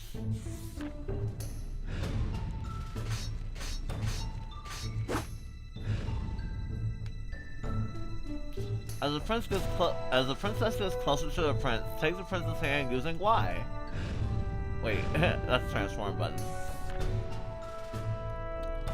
The princess timidly grasped the prince's tiny, warm hand. Though he was scared, he weakly grasped hers back. I gave up my singing voice to be human, she thought, feeling joyful. But I'm glad I did. Let's go to the witch's forest. Make sure to stay close to me, okay? As you walk hand in hand, the prince will follow. Let's pull his hand and escort him from the castle. I don't know many games with a hand-holding mechanic. Off the top of my head, I really only know this in Ico. They entered the deadly forest to travel to the witch's house and heal the prince. And so, their journey finally began.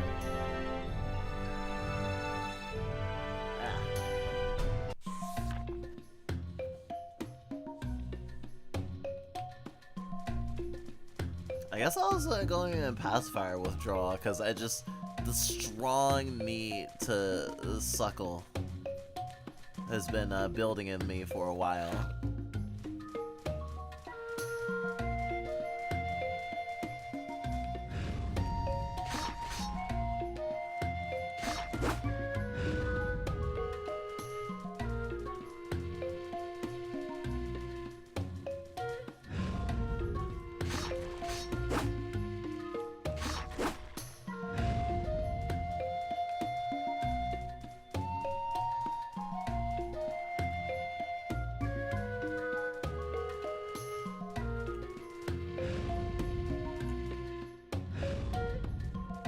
There's a collectible there, but I already collected it in on this save.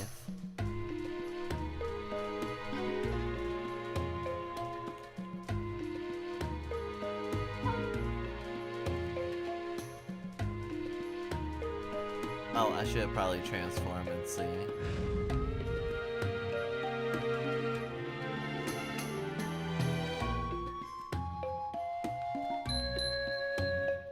Yep.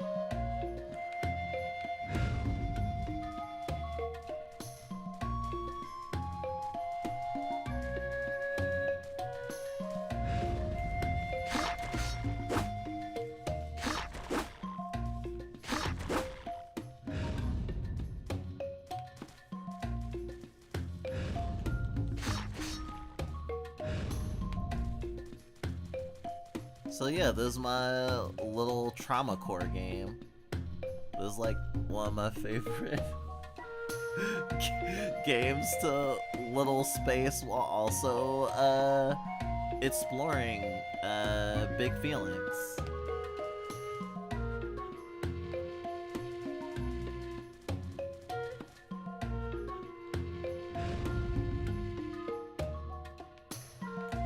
You can move the lever in princess form using A.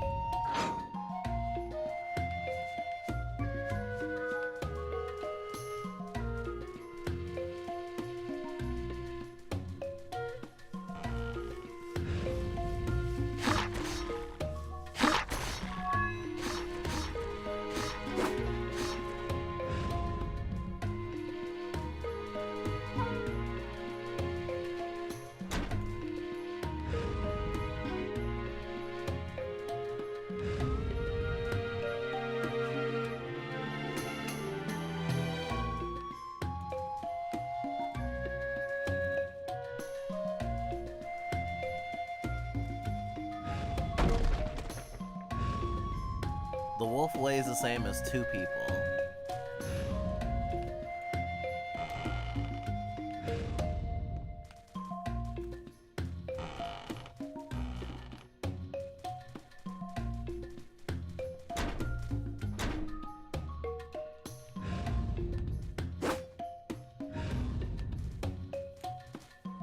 Sorry, I forgot I can't hold your hand with that.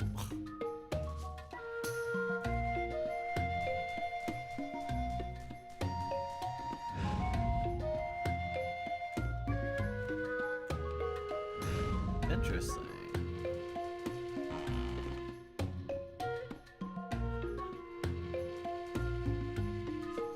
It's a boss that appears to be breakable.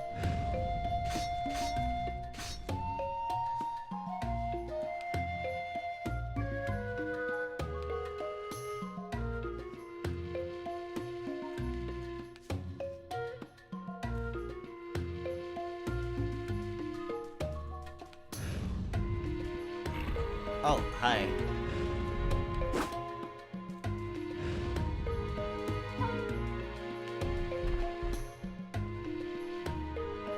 Wow, it was my first death. Usually die as the... Usually die with the fail state of the prince dying. Because I don't think enemies can actually kill you in wolf form. I think they can hit you back into princess.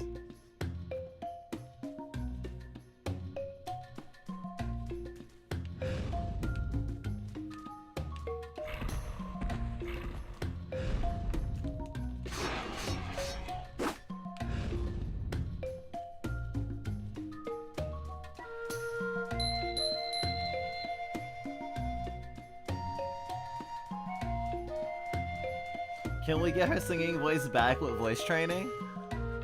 That's adorable. It's very cute of you to ask that. I sure hope so.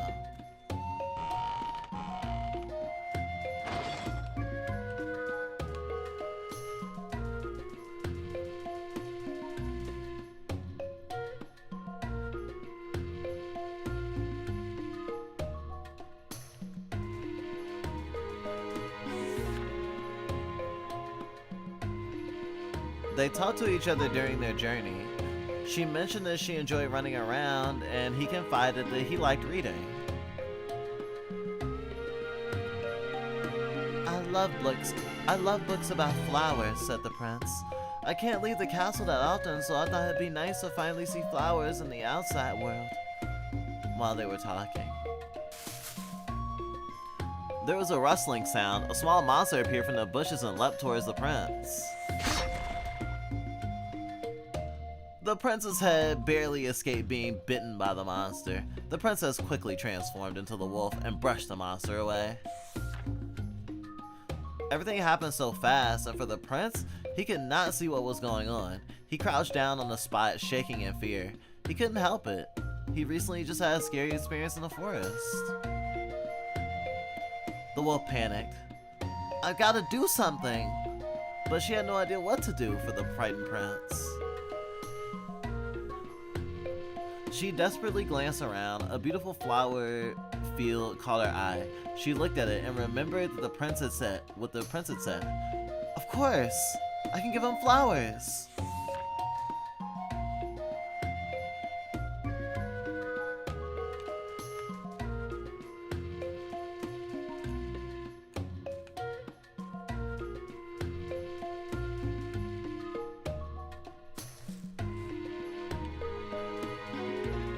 Flower, flower, flower, flower, flower, flower, flower, flower. Here. Prince, this is for you. The princess handed the flower to the prince. A flower? It smells so nice.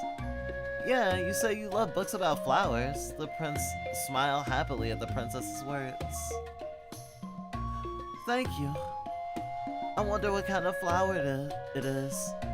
I can't see it though, but I'm more excited to see it once my eyes are healed. She was relieved to see him happier.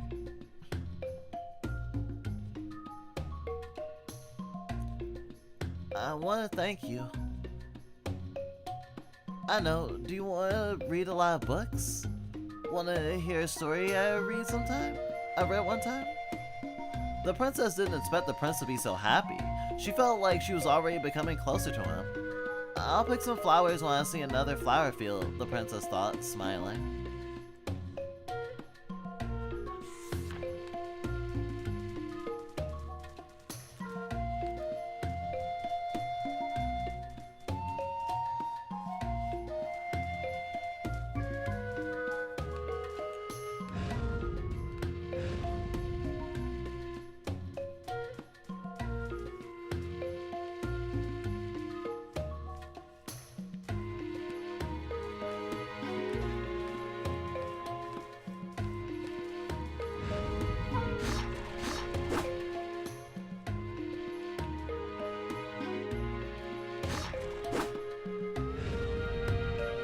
Monstrous. Alright, I can pass you again.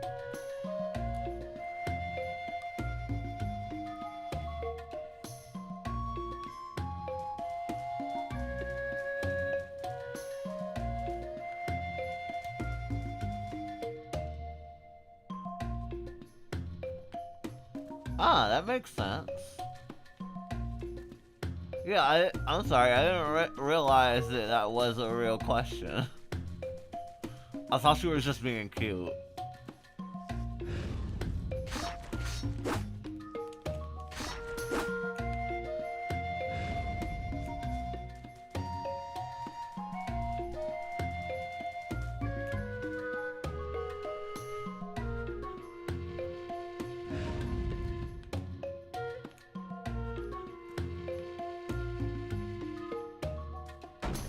Oh!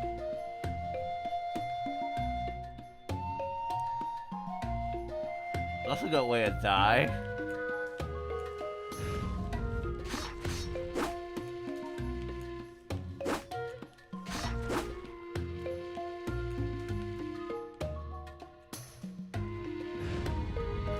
Even on the collapsing floor, it's okay if we rise the turtles back.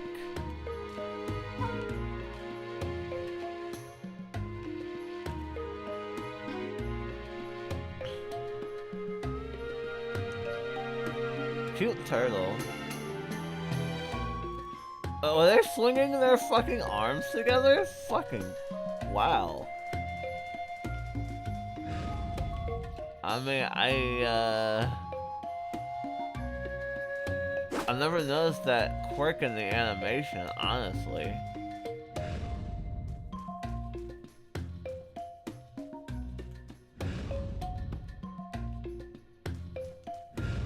So I don't know how to get over those little flower petals.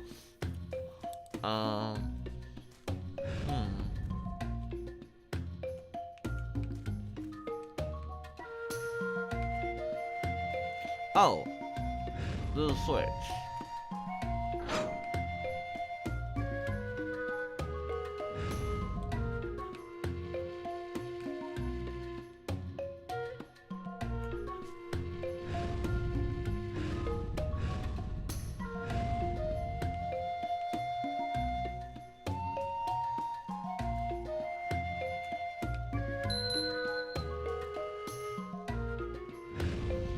Got my flower petals. Flower power.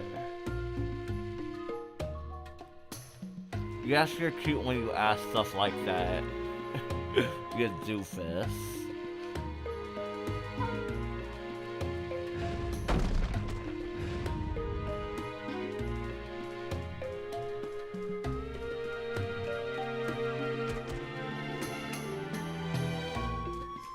Valid questions can be very cute. Wow.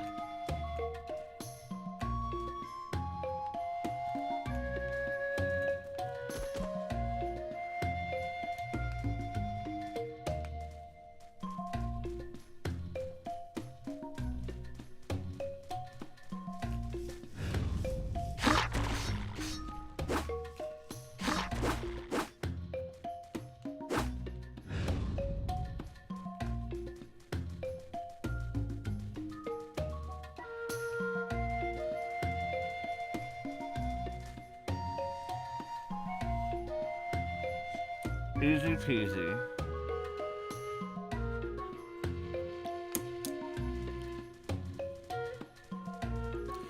This footing might break with two people on it. Hold the prince's hand and ask him to walk. Hold the prince's hand and ask him to walk.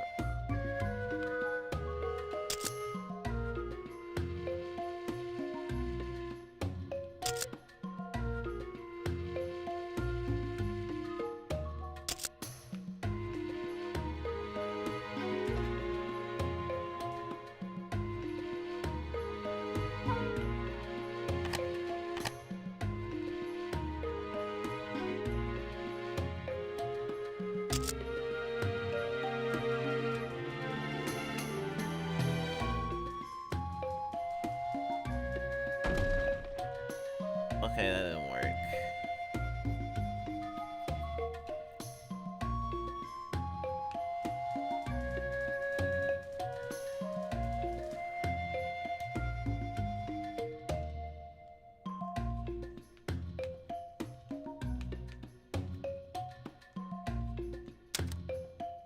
Oh, I was pressing the wrong button.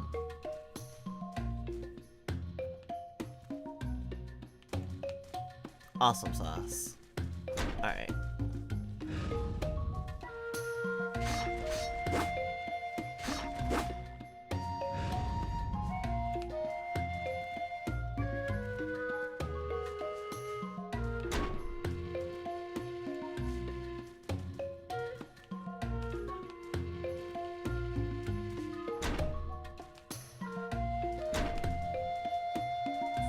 On C1 half just subscribed.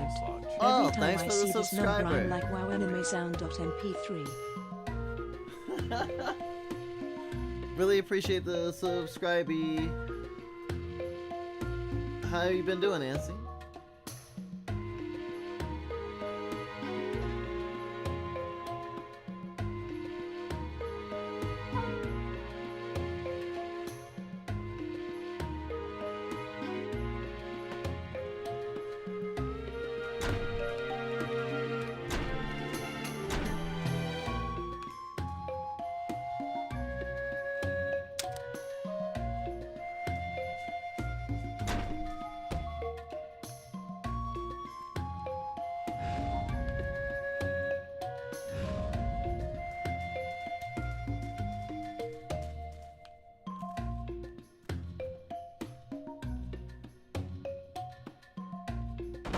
What? Died. Why is telling me I can share my anniversary again? Twitch is weird. Oh, that's a thing for me to stand on. That's what that is.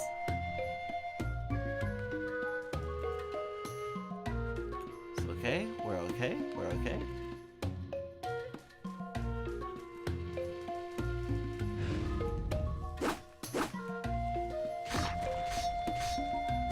Welcome on in. Hope you're enjoying the vibes.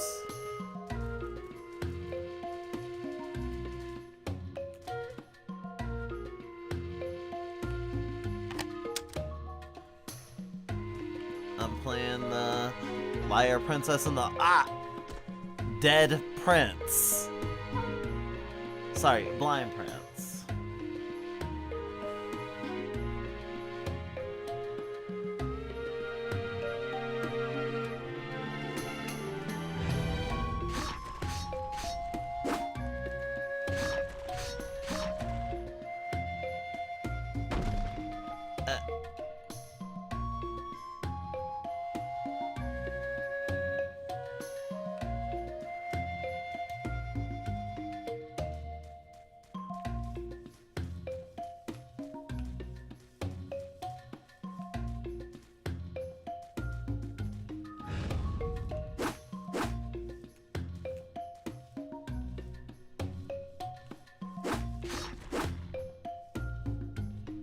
I'm not sure if this is how I'm supposed to do this.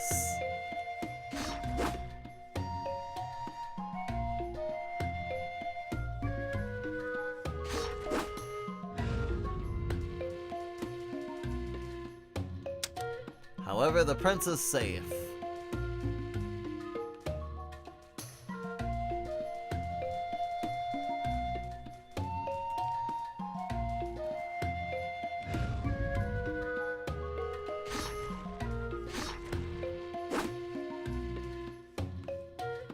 What?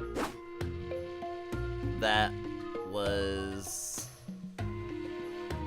silly.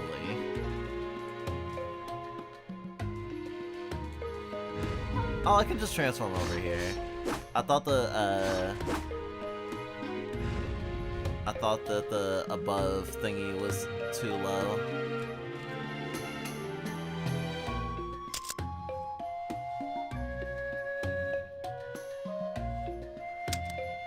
Run like the wind.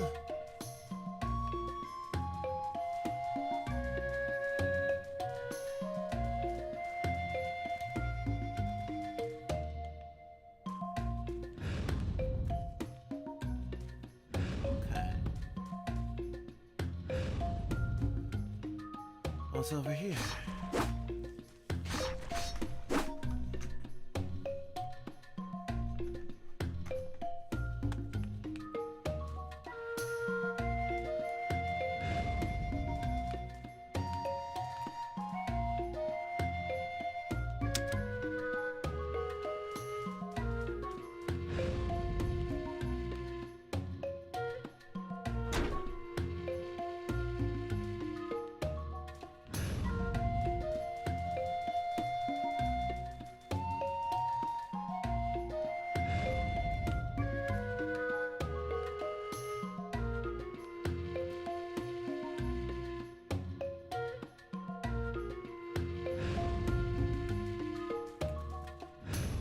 freak.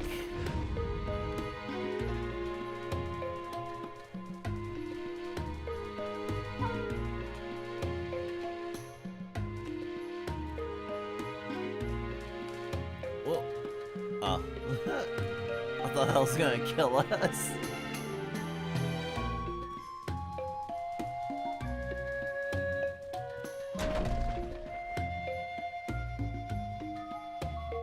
Good thing I got a save point.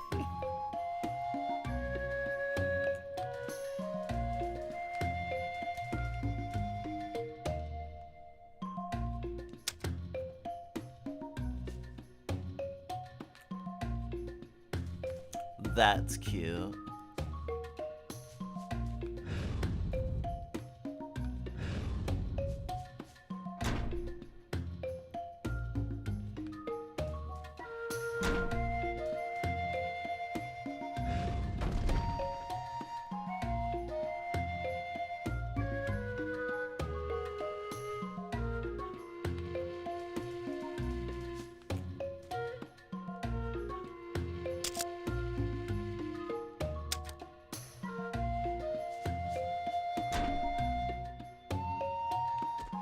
Oh.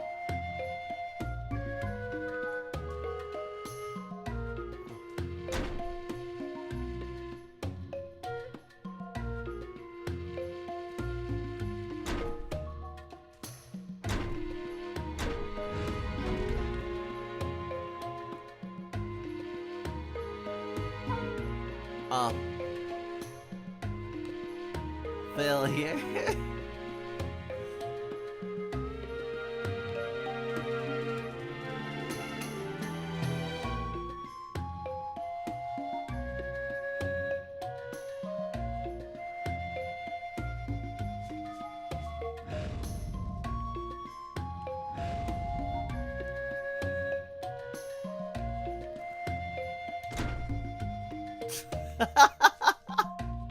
Through his ass.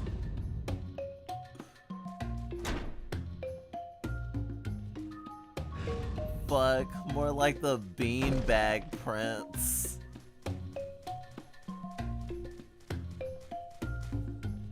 Alley-oop. And the blind prince. And here I was thinking they were lesbians. The prince definitely has a femboy-ness to him. Kinda makes me think of Basil from Amori. A very I thought they were a girl when I first saw them vibe as well. When we first played Amori, it was like, oh, this girl is cute. And it's like, oh, that's a boy. And it's like, oh, that's a boy? It's like, oh god, that's a boy.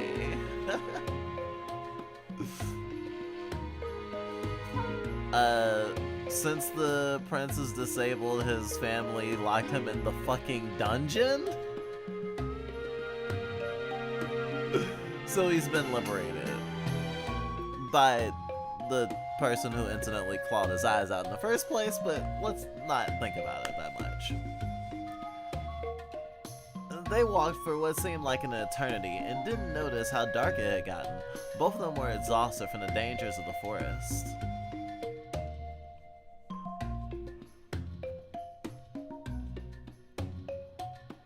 Just as their bellies began to rumble, they found a place they could take a rest.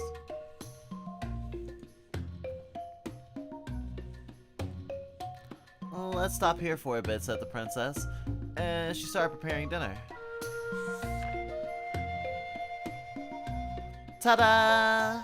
The princess took out some meat, her favorite food. Go on, take a bite.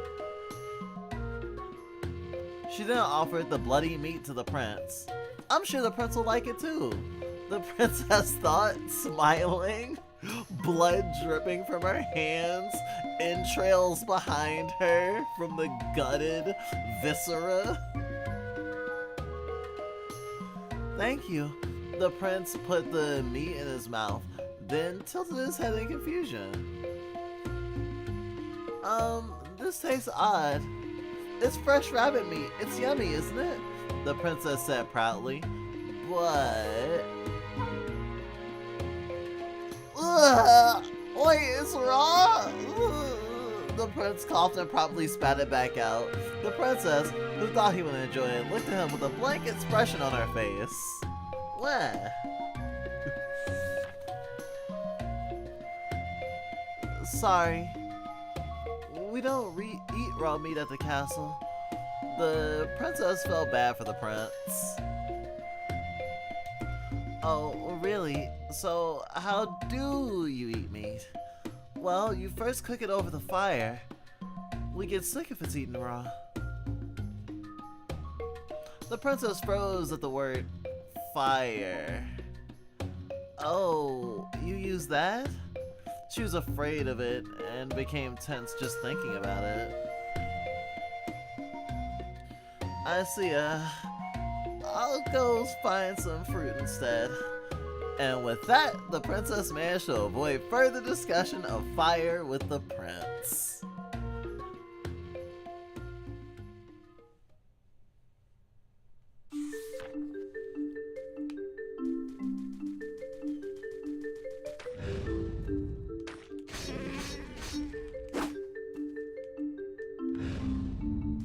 I wish I could transform in mid-air.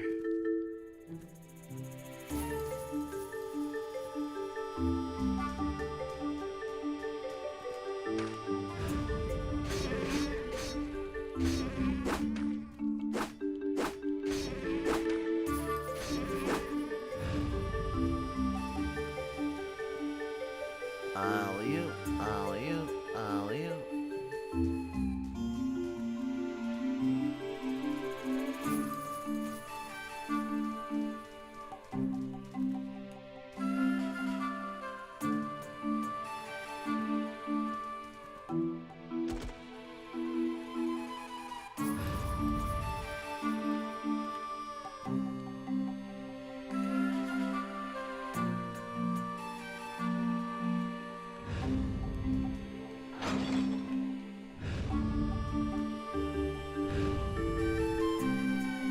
What?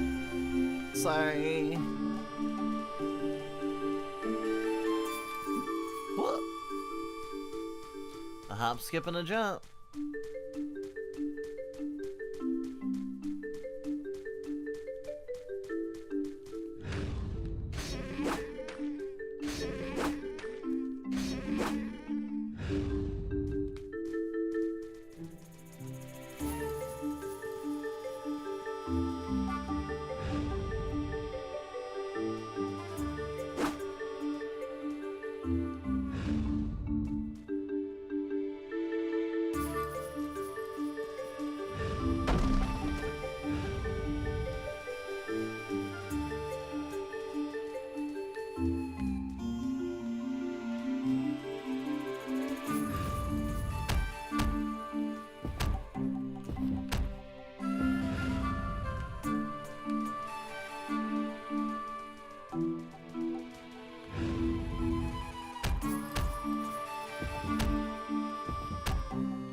I don't have any other combos.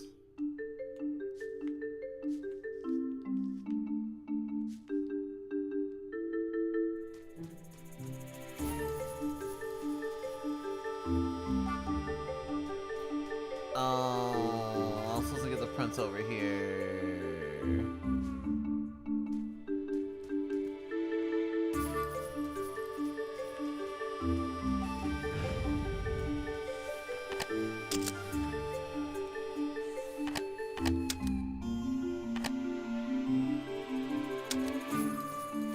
Let's try this again. I would totally do the rabbit shenanigans. I would cook it first, but I would still kill, gut, and present the dead rabbit as a gift. Because of course you would.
No, don't.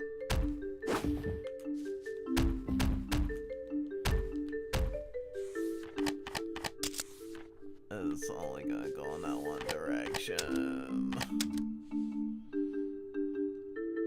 That's stupid.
There we go.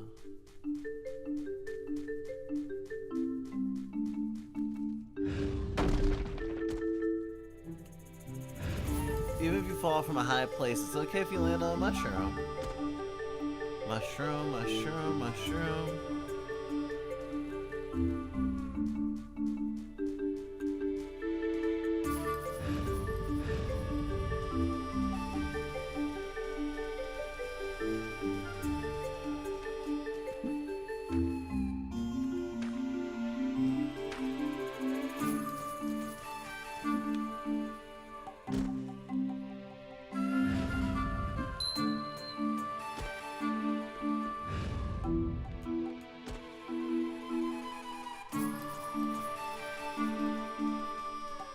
Okay, he didn't get fucking mauled as soon as he fell down.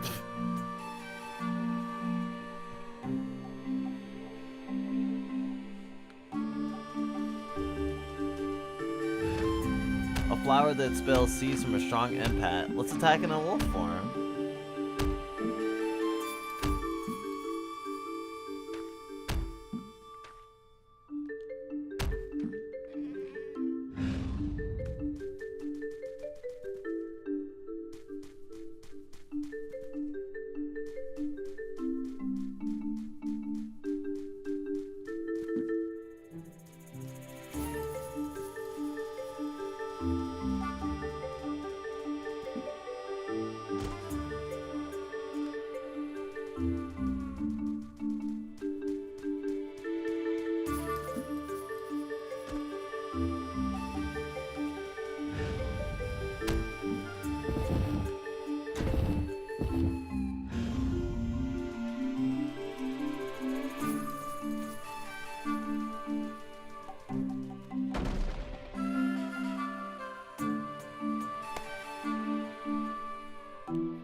Wait, no, come back! Come back! Ah!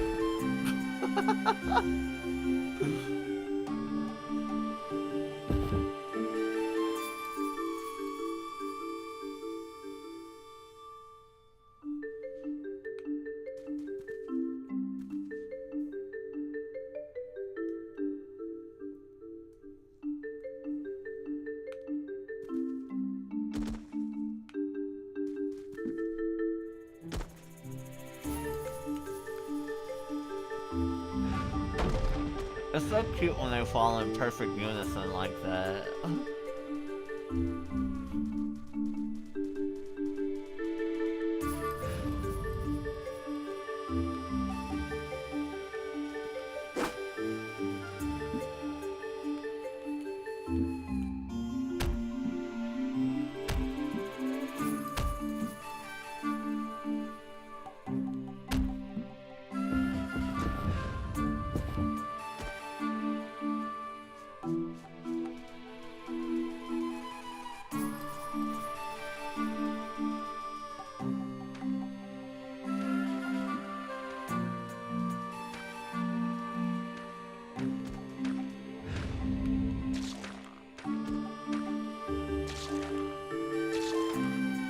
And just start eating them. Rude.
Darkness fell.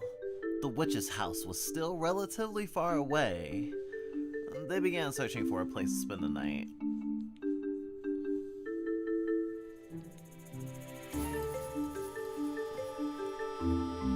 After wandering for a bit, they found an unstable cabin that was covered from top to bottom with mushrooms. Mushrooms, mushrooms.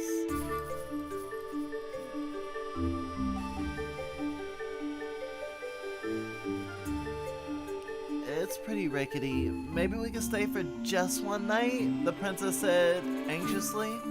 They firmly held hands and entered the cabin. The inside of the cabin was even darker than the forest. Only a few blurred shadows were visible. The princess squinted her eyes to see what they were.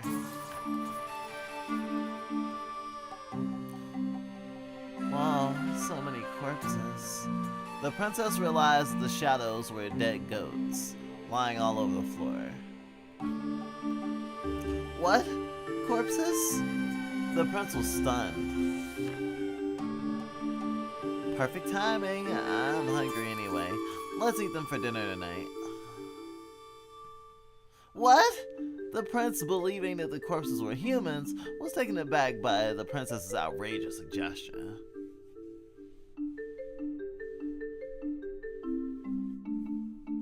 The princess left the prince to his own confusion and decided to sample one of the goats.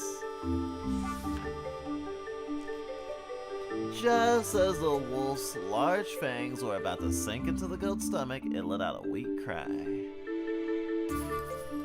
The prince heard the groan and called out to her. "Princess, that human's still alive." The wolf clicked her tongue and reluctantly stopped eating the goat. Nature's law was to eat weak prey after all. She stared at the prince, disappointed. So he thinks they're human beings, she thought. Guess I can't do anything about that.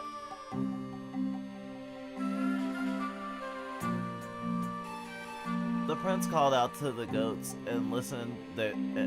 Called out to the goats and listened to their story. "Princess, these people are starving and can't move. Maybe we can help them." The wolf wanted to be closer to the prince, so she begrudgingly agreed. She set out to find some food for the goats.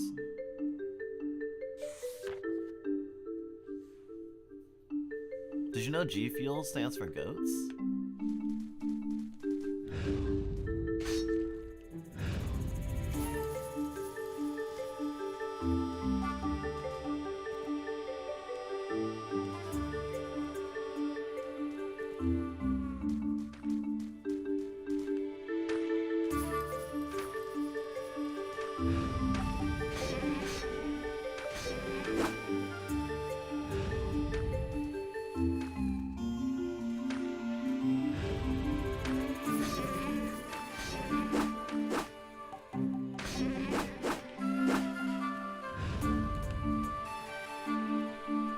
Damn, I'm already getting hit with the EPs.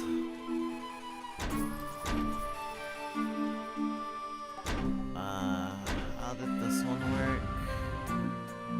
Oh. Don't drop a stone on the prince's head, or he'll be so fucking dead.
Come here, little prince.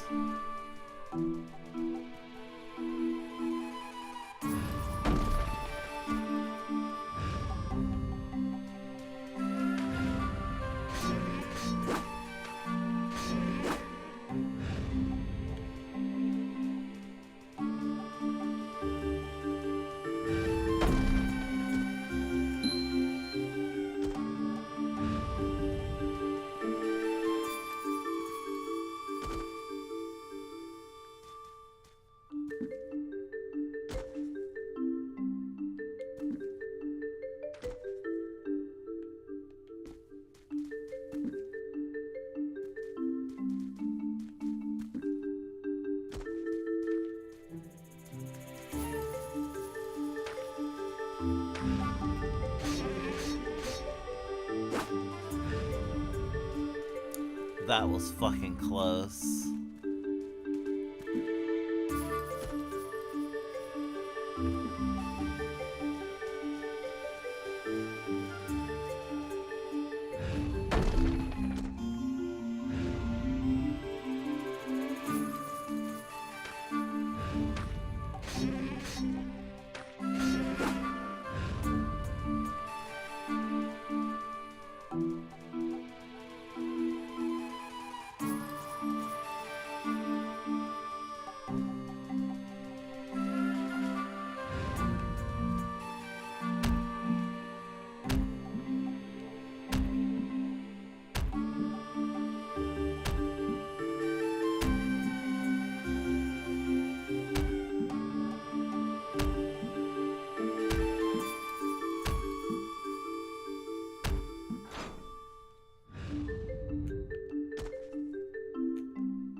Don't fall.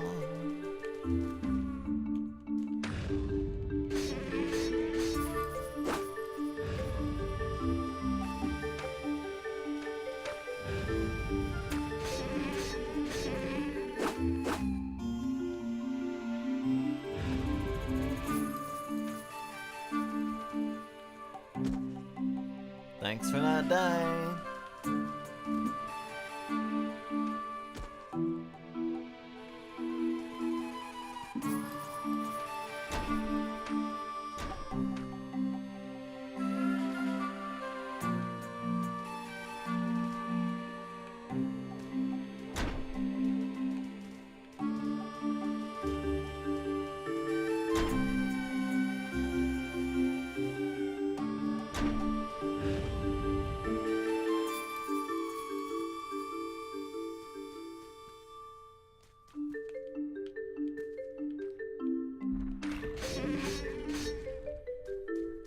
I wonder how long I've been up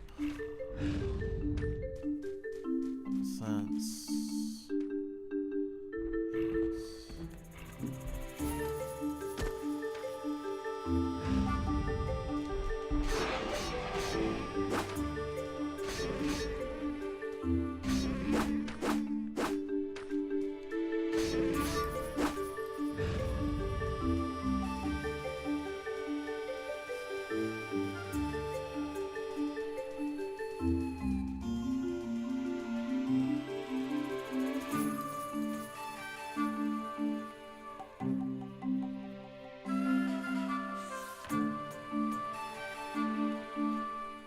They returned to the cabin with lots of meat and gave it to the goats. I got a lot, the princess said proudly. Help yourself. The prince quickly intervened. Princess, wait, we haven't cooked the meat yet. The goats are monsters, so they love meat. They love raw meat, but the prince still thought they were humans. If I mention how the monsters eat raw meat, the princess thought, he'll know I'm a monster. She decided to play along with the story. Okay, we better cook the meat. Then, but I've never made a fire, so please teach me how to do it. She managed to avoid a potentially awkward situation. The princess tried to follow the prince's instructions to light the fire, but... no, I'm scared. The princess was still deathly afraid of fire. She began to cry and asked the prince for help. The prince wasn't confident that he could make a fire because of his blindness, but he was happy that she asked him for help, so he agreed.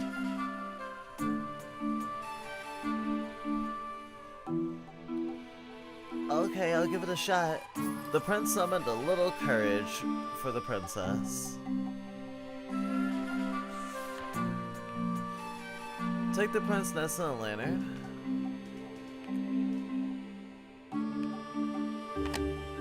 Have him pick it up.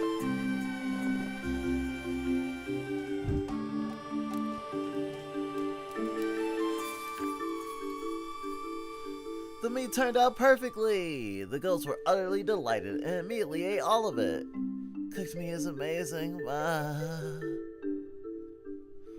Thank you, you helped us, Ma. We almost starved to death, Ma. One of the goats said, thanking the two.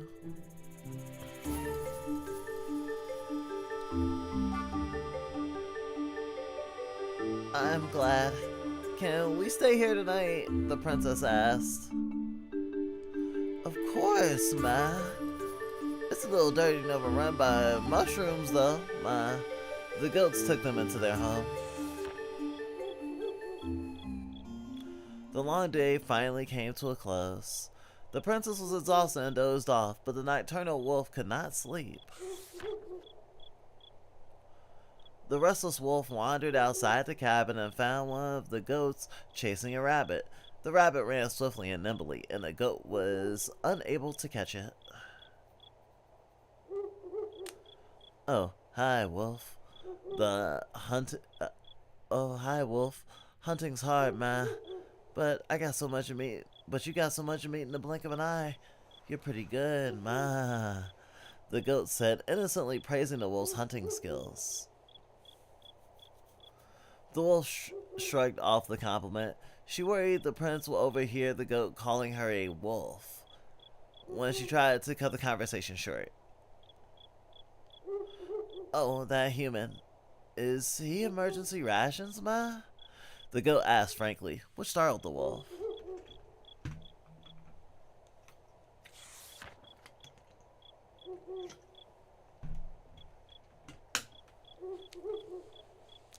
Not a bad idea. Maybe we should start doing that so we don't starve again, Ma. But if I were you, I'd get a fatter human. He's so skinny. He'd be a midnight snack, Ma. Normally, the wolf would engage in this banter, as eating humans was super common among monsters. But now that she was traveling with the prince, she became alarmed at the goat's words. No, the prince isn't like that, the wolf inadvertently denied. The goat didn't let her blunder go unnoticed. Could it be you want to get along with humans? Ma! The wolf knew the goat knew the truth, but she refused to admit it and kept quiet.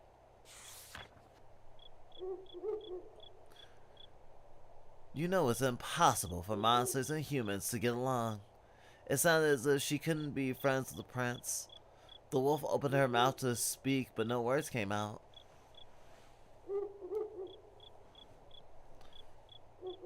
I hear you too. You hear of it too, don't you, Ma? Monsters gobbling up humans, humans killing monsters. Ma. The wolf hung her head as the goat continued. No good will come from this, Ma. But you did save us. So, if it's something you really want, I'll support you. Good luck, Ma. The goat returned to the cabin. The wolf curled up and tried to sleep as the goat's words replayed endlessly in her mind. She felt uneasy up until then. She'd been happy to hold the prince's hand as a princess, believing there was nothing to fear. But her true form was of a monster that the prince hated. And he still didn't know that she was the one who had blinded him. If he ever found out. I'll be okay, the wolf told herself. If I can just keep this up a bit longer. She didn't sleep that night. The next morning,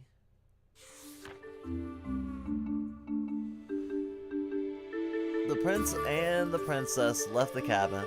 The goats thanked him again and prayed for their safe travels. Good luck, Ma. Don't eat him by accident, said the goat the wolf had talked to the night before. The prince didn't understand what she had said. What she had meant. I won't eat him, she thought, needing to calm her anxious heart.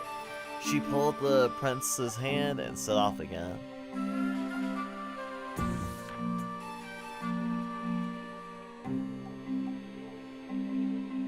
So that's as far as I've made it on my own too.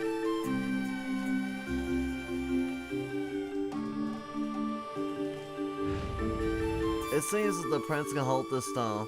Ask him to hold it.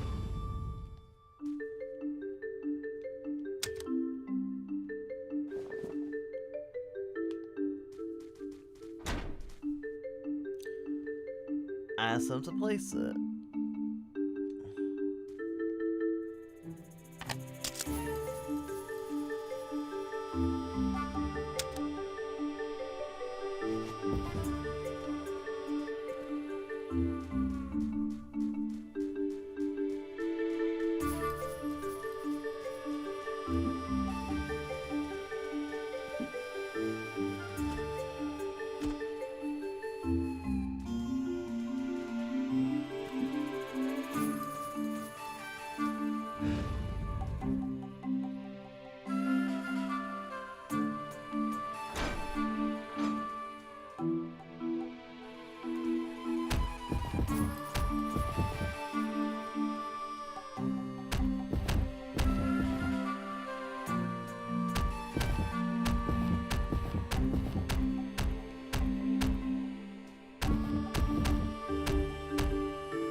Yo! Good job, Prince.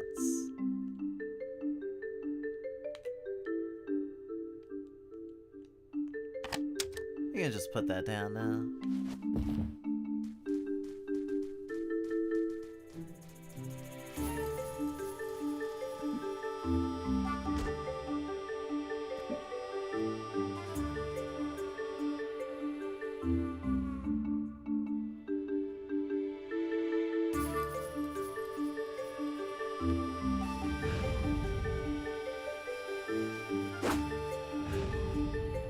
No.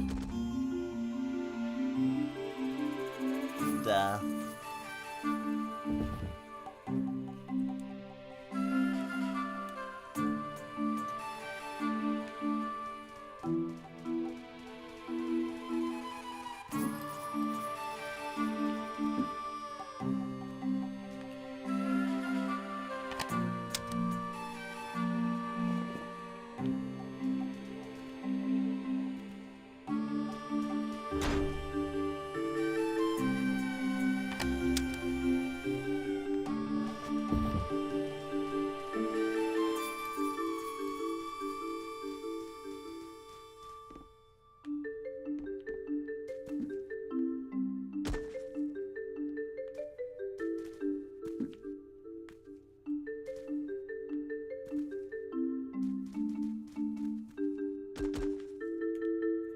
wasn't paying attention.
Can you tell that I'm tired?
trees are mushrooms.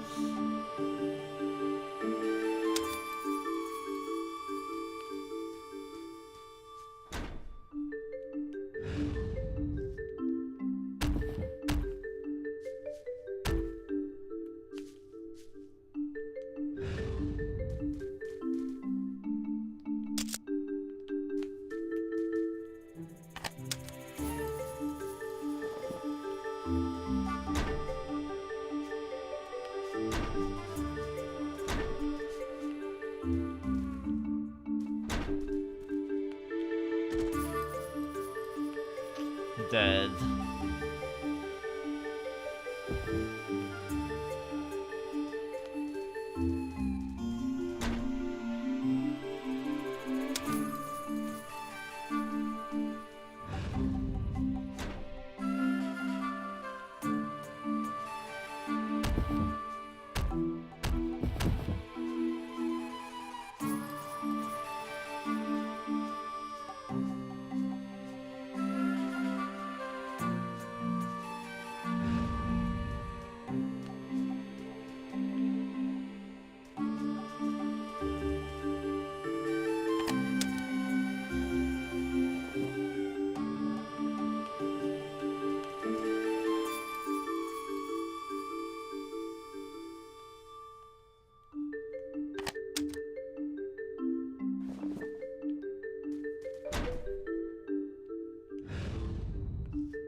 I forgot I could die.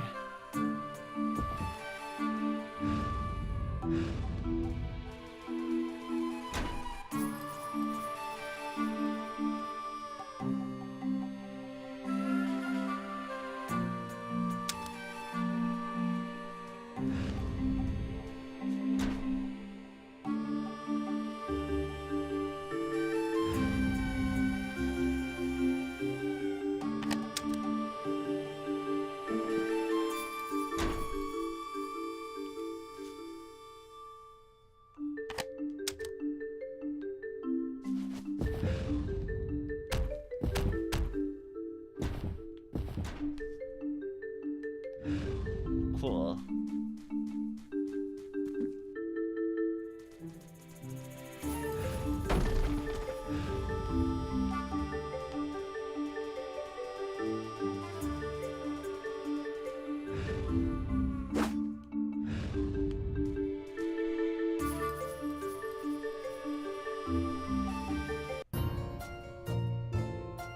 Oh wow.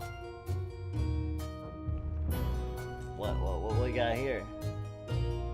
Whoa, people are still up. Yeah, somehow.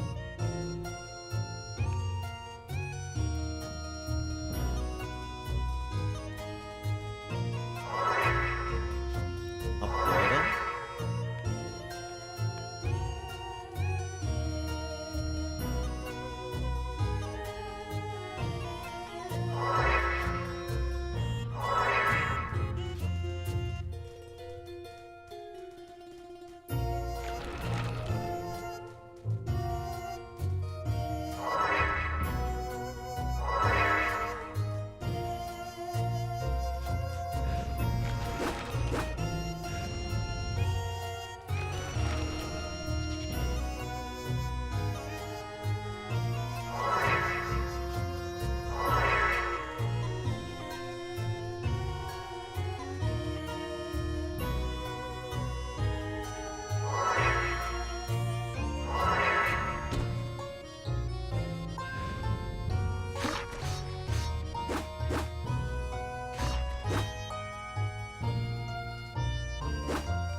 Wow, so many of these.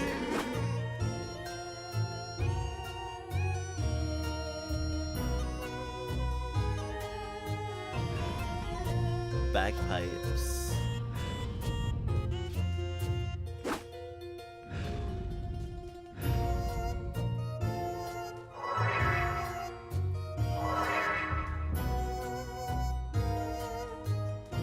One and two, two and three, three and one. Unless you cross them, the road will not open.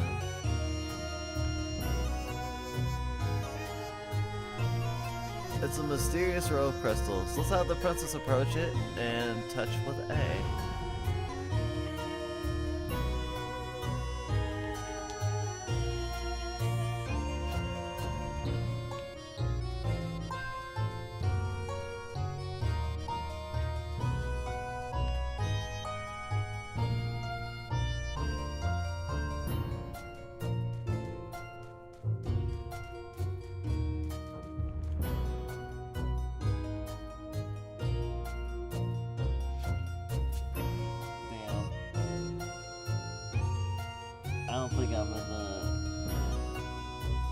I don't think I have enough brain cells left. This is what happens when you get to the end of the night.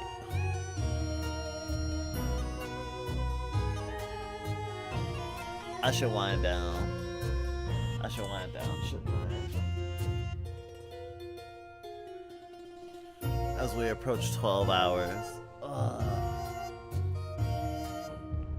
Mark my words, I will play this again before next week.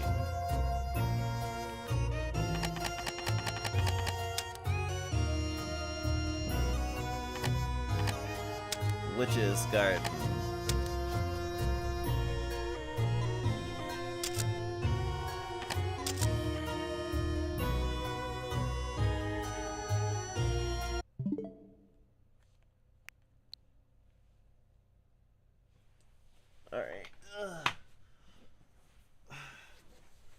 I may have my pride as a streamer, but also I have my pride as a person who takes care of themselves. Ugh.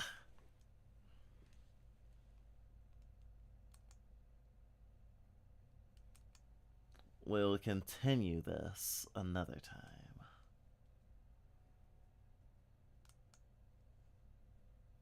At least got to talk about the themes and stuff, though.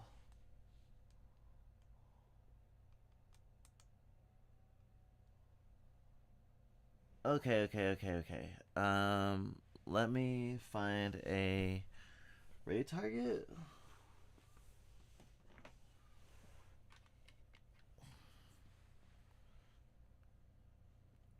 I guess I'll get another use out of this PNG yet.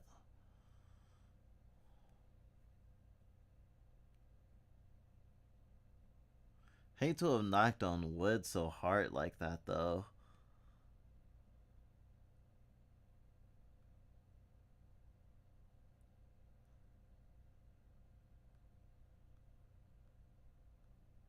But it's good to be reminded. I guess I'll do fall. Oh, she'll be streaming for a while. Okay, so raid incoming. Fire is scary when you have fur. Fire is scary when you have skin too. Oh, but your fur setting on fire is way more likely than skin. Or wait, easier? It's way easier to alight. That makes sense.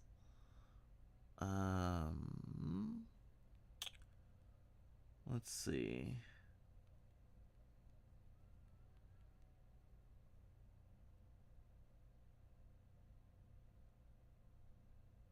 That's our rate message. Your future will be filled with happiness and sadness. Use it if you're going to come along for the ride. Fallen Doll is a good VTuber friend of mine. A doll tuber. Literally a doll has a fucking wind-up key in her back. playing, I think, Digimon right now. Treat her well.